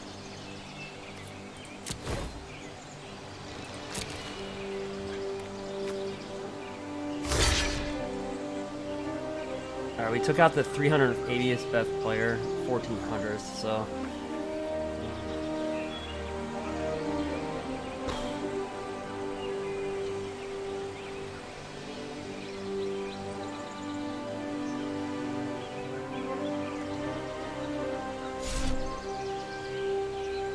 What do you have in your hand?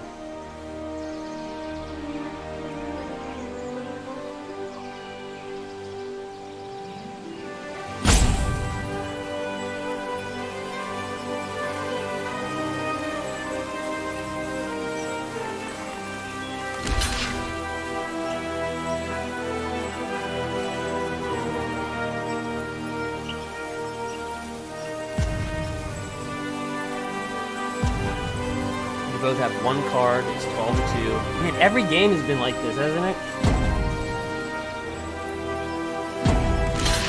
Double block. Okay, so this slides through. Yep.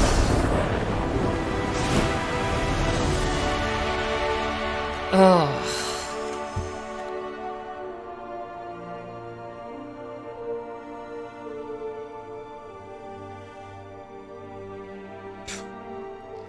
Yeah, guys, if you like these matches, feel free to follow.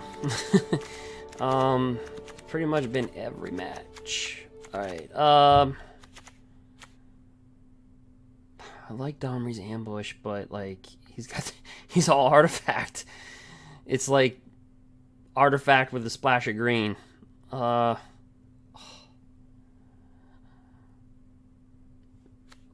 Knight. Okay, Domri. Bang, bang, bang.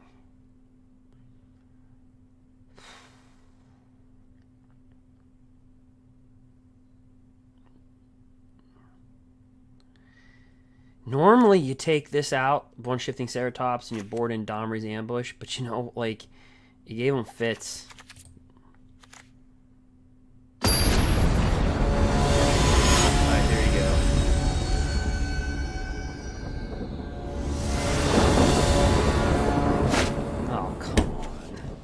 Shuffler again. Oh, come on. Real, you can't. Come, really?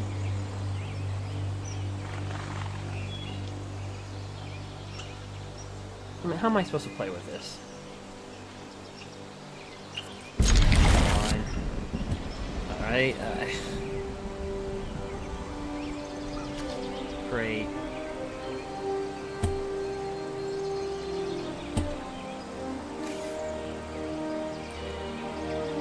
Really? Like this is how we're gonna play it. Come on, see, now you can't play with your deck. So it's just like.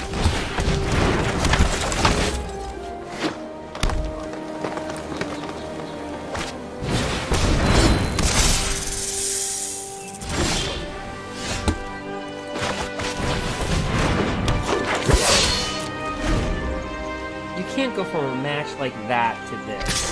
That's just atrocious gameplay. You can't.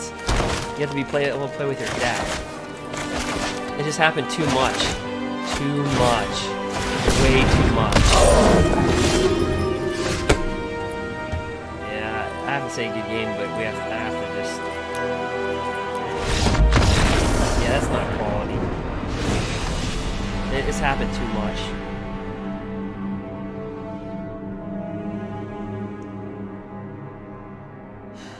Alright. That's why I said, let the shuffler reset or something. I don't know what's going on.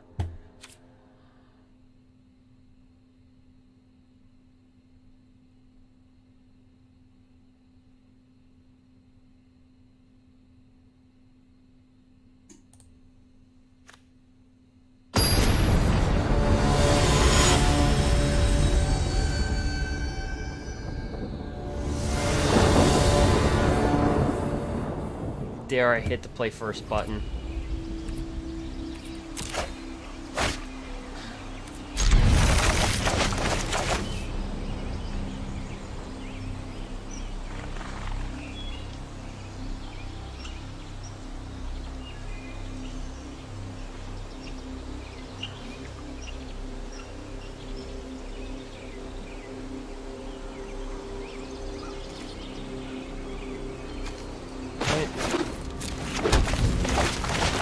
For the past couple hours, the shuffler just been on the list. Okay.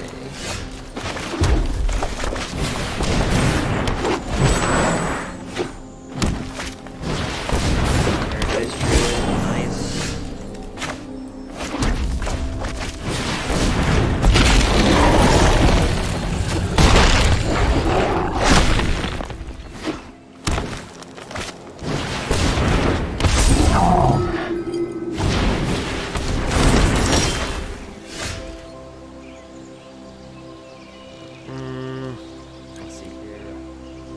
He's like, good game. Let's see. We could do.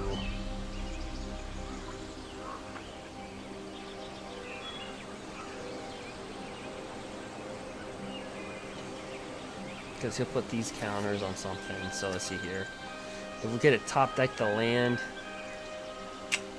that wasn't gonna happen. So let me see here.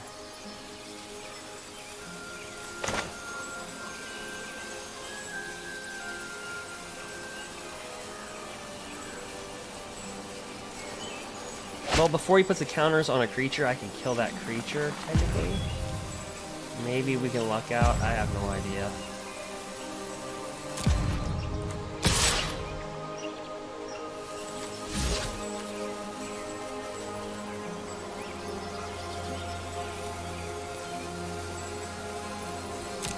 Attack not yet.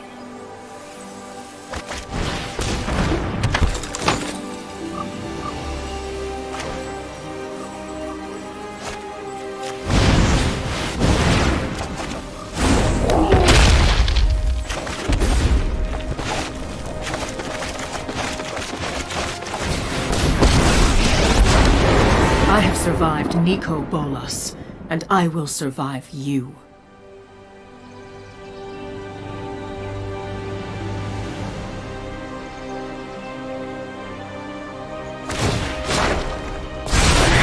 We're fit enough to survive. Yeah, and that's just what happens when you're not able to play with your deck.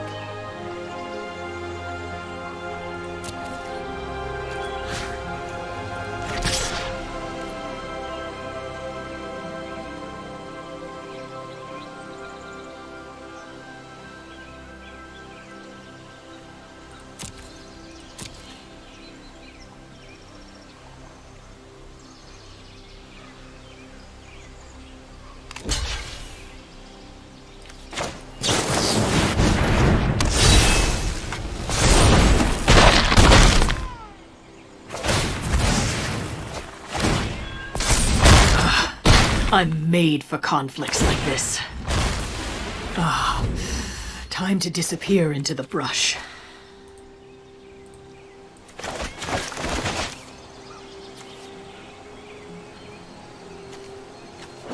So just 5+1/+1 counters.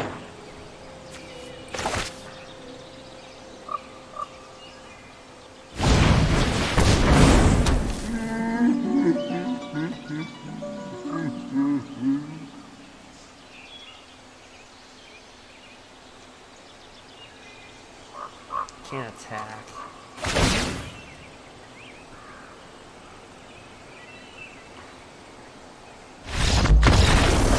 I always beat the 170 best player, 300 best player. Alright.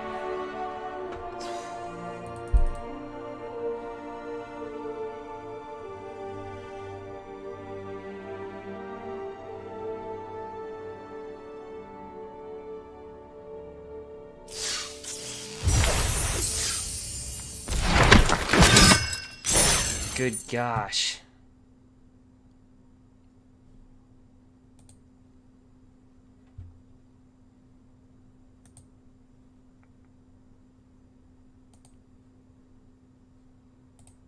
Was that a climb? I think we should have been ranked higher. I mean, we took on, what, 2 top 300 guys? Alright, so mono green seems to be the thing. That's why Mardu can't deal with it. It's just, they can't. They're so used to playing against Rakdos and Mardu Knights, they just can't because it has protection from multicolors. But I think Gruul can out-bully. If we can play with our deck, that's been the problem. We're curbed out right. I mean, 40% of our deck is land.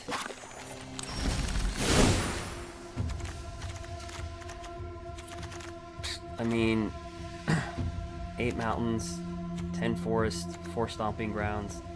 And we're curved right.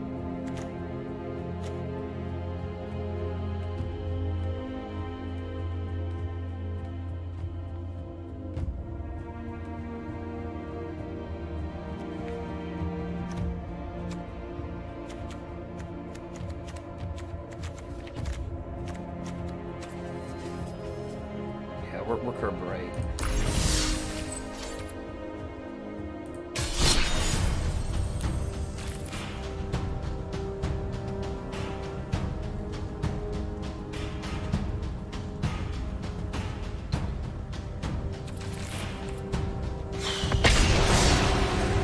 Fired up.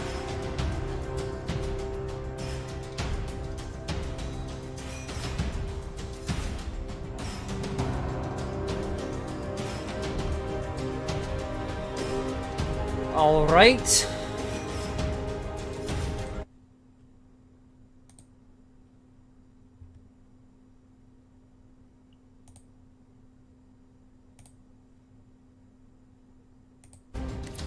So yeah. You know, when he beat number 340, and that was a good player, by the way, at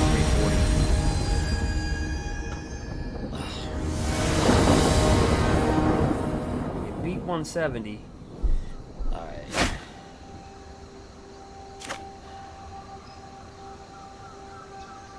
So that's a dead giveaway. You're on.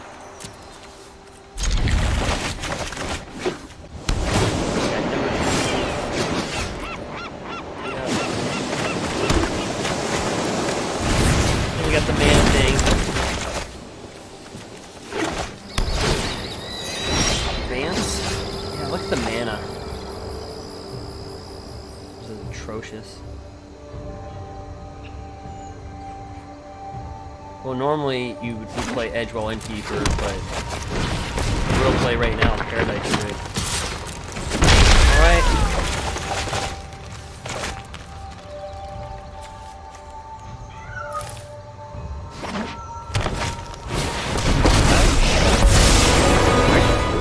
Stand by and watch. I'll protect you. What's with the mana? I just... It's just too... When the inconsistency is consistent, then there's a problem. I really should have seen that coming. There's a problem. Because you have to be able to play with your deck.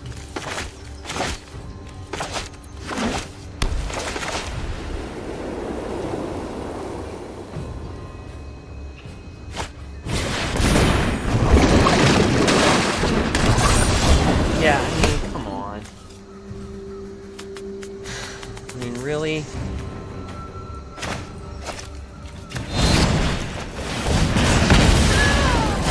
I mean, is this how we're gonna have to play it every game? Like, it's every other game. And it's all live.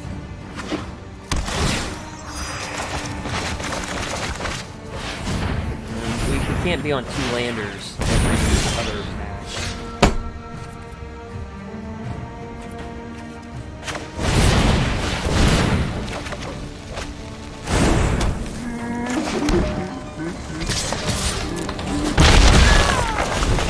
I mean, this game should be out of hands by now.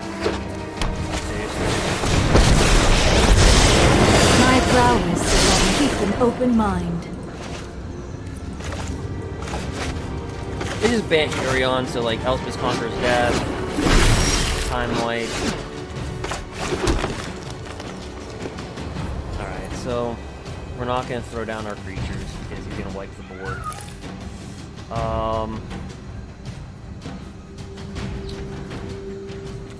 So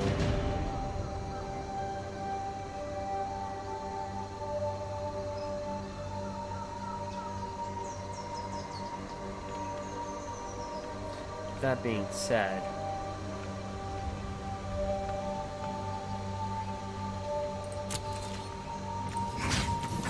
we can get to narset a little bit. Get to him. Like that. Pull out embercleave. How we're able to pull this off with, you know, 2 landers and 3 landers. Fury will it's only just, lead you it's just astray. sick. Well, still no mana.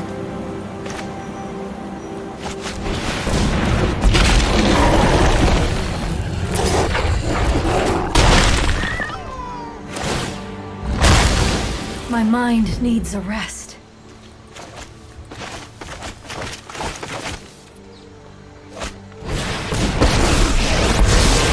I train ever, meditate, and prepare. Alright, Devante's Veto.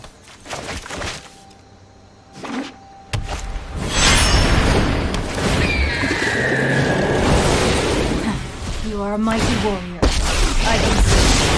I have practiced We still against don't many have foes the- like you. Mana. This is just ugly. Because we could win the game, just shifting Ceratops. But, I mean, we still would have won, but it's just the whole point of what I'm trying to say. It's just the lane. This algorithm has to be figured out better.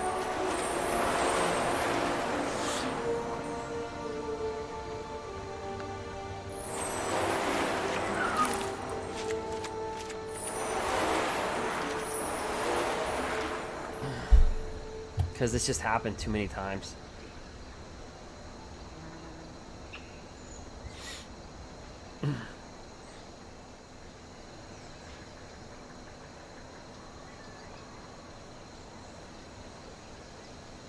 But this deck has it has lived off 2, 3 lands, 4 lands, you know, just crutching off Paradise Druid. But equivalently, this deck has enough lands for, so you played a 40 card deck, 16 lands equivalent.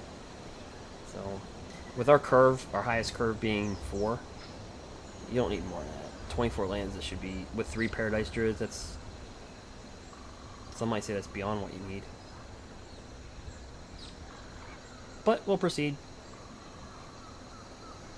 That rhymed.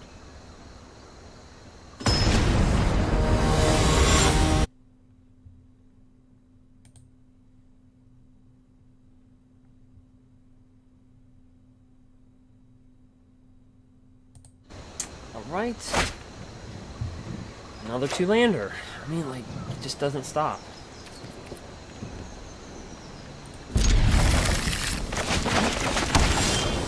Alright, well, we got a land, so we'll get flooded or we'll get nothing. So sometimes we'll get nothing.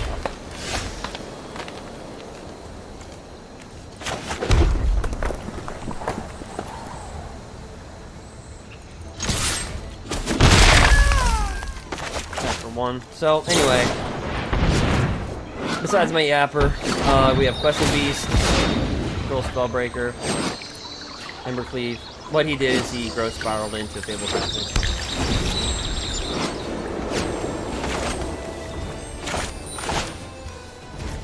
So he's got all 3 colors down. Summon very good card. If this card was reprinted like, gosh, 10 years ago, this thing would be uncommon. Borderline rare. Really good card. Scry 2 and then draw a card.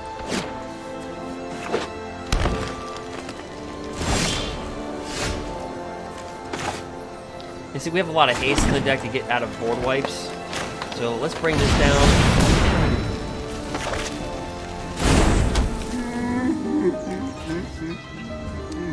It's not worth attacking with a 1/1, just in case he has some...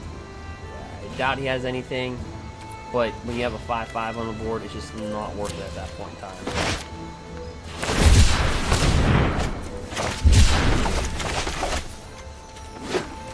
It's not worth the 1. So Elspeth's Conqueror's Death could be in the play, Shatter the Sky, but I think... Alright, so we have a lot of haste, so let's get this out of our deck here.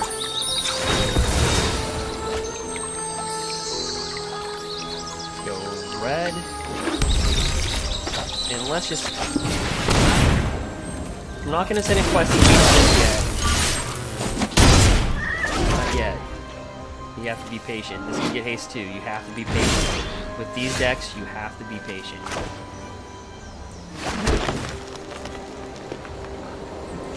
Now this cannot be countered.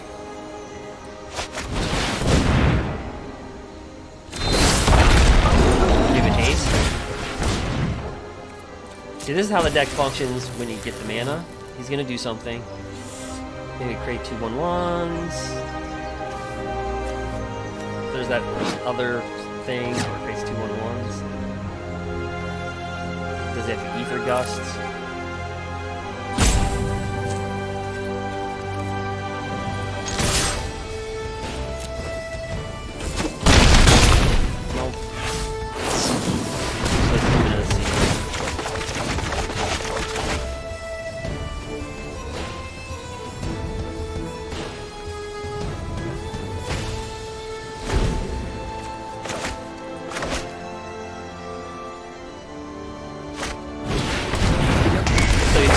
Planes.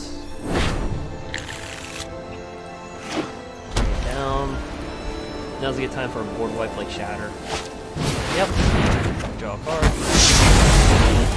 That's why you're patient. You're just patient.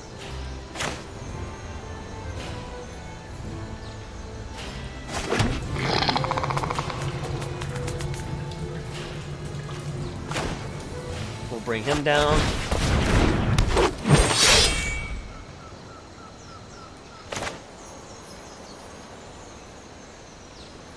He's gonna board wipe. Let's see, he'll get an 0/4 wall.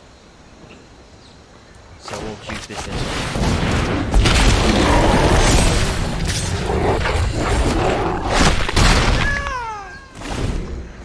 Get an 0/4 wall, but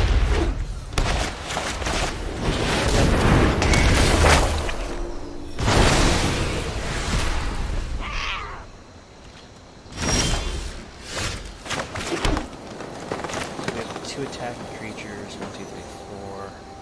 It'll be a 3/3. He'll be down to 3.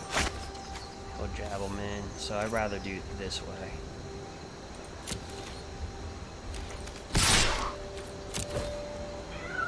And get embercleave into play.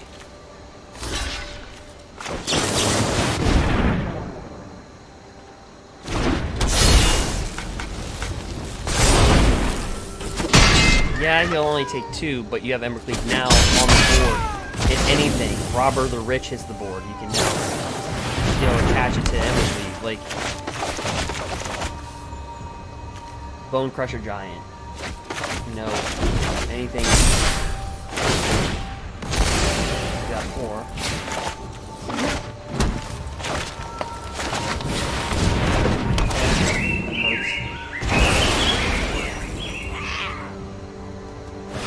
Bring that back in his hand. Ooh, this hits the board. Yikes. Alright, well, we pretty much take that damage. Bring that in.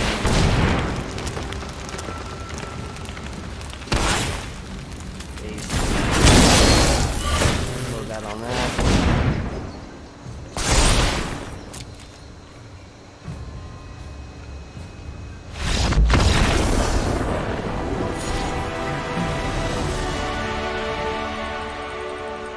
Alright, now we're on the other side.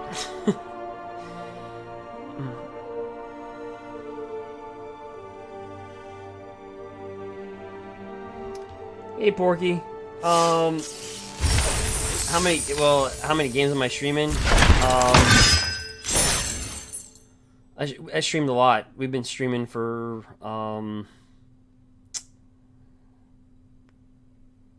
what's it been? 8 hours? 9 hours?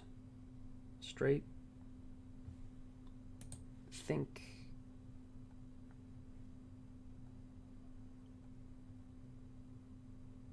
Yeah, 8.5 hours.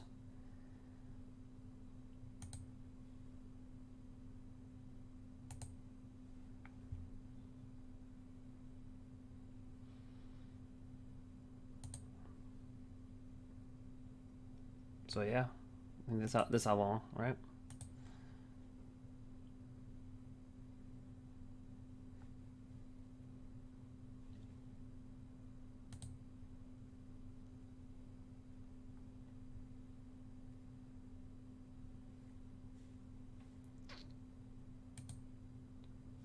Right. So let's get back. So we're ranked 731.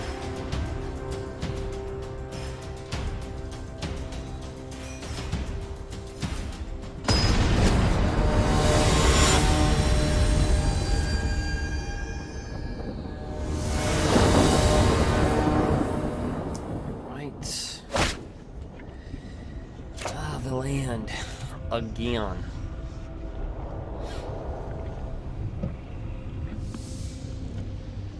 Okay, so this automatically tells us he's just creature.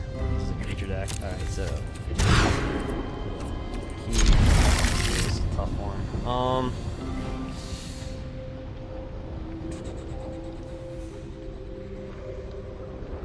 It's a creature deck. So we went to the Horizon Bush. Okay, we'll have to let it get back up. That hurts. So scribe 1. In our hand, edge wall, Wester, Bone Crush. And the rationale by putting Domri's Ambush is because we need to draw off this. We know he's a creature deck, so it serves as a hit.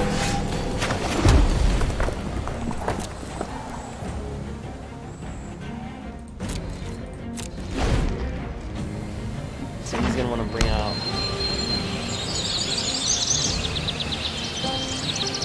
As soon as this thing taps, we kill it, unless something else better comes out.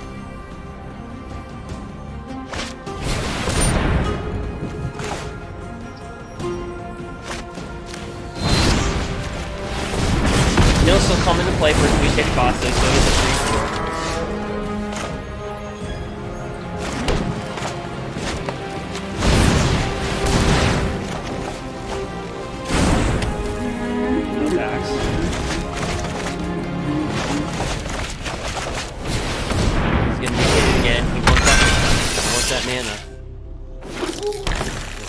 So Embercleave would be a good top deck. Doesn't have to have it all the time. Questing Beast. Pound them really hard.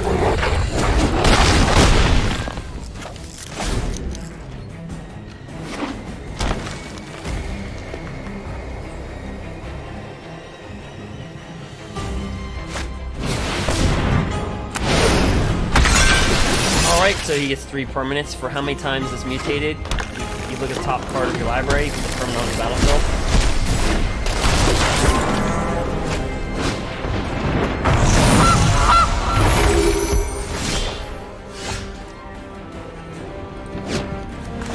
Alright.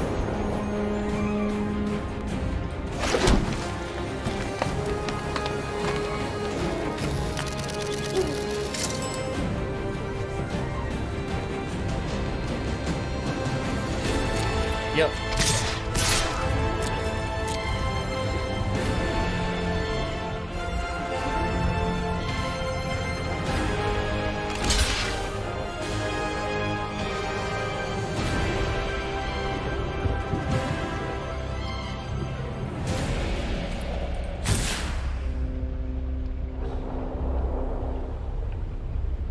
That was just straight up a good block.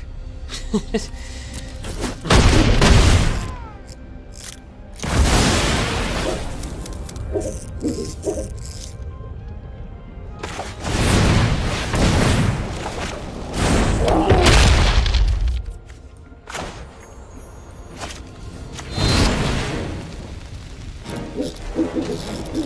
I want to kill that bird?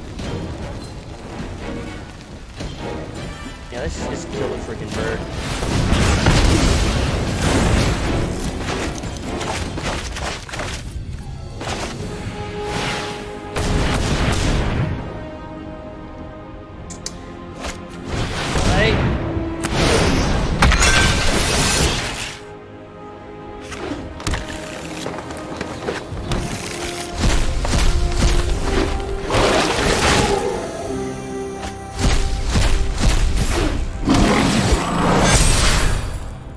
So what this does is, okay, so Vigilance Trample Haste. So this is kind of a they cheat out this. So let me read the card for a second. Exile cards from your top of your library. Okay, so you know what stopped this deck? Grafdigger stops the deck because they, well, let's see, they're exile. Wait, they're not casting.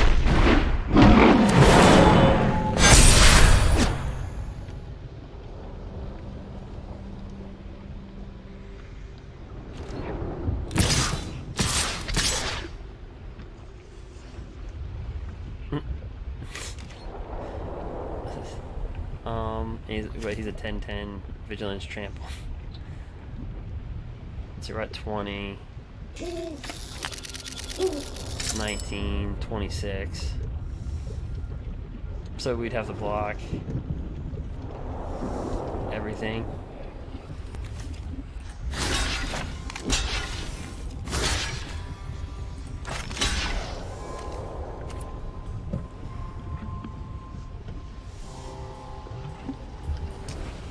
Work. So the ruling on this card, so they exile, then they can play. So I don't know the answer to that ruling. Right, because Grafdigger's Cage states creature cards in graveyards and libraries can't enter the battlefield, but technically Auspicious Hysterics puts them in exile and then they come in.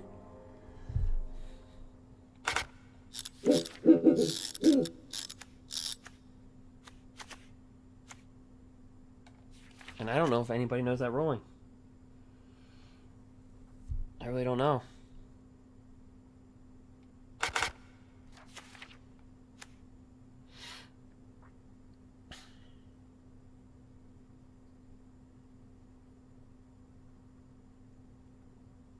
I don't know. Let me try to look that up. Does Grafdigger stop? does Grafdigger stop?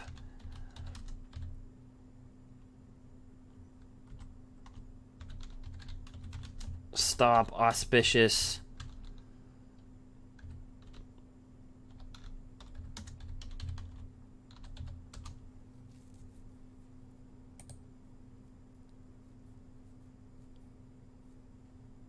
I don't know what the ruling is. Let's see. There's a Reddit forum. Does it? Alright, Cajun. Okay. So I guess the ruling, from what I'm seeing, is that... Hold on, guys.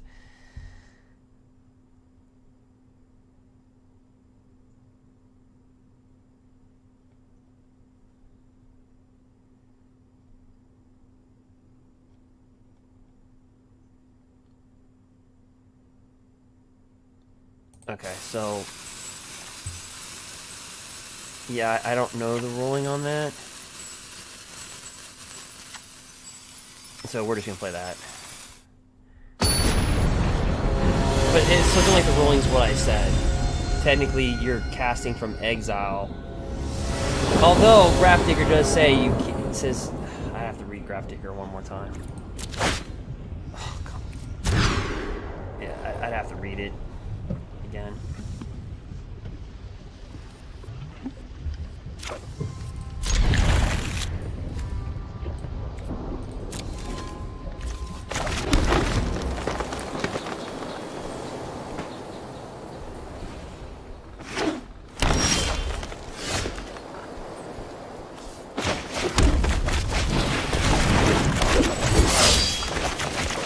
I went onto Reddit and there's a bunch of people going back and forth over it, so I have no clue.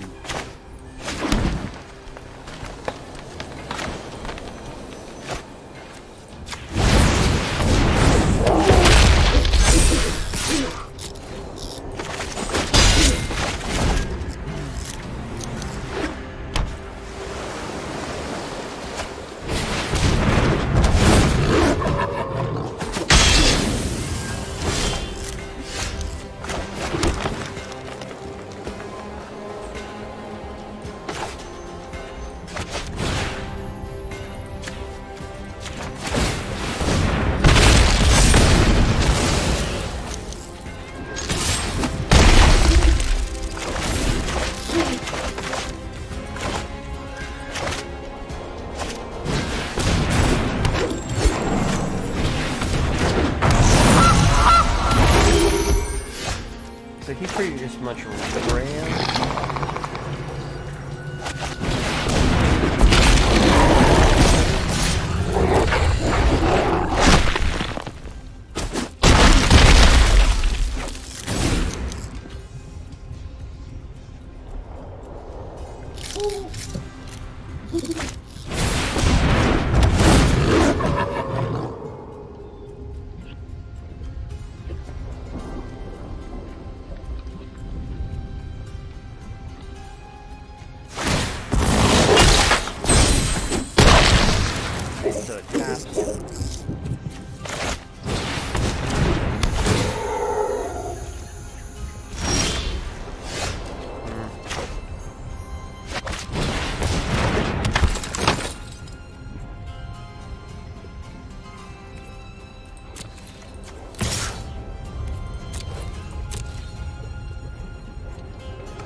Okay, I was right. Thanks, Porky. Yeah, I figured it wasn't. There was a whole Reddit where people were fighting over it. I'm like, I don't have time for that. Like, but thanks, yeah.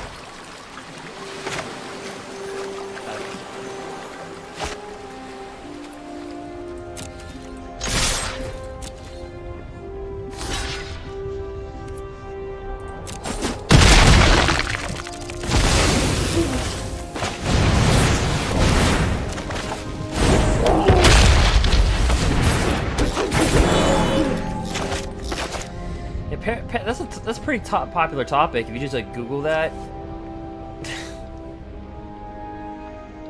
does it Grafdigger?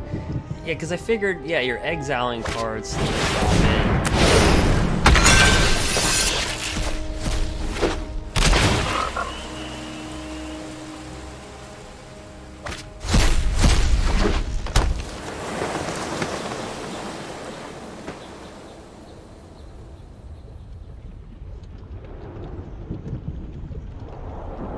So what is this? A hexproof? Yeah, hexproof mutate. That's it.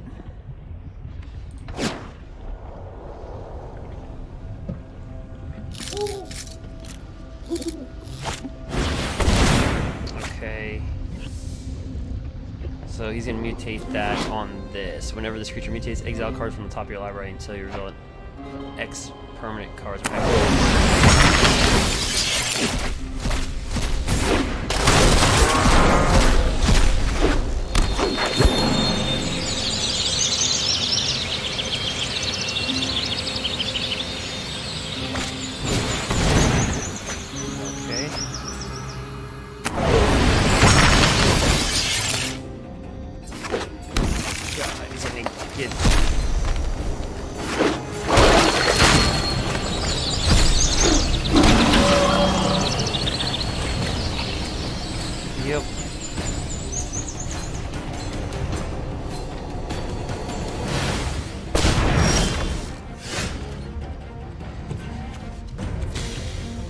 Well...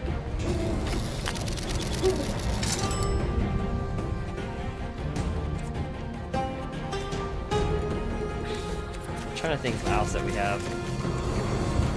There's not many. I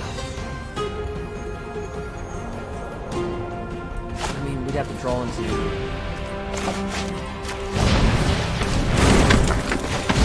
zone touchdowns.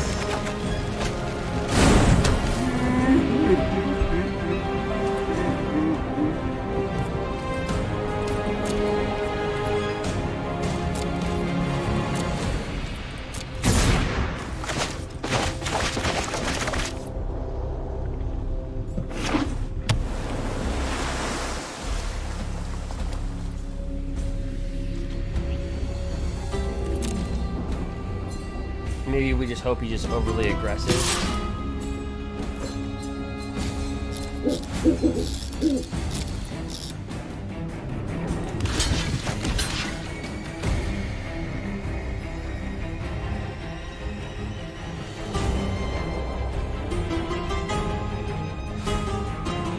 I mean, there's no way we're penetrating that.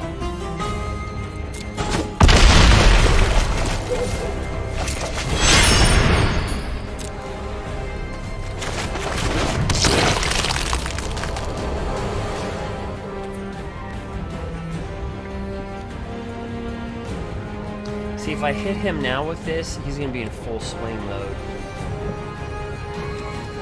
Oh well, screw it.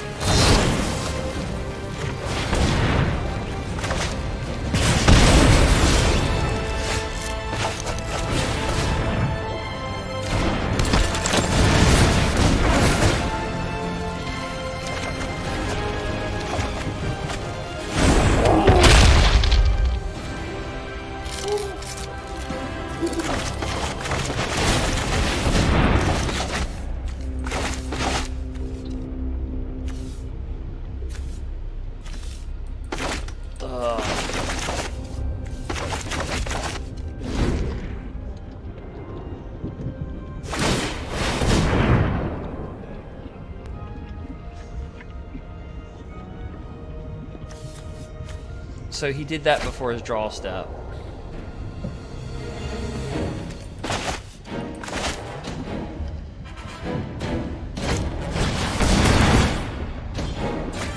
So he's gonna have to discard whatever card he draws.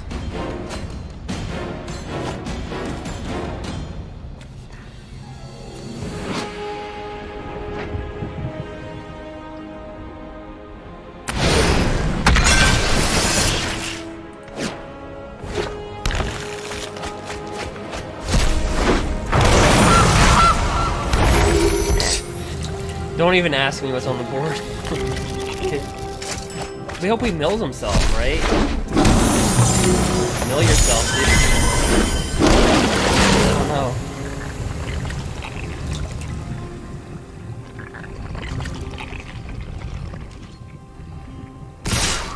Oh, great. Can you imagine playing this on mobile? Alright,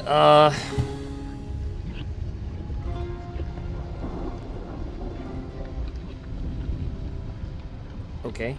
5/5 kills that.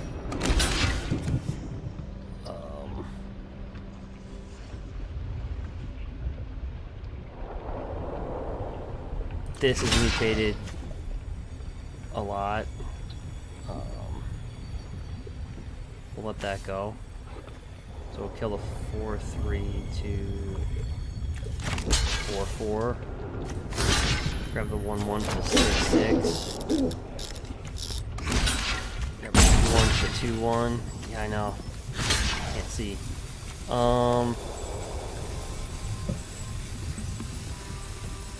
What's gonna get through?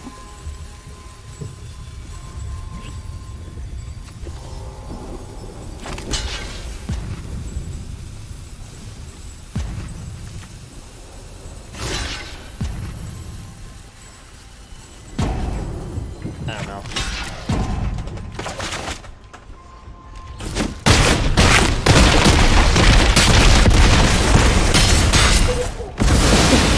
Just enough, that's the answer. Alright, that'll be good.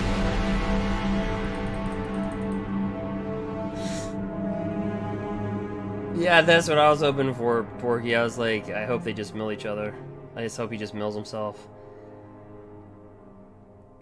Gosh.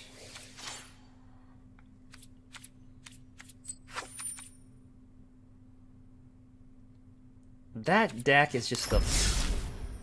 Jeez.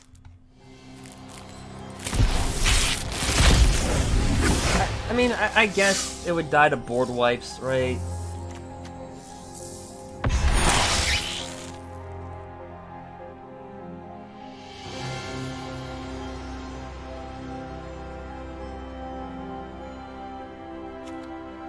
Or this.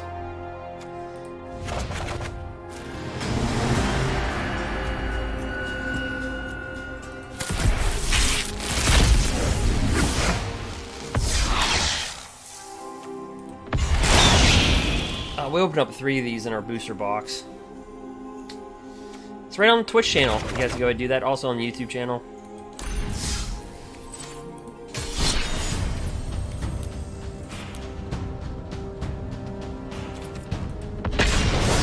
I'm gonna need ibuprofen after this.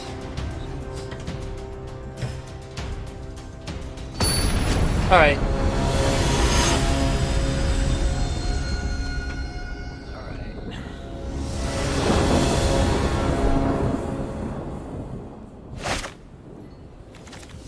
What a bad hand. I mean, it's okay. But so many 2-landers. I mean, if you take a hand like this, you're praying that you get a green mana.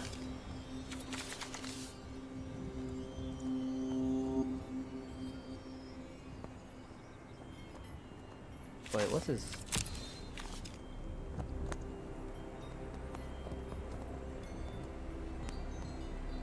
Is he playing Mardu Knights?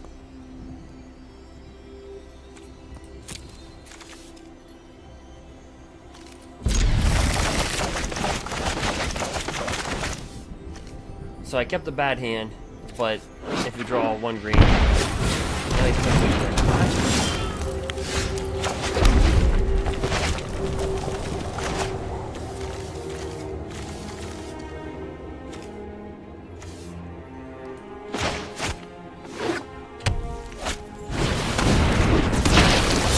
yep.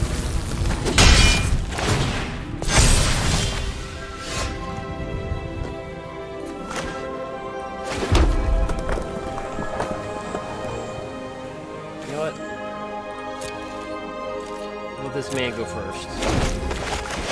Or girl.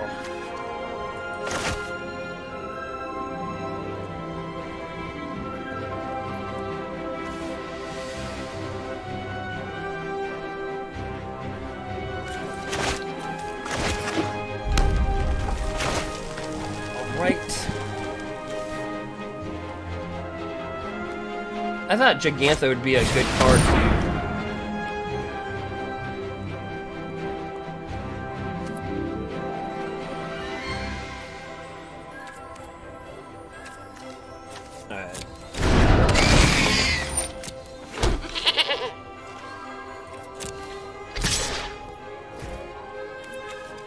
See, the only thing bad when you burn stuff with Witch's Oven, they'll sack it and this creature dies.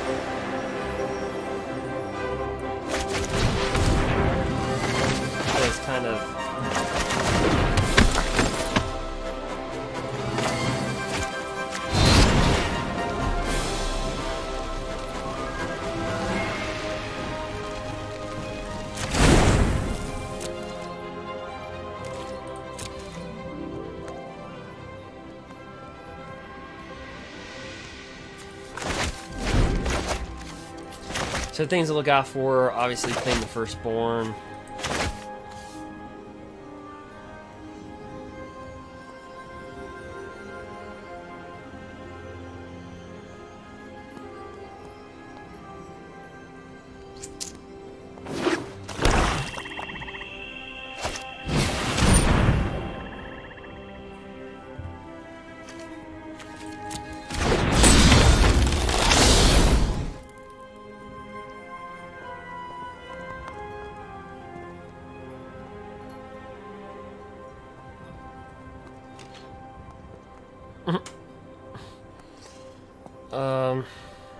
Robber.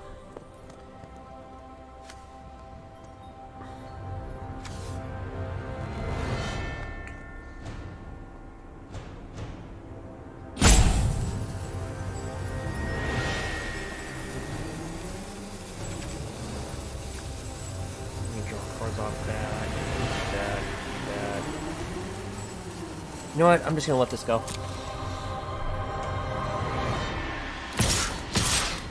Yep. You got a questing beast. Okay, that sucked.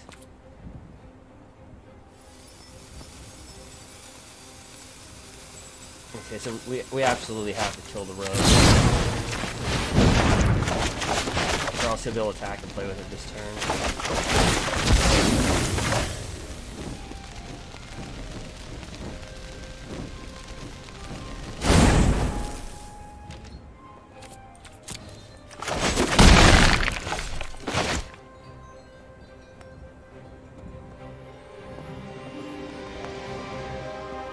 I was trying to save one of these guys so we could edge roll off them, but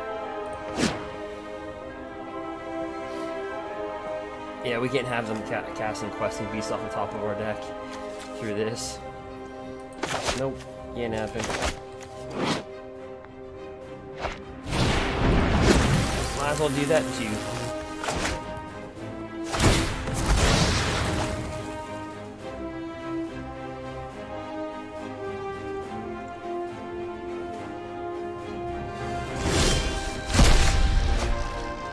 Alrighty then. Alright, so edge roll and keeper is less valuable here. But we'll drop him down. Drop him down.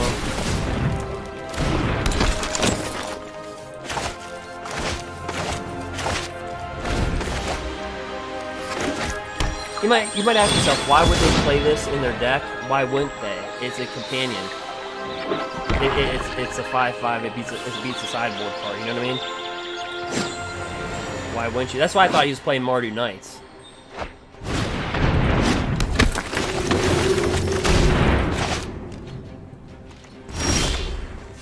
Just being honest.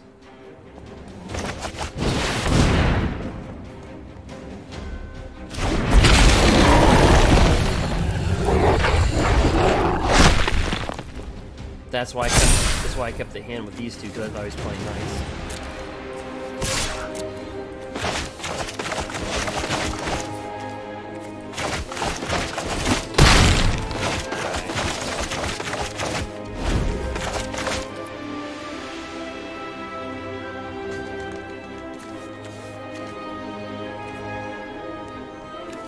So he's got this Gigantha, take him down.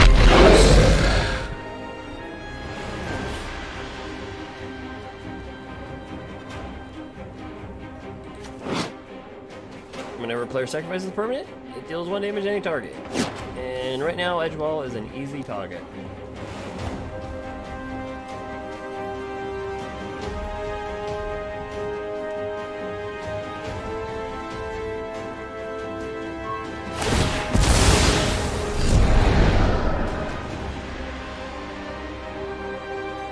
So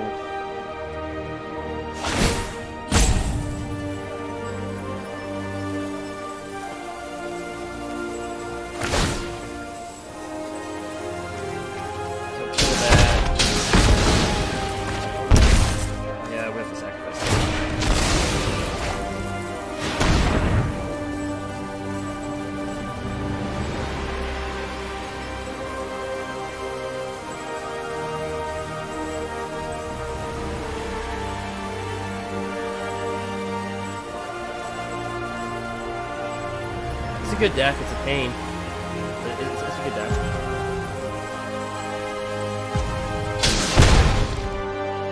Obviously.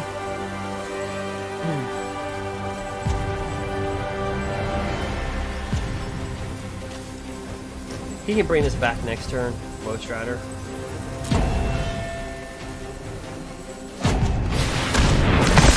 Or just bring back a creature.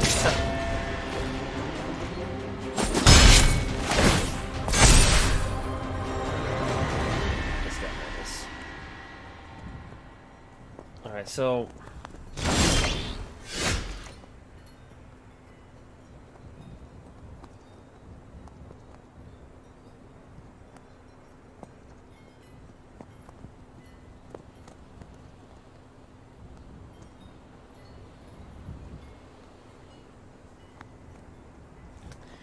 Okay, we have to kill that. But I'm gonna attack first.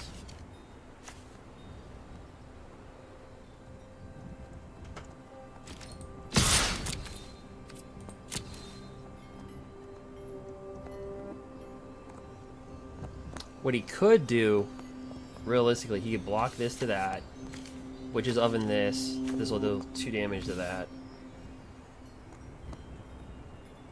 And that might be rolling through his head right now. See, whenever this dies, it deals damage equal to its power. So he's gonna take the damage. Okay.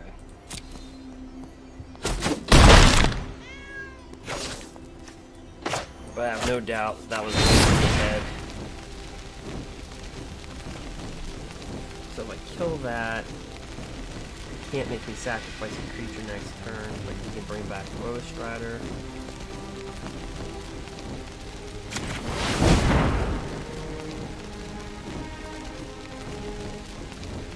Which is up there.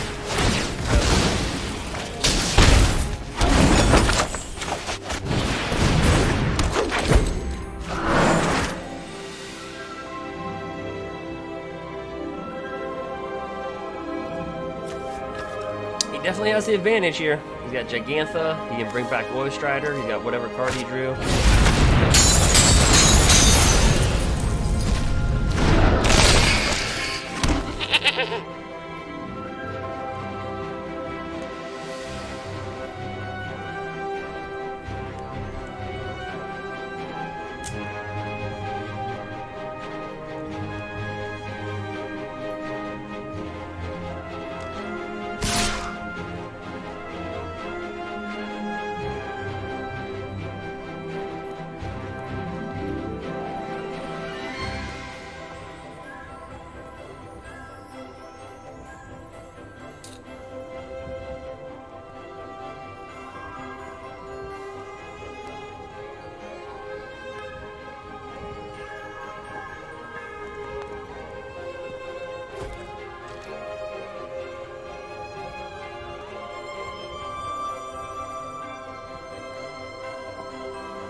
So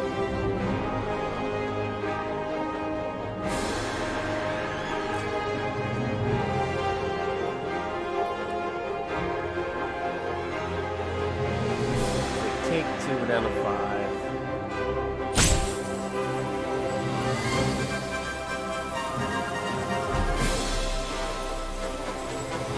So block.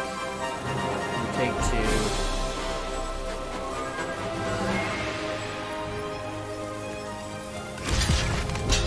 Oh wait, that's right. Nah, screw it, it goes through. Scott Menace, I forgot about that. Actually, he just won the game. Sacrifice this, have us take 3, sack that, yep. Sack this, it'll deal 3.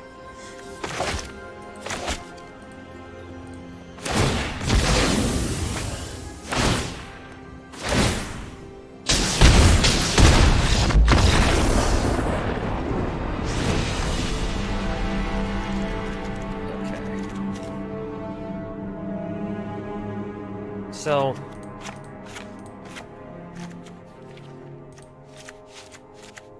this stops the cat, this stops the Bolas.dragon from coming back into play. We don't need shifting Ceratops as much, so we can actually board in a Domri's ambush.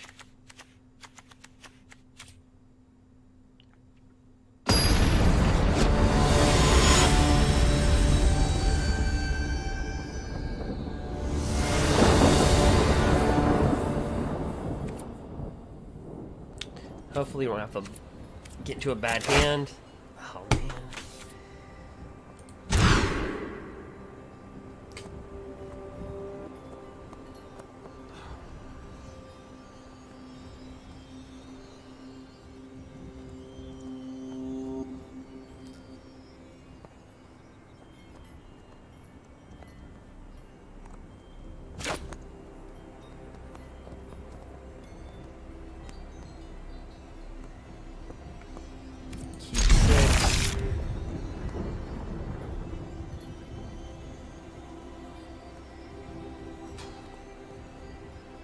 I need embercleave.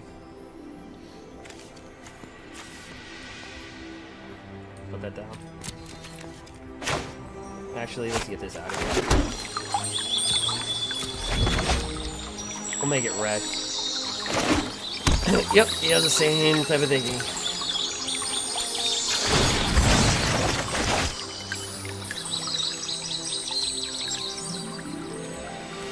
Nope. We're gonna go red with this.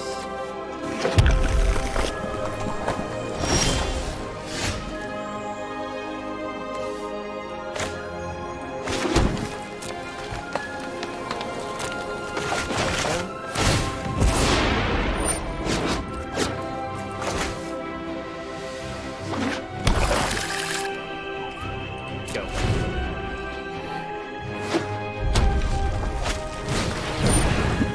He's got the witches up here. Yeah, they get that pretty consistent.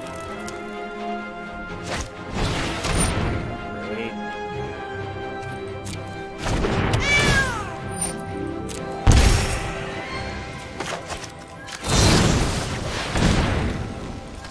I know when we played that the MTG Open, we just got it so consistent.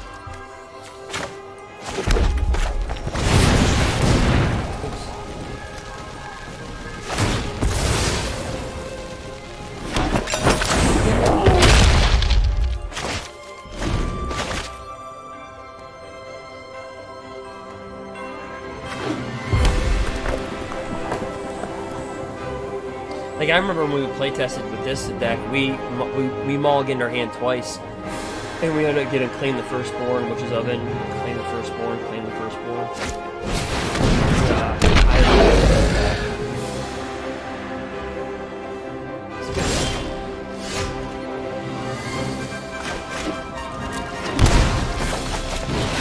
We're not gonna attack with this.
Well, yes, how he did that. So, so let's just pause the game for a second and just say nice.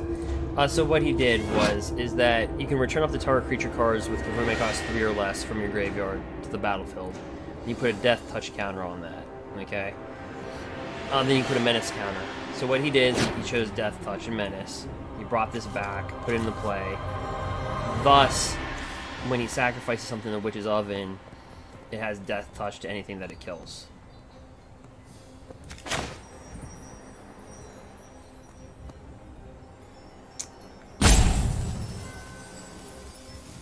So basically any creature that you put down on the battlefield, it will die to death touch.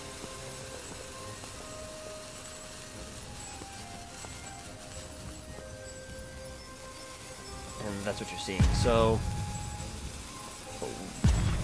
there's really, I hate to say it, there's nothing that we can do about it.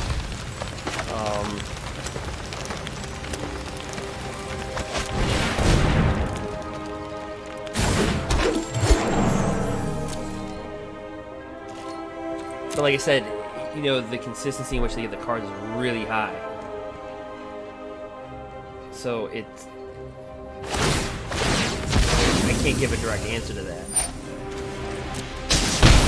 But I'll just tell you what they did.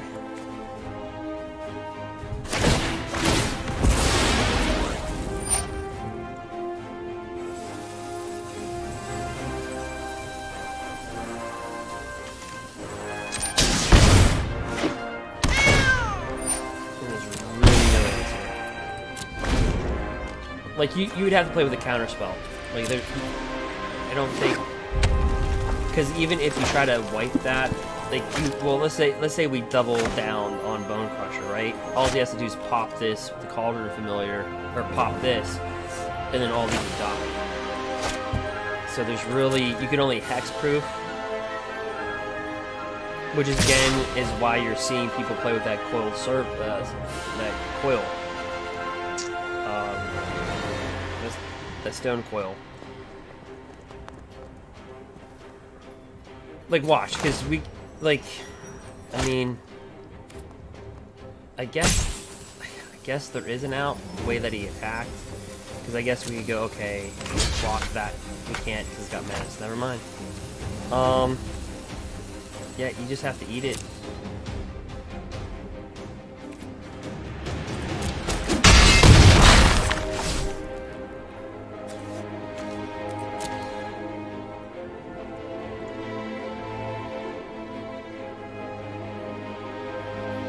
But, like, again, board wipes, they don't care, you know what I mean? Like, board wipes, you could just say, okay, shatter this guy. So,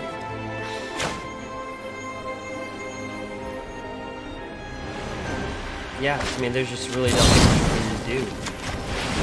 Because he'll just do that, he'll just sack this, that will die.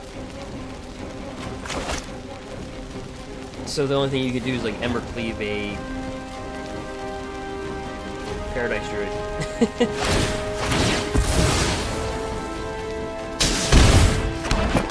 And honestly, he's got the game. He just pops Cauldron Familiar. Yeah.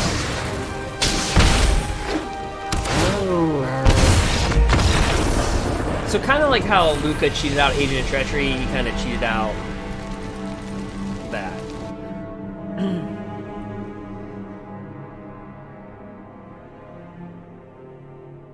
That's his thing. Let's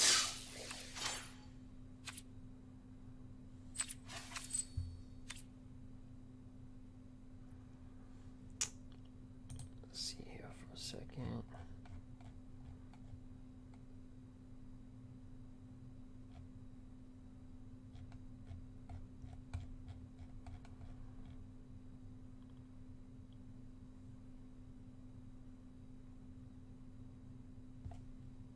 Yeah, here's a whole...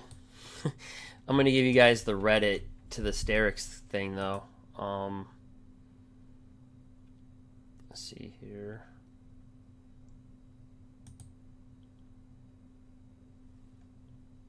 Here's the Reddit page to the Sterix.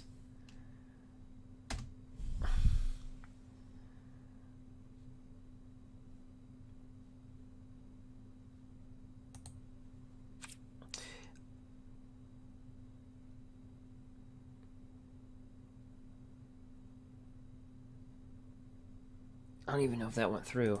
Here, let me do it again. Through here. Yep, should have went through.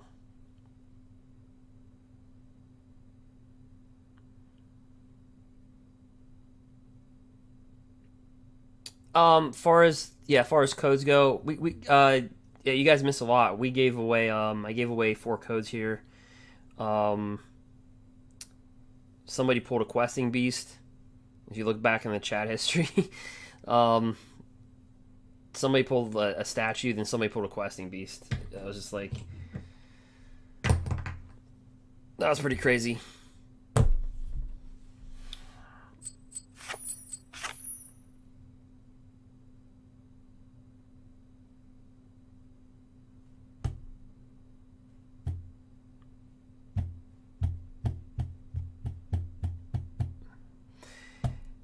I'll tell you what, Porky, the one thing I have not done that I can technically do, because I haven't gave it to, I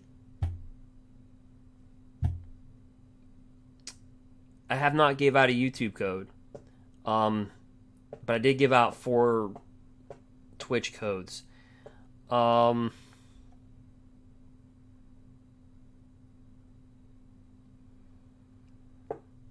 think all my YouTube's asleep.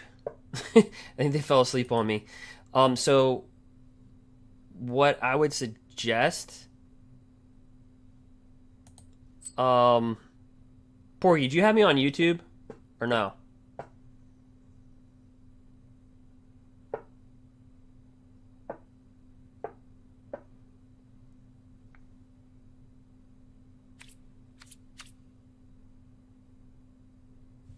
Let me know on that one.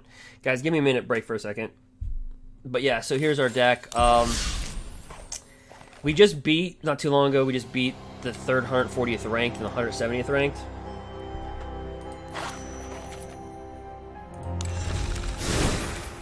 But then we just got crushed by Rakdos. So here's the deck. I'll be right back.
Okay, so I'm back. Let's see here.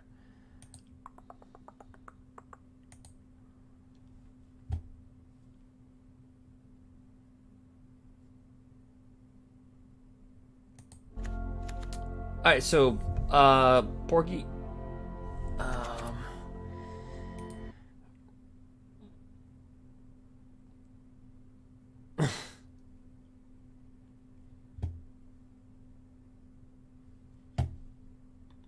See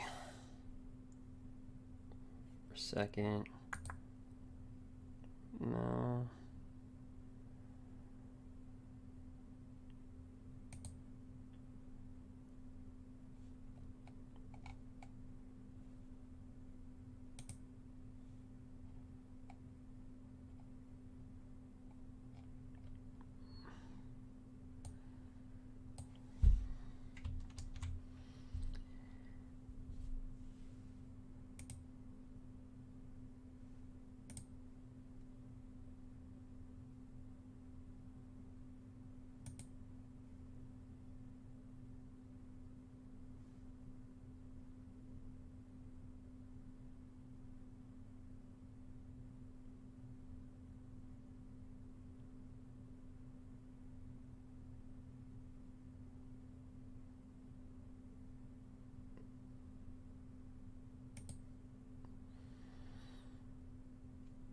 Okay, I'm back. So, Porky, if you want to, I haven't given a code away on YouTube.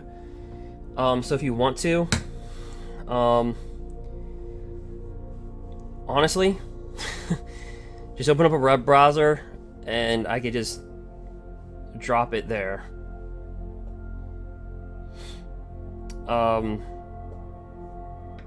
Because technically I didn't. I was too focused on Twitch. So, I guess that's like the workaround.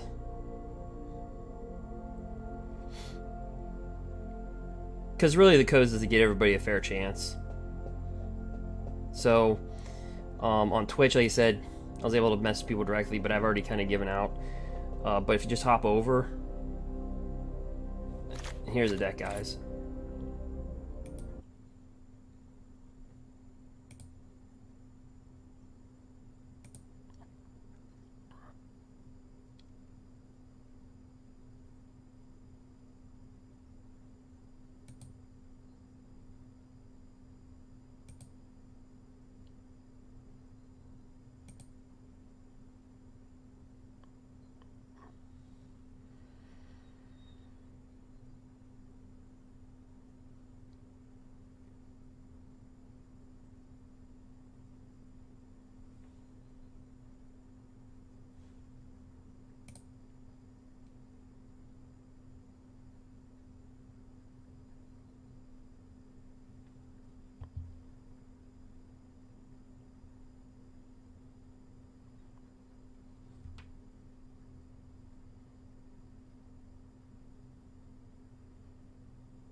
Play first.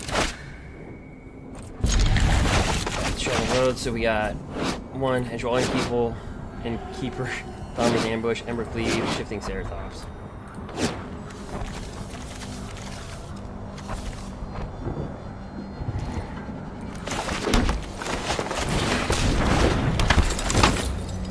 Alright. And again, you guys, what the people are alluding to with the codes, every Thursday or Friday, I'll be giving away some free codes. People that follow on Twitch, also subscribe on YouTube. 2 simple clicks.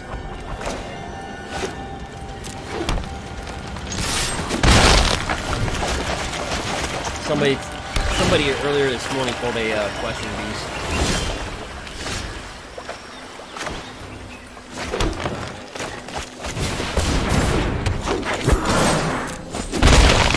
So blue-white control, you think about the board wipe, that's Bant. Still, you have to think about board wipes with Bant.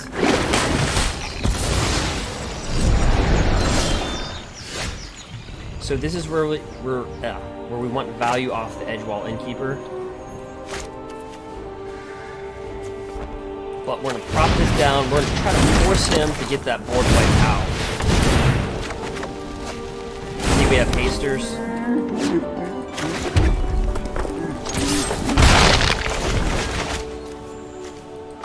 If he has a board wipe, yeah, like that. Shadow of the Sky.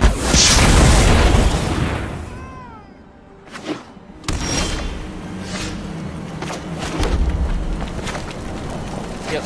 And then you just come at them with haste.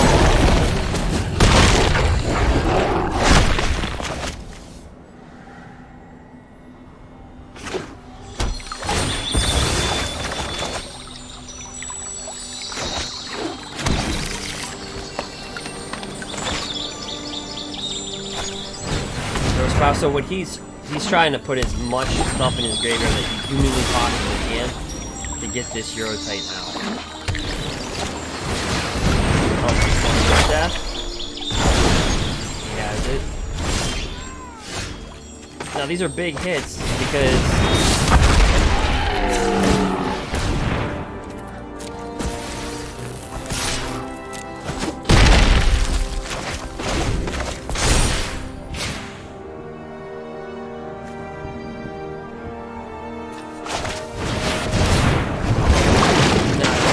this Hydra, you can't block it. Right? You can't block this. But we're locked down because of this right here.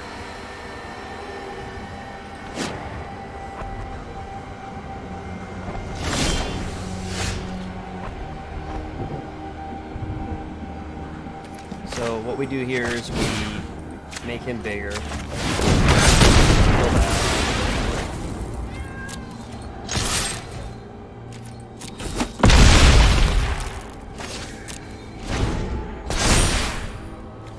He can recover your Titan.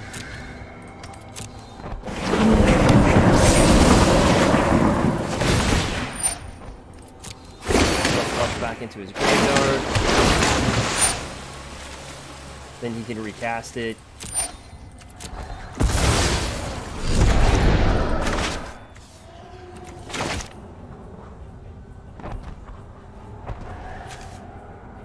Okay.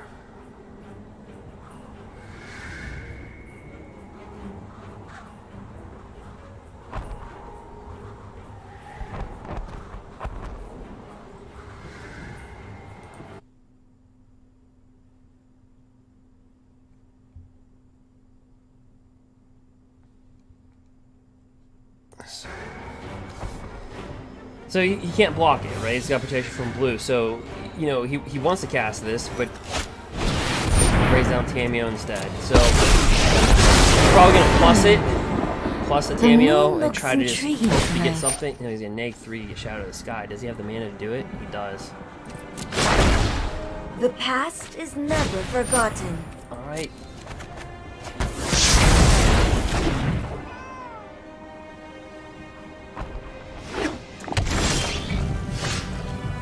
Okay, so we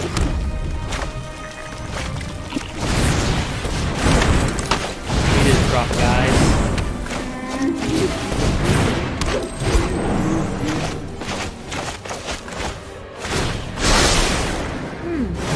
I know this somewhere. Boy.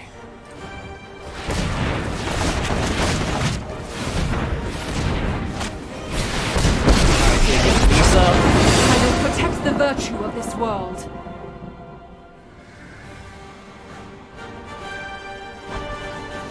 I'll say this, he's top decking.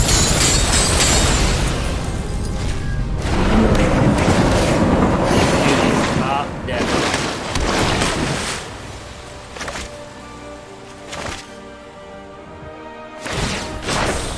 The land shall conquer you. Anything else?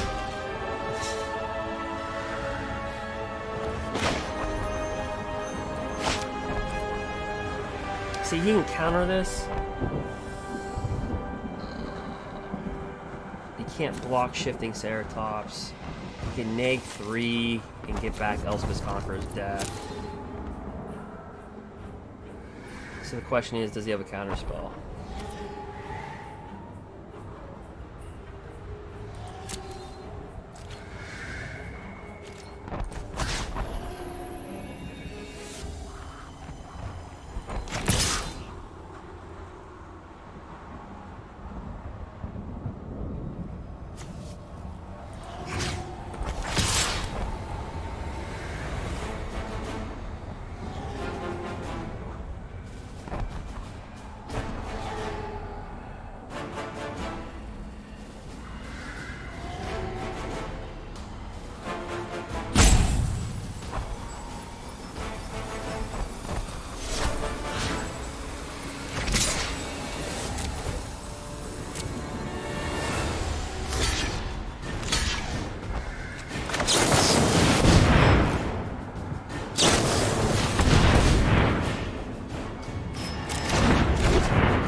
Might be a bad idea. God. Rise, my elemental friend.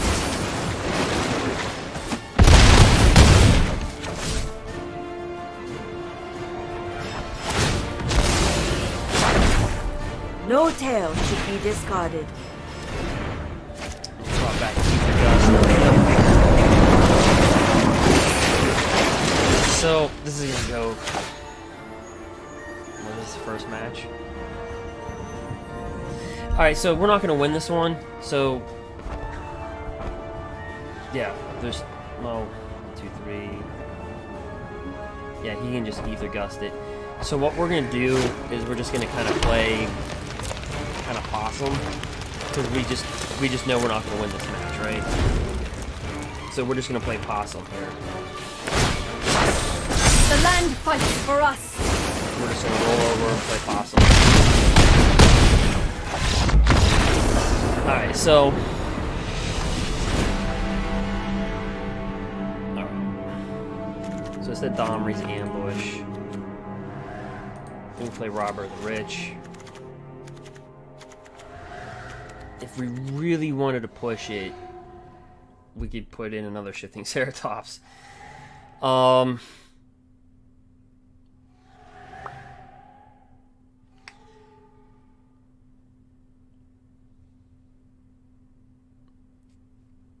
That's what's great about the deck. You can board in Destiny Spinner, so.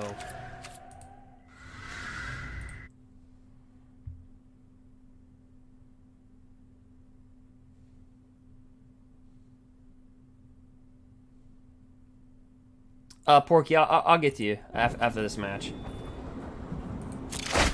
Alright. Not the hand we wanted.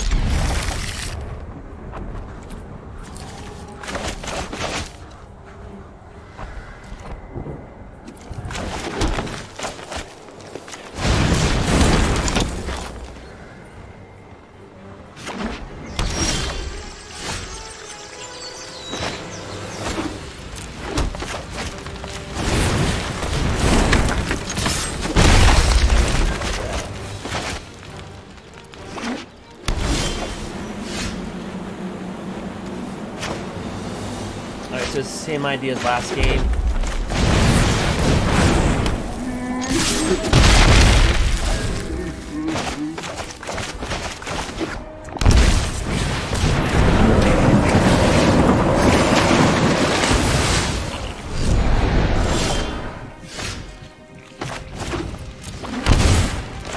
Alright, but now we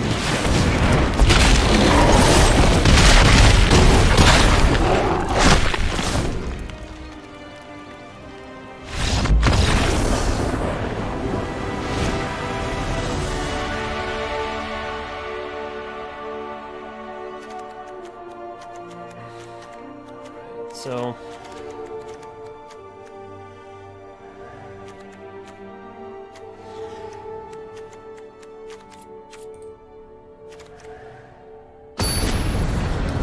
alright, so he feels confident with his deck. I would too.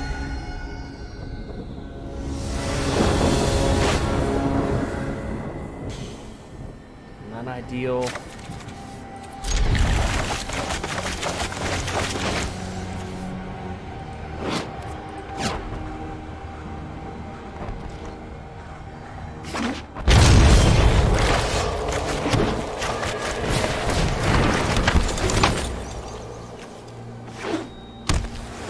Got some soul tie in there.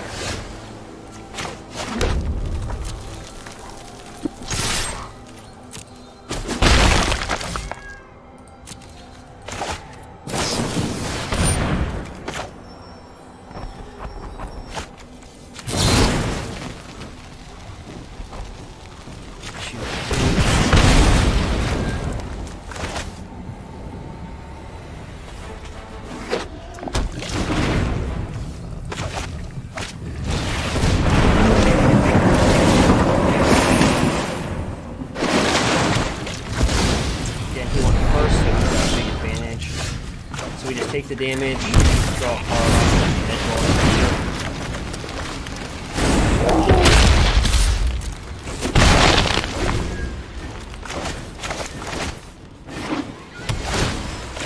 scry.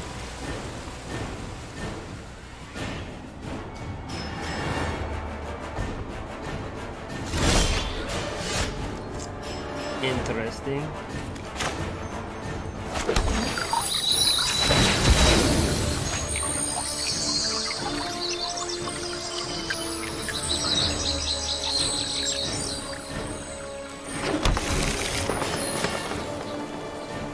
Does he have a counter spell?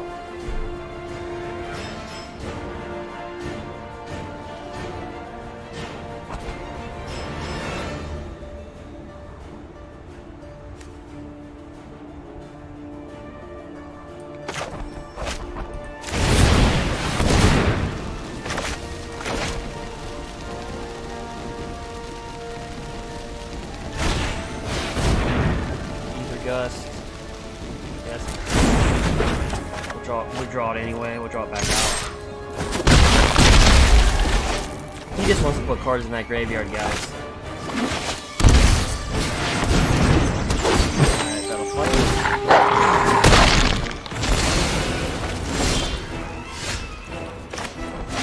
No deal.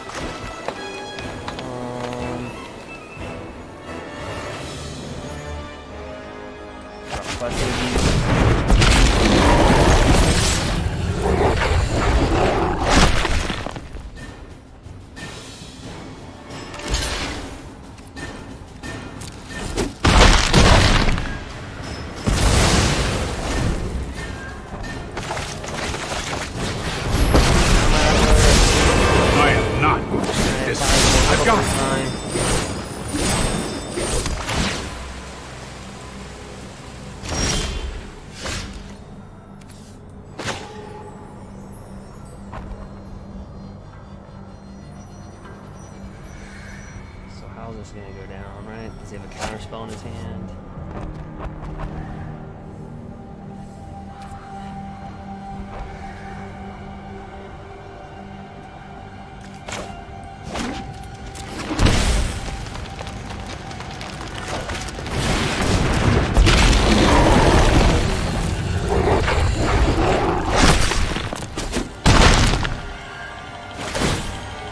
We will meet again. Just rough that up.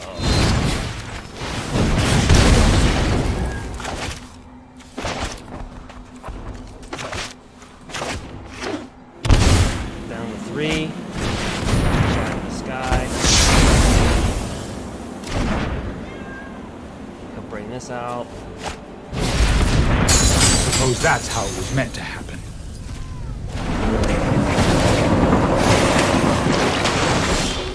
Again, we have haste. Yep, that's game. Haste.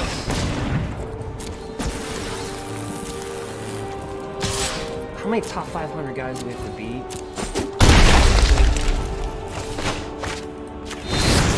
Good game.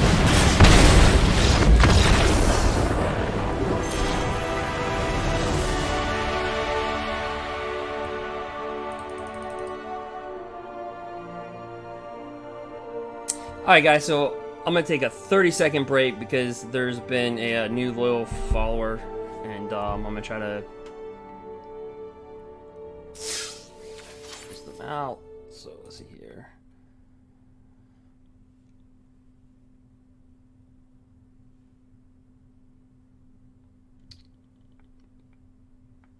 Let's see if I can.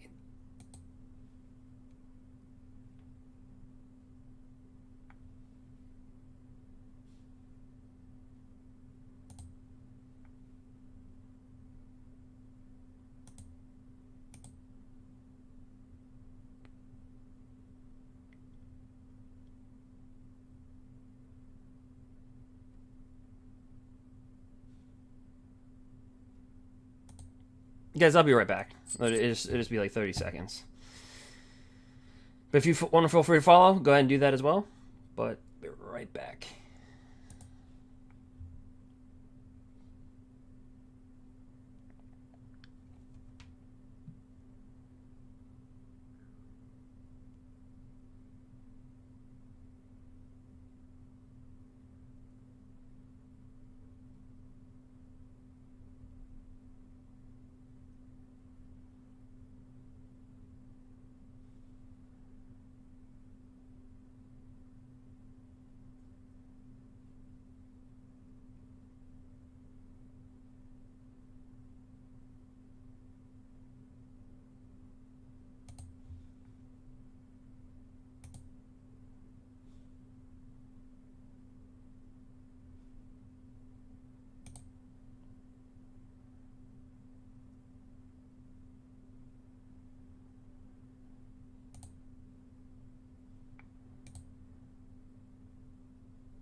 Alright guys, I'm back.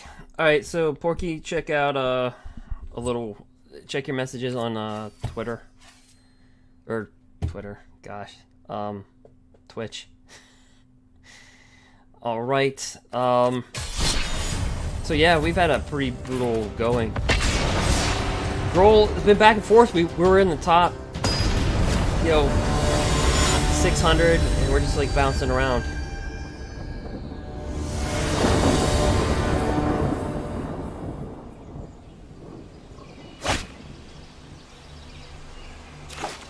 A lot of 2-land hands too, so ugly looking keeper. Sultai. Great. So in our hand we have a Spellbreaker, we have Paradise Druid, we have Lovestruck Beast, we have Shifting Ceratops.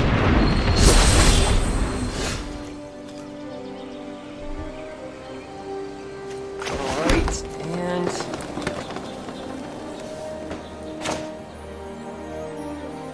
yeah, I have to drop that down.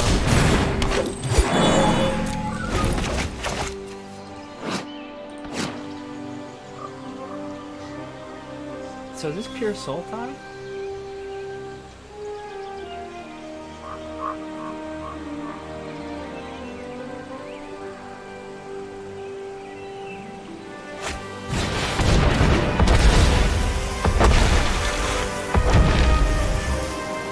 No, it's like, oh, okay, so it is Sultai, but it's kind of like this new Sultai elemental thing.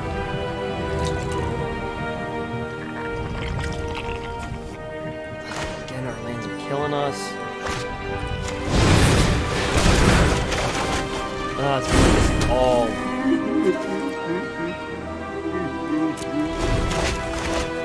We can play with our deck.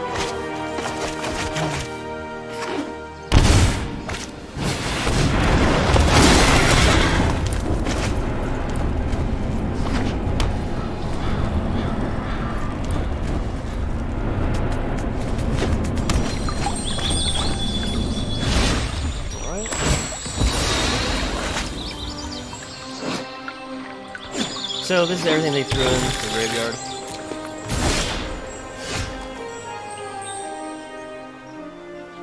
Still can't get mana.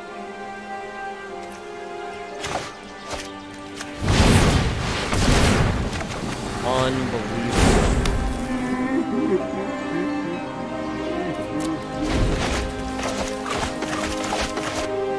This is how the games have been. Like it's. If you look back in when this is uploaded, but when you look back in the chat section, you'll see.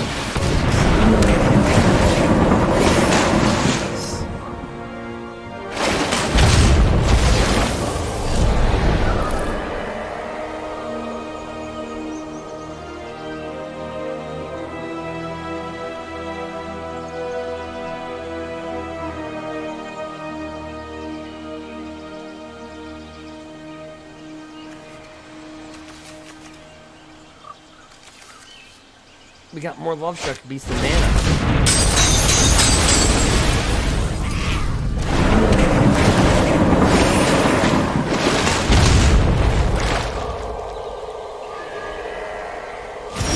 You gotta be kidding me.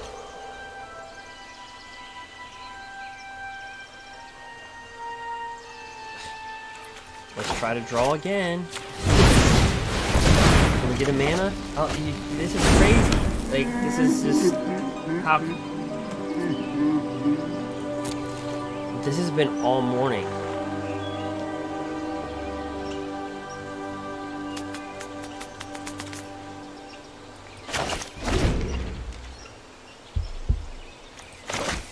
I mean, we've gone this far with that. I mean, despite that, we've gotten this far. This is the crazy part. Imagine if we just were able to play our deck, like... I mean, if this happens once out of every 8 games or something like that, I could see that. But this is abnormal to happen this often. Let's put a time reference. What time has I been doing this? Time reference. 9:52. Seriously, if you guys want to clip this, if you follow...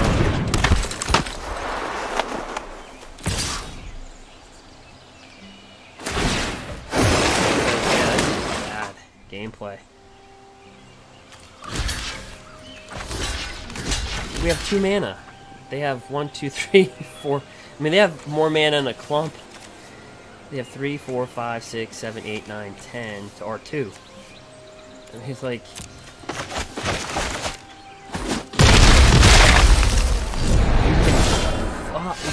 you gotta be kidding. This has got to be a joke. I'm not just saying that now. This has to be like a literal joke.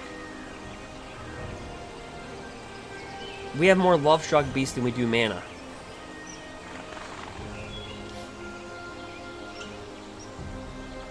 Like, what the? Oh.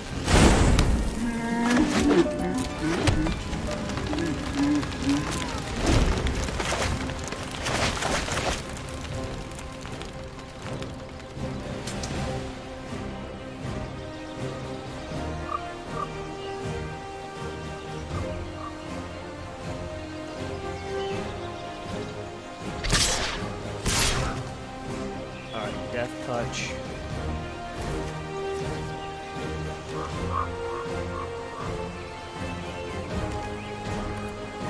Yeah. Normally you'd have like, shifting Ceratops up there, you just give it reach and block it, but it just doesn't.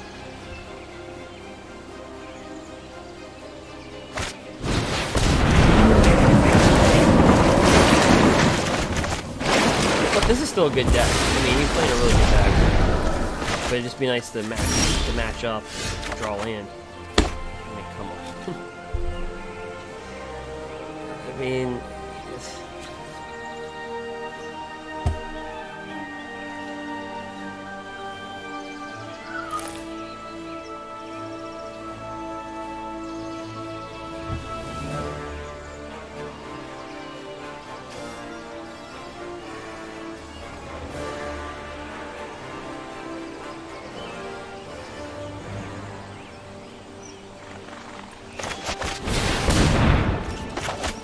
to be able to cast something, right? Without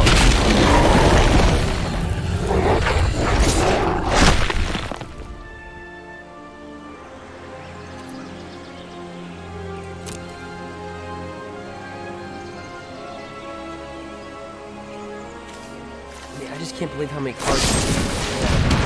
I mean, but I just can't believe how many cards we drew, and then we're still sitting on 3, man.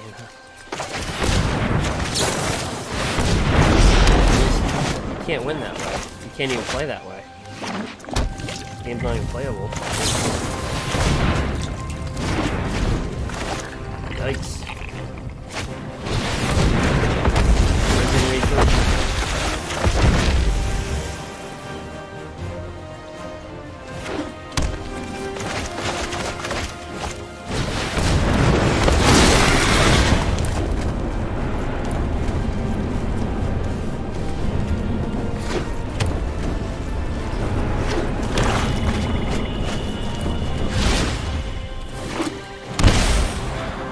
So he's down to 20 cards. I mean, let's just put it this way. Our deck is, I mean, we've got 3 land. He's down to 20 cards. I mean, he's gone through his entire deck, and I don't even know how we're in it.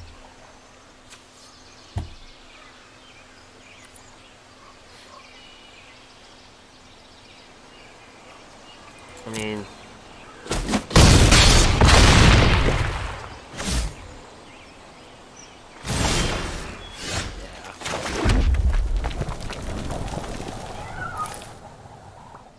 So we're not gonna cast anything because I don't want to give it away. So we're just gonna again play possum.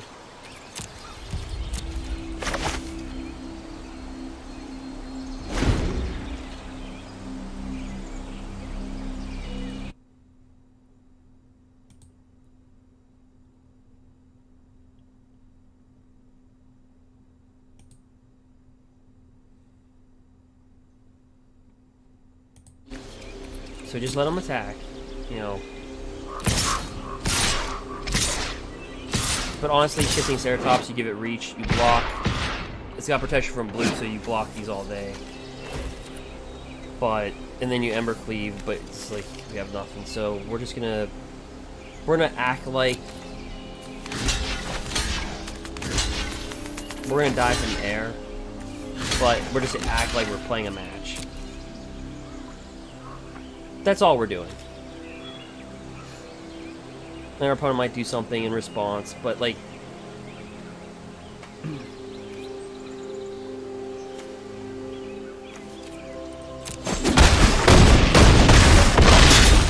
Good game.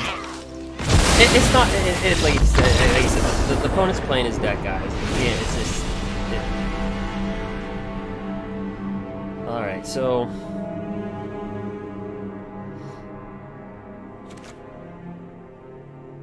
These are really good, but we'll board these in, and hopefully...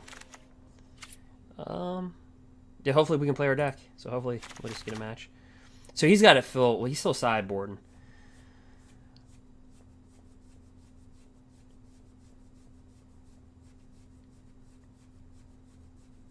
Yeah, sorry guys if I was complaining, but like if you just rewatch this video, it's been happening all morning. We have 24 lands in here, and plus with 3 Paradise Druids. Our highest casting cost is 4 outside of Embercleave. So it's just been happening all morning.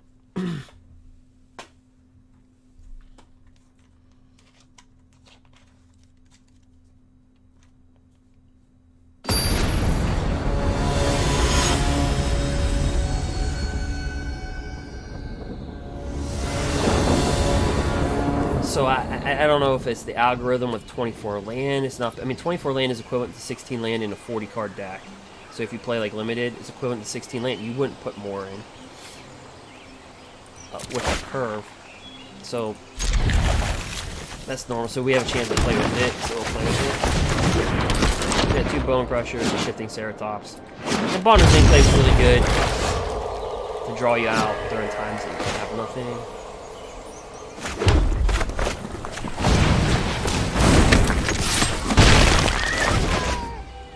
We pulled these in our booster box. We actually pulled this exact one, alternate art.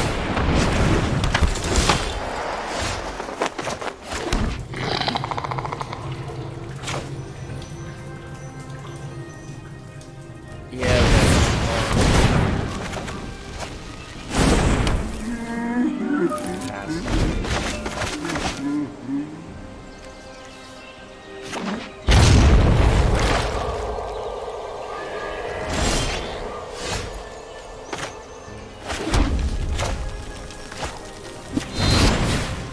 Just nuke that.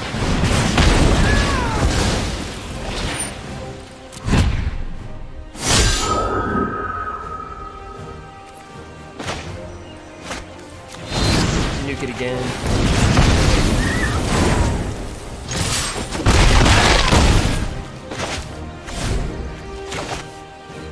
See, they want to get to the mana curve 5 or 6.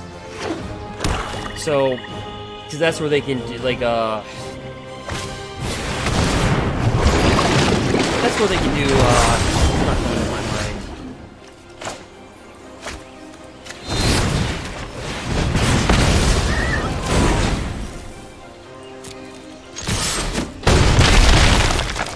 We're gonna drop this down. I don't know what it is. We drew so many Love Struck Beasts, we're drawing so many Bone Crusher Giants. It's just been weird. The shuffle has just been, I don't know.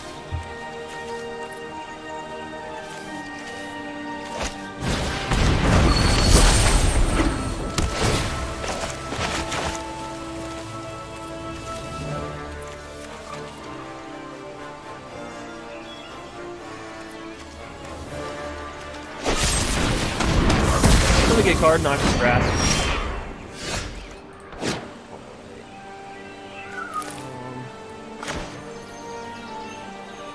I'm gonna drop that down.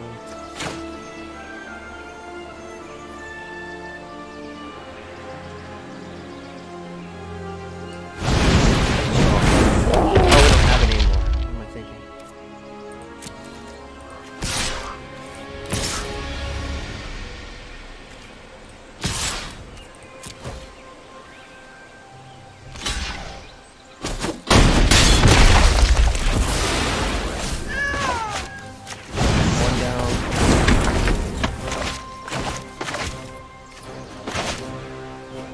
So if we get the mana, I mean, the deck's really solid. It's just...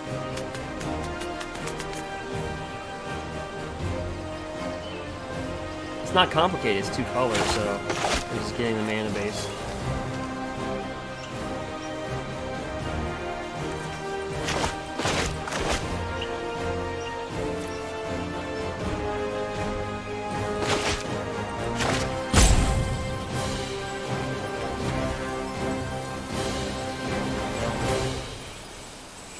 And that's why you play Possum in game 1.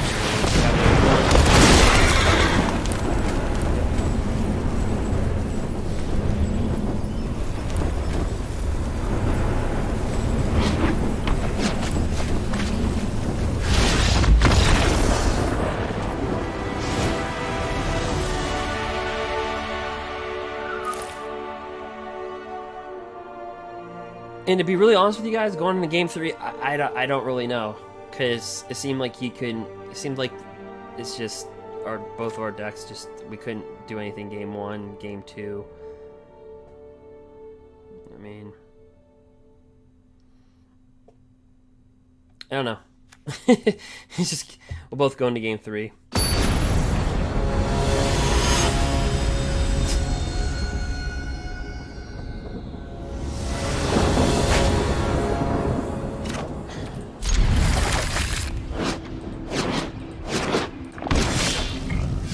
He's on the play. Which means we have to be faster than what we were last game. Yep. So...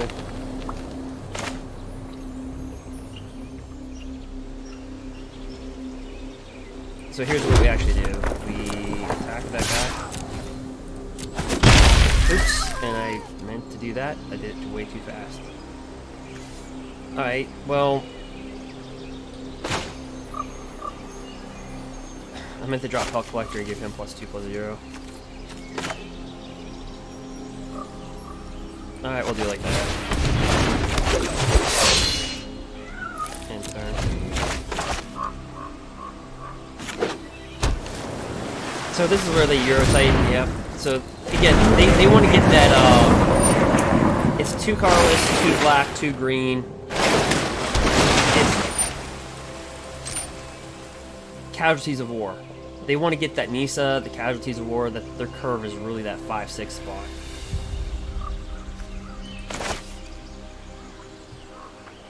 So we have to be a heck of a lot.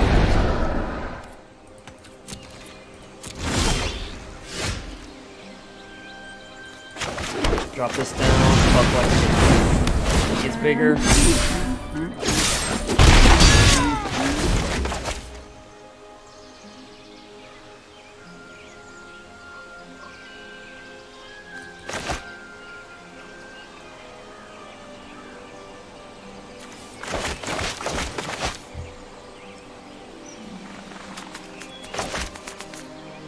So he's got 4 lands, he's only got Euro, he's got Risen Reef.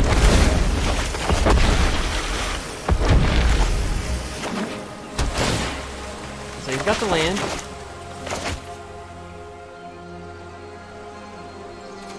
We're gonna lay this down, shuffle it right out. See how we're top decking land like crazy? Just try to thin it out as much as you can.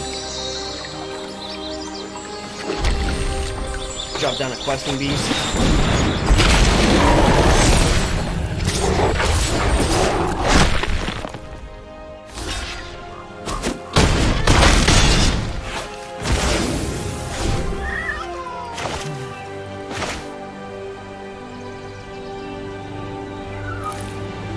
So now if they drop a Nisa, it makes it tough.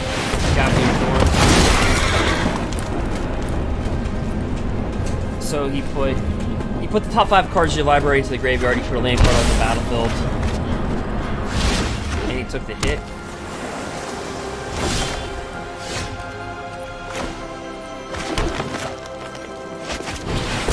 Give this guy haste. Well,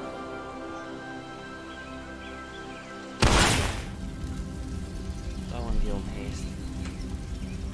See the battlefield. So he'll block this to this, like say worst case scenario, so he takes 3, 7, 8, 9, 10. I think he has a Heartless Act in his hand. He could block this, kill this.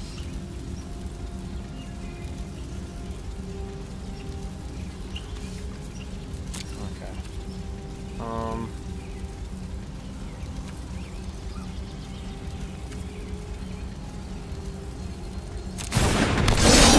Give him a +1/+1 counter.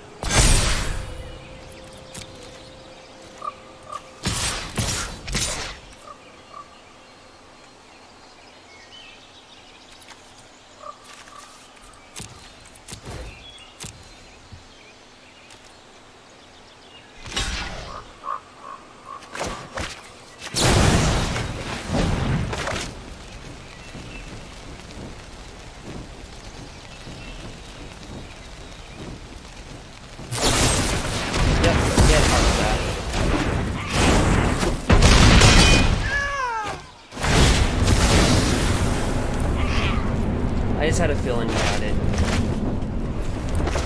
He took that 2 right there. He might even just take the Heartless Act back.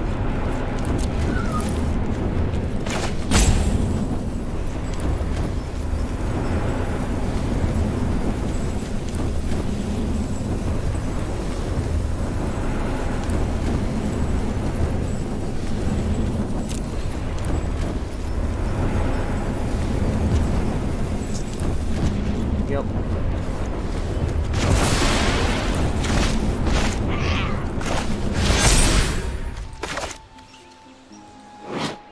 5/5 trample, a 4/4, and 1/1. So you can bring out your Titan. Does he have another Cavalier of Thorns? Together, we will prevail. So tap this for 2, untap it, tap it for 2 again. Bring out your Titan. Get 9 life.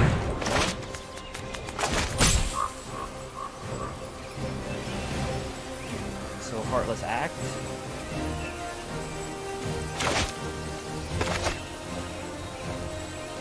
Because if he does that, he can't bring out your Titan. And I think he just realized that. He's got to tap 2 again, tap this, untap it, tap it, bring out your Titan, tap this for 2, destroy a creature. That's what he's got to do.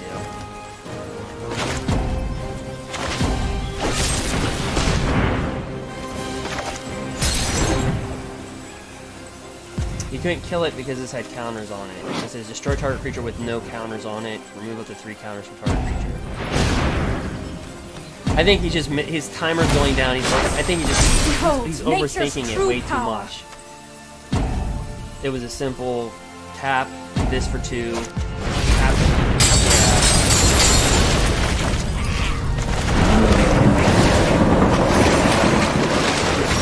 That was just a simple little error there.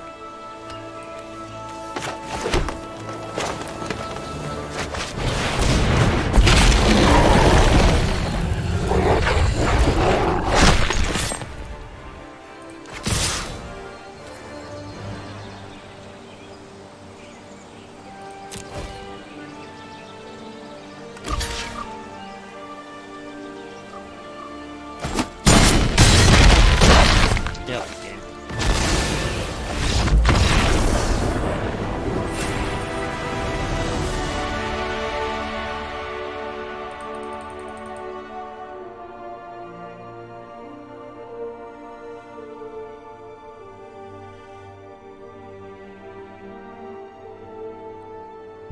Just the little error that he made.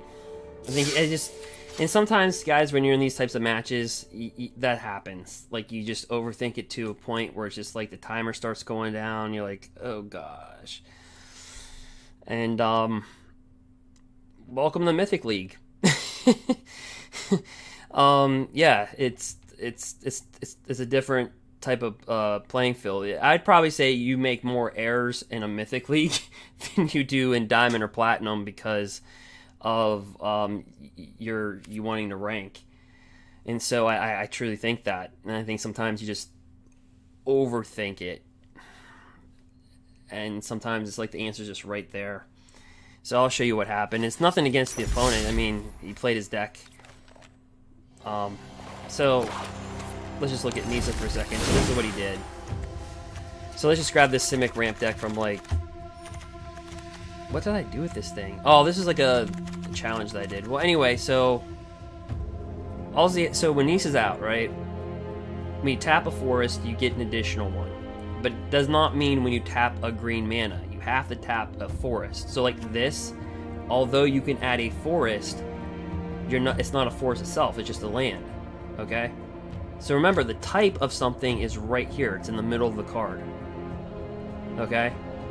So this is just a land. It's not a forest at all. So this doesn't tap for 2 more.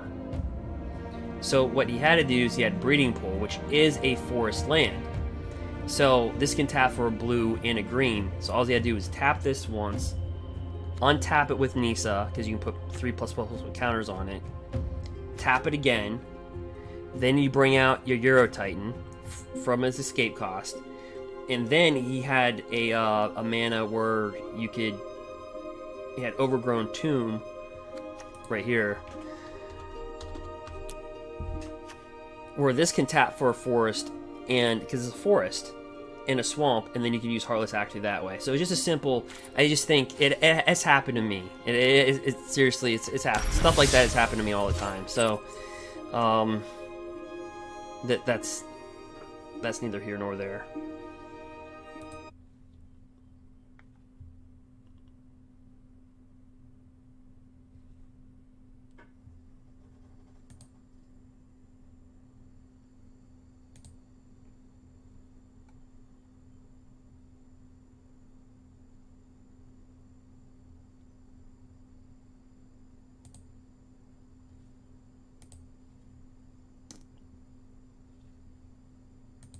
All right.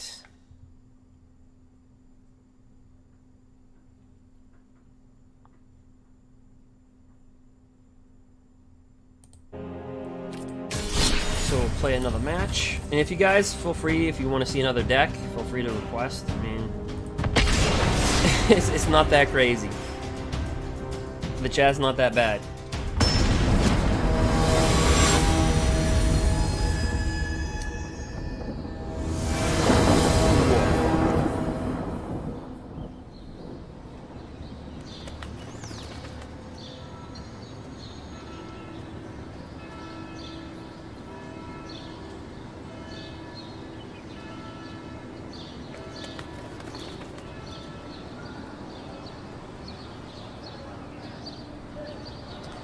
Alright, we'll play first, and I'll encourage those, if you're on Twitch, go ahead, feel free to subscribe to my YouTube channel. Like I said, I give away codes every Thursday, Friday, or every Thursday or Friday. I don't know which one it's going to be yet.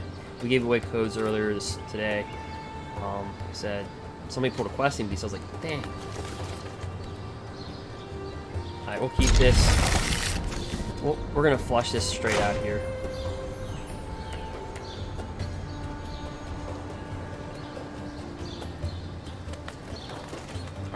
Our opponent, see, this is what I'm saying about the shuffler. Look, our opponent had a mulligan twice. Unless they're playing some type of combo deck. It's just the shuffler's spin. Oh, red definitely. Yeah, it's...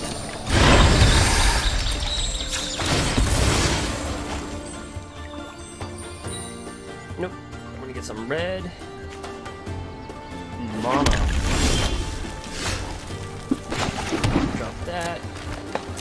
Turn. Okay, so if he drops a Steamkin, Steamkins are the worst, right? So we're gonna shoot this so he can't do the whole light up the stage. But if he dropped a Steamkin, then that was a big bad decision. And he does.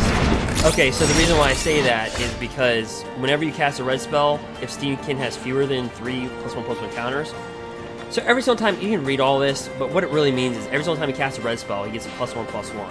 If he's got 3 1/1 counters, you can remove it and add 3 mana. So that's how they get their Tor brands. So you have to kill this. That's the creature you want to kill. So then I don't feel bad for him mulligan. See, he tried to mulligan down to get that. Alright, so now we drop a guy like this, we plus him, and the reason why we do it is because we know he's going to drop a lot of meat on the field because of the Steamkin. If you take away the Steamkin, less chance they can cast Torbrand on that turn 4. So then what we do here is we use this, get rid of one of those. Because who wants to deal with that? This has got trample, so then we just use them, and we just fire away.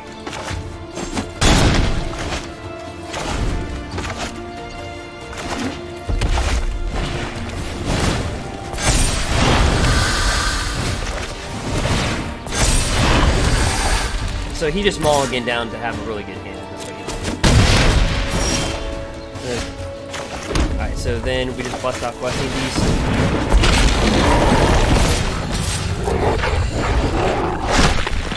And we just really just dig deep.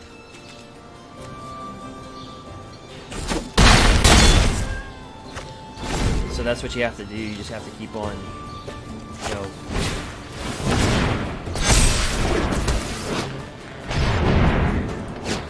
And see how they just flare everything? So what, Torbrand? Yep.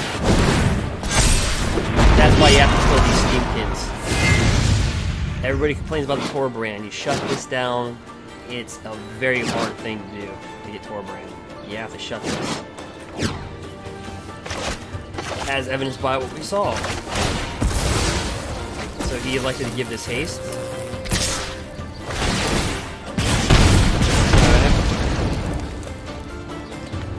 So we kill that. We take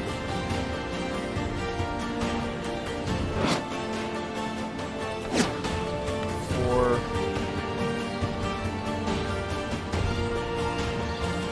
10. You know what? Screw it. I'm just gonna block this. I feel like dealing with that. Okay, yeah, this is why you have haste. It's just ended. Haste.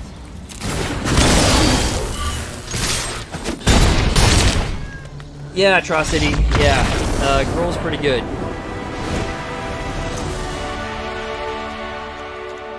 Okay, so you don't need Shifting Ceratops in this matchup. Protection from blue. You don't want to try to out-chase them with Robber the Rich, because he's just not going to be good enough. So then you say, well, Domri's Ambush, right? You don't need Grafdigger for this match. You don't need Return of Nature. You don't need Destiny Spinner. You don't need Mystic Repeal. You don't need the... I mean, so you just say, okay, well, there you go. And he's still sideboarding. So, like, Lava Coil would be a thing that he'd probably sideboard in there. Shocks could be another thing. But yeah, welcome, is it Atrocity?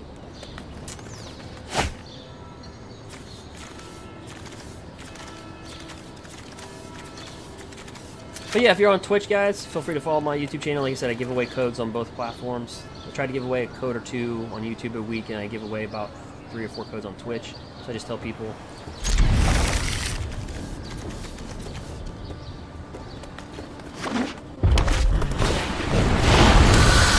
Alright. So we're just edge bowling Keeper. If he attacks, we take it.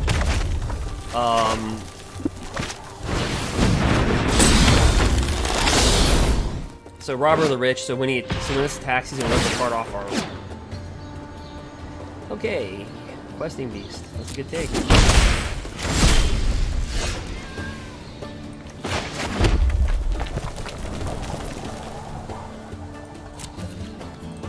So let's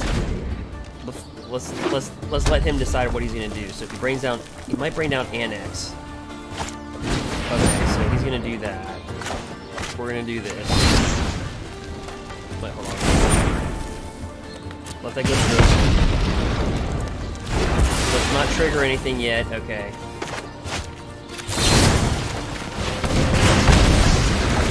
Now he has to rely maybe on light up the stage.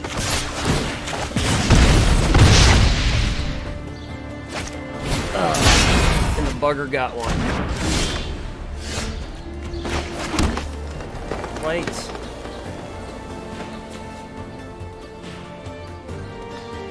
This is really the one where you just bone crush it. Because we got this in our hand, and we got this in our hand, we can just wipe boards.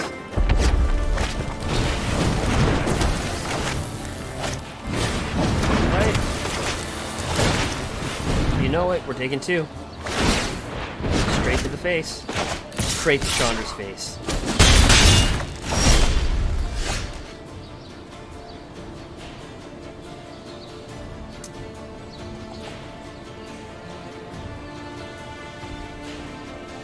Okay, here's one. Wait, are these rogues? They are. So he can get a questing beast if he attacks with that.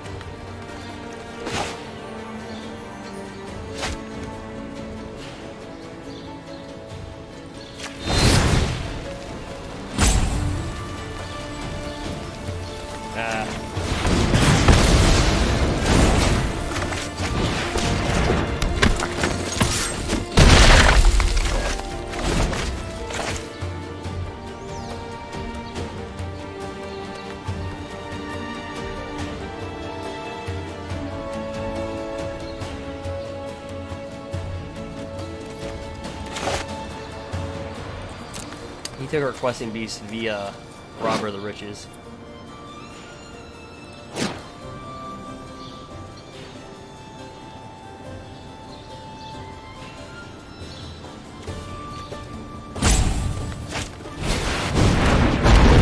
No problem. We have this. But we are going to take some pain. He does have... So the after effects, it's kind of weird. So let me read this card again. So during any turn you attacked with a rogue, you may cast it. So his effects still stay in effect when he's gone.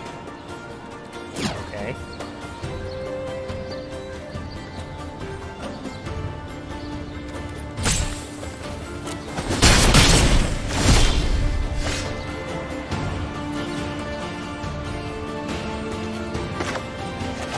Ooh. Alright, so we deal damage to that.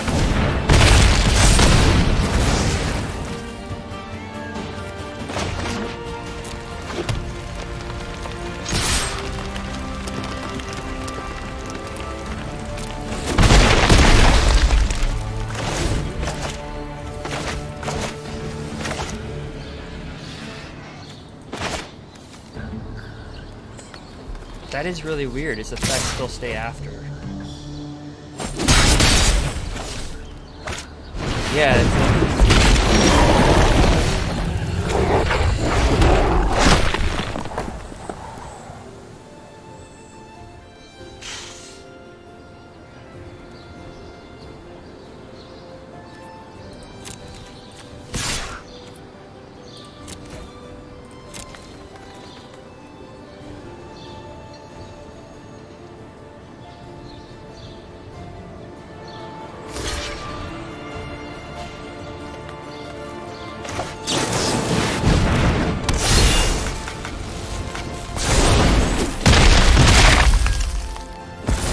oh no, it's gonna be 2-4.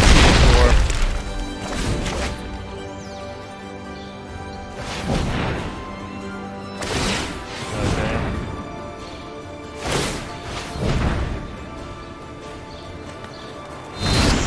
Oh, he got it.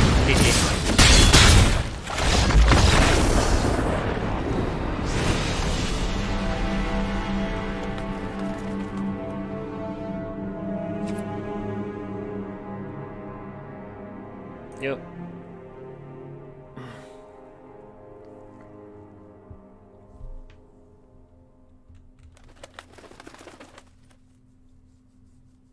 That was a good one.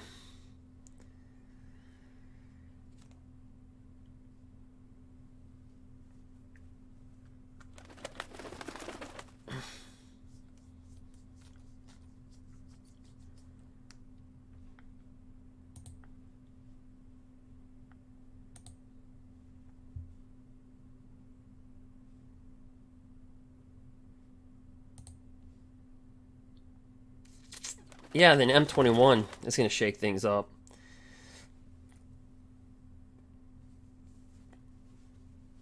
so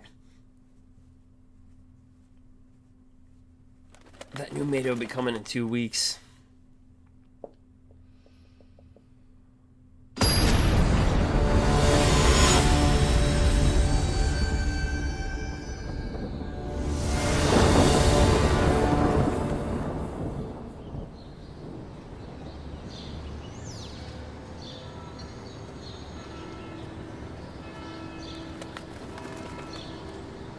Oh, that questing beast is them hacking?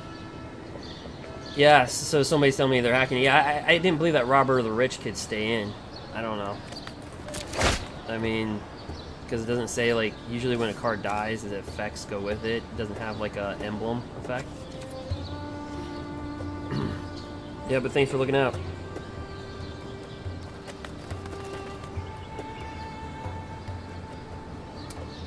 Let's see, so we go first. This is where embercleave can hurt you, like right here. It helps you more than it hurts you, but right here you're like, oh, if I just had a green mana. Oh no, here we go. Yep. Alright, so I guess that's... Yep, this that goes to.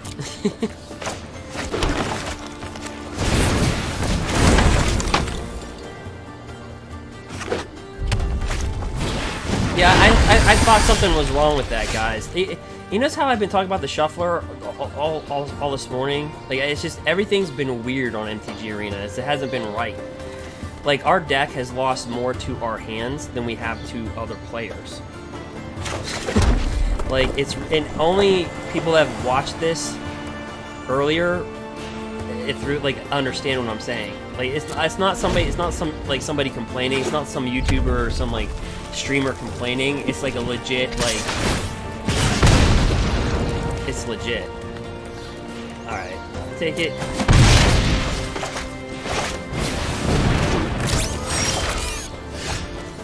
Okay, so that, yeah, we kill it.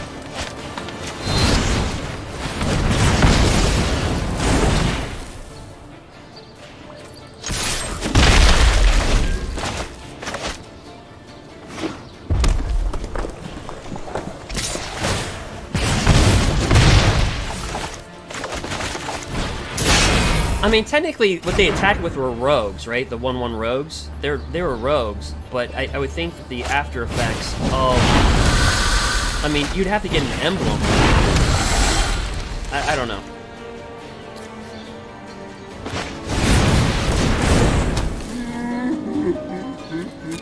So Love Structure is a big giant wall. When I played with Simic Ramp, I've boarded 3 of these in the sideboard. So if he gets to turn 4 Torbrand, this will be very hard.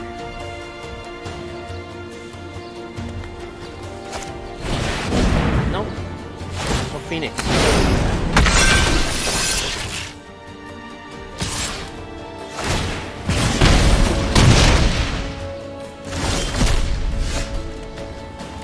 Okay. Well.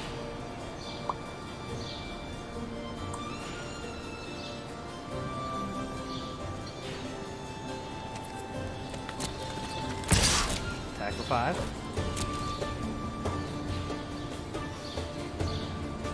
Alright, takes it. I'm trying to think our chance here, because we're on a clock. We have 2 turns.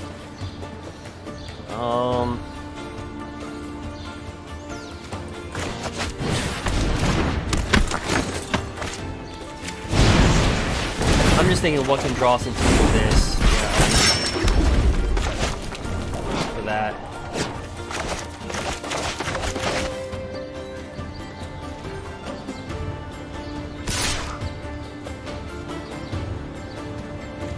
You know, I never really thought how good this card would be until you, like, it's so simple, right? You just mutate it on a small creature. There's the Robber. Alright, so here we go. So let me... So Robber, during any turn you attack with a rogue, you may cast that card and you may spend that mana over any... But it doesn't say, like, any after effects, right? So when this is off the board, that effect should be gone. I would think.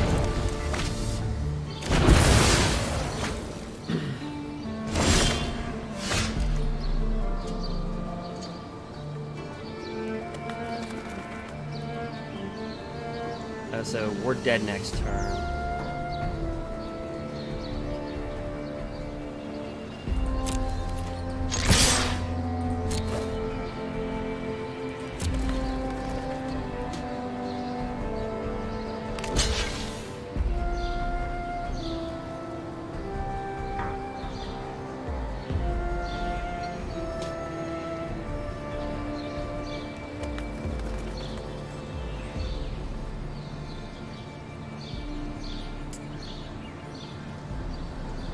Okay.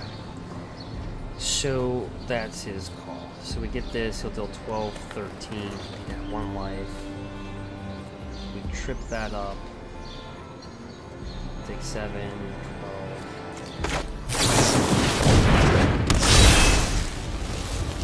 7 from this, 5 from that.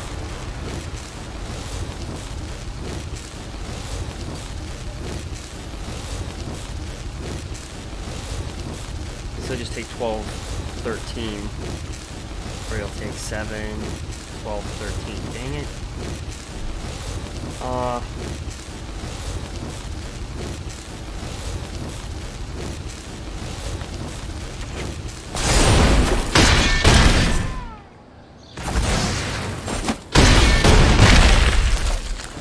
How about that? Either way, it was going to be 1 life.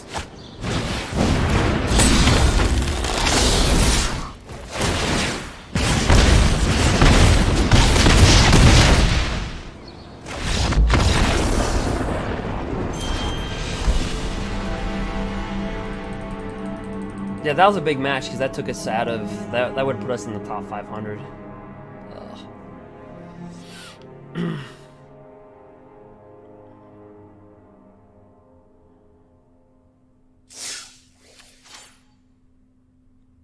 Let me just get some clarification because we play with Robber. It's on our sideboard though, so I don't play with it all the time. Okay, reach haste. Okay, whenever it attacks, okay, we are defending players more cards than you. Yeah, we got that. During any turn you attacked with a rogue, you may cast a card and you may spend those or any mana. But it doesn't mention any like cascading abilities. The ability of the creature.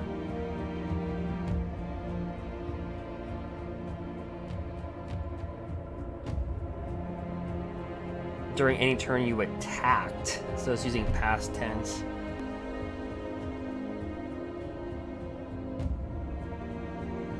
So it's a passive ability on a creature.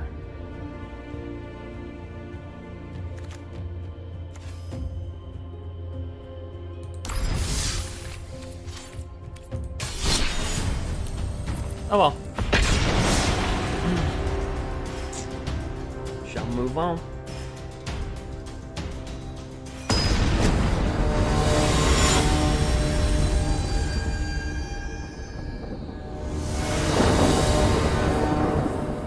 Shall we draw? Okay.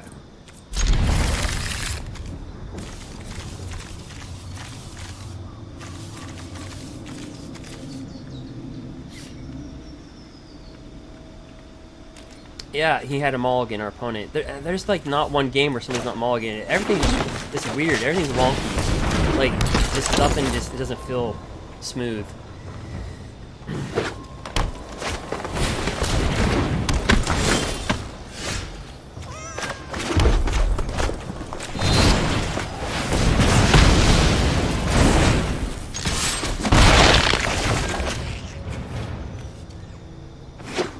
Ooh, Gruul. Oh, Lucky Clover.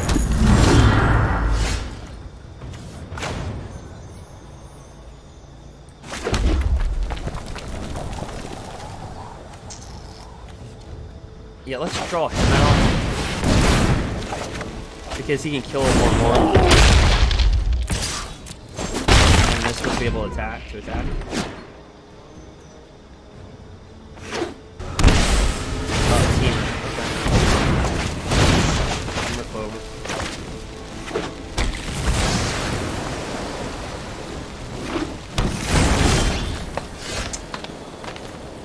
Alright.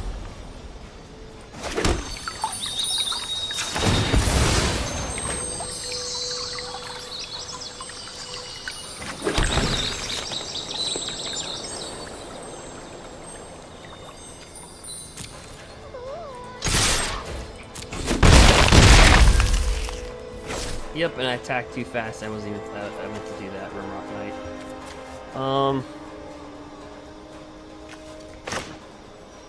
Yeah, we'll drop that.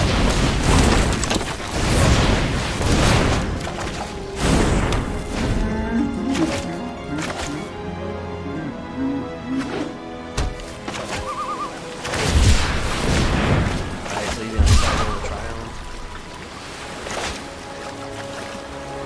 We played this at the MTGA Open. I have a live stream on that on the YouTube. You can check that out.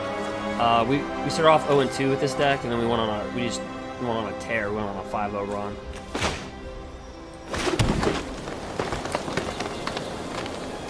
So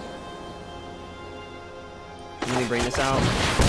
Can't be countered. It's extra from blue.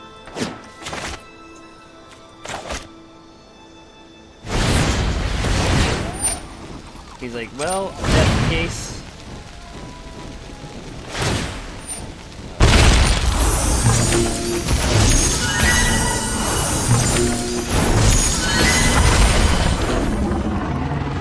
Ooh, and you see how the shuffler casted that for me? Very bad mistake. You see how it tapped out all of our green? It should have tapped two red to give this haste.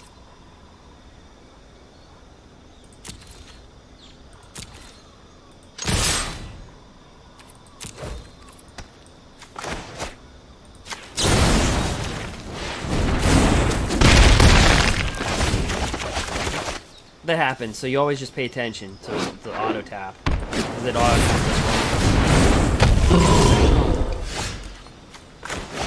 Alright, well, we don't have to drag this out any further.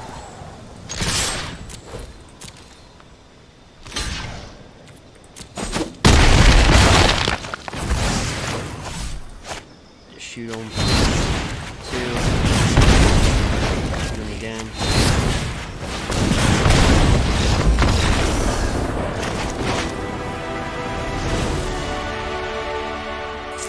Okay, so Dahmer's ambush is really not that good. We'll play with Robber the Rich.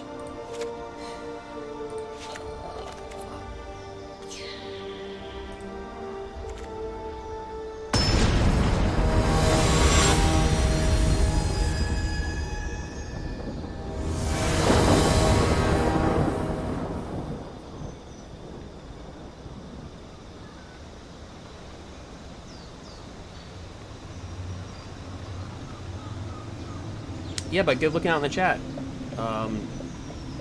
Atrocity and Gorus. You know what? We'll just play with it. It's got Robert the Rich.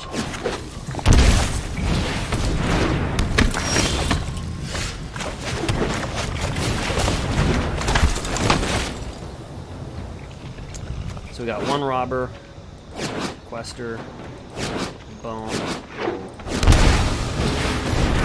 Nice. He's got everything that he wants.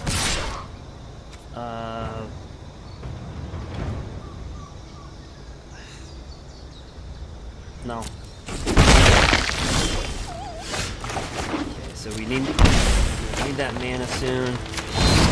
Right now we'll shoot.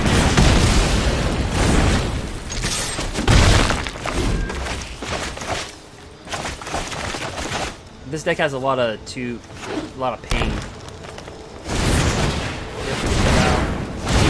So he'll get 2 land. Imagine a red if he's got Bone Crusher Giant. Nope. If he doesn't have Bone Crusher, probably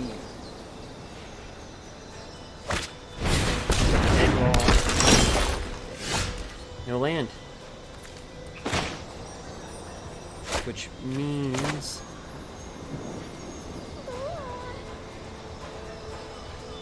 well, this stinks.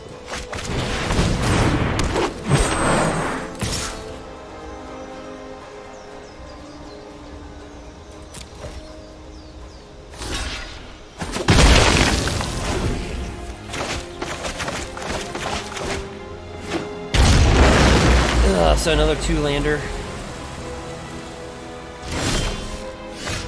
3. He might have Brazen Borrower, but as long as it's our turn, this has hexproof.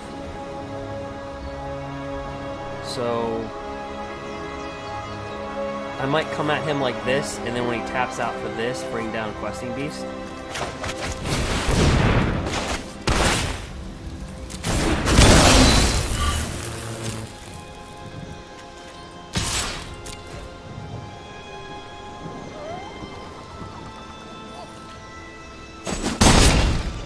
We don't tap this out.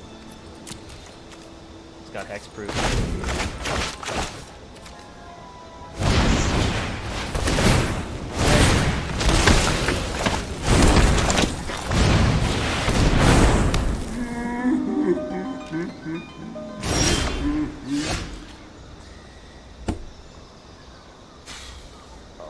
All this no mana thing stinks.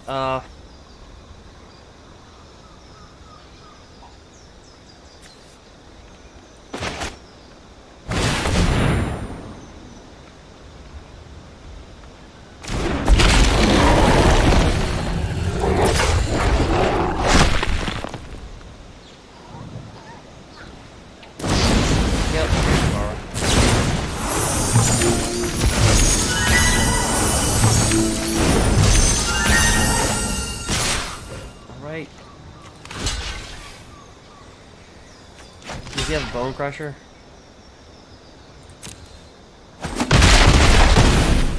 One, two, three, four, five, six. So he's got one more lane to cast. Another one.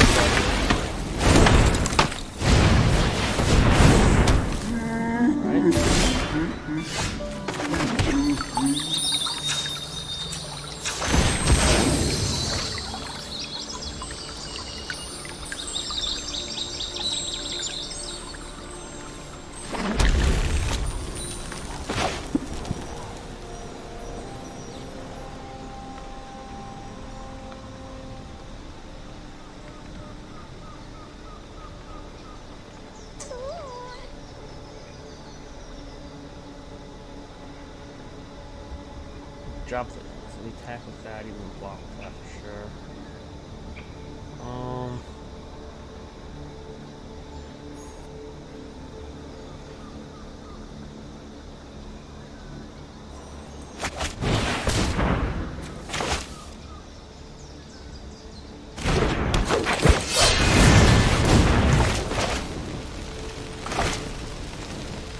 I think he's gonna get us on this one.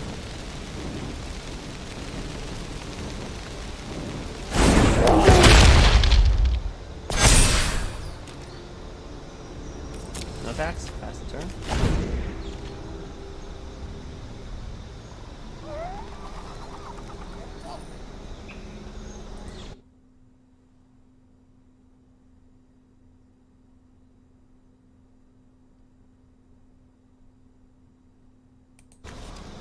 Ooh, that's a good one. Yeah, we have to decline that.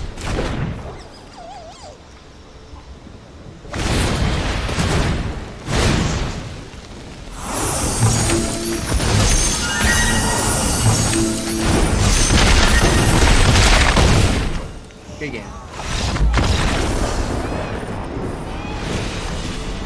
So here's a question. So he main boarded. So do we actually just return nature?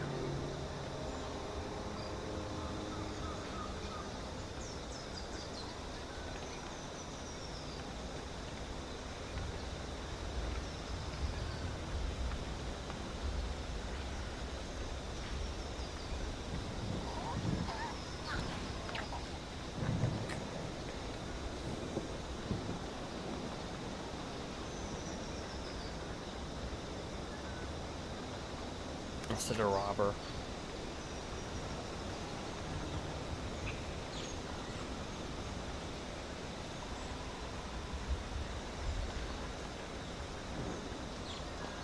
Robber, we're going super aggressive.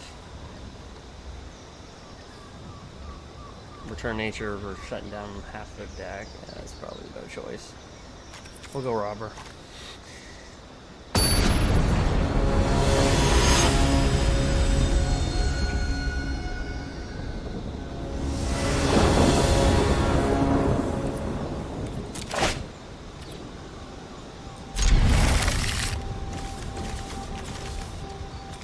Big pain. Take one. Down.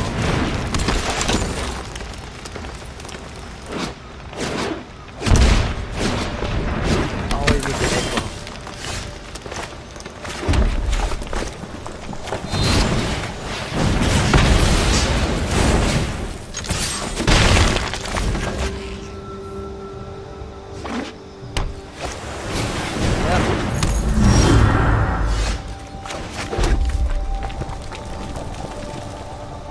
Now let's rob them.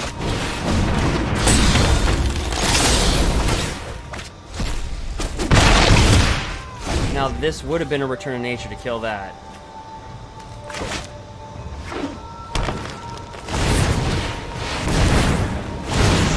Which probably would have been the better choice.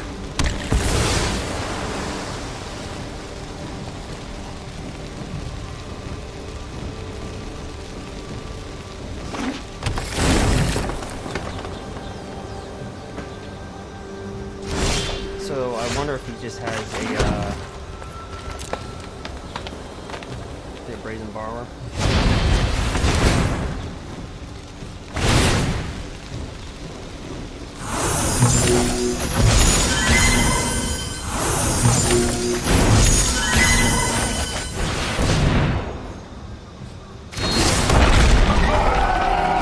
So the correct answer is you board in Return of Nature.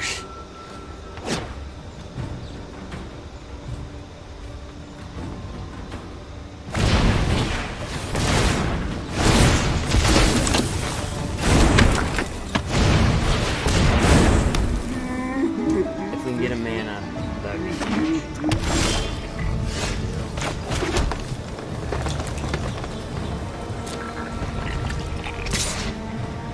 Let's just back off the attack and act like we don't want to attack. Act like we're thinking, but we know what we want to do there.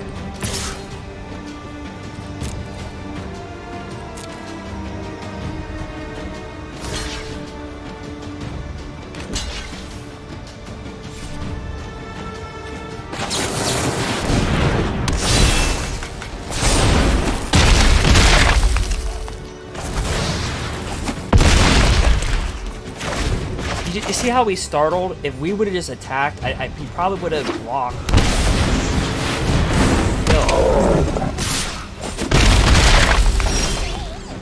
Yeah, and that's game, because we're just going to drop this down. This has haste.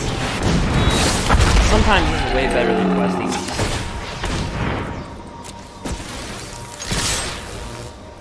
Get the heck out of this one.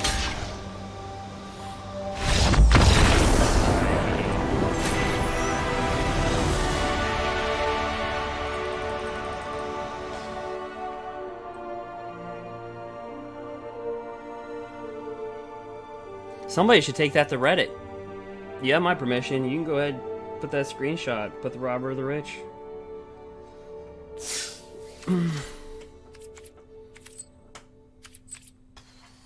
All right.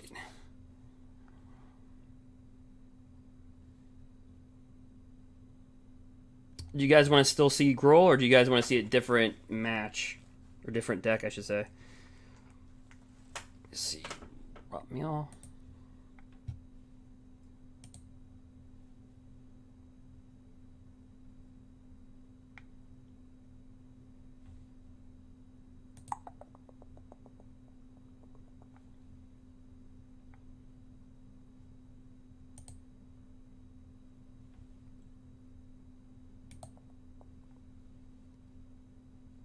Well, if you guys want to see a different deck, just let me know.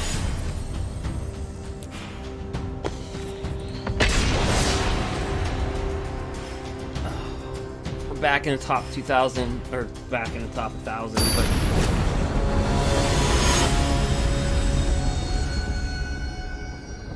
we really want to get... I'd say back in the top 500.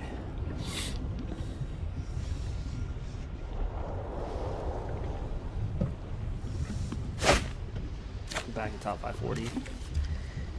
Okay, so when you see this thing, you have to start thinking like, okay, Mardu Knights, Rakdos, because you say, why would they play a big giant?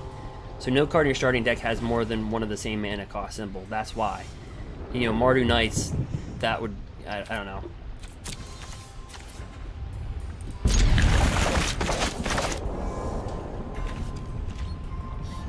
A mulligan. Alright, so that Rakdos.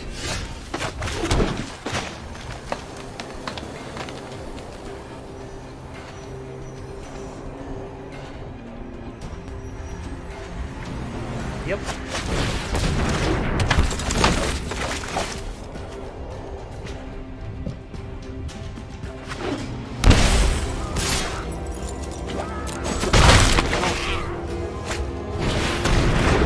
Yeah, that thing needs to die.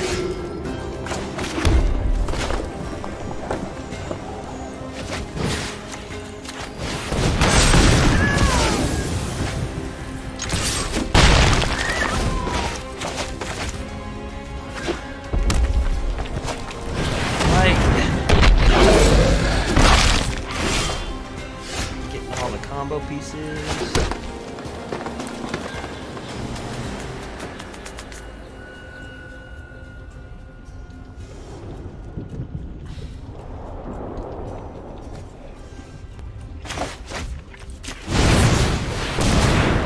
Card. Pass a turn.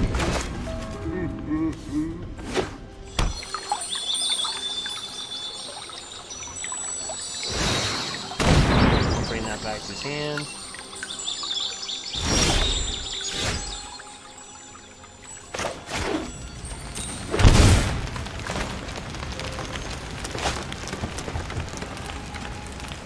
Okay, so he can sacrifice this to kill a 1/1 if we make it. So let's not do that. Let's just bring this down. If anything, he's just a big wall.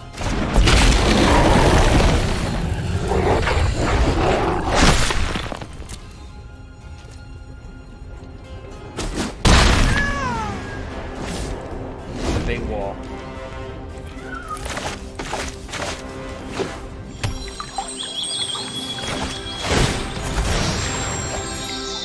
So you'll probably kill that wall, yep.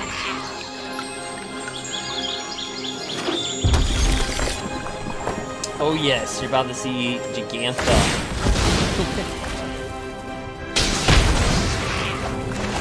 Why not?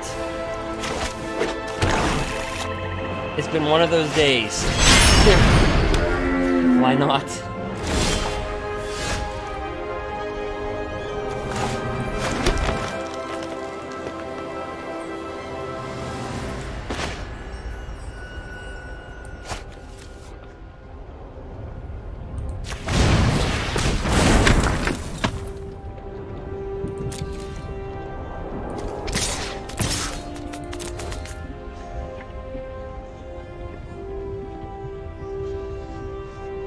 Will he block with Giganta?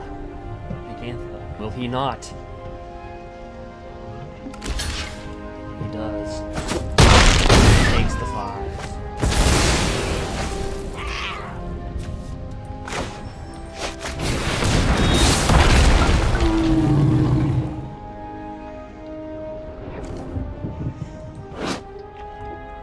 Give this guy trample. So our outs, we can top deck embercleave.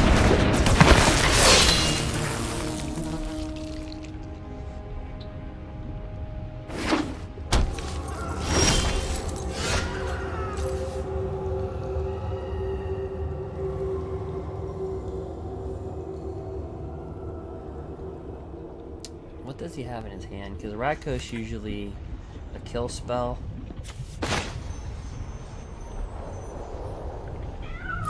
Actually, let's take the 2 damage.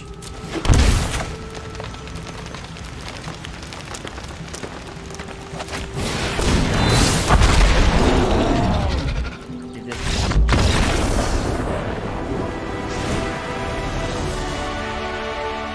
Well, yeah, so I'm assuming he didn't get his Witch's Oven, so let's take out Domri's Ambush. Well, Domri's pretty good. It's kind of, this is kind of one of those weird matchups where it's like independent upon the person. Like Domri did so well. Yeah, Draw City, Cauldron Familiar, yeah. But it's just, you saw how Domri's Ambush really played out. Versus this deck, if they don't get that Witch's Oven, it's really hard. So it's like, okay, we could stick with our base, or we just board into Grafdigger's Cage.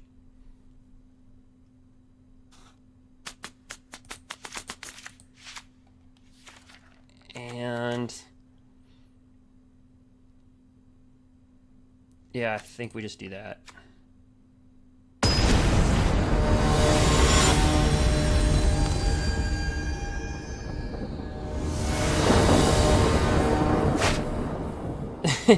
And the shuffler's like, you could put anything you want in there, but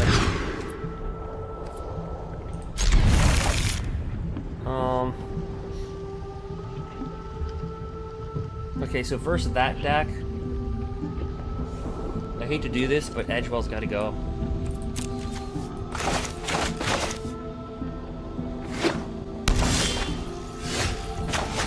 We're looking for mana acceleration. We're not looking for card draw in this case.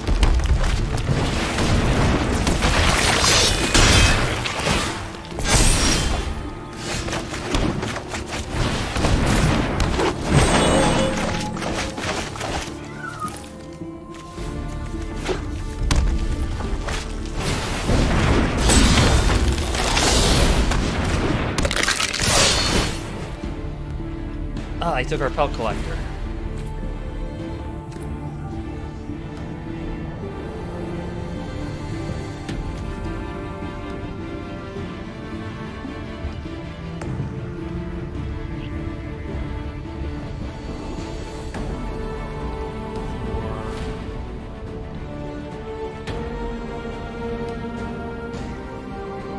You know what, guys? I'm gonna block this, and I shouldn't be doing it, but I want to see if he can cast that next turn.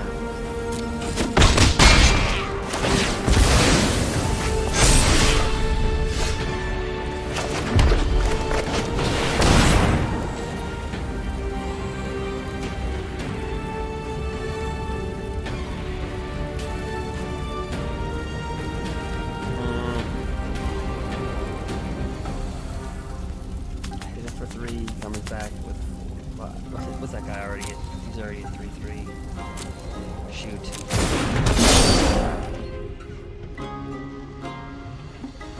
Let's just see if those effects will come into play. Firstborn. Oh, that's not gonna help us because you have another one.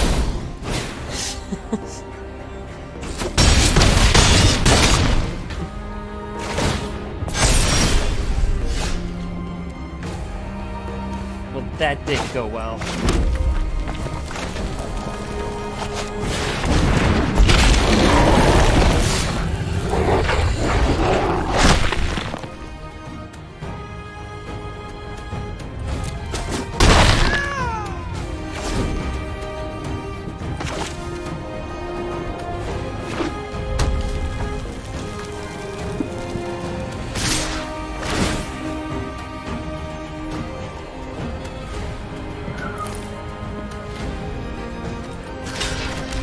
Like, we can live for another turn.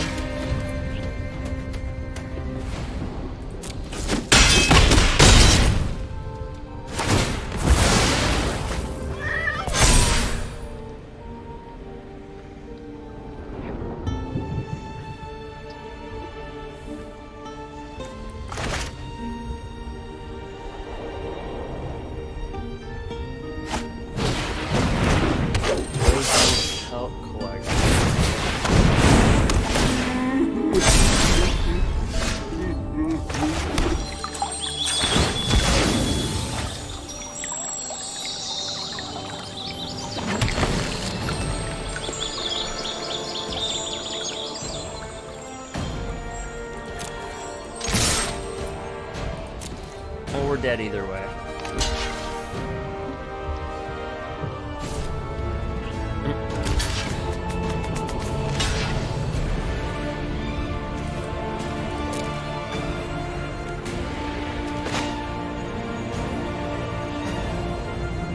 Yeah, it's a big game.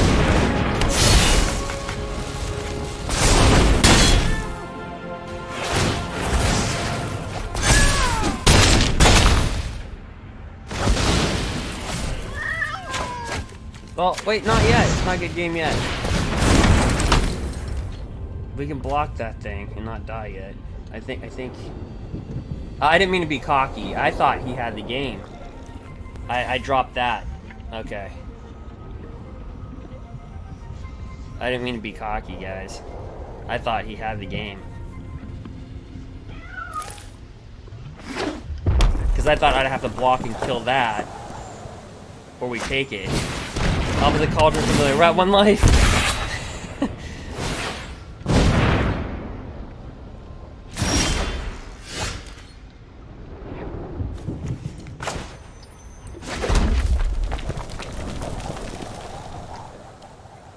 Okay, so...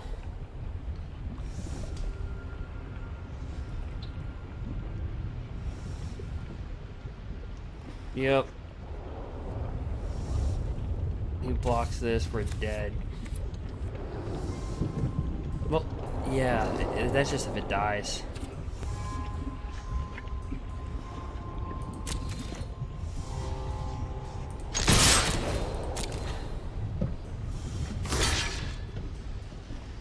Wait, we have hexproof.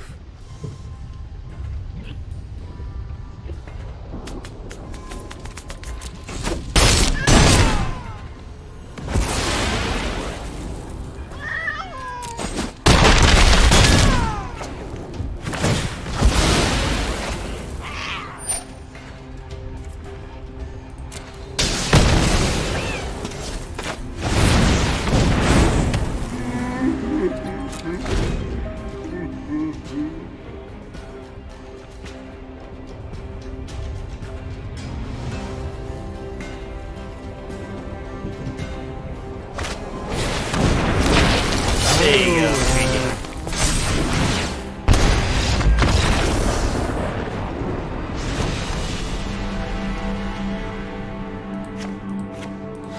Bring him back in Thomber's ambush. Blah.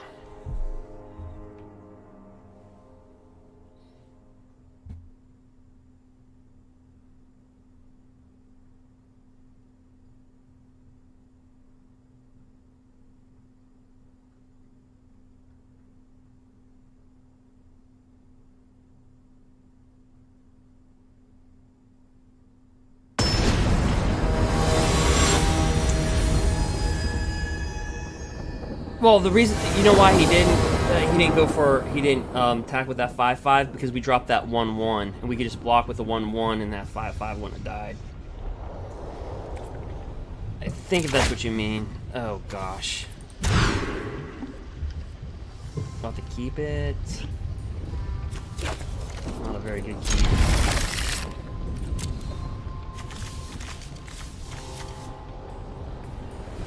I just really want a match where they don't mulligan or we don't mulligan, he mulligan, we mulligan. Like, I just want a match where we could just...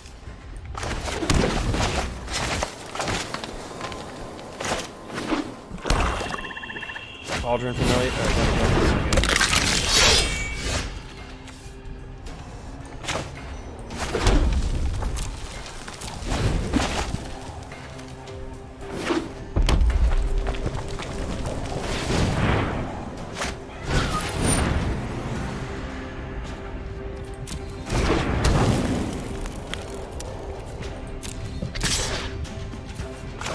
Oh, it can be the cat.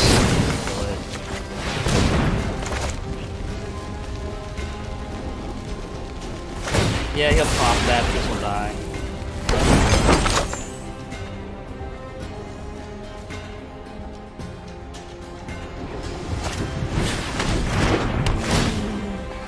Yep, so my decision to board this back in was a bad choice. But he literally had no Witch's Oven game 1 and game 2, so... But it was still a bad choice. Because this would have shut it down.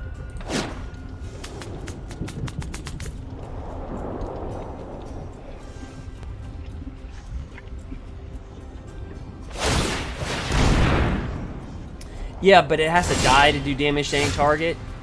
And we dropped a 1/1, so we could have blocked that 5/5. So it wouldn't have been able to die.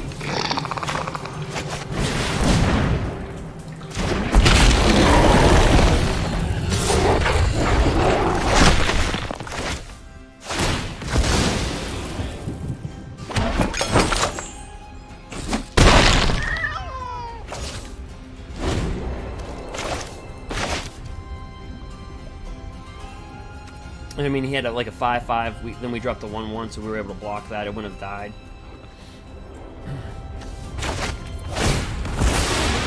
Oh, that's just something I missed. Ooh.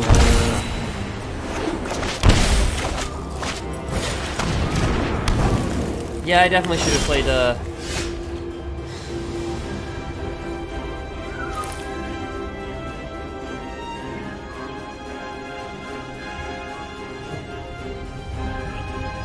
Well, he still gets a +1. Let's see here. Yeah, these would have been Grafdiggers, guys. I boarded these back in. These would have been Grafdigger's cage. That would have just shut everything down. Whoops.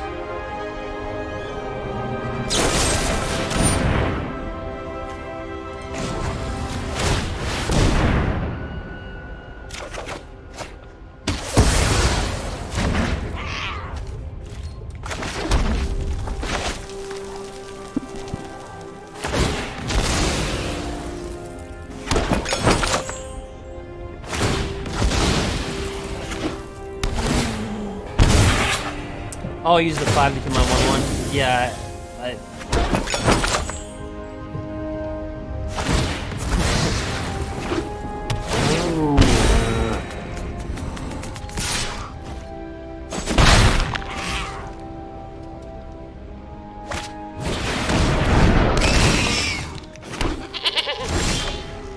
oh, this is ugly as crap.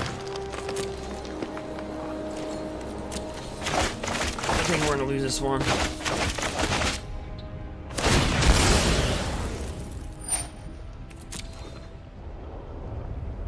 Honestly, I don't... Okay, sacrifice the scry.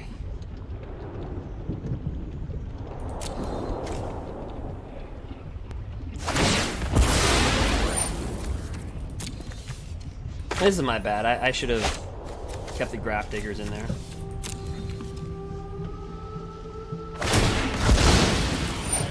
Yep.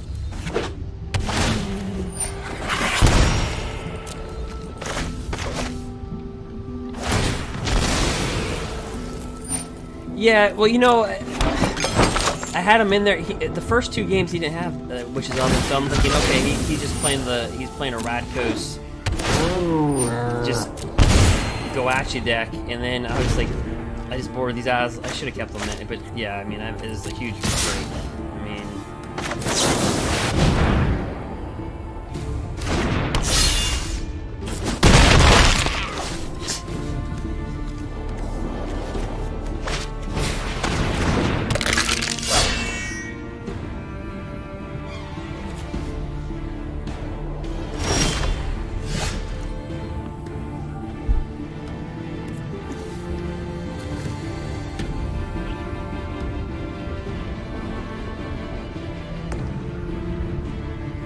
So, with this deck, you're darned if you do or darned if you don't. Because if we do this, then he's gonna.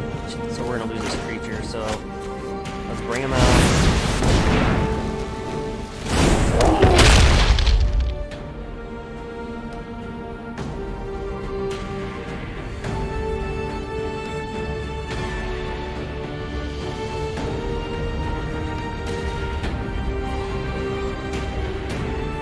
We're gonna take 2, 4.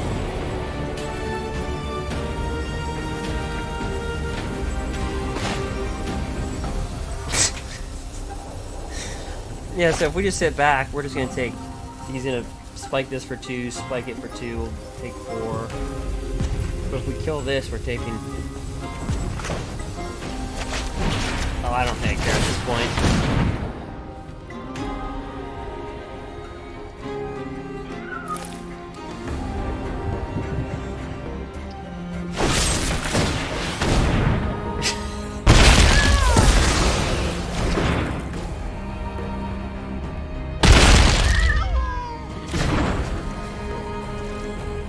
Yeah, that was a bad play by me. Yeah, good game. Does he know that we would have had Grafdiggers?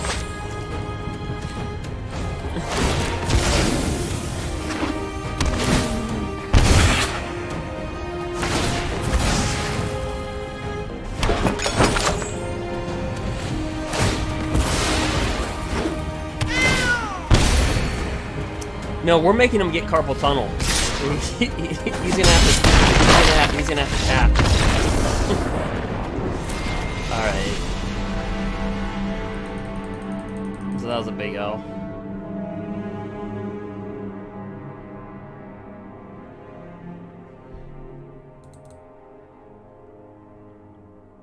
Yeah, that was probably my biggest mistake of the... How long am I doing this now? 11 hours. That was probably my biggest mistake with the Grafdiggers. But if you guys want to see a different deck,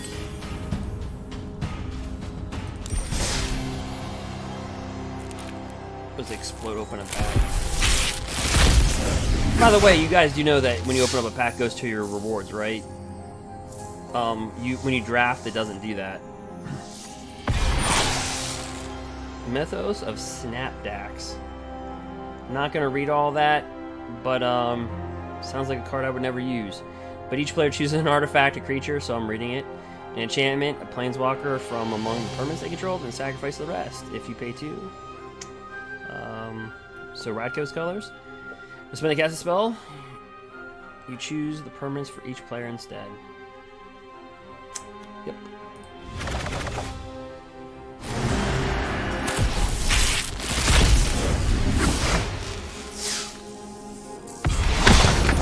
Okay, cool. We pulled him in real life. Again, you guys can check that out. Alright.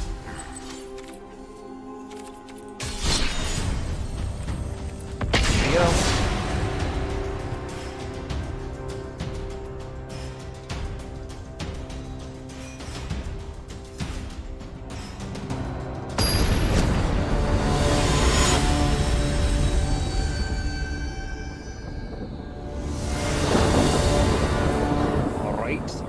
First. It's always fun.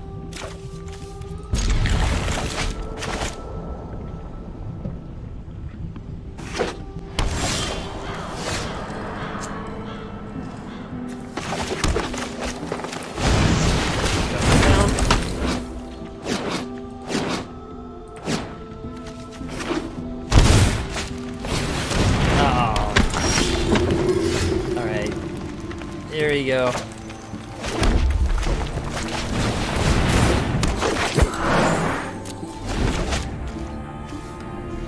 Sacrifice.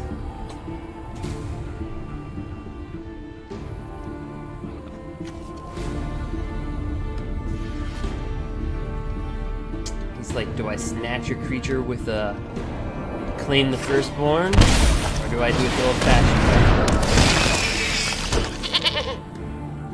way? He's like, how do I kill you?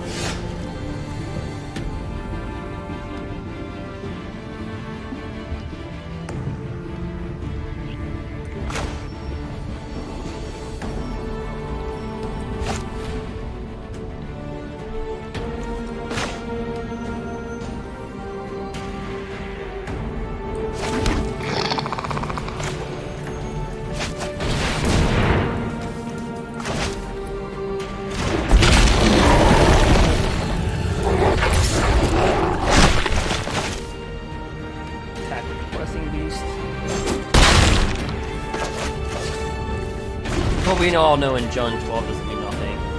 It just literally takes a Witch's Oven and Cauldron. Or it takes a Mayhem Devil.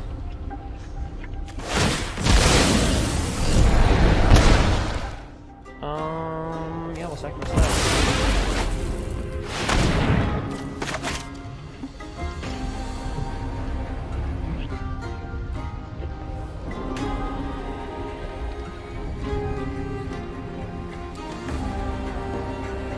Very shocked they sacrificed the Ghost Rider. Two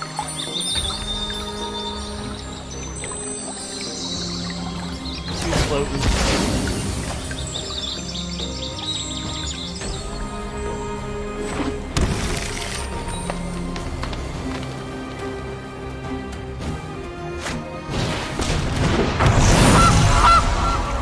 Oh, okay, yeah.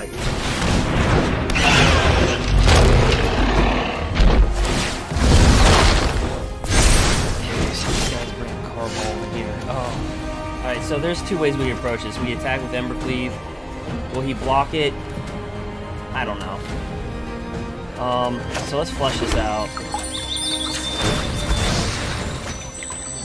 We have to go for red if we want the embercleave. So like we attack with these two. He try to block with that.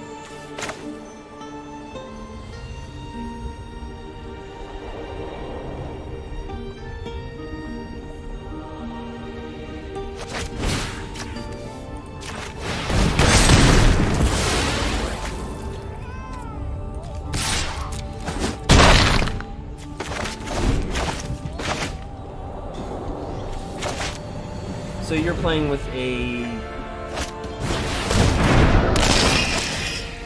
mill deck. So basically you just mill yourself. Oh, there it is. There's Cauldron. Or there's, which is other one.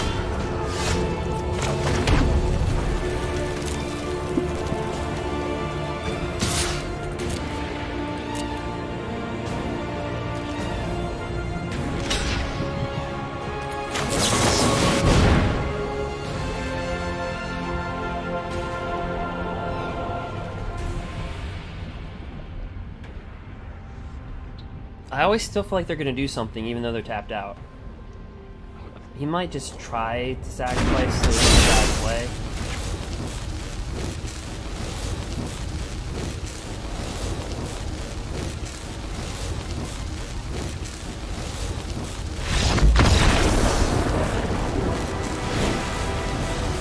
Okay, bye. In.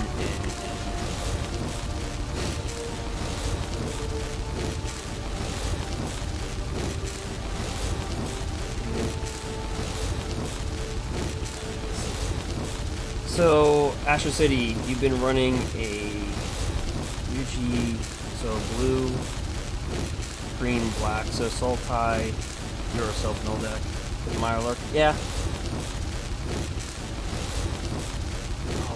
Alright,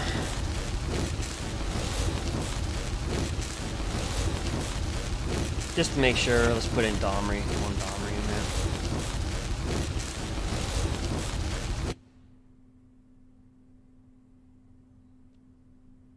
Was that me, or was those effects really loud?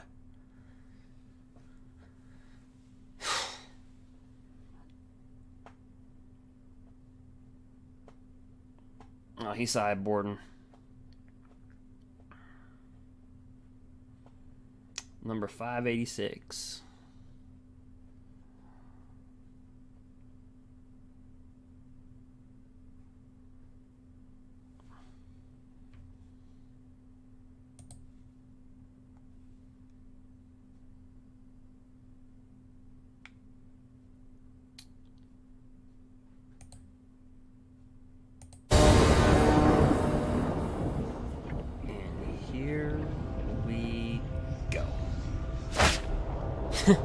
Well, that's not what we wanted, 2 bell collectors.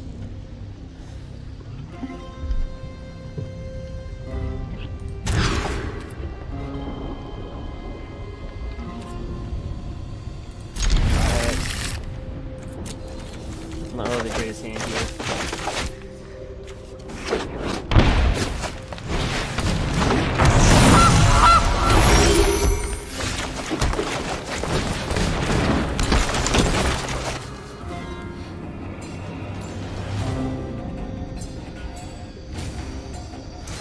Yeah, a lot of lanes.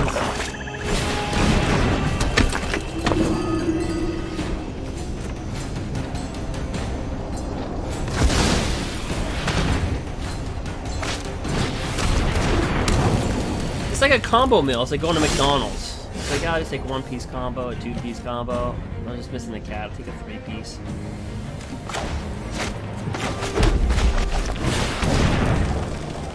Call it the McDonald's deck. The whole thing's a combo meal. Off the dollar menu. No problems, that's just another combo.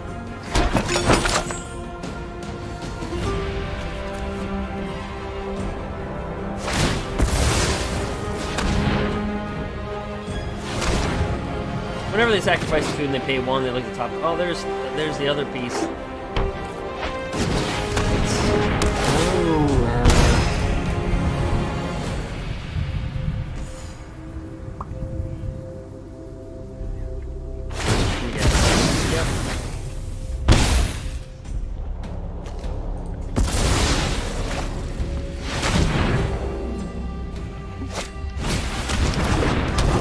So they got 2 pieces of chicken with side of mashed potatoes.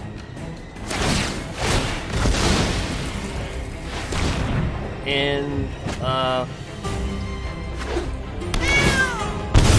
they decided to pick up a cat on the way home.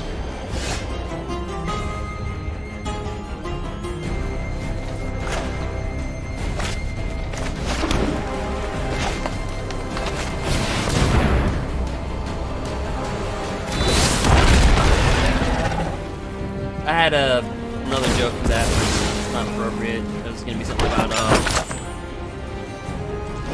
something to do with rice and cats.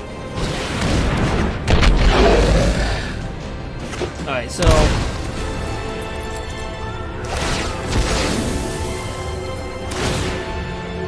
this is gonna take 1. Wait, has he got enough to kill our shifty Ceratops? Look, it's just like butter on their biscuit. Whoa, Strider. It's like, whoa, hang on, wait a minute. It's like, look at this giant combo mill. 1 piece, 2 piece, 3 piece, 4 piece, 5 piece combo mill. And they got their combo.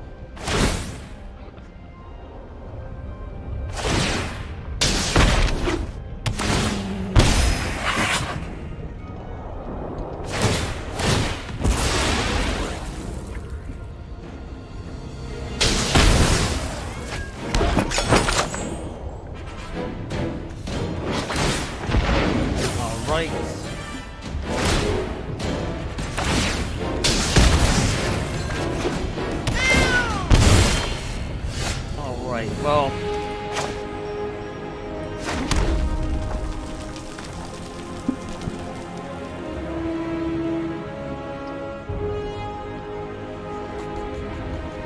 Okay, so he's tapped out. So if we kill that, he's gonna have to kill another. He's just gonna bring in Ghost Rider, go create a food. I don't think there's a way we can get out of this one.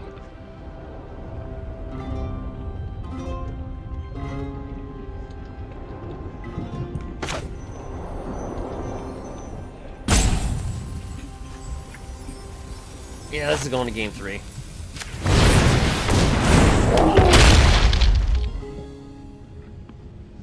Because he can just wipe the board. You can pop the cat.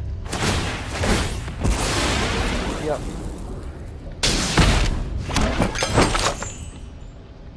The only thing that can save us is the top deck Grafdigger.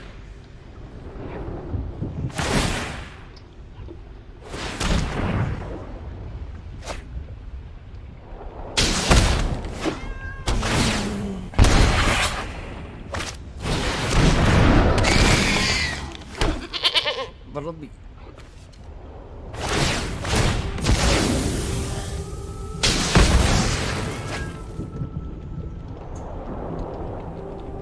I think they have Grafdigger right now would just not be good enough.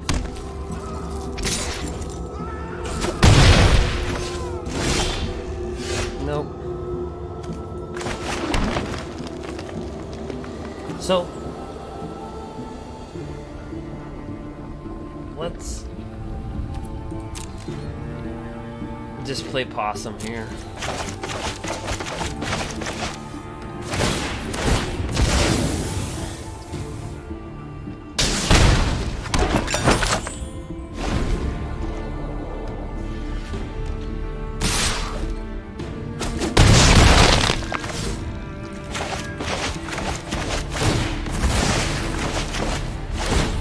Let the cat do its thing.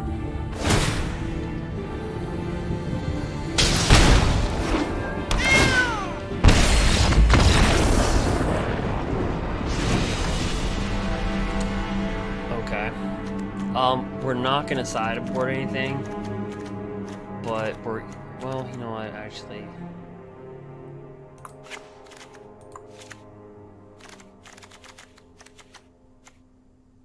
We're just gonna chill out, act like we're sideboarding, and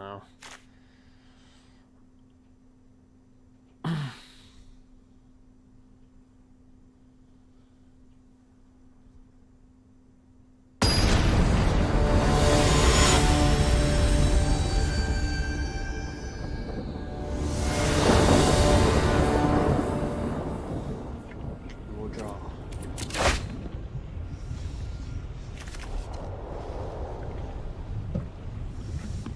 Yeah, I can't take that. Ugh, no Grafdigger.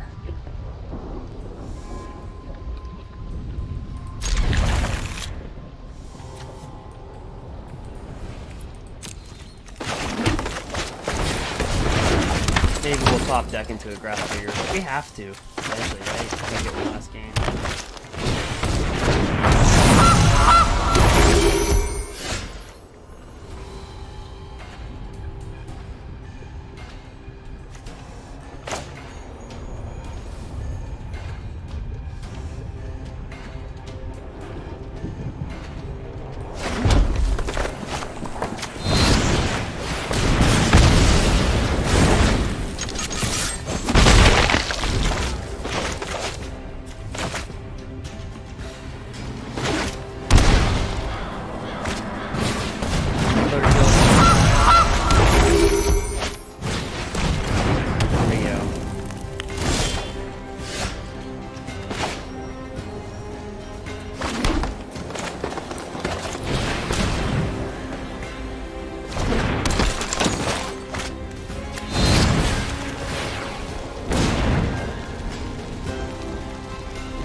So if he can draw a cat like that, if he can, you got to be able to get a Grafdigger here, right?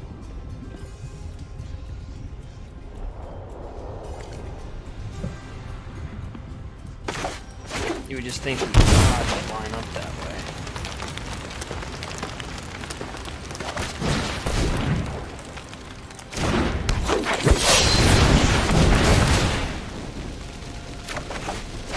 No Grafdigger.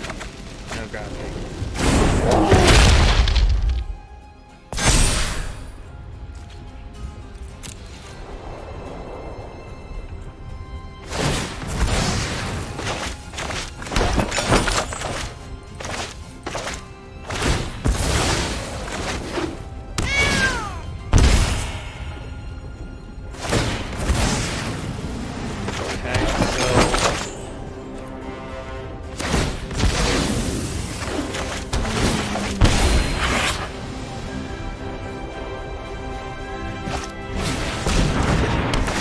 Great.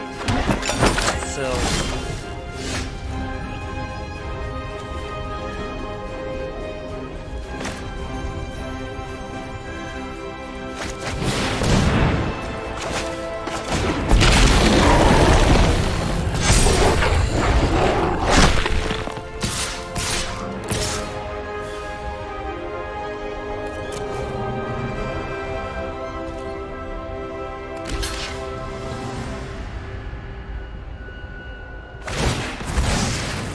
sacrifice that, so that's a block. Bring it back in. He doesn't have the mana for the spell problems quite yet.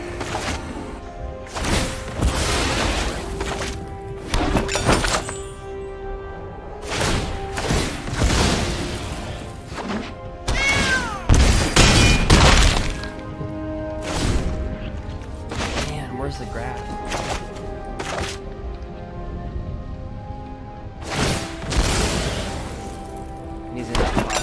He's gonna pop the trail of problems with one. He's gonna pay the mana. Get a land.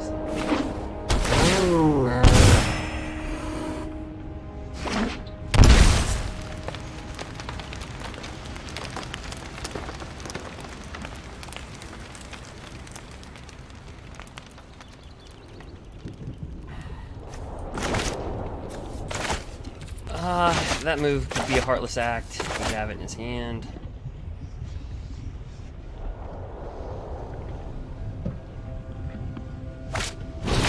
No, that's cool. Firstborn. Great.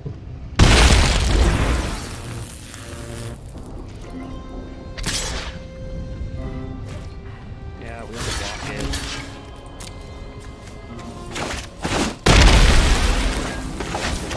Sacrifice it.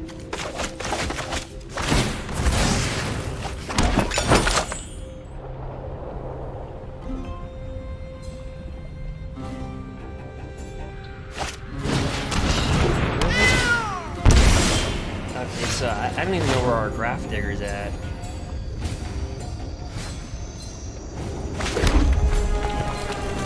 Alright, so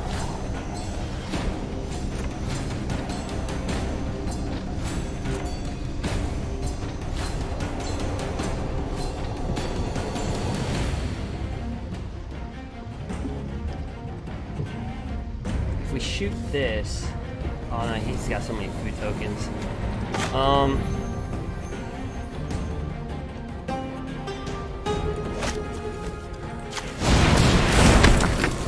Let's draw a card.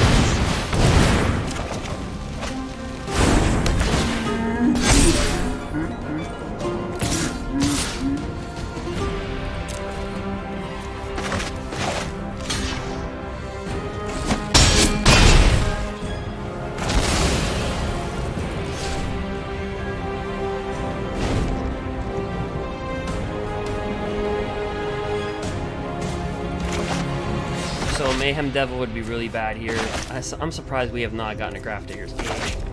Last game in this game.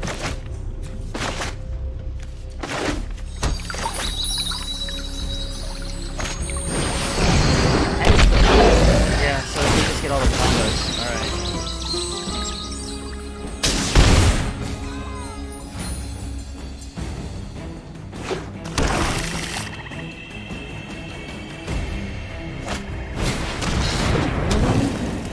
How does that happen?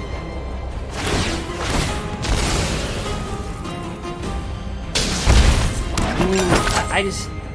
So, understand, we have Grafdiggers equal to their Witch's Oven, so I just don't understand how we don't have the same probability that they do.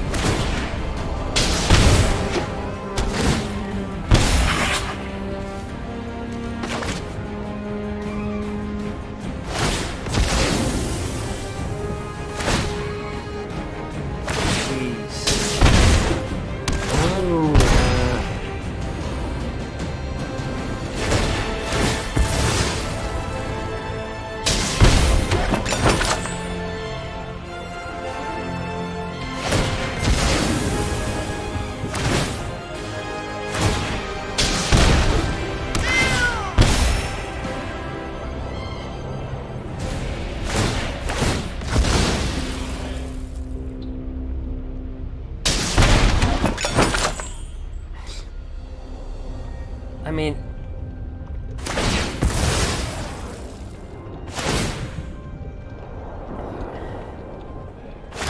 Oh, good game.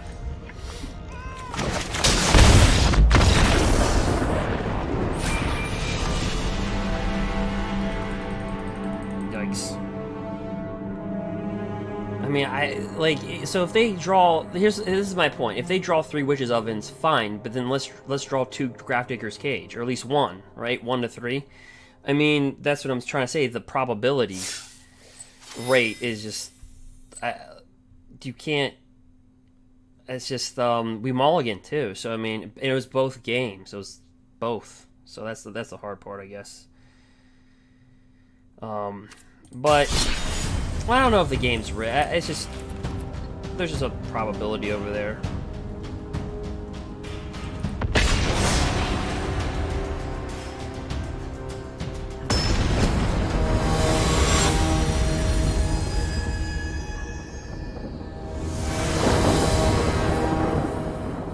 So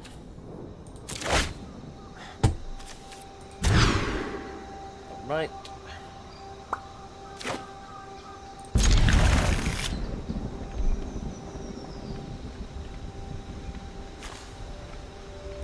We'll get rid of the queen.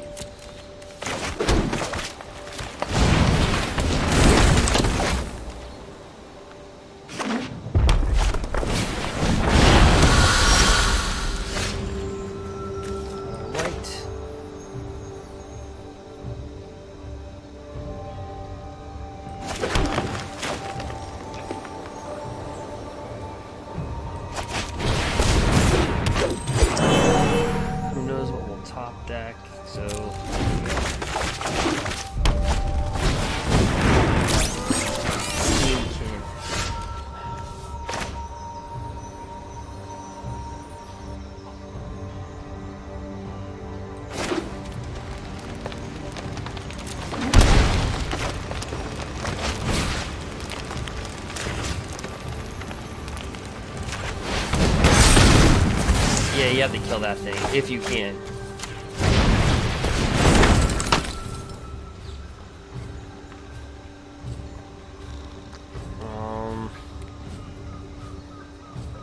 We already got what we want.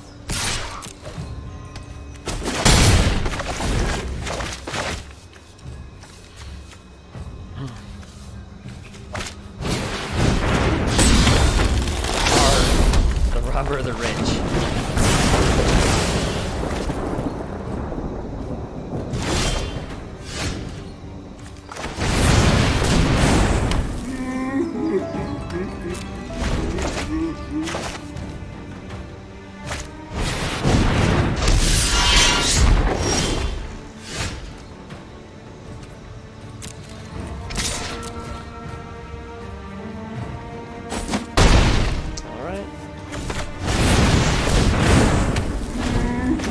Just a wall.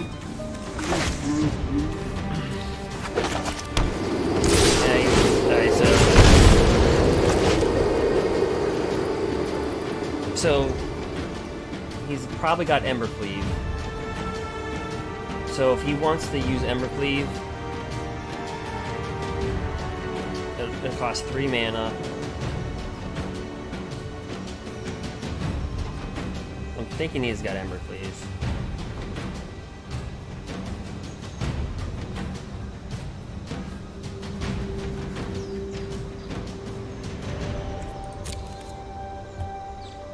You have to tap out for it.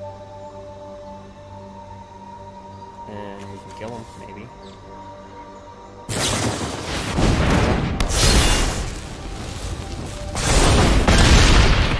No, we don't. I totally miscalculated that one. Yeah, I'd have lethal next turn. That's what I was gambling on.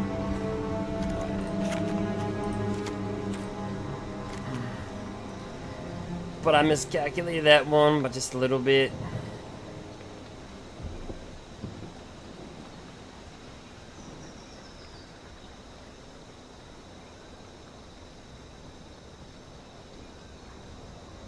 No, so embercleave, you know, he gets bigger, or excuse me, Annex gets bigger to the amount of red mana that you have.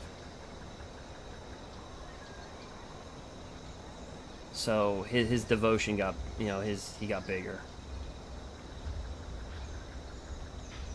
And that's what I wasn't thinking in my brain. So he got it right.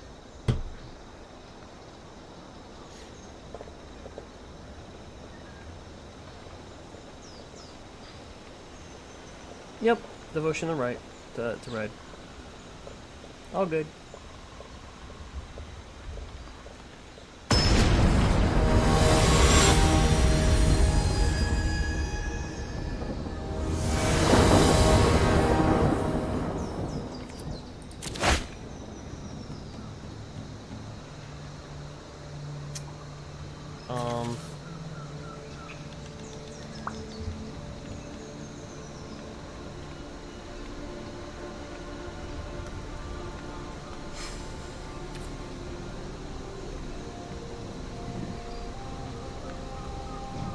Boy, this is scary.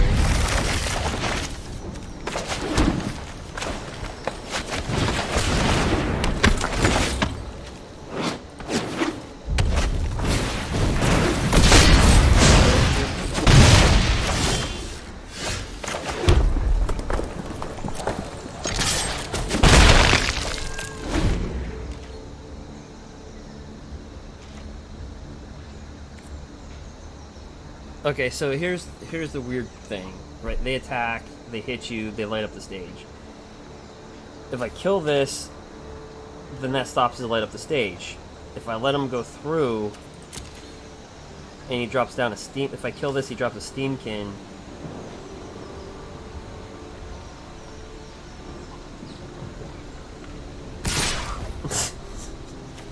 I think he knows we're gonna kill it. So he could drop a steamkin. I'm trying to cut him off from light up the stage, but it'd be a bad mistake if he drops steam can. Yeah.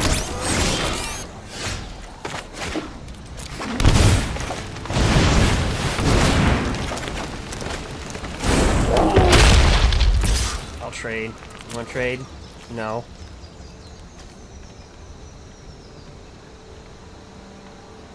Oh, if you're him, you take this all the way. It's 1 damage. I mean, it's, you have the... I was joking.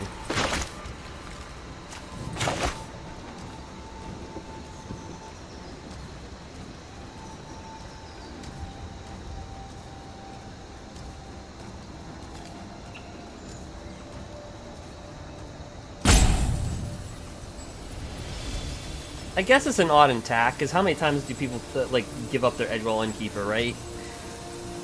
He might think we're a Clover deck.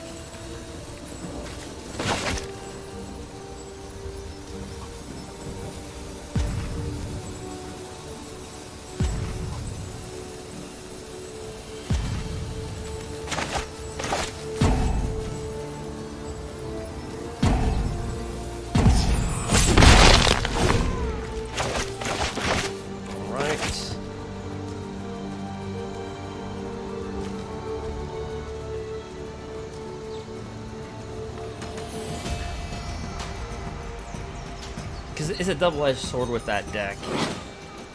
You know, if you let one through, they light up the stage. If you don't, it's a 50-50 chance kind of thing. They typically have the ones. It's kind of like the cat's oven. And our opponent...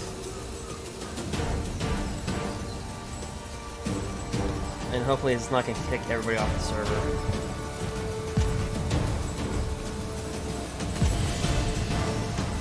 And this would be a horrible way for him to lose.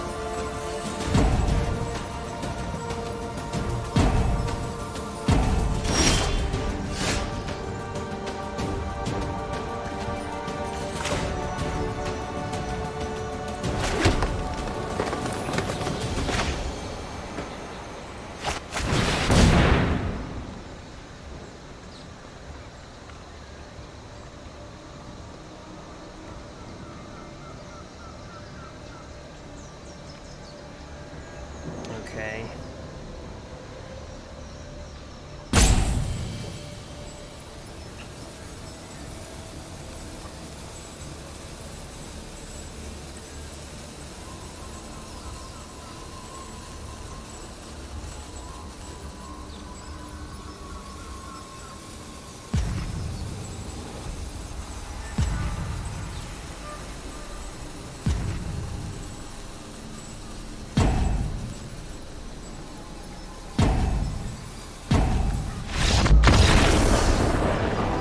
He was ranked 376. Oh.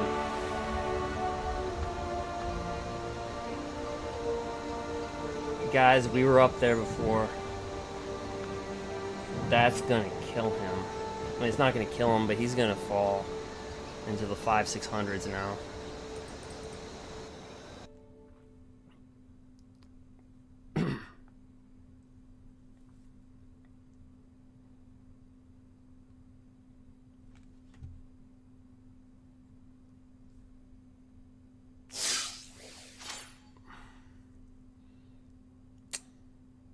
Yeah.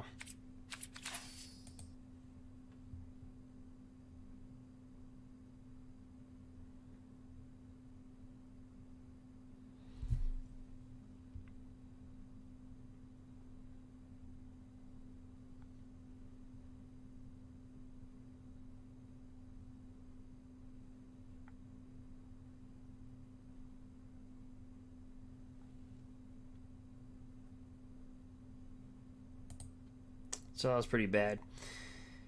Pretty bad way to go.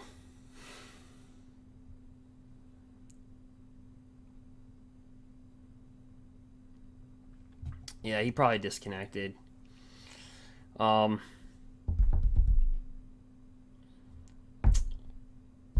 said,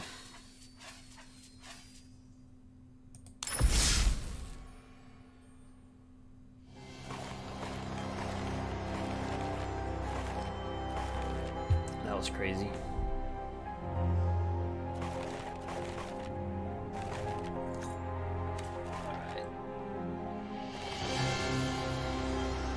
stop for 1 second here.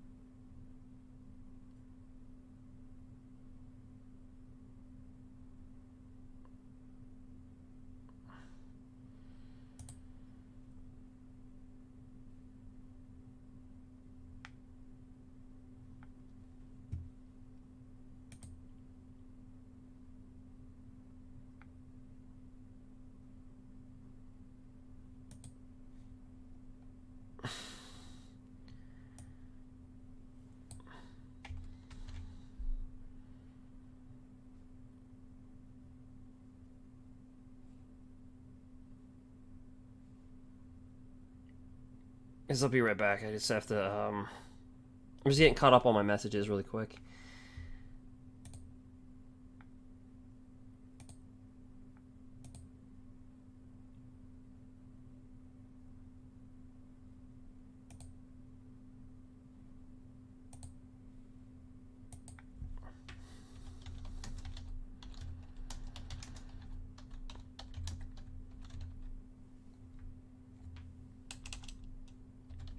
Alright.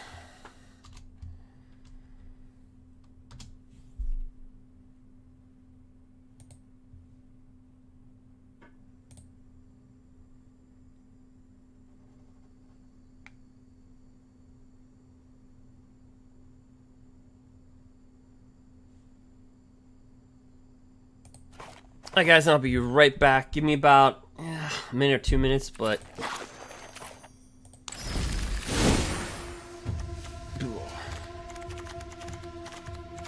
yeah, if you want to, feel free to subscribe to the YouTube channel. Again, I do arena code. I give a code giveaway about once a week on YouTube, and then either Thursday or Friday here on Twitch. So if you want to go ahead and do that, and a lot of my uploads, of course, are on YouTube, and then my live gameplays here. So if you want to see the variety, go ahead and do that. Let me take about a minute and a half break here. I'll be right back, but here's the deck.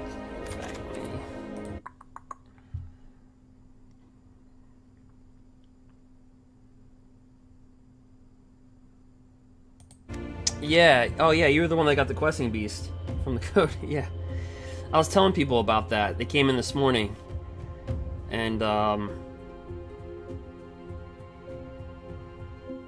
yeah, so I was like, yeah, somebody got a questing beast. I was like, but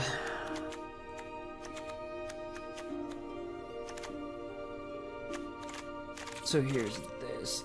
I'm gonna try to turn off YouTube because I'm just getting a lot of messages. I'm on right now Twitch, Mixer, YouTube. And my computer's like flicking me off. It's like, hey. So I noticed my computer is starting to slow down a little bit, so the memory's getting shot up. So I'll be right back.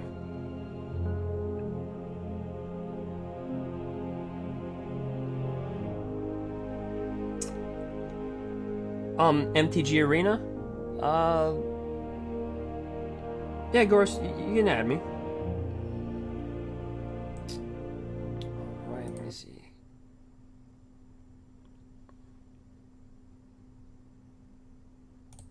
Just shoot me a message over on Twitch.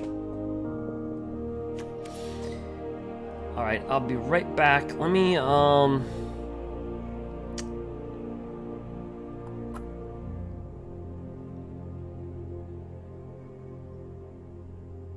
I'll be right back.